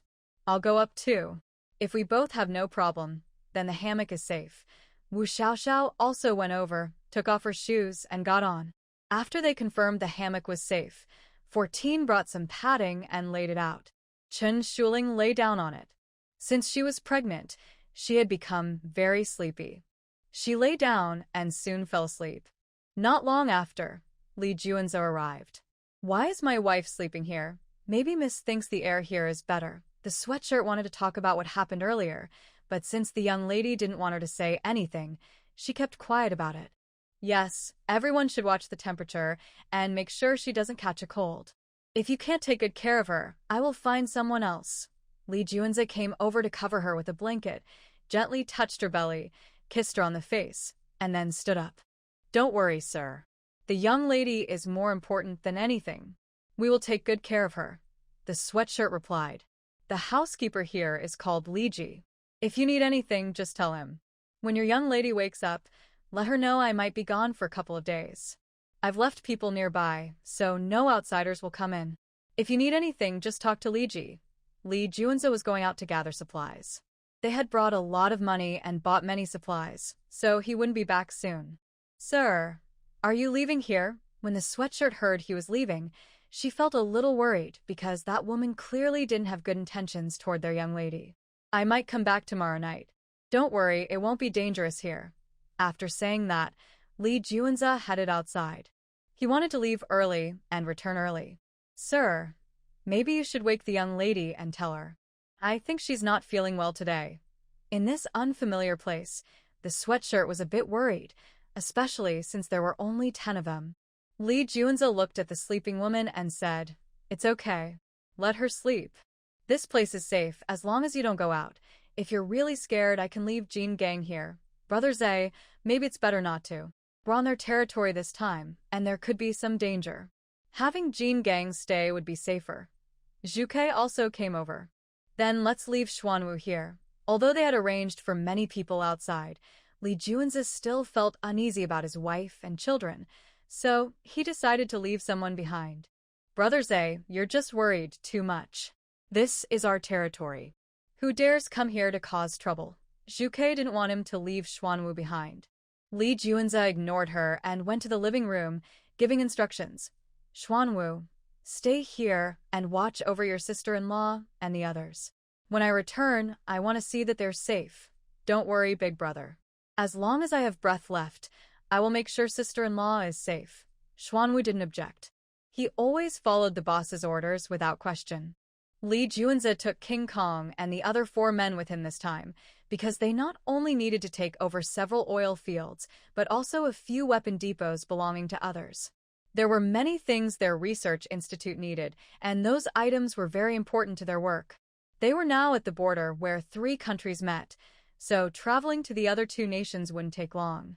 More than 2 hours later, Chen Shuling finally woke up. Miss, the young master has gone out. He said he'll be back tomorrow, Wei Yi told her as soon as she saw her awake. He went out. Why didn't he tell me? Hearing that he had left, Chen Shuling felt a sudden sense of unease. Don't worry, sister-in-law. The boss told me to stay here. I won't leave the villa at all, Xuanwu said quickly as he walked over. Oh. Chen Shuling answered softly and said nothing more. Although she had heard his name several times, she didn't really know him and had never spoken to him before. So she didn't want to say much. After learning that Li Juanzhou had gone out, Chen Shuling stayed in her room and didn't come out again. She even refused the meals the servants brought her. Miss, you can't skip meals. You're pregnant, Wei Yi said worriedly when she saw her not eating. I just feel uneasy. Tell everyone to be careful, Chen Shuling said. She didn't know where the feeling came from, but she still wanted to warn them. Miss, that woman Zhu Ke wouldn't dare do anything, right? Would she really try to harm us? Isn't she afraid the young master would punish her? Wu Xiaoxiao said, not believing Zhu Ke would be that bold. I don't know, but we should stay alert, Chen Shuling replied. She was sure Zhu Ke was a schemer. From the first time they met, every word she said had a hidden meaning. Would Juke really try to harm her? Probably, but Chen Shuling didn't know when she would make her move. All right, Wei said, and the others also became cautious. When dinner time came, and they still hadn't come out, Xuanwu went upstairs to call them. Sister-in-law, dinner is ready. Please come down and eat. When the hoodie opened the door, he said, Don't call anymore, our young lady is sleeping. Then you all go downstairs to eat. If you're worried, I will stay at the door and watch. I won't leave. Xuanwu knew that these young girls were the personal bodyguards of the lady, so he was very respectful to them. No need, we can take turns going down to eat. The hoodie arranged for Wu Xiao and the other 4 girls to go downstairs first. After they finished eating and came back up, the hoodie took the other 5 people downstairs. Xuanwu saw how nervous they were, so he asked someone to check the villa inside and out. Since nothing seemed unusual, he then took his people to eat. After 2 or 3 hours, Chen Shuling woke up. Miss, are you hungry? I'll go downstairs and bring you some food. Seeing she was awake, the hoodie was worried she might be hungry, especially since she hadn't eaten since noon. No need. I have some food, and I'm not used to the dishes here. After her pregnancy, Chen Shuling's taste had become a bit stronger. Now she liked Hunan and Sichuan dishes.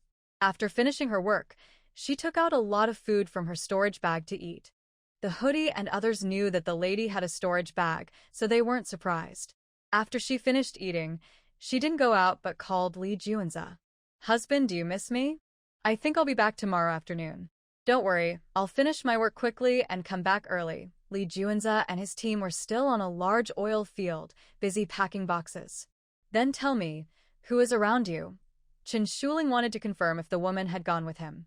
If she had, she thought she'd be safer. No one is around me. I'm talking to my wife on the phone. How could others hear? He was standing alone, about 50 meters away from them.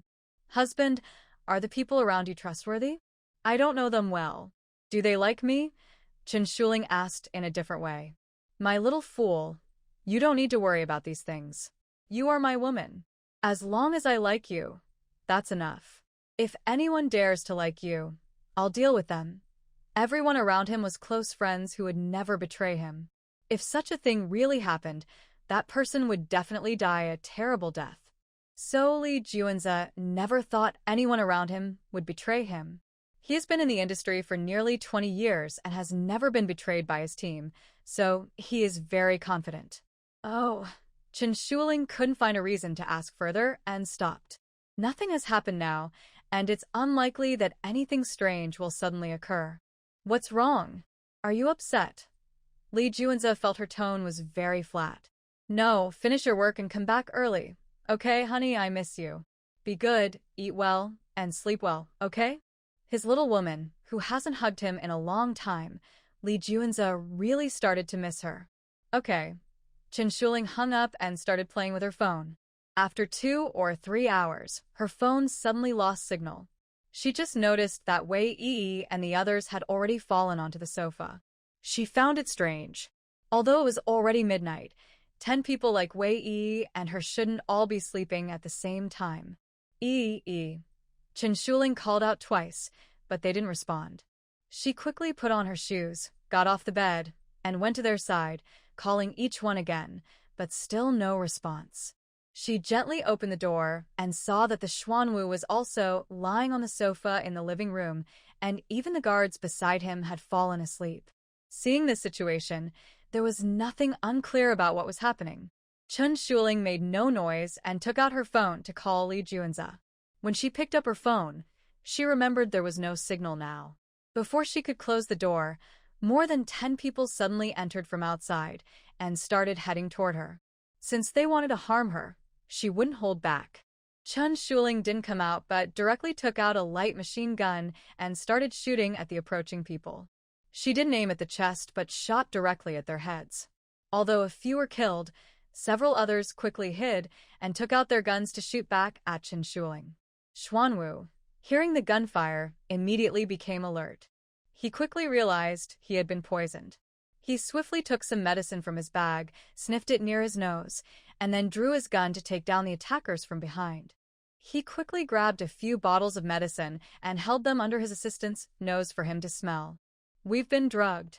Saving our lives is the most important now. Take this medicine and have them smell it. Let's retreat quickly, but what about my sister-in-law? His assistant had just opened his eyes and was still very confused, but when he heard Brother Xian's words, he quickly regained some energy. I'll go and take my sister-in-law away. You all escape on your own. Xuanwu was still weak all over, and his eyelids were almost closing. The medicine he had could only temporarily make someone alert, but it didn't cure the drug in their bodies. Chen Shuling saw that Xuanwu didn't shoot at him when he came closer. Quick, sister-in-law, come with me. Xuanwu held a gun in one hand and a bottle of medicine in the other, constantly sniffing under his nose. But my bodyguards have all been drugged. Chen Shuling didn't want to go with him because she didn't know him well. Then quickly have them smell this medicine. It can help them stay awake for a while. As long as you come with me, I promise I can take you to a safe place in less than 10 minutes. Xuanwu was too exhausted to do anything else, so he leaned against the wall, but he still took out several bottles of medicine from his storage bag and handed them to her. Chen Shuling saw that the medicine he gave her was the same as what he was smelling, so she quickly took it and gave it to Wei Yi and the others to smell. Miss, we've been drugged. Wei Yi, still groggy, opened her eyes, but she knew she had been drugged. I understand. This medicine can help ease it. Everyone, smell it quickly. Chen Shuling hurriedly handed the bottles to them. Just then, gunfire sounded outside again. Xuanwu kept shooting downward, while holding a medicine bottle to his nose with his other hand. Sister-in-law, hurry up. I can't hold on much longer. We must get to a safe place. Chen Shuling, hearing the gunfire outside, was also anxious. Are you all right? Can you still walk?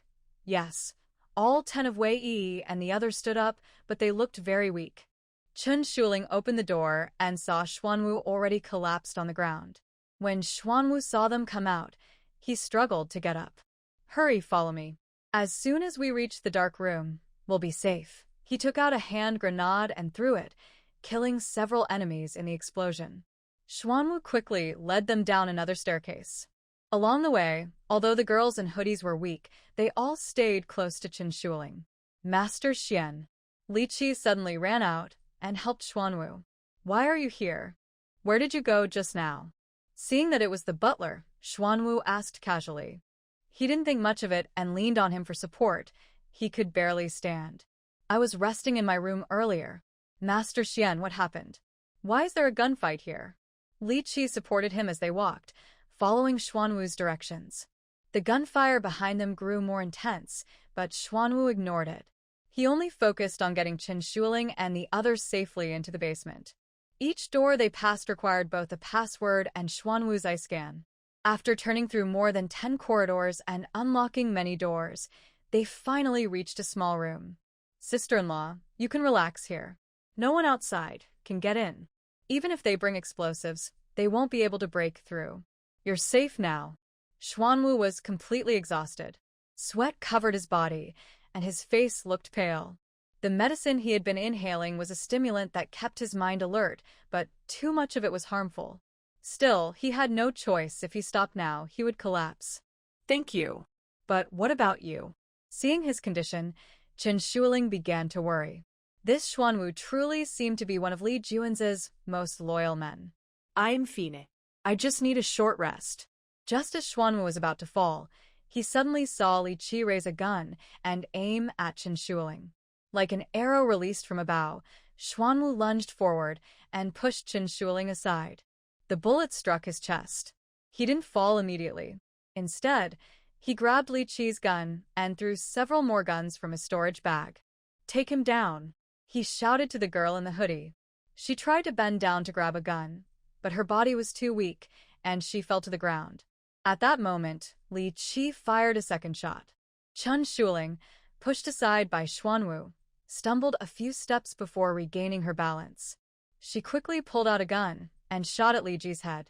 She couldn't aim well at other places, but she was good at hitting heads. She had lived in the end of the world for 4 years, and killing zombies meant hitting their heads, so she was experienced in headshots. Li Ji and Xuanwu both fell down. Chen Shuling hurried to check on Xuanwu. He had been shot twice in the chest. Without hesitation, she took out disinfectant and a surgical knife. She quickly cut open his clothes. She poured some anesthetic on him and began to remove the bullets. She had no experience in treating injuries because, in the end of the world, people had healing powers. Also, she was never short of bodyguards, so she didn't have to do it herself. But she was no longer a helpless girl, so she wasn't very afraid when removing the bullets. She was just a little nervous. Now, 8 out of 10 of her companions were completely unconscious. The other 2 wanted to get up but couldn't, so they couldn't help with removing the bullets either. The only good thing was that Xuanwu was unconscious and didn't react, which made it easier for Chen Shuling to operate. After removing the bullets, she immediately poured disinfectant on him, then applied some hemostatic powder and covered the wound with a sterile bandage.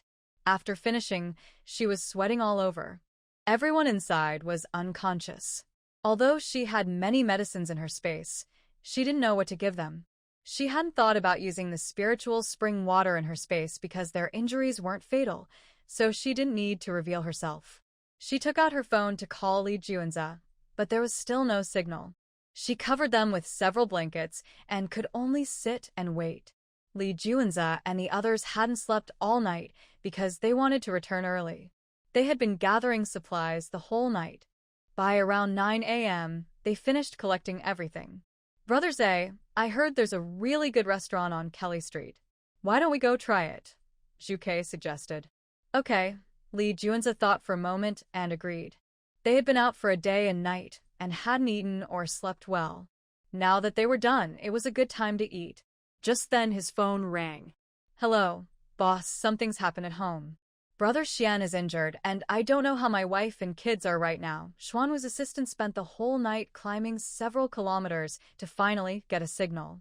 But after saying these words, he completely fainted. What did you say?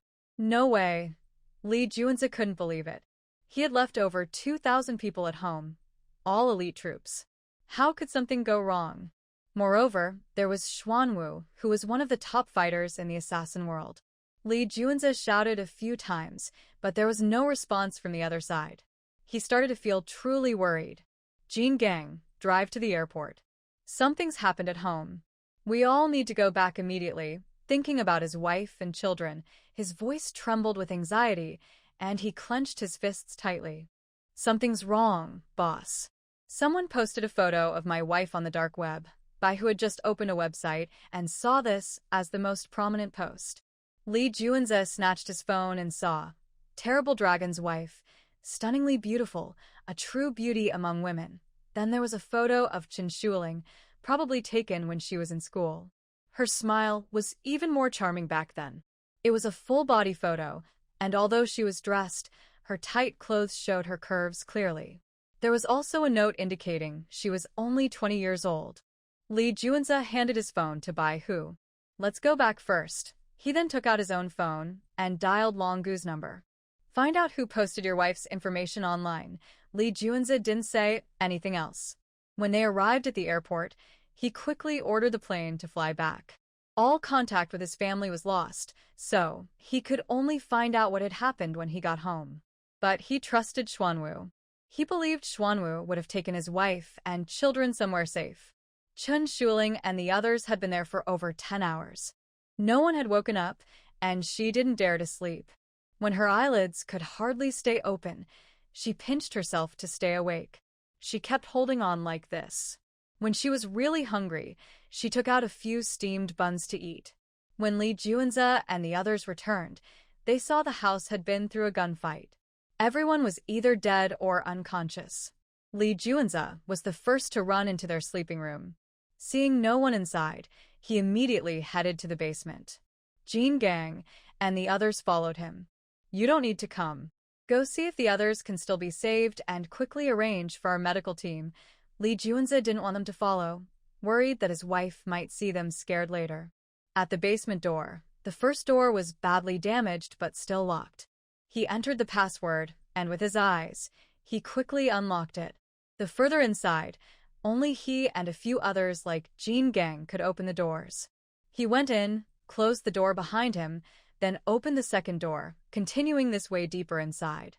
Every time he opened a door without seeing a certain figure, he felt nervous. He kept opening doors until the last one, which only he and Xuanwu could open. Others couldn't. In this basement, each person had their own private room. Only he and Li Juanze could open them. Others couldn't. When he opened the door, he saw Wei Yu lying on the ground with a gun, and others were scattered all over the floor. The only woman he wanted to see most was sitting in a corner, hugging her knees. "Husband, you're finally back." Chen Shuling sat there still hugging her knees, not moving, but tears were falling from her eyes. "Yes, I'm back." Li Juanze quickly went over and held her in his arms. His grip was strong and urgent. He kept kissing her on the head, feeling her warmth, and only then did he relax. "Husband, someone is trying to kill me." I'm scared. "Don't leave me." Chen Shuling reached out and hugged him. "I will never let you go again in this life. I was afraid this time. Wife, I love you. I love you very much." After saying this, Li Juanze didn't wait for her to reply. He just held her and kissed her. He needed to truly feel that this woman was in his arms, so he could be more at ease. His hands kept touching her all over, including her belly. After a while, he finally let go of her. "Husband, you should save them first." After saying this, Chen Shuling fainted in Li Juanze's arms. Li Juanze quickly checked her body again and found no abnormalities. It looked like she was simply asleep. He hurriedly carried her outside and soon arrived in a large room. From his space, he took out 2 blankets to cover her and gently laid Chen Shuling on them. He then took out a special phone and said, "Jean Gang, arrange for a doctor to come down." After a short while, the doctor arrived, bringing several medical instruments. After examining Chen Shuling, the chief doctor said, "Sir, Madam has no injuries. She just fainted from exhaustion. A good rest will help her recover. Go check on the others," he added. Since his wife was fine, he let her rest and stayed nearby to watch over her. Jean Gang and the others didn't dare to disturb and went about their own tasks. Less than 20 minutes later, Long Gu entered. "Boss, all clues point to Li Qi." Although he turned off the first set of cameras when he drugged her, he couldn't disable the second set. He also posted pictures of his sister-in-law online, which was his doing. He's already been beaten to death, but his family is still alive. Go tell Bai Hu to eliminate his entire family, including the elders and children. Li Juanze knew that Li Qi had a newborn baby. Since he chose to betray, his family must all be punished. No matter if they were old or young, male or female, he wouldn't spare anyone. If they didn't see this outcome, there might be more traitors in the future. Li Juanze unconsciously touched Chen Shuling's belly, not wanting his wife and child to be at any risk again. He still shuddered when thinking about it. If he hadn't left Xianwu at home, his wife and children, he couldn't bear to think further. Since he learned his seed was about to sprout, his main thought was for his family to live happily together. He gently rested his head on Chen Shuling's belly. Long Gu saw this and stepped back, knowing what to do next. "Bai Hu, boss wants you to give Li Qi's entire family a harsh lesson, skinning them all. Make sure everyone understands that betrayal has a heavy price." "Okay, I will do my best." The punishment they call skinning involves peeling off a person's entire skin alive, then pouring salt water on them. If they don't die right away, they are slowly cut, then salt water is poured again, repeating until they die. Zhu Ke, standing nearby, unconsciously twitched her finger, but dared not speak.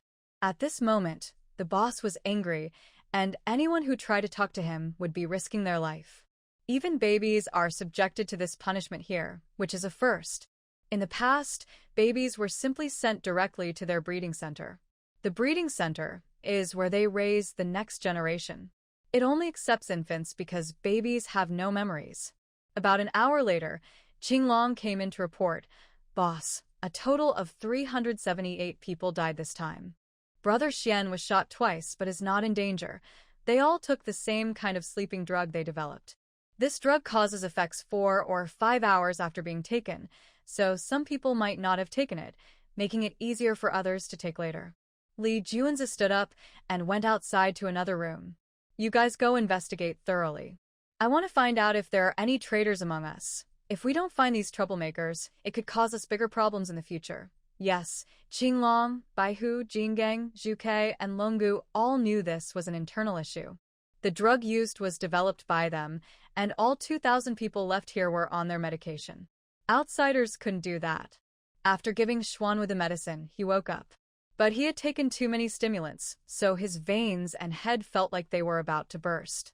Now, he was connected to many tubes, with blood constantly flowing into and out of them, helping to save his life and make him more comfortable. Boss. Xuanwu's voice was hoarse when he spoke. His eyes were full of bloodshot veins, which looked frightening to most people. Xuanwu, thank you this time. Li Junzi expressed his gratitude sincerely. If it weren't for his strong willpower, he wouldn't have been able to bring his wife down to the basement. No need. Protecting my sister-in-law is my duty. Has this matter been fully investigated? Xuanwu wanted to know if his suspicion was correct. All the information we have so far points to Li Qigan, but I will keep digging. I will not allow this to happen again. This time, Li Junzi was truly angry.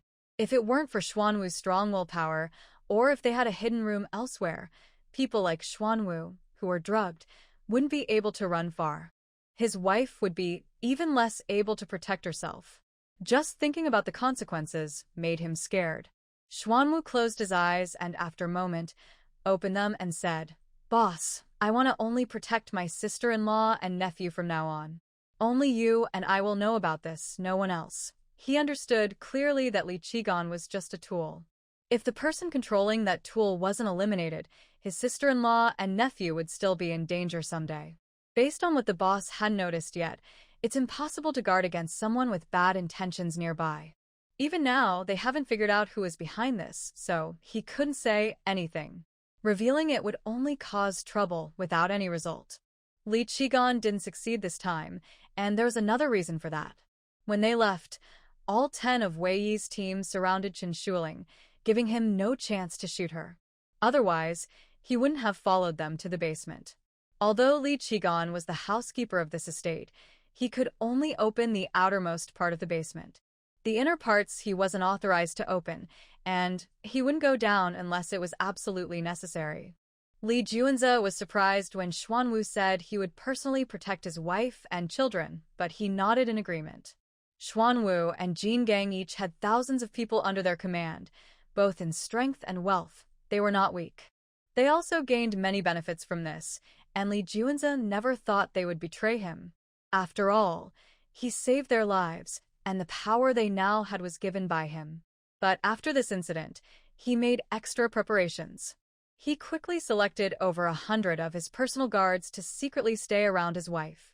Chen Shuling and Wei Yi only woke up the next morning. Darling, are you hungry? Do you want to eat something? I'll ask someone to prepare it for you, Li Junzi quickly asked when he saw her open her eyes. Is the food safe to eat now? Chen Shuling wanted to remind him to be careful with what they ate. If they weren't drugged this time, it wouldn't be so dangerous. Fortunately, she hadn't eaten the food here, not even drank the water. She knew Li Junzi had many people nearby, but when they were shooting inside the house, not many came in to help. Don't worry, I've replaced everyone here. Seeing her worried and scared look, Li Junzi felt a pang of pain. It was his fault for not protecting his little wife well, making her afraid. Okay, I want to eat some spicy food. Chen Shuling said this and got out of bed. She had been lying down for a long time and wanted to go out for a walk. Miss Wei Yi and the other 9 people had also dressed and arrived. Yes, now that the young master is back, you all can rest for a while. I'll stay with him, so it's safe. Wei Yi and the others still looked a bit unwell after being drugged and having to walk so far. Miss, we are fine now. Darling, you don't need to worry about them. I've had a doctor check everyone and they're all okay now. Li Junzi didn't want his wife to keep worrying about these things. He held her and went to the dining table. Later, Chen Shuling wanted to take a walk in the garden. Li Junzi stayed close to her the whole time. Soon it was evening. After dinner, Chen Shuling went to sleep. Not long after Li Junzi finished his shower and lay down, the little woman in his arms kept murmuring, "Don't hurt me, don't scratch my skin, don't come near me." Chen Shuling slowly started waving her hands around. Darling, it's okay. I'm here. I won't let anything happen to you. Li Juanza quickly held her tighter and kept kissing her face, trying to comfort her. But Chen Shuling seemed to become more scared, struggling more and more. Li Juanza had no choice but to let her go and turn on a softer light. When he turned on the light, Chen Shuling clearly saw his face. The faint red glow made her think of the scene Zhuke had described. She was so frightened that she fell off the bed, crawling on the floor while clutching her doll and running to the wall. Don't come near me. Don't peel my skin. She trembled and kept shouting loudly. Honey, it's me. Li Juanza saw her so scared and felt worried. He wanted to walk quickly to hold her. Don't come closer, help me. Seeing him get closer, Chen Shuling trembled even more, and her screams of fear grew louder. Baby, don't be afraid. My little darling, don't be scared. I'm here. Li Juanza hurried over and hugged her tightly, softly telling her to stay calm. But Chen Shuling was very afraid of him. She pushed him away with all her strength and held her doll bare in front of her face. Help me. Save me. Don't peel my skin. I'm scared. Grandma, help me. Her screams grew louder, and soon someone knocked on the door. Li Juanza saw his wife like this and felt helpless. He didn't dare to get too close anymore, worried it would make her more frightened. When he heard the knocking, he opened the door. Maybe it would be better if Wei Yi and the others came in. When he opened the door, not only Wei Yi and the others came in, but also Jean Gang and White Tiger, and they all brought tools. Come in and see what's wrong with her. Jean Gang, go rest.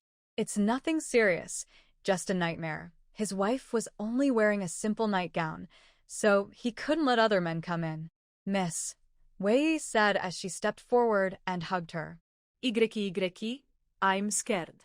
Don't let them peel my skin, Chen Shuling said with tears on her face. It'll be okay, miss. With us here, no one will hurt you, Wei Yi comforted her. What happened to my wife? Li Juanza asked, feeling relieved that she was calmer. Gongzi, Miss Zhuke said you wanted to peel someone's skin. Our miss is scared, Wei Yi explained, knowing Zhuke was the one who said it. Li Juanza never expected it to be Zhuke. Why did she want to scare his wife? Young master, you should ask her about that. She said some really frightening things at the time. Not only was our young lady scared, but even we were frightened just hearing it. Wei Yi hugged the young lady and kept gently patting her back, trying to comfort her more. Darling, don't be afraid. I'll deal with her right away. Li Juanza angrily left the room. Jean Gang and the others were still in the living room, sitting there. Zhuke, what did you say to my wife? Before Li Juanza reached the door, he started questioning her. I didn't say anything. Big brother, what's wrong? Zhuke stood up from the sofa and walked over. Li Juanza immediately slapped her and then kicked her in the stomach. Zhuke was kicked several meters away. Jean Gang and the others stood up from the sofa, but Xuanwu remained sitting unmoving. Big brother, Jean Gang called out, but he didn't move. Li Juanza shot him a cold look. Are you trying to defend her? No, I don't dare. I'm just curious. Jean Gang quickly lowered his head. Big brother, even if you want to hit me, you should tell me why. Let me know what I did wrong. I am willing to accept any punishment. Zhuke got up and walked over again. So, what did you say to my wife? Don't tell me you said nothing. I have ways to find out. Thinking of his wife's frightened expression, Li Juanza kicked again. Zhuke was kicked away once more, but she quickly got up and came back. This time, she didn't stand but knelt down directly. Big brother, I was wrong. I shouldn't have told my sister-in-law about our childhood. Please forgive me this time. I won't do it again. Zhuke bowed her head and knocked it hard on the ground, blood immediately seeping from her forehead. Li Juanza didn't say anything further. Instead, he took the laptop from Longgu and started checking the home surveillance. Only he and Longgu could access the system.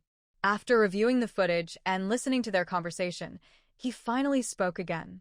If this happens again, Zhuke, don't blame me for not caring about our 20-year friendship. Li Juanza saw that she didn't say anything else, only mentioning some childhood memories. He thought that this incident shouldn't lead to killing Zhuke. It's not because he doesn't want to, but because too many people would get involved if he kills her. Big brother, don't worry. I know I was wrong this time. There won't be a next time. Please forgive me just this once.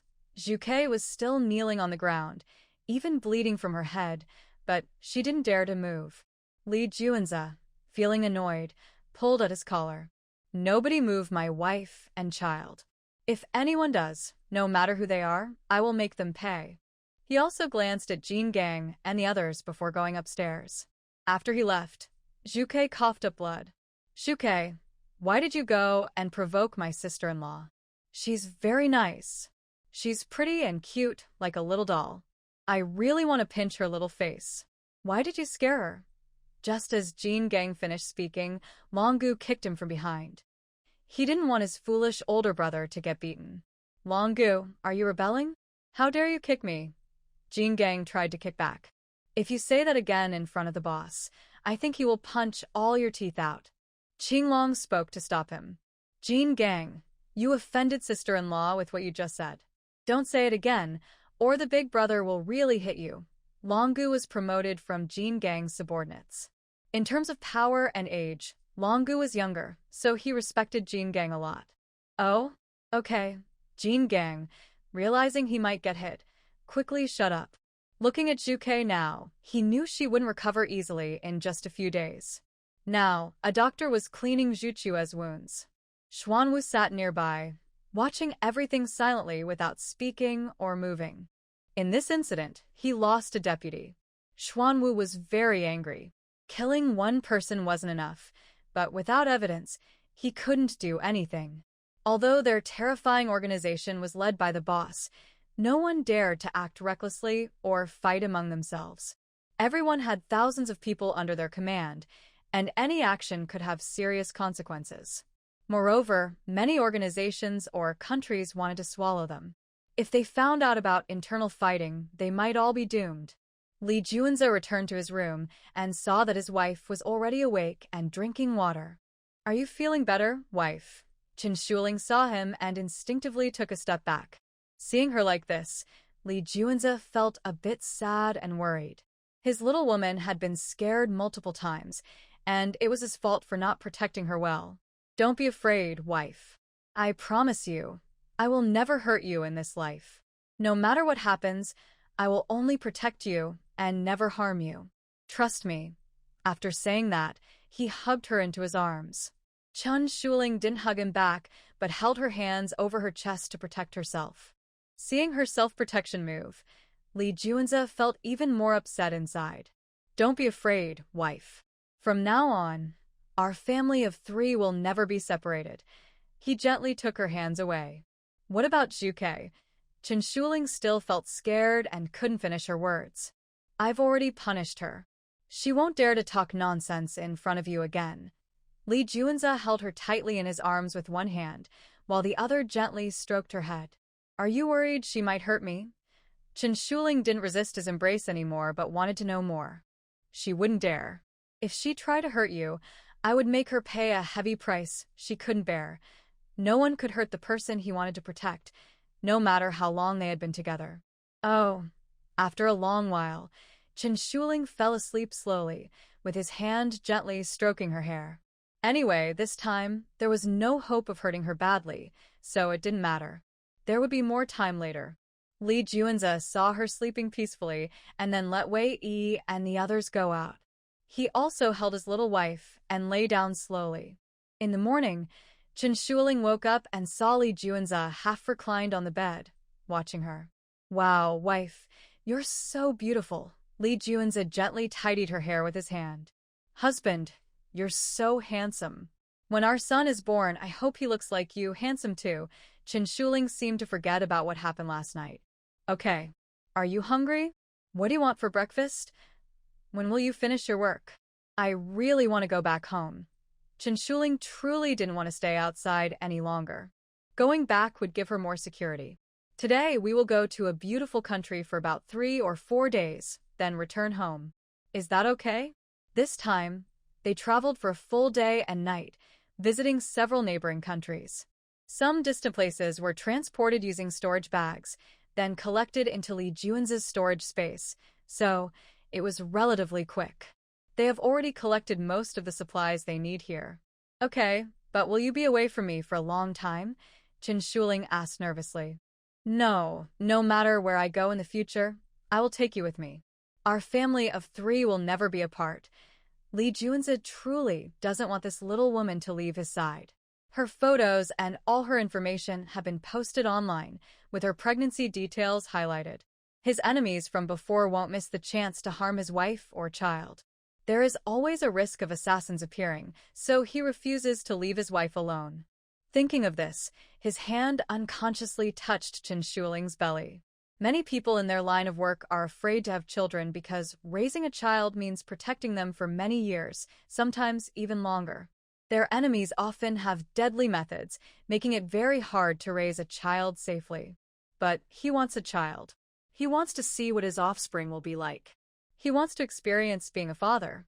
He hopes to have someone in this world connected to him by blood, someone who can carry on his life. Chen Shuling saw him lost in thought. Husband, I'm hungry. Okay, let's get up and have breakfast. When Li Junzi heard her say she was hungry, he quickly kissed her face and then got up to dress. After she changed clothes, they went downstairs together. The servant saw them come down and quickly brought a variety of breakfast options, both Chinese and Western. They didn't know her tastes well, so they prepared many dishes for her to choose freely. Not long after they started eating, Jean Gang and the others came over. Miss Zhuke, have you had breakfast? Why do you look so unwell? Do you want to see a doctor? Chen Shuling saw her face turn pale and asked with concern. Thank you for your care, sister-in-law. I'm fine, no need to see a doctor. We just finished breakfast before coming. Zhuke responded to her and slightly bowed. Husband, don't worry about them. Eat more. You can't let you and your mother go hungry. Li Junzi, wearing gloves, peeled an egg and took some egg white to feed Chen Shuling. Thank you, husband. Chen Shuling mumbled her thanks and looked at him with a big smile. For the first time, she asked this man how many women he had slept with, and he blushed.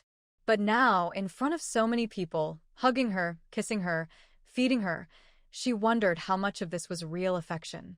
Chen Shuling decided not to think about it and took the yolk herself, feeding it to him. Husband, I don't like the yolk. You eat it. Li Junzi didn't refuse. He opened his mouth and ate it, then told Jean Gang and the others. Everyone stopped standing around. Get ready. This afternoon, we're flying to the United States. Also, arranged to send all those researchers back to our base. Those were talented people he had spent a lot of money to find worldwide. He could never give up on them. Yes, Jean Gang and the others stepped back, but Zhuke looked back at the table before leaving. Soon, Chen Shuling and the others packed everything up. After arriving in the United States, Li Junzi went out again to pack things, bringing Chen Shuling along. He even dressed her in a full-body bulletproof suit, including a hat. Husband, how big is your storage space? Chen Shuling looked at the dense containers at the port, curious about how large his space really was. Could it hold so many things? Was it the same as hers? It's quite large, hundreds of thousands of square meters. Why are you so curious? Li Junzi saw her expression and understood her meaning. He couldn't help but pat her head. He loved this little woman so much. She always showed her feelings openly. Wow, husband, you're really amazing. Chen Shuling was very surprised to hear about such a large storage space. In her previous life, she never heard anyone mention having a storage space. In this life, with her and Lulu's rebirth, many things had changed. Li Junzi took her and stayed in the United States for more than 3 days. Boss, it seems our people at the CIA are watching us, Longo reports. It's okay. We're almost done here. Qing Long, you go arrange everything. We'll return to our country as soon as possible. It's not good to be targeted by that place. Li Junzi now has a wife and children, so he values safety more. 3 hours later, Longu hurriedly reports again. Boss, they might be planning to attack us. They also know we're leaving. Li Junzi takes out his phone and calls Qing Long. Are you ready? We need to leave immediately. Boss, I've arranged everything. Once you arrive, you can leave at once. Good. Bai Hu, give the order. head to the airport now. Zhuke, hold them back with your team. In 2 days, you can fly to Huagua. Li Junzi quickly goes to his room. Wife, I'm taking you back to our country. He lifts her onto the bed. Are we leaving now? He's in such a hurry. Did something happen? Chen Shuling wraps her arms around his neck. Yes. Staying here might cause some trouble. Li Junzi holds her and heads out. If it were before, he wouldn't be afraid and wouldn't leave. But now, protecting his wife and children is more important. He won't take any risks. At their own airport, Chen Shuling sees dozens of identical planes. Why are so many planes all the same? She's curious. This way, it's easier to hide which plane I'm on. Others can't tell which one I'm flying on, so we're safer. Li Junzi continues walking with her, and the others follow closely. Boss, get on the plane. Everything is ready here, Longu says. In this situation, the boss needs to block all signals when boarding, so no one knows which plane he's on. Li Junzi doesn't reply. He simply carries Chen Shuling onto the 6th plane. After he boards, Longu restores everything to normal. Once everything is prepared, they take off. From afar, Zhuke watches the planes fly away through her telescope, her fists clenched so tightly her nails almost cut into her skin. She doesn't understand why Zego would be so harsh on himself just because of that woman. They have been together for over 20 years. During these years, they face life and death together in dangerous situations. Could it really compare to that woman spending a few nights with him? She looked down at her chest. She believed she was just as good as that woman.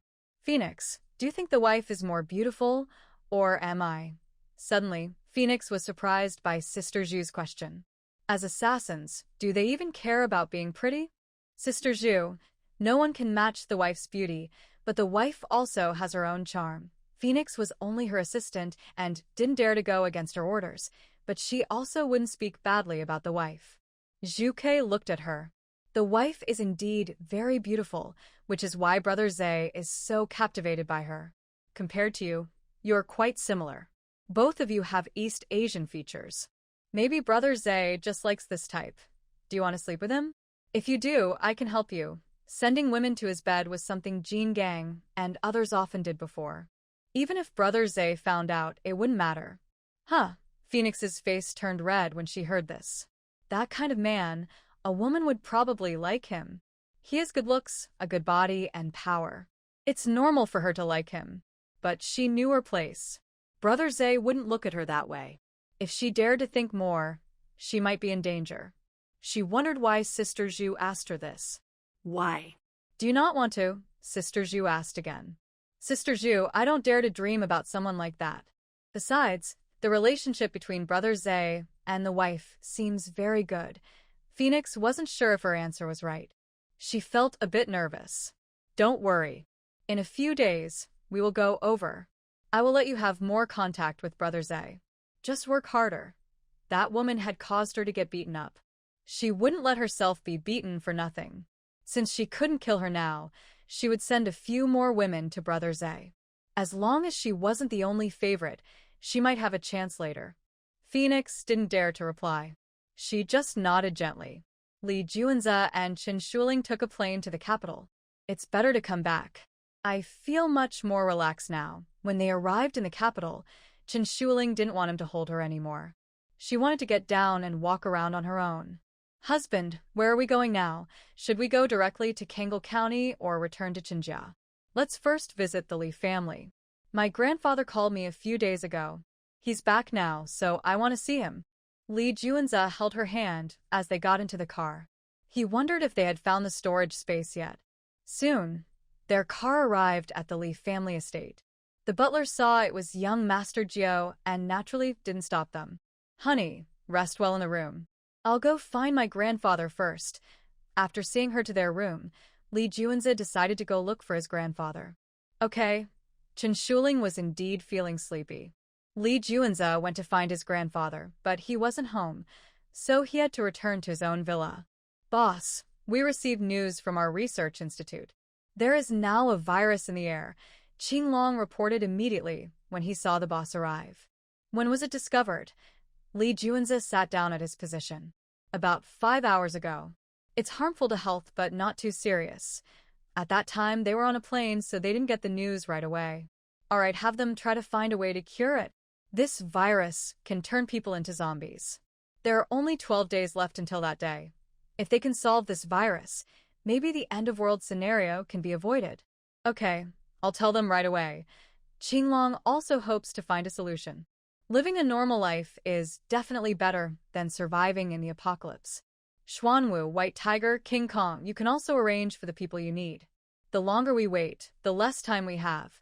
Li Juanza already has over 80,000 people, more than half of whom have entered. Many of them can't enter through normal channels. They are mostly assassins or mercenaries. China strictly controls this area, so these people can only come in last. Yes, several people responded at once. They were all anxious, but it's impossible to bring so many people in at once. After organizing these matters, Li Juanza had nothing else to do. All the supplies needed had been collected. Just as he was about to get up and leave, Longu called out to him. Boss, the United States also knows about our situation. About an hour ago, they discovered the virus in their air too. Don't worry about what they are doing. Just watch their every move. In 12 days, we'll see what happens and then we can make plans. If the end of the world really comes after 12 days, we won't have any contact with them. Who knows how many people will still be alive then? Li Juanza doesn't want to waste time on this. He directly returns to the Li family house. When he arrives, many people are already back at the Old Li residence. Because Old Li told them about the coming disaster, they haven't been allowed to go far during this time. So, they come home every evening for dinner and stay overnight. Old Ninth, come here. Let's have a good talk. Old Eight sees him come in and quickly calls him over. This ninth brother sold his shares in Southeast Asia right after getting them. He worked hard there for over 10 years but didn't make much money. Li Juanza hears him call and, showing respect, walks over. Eighth brother, what's the matter? How much did you sell your shares in Southeast Asia for? I've been managing that area since I started working. You just married a young girl and made so much money. You should share some with me. Now, people in Beijing are buying antiques everywhere. Old Eight had saved money before, but now it's all gone. He's really short of money. That was Grandpa's decision. If you're unhappy, go talk to him. Li Juanza notices it's almost dinner time, so he finds a place to sit down. Old Ninth, what do you mean? Are you ignoring me? Old Eight gets even more annoyed at his indifferent attitude. No, just reminding you that this was Grandpa's decision. If you have any opinions, go talk to him. It's useless to tell me. Li Juanza's tone is very calm. But the more he acts like this, the angrier Old Eight gets. He walks over and grabs his clothes. Don't think Grandpa is on your side. I can't do anything about you. You're nothing in this family. Better not make a move or you'll regret it. Li Juanza pushes his hand away. Then I want to see how I will regret it. I don't believe the Li family can let you, the illegitimate son, be so arrogant. Old Eight directly punches him in the face. Even if he tries to hit the older brother, he doesn't dare to fight back. No one in this family will help him, including his third uncle. Li Juanza's biological father is the third oldest, and they have 3 sons and 1 daughter. The 2 sons are from marriage, and the daughter is the youngest. Since you want to fight, I'll play along. When he saw the punch coming, Li Juanza responded directly and immediately stood up. The 8th brother was pushed back 2 steps by his punch. Seeing that he dared to fight back, he threw another punch. Li Juanza caught his fist with one hand and kicked him out with his leg. Old Ninth, you want to fight? Seeing his younger brother in trouble, the second brother also rushed forward. Brother 8, I'll help you. The 16th brother also threw a punch. All 3 brothers are full siblings from the same parents. Li Juanza handled all 3 at once, while his 2 other brothers sat still without moving.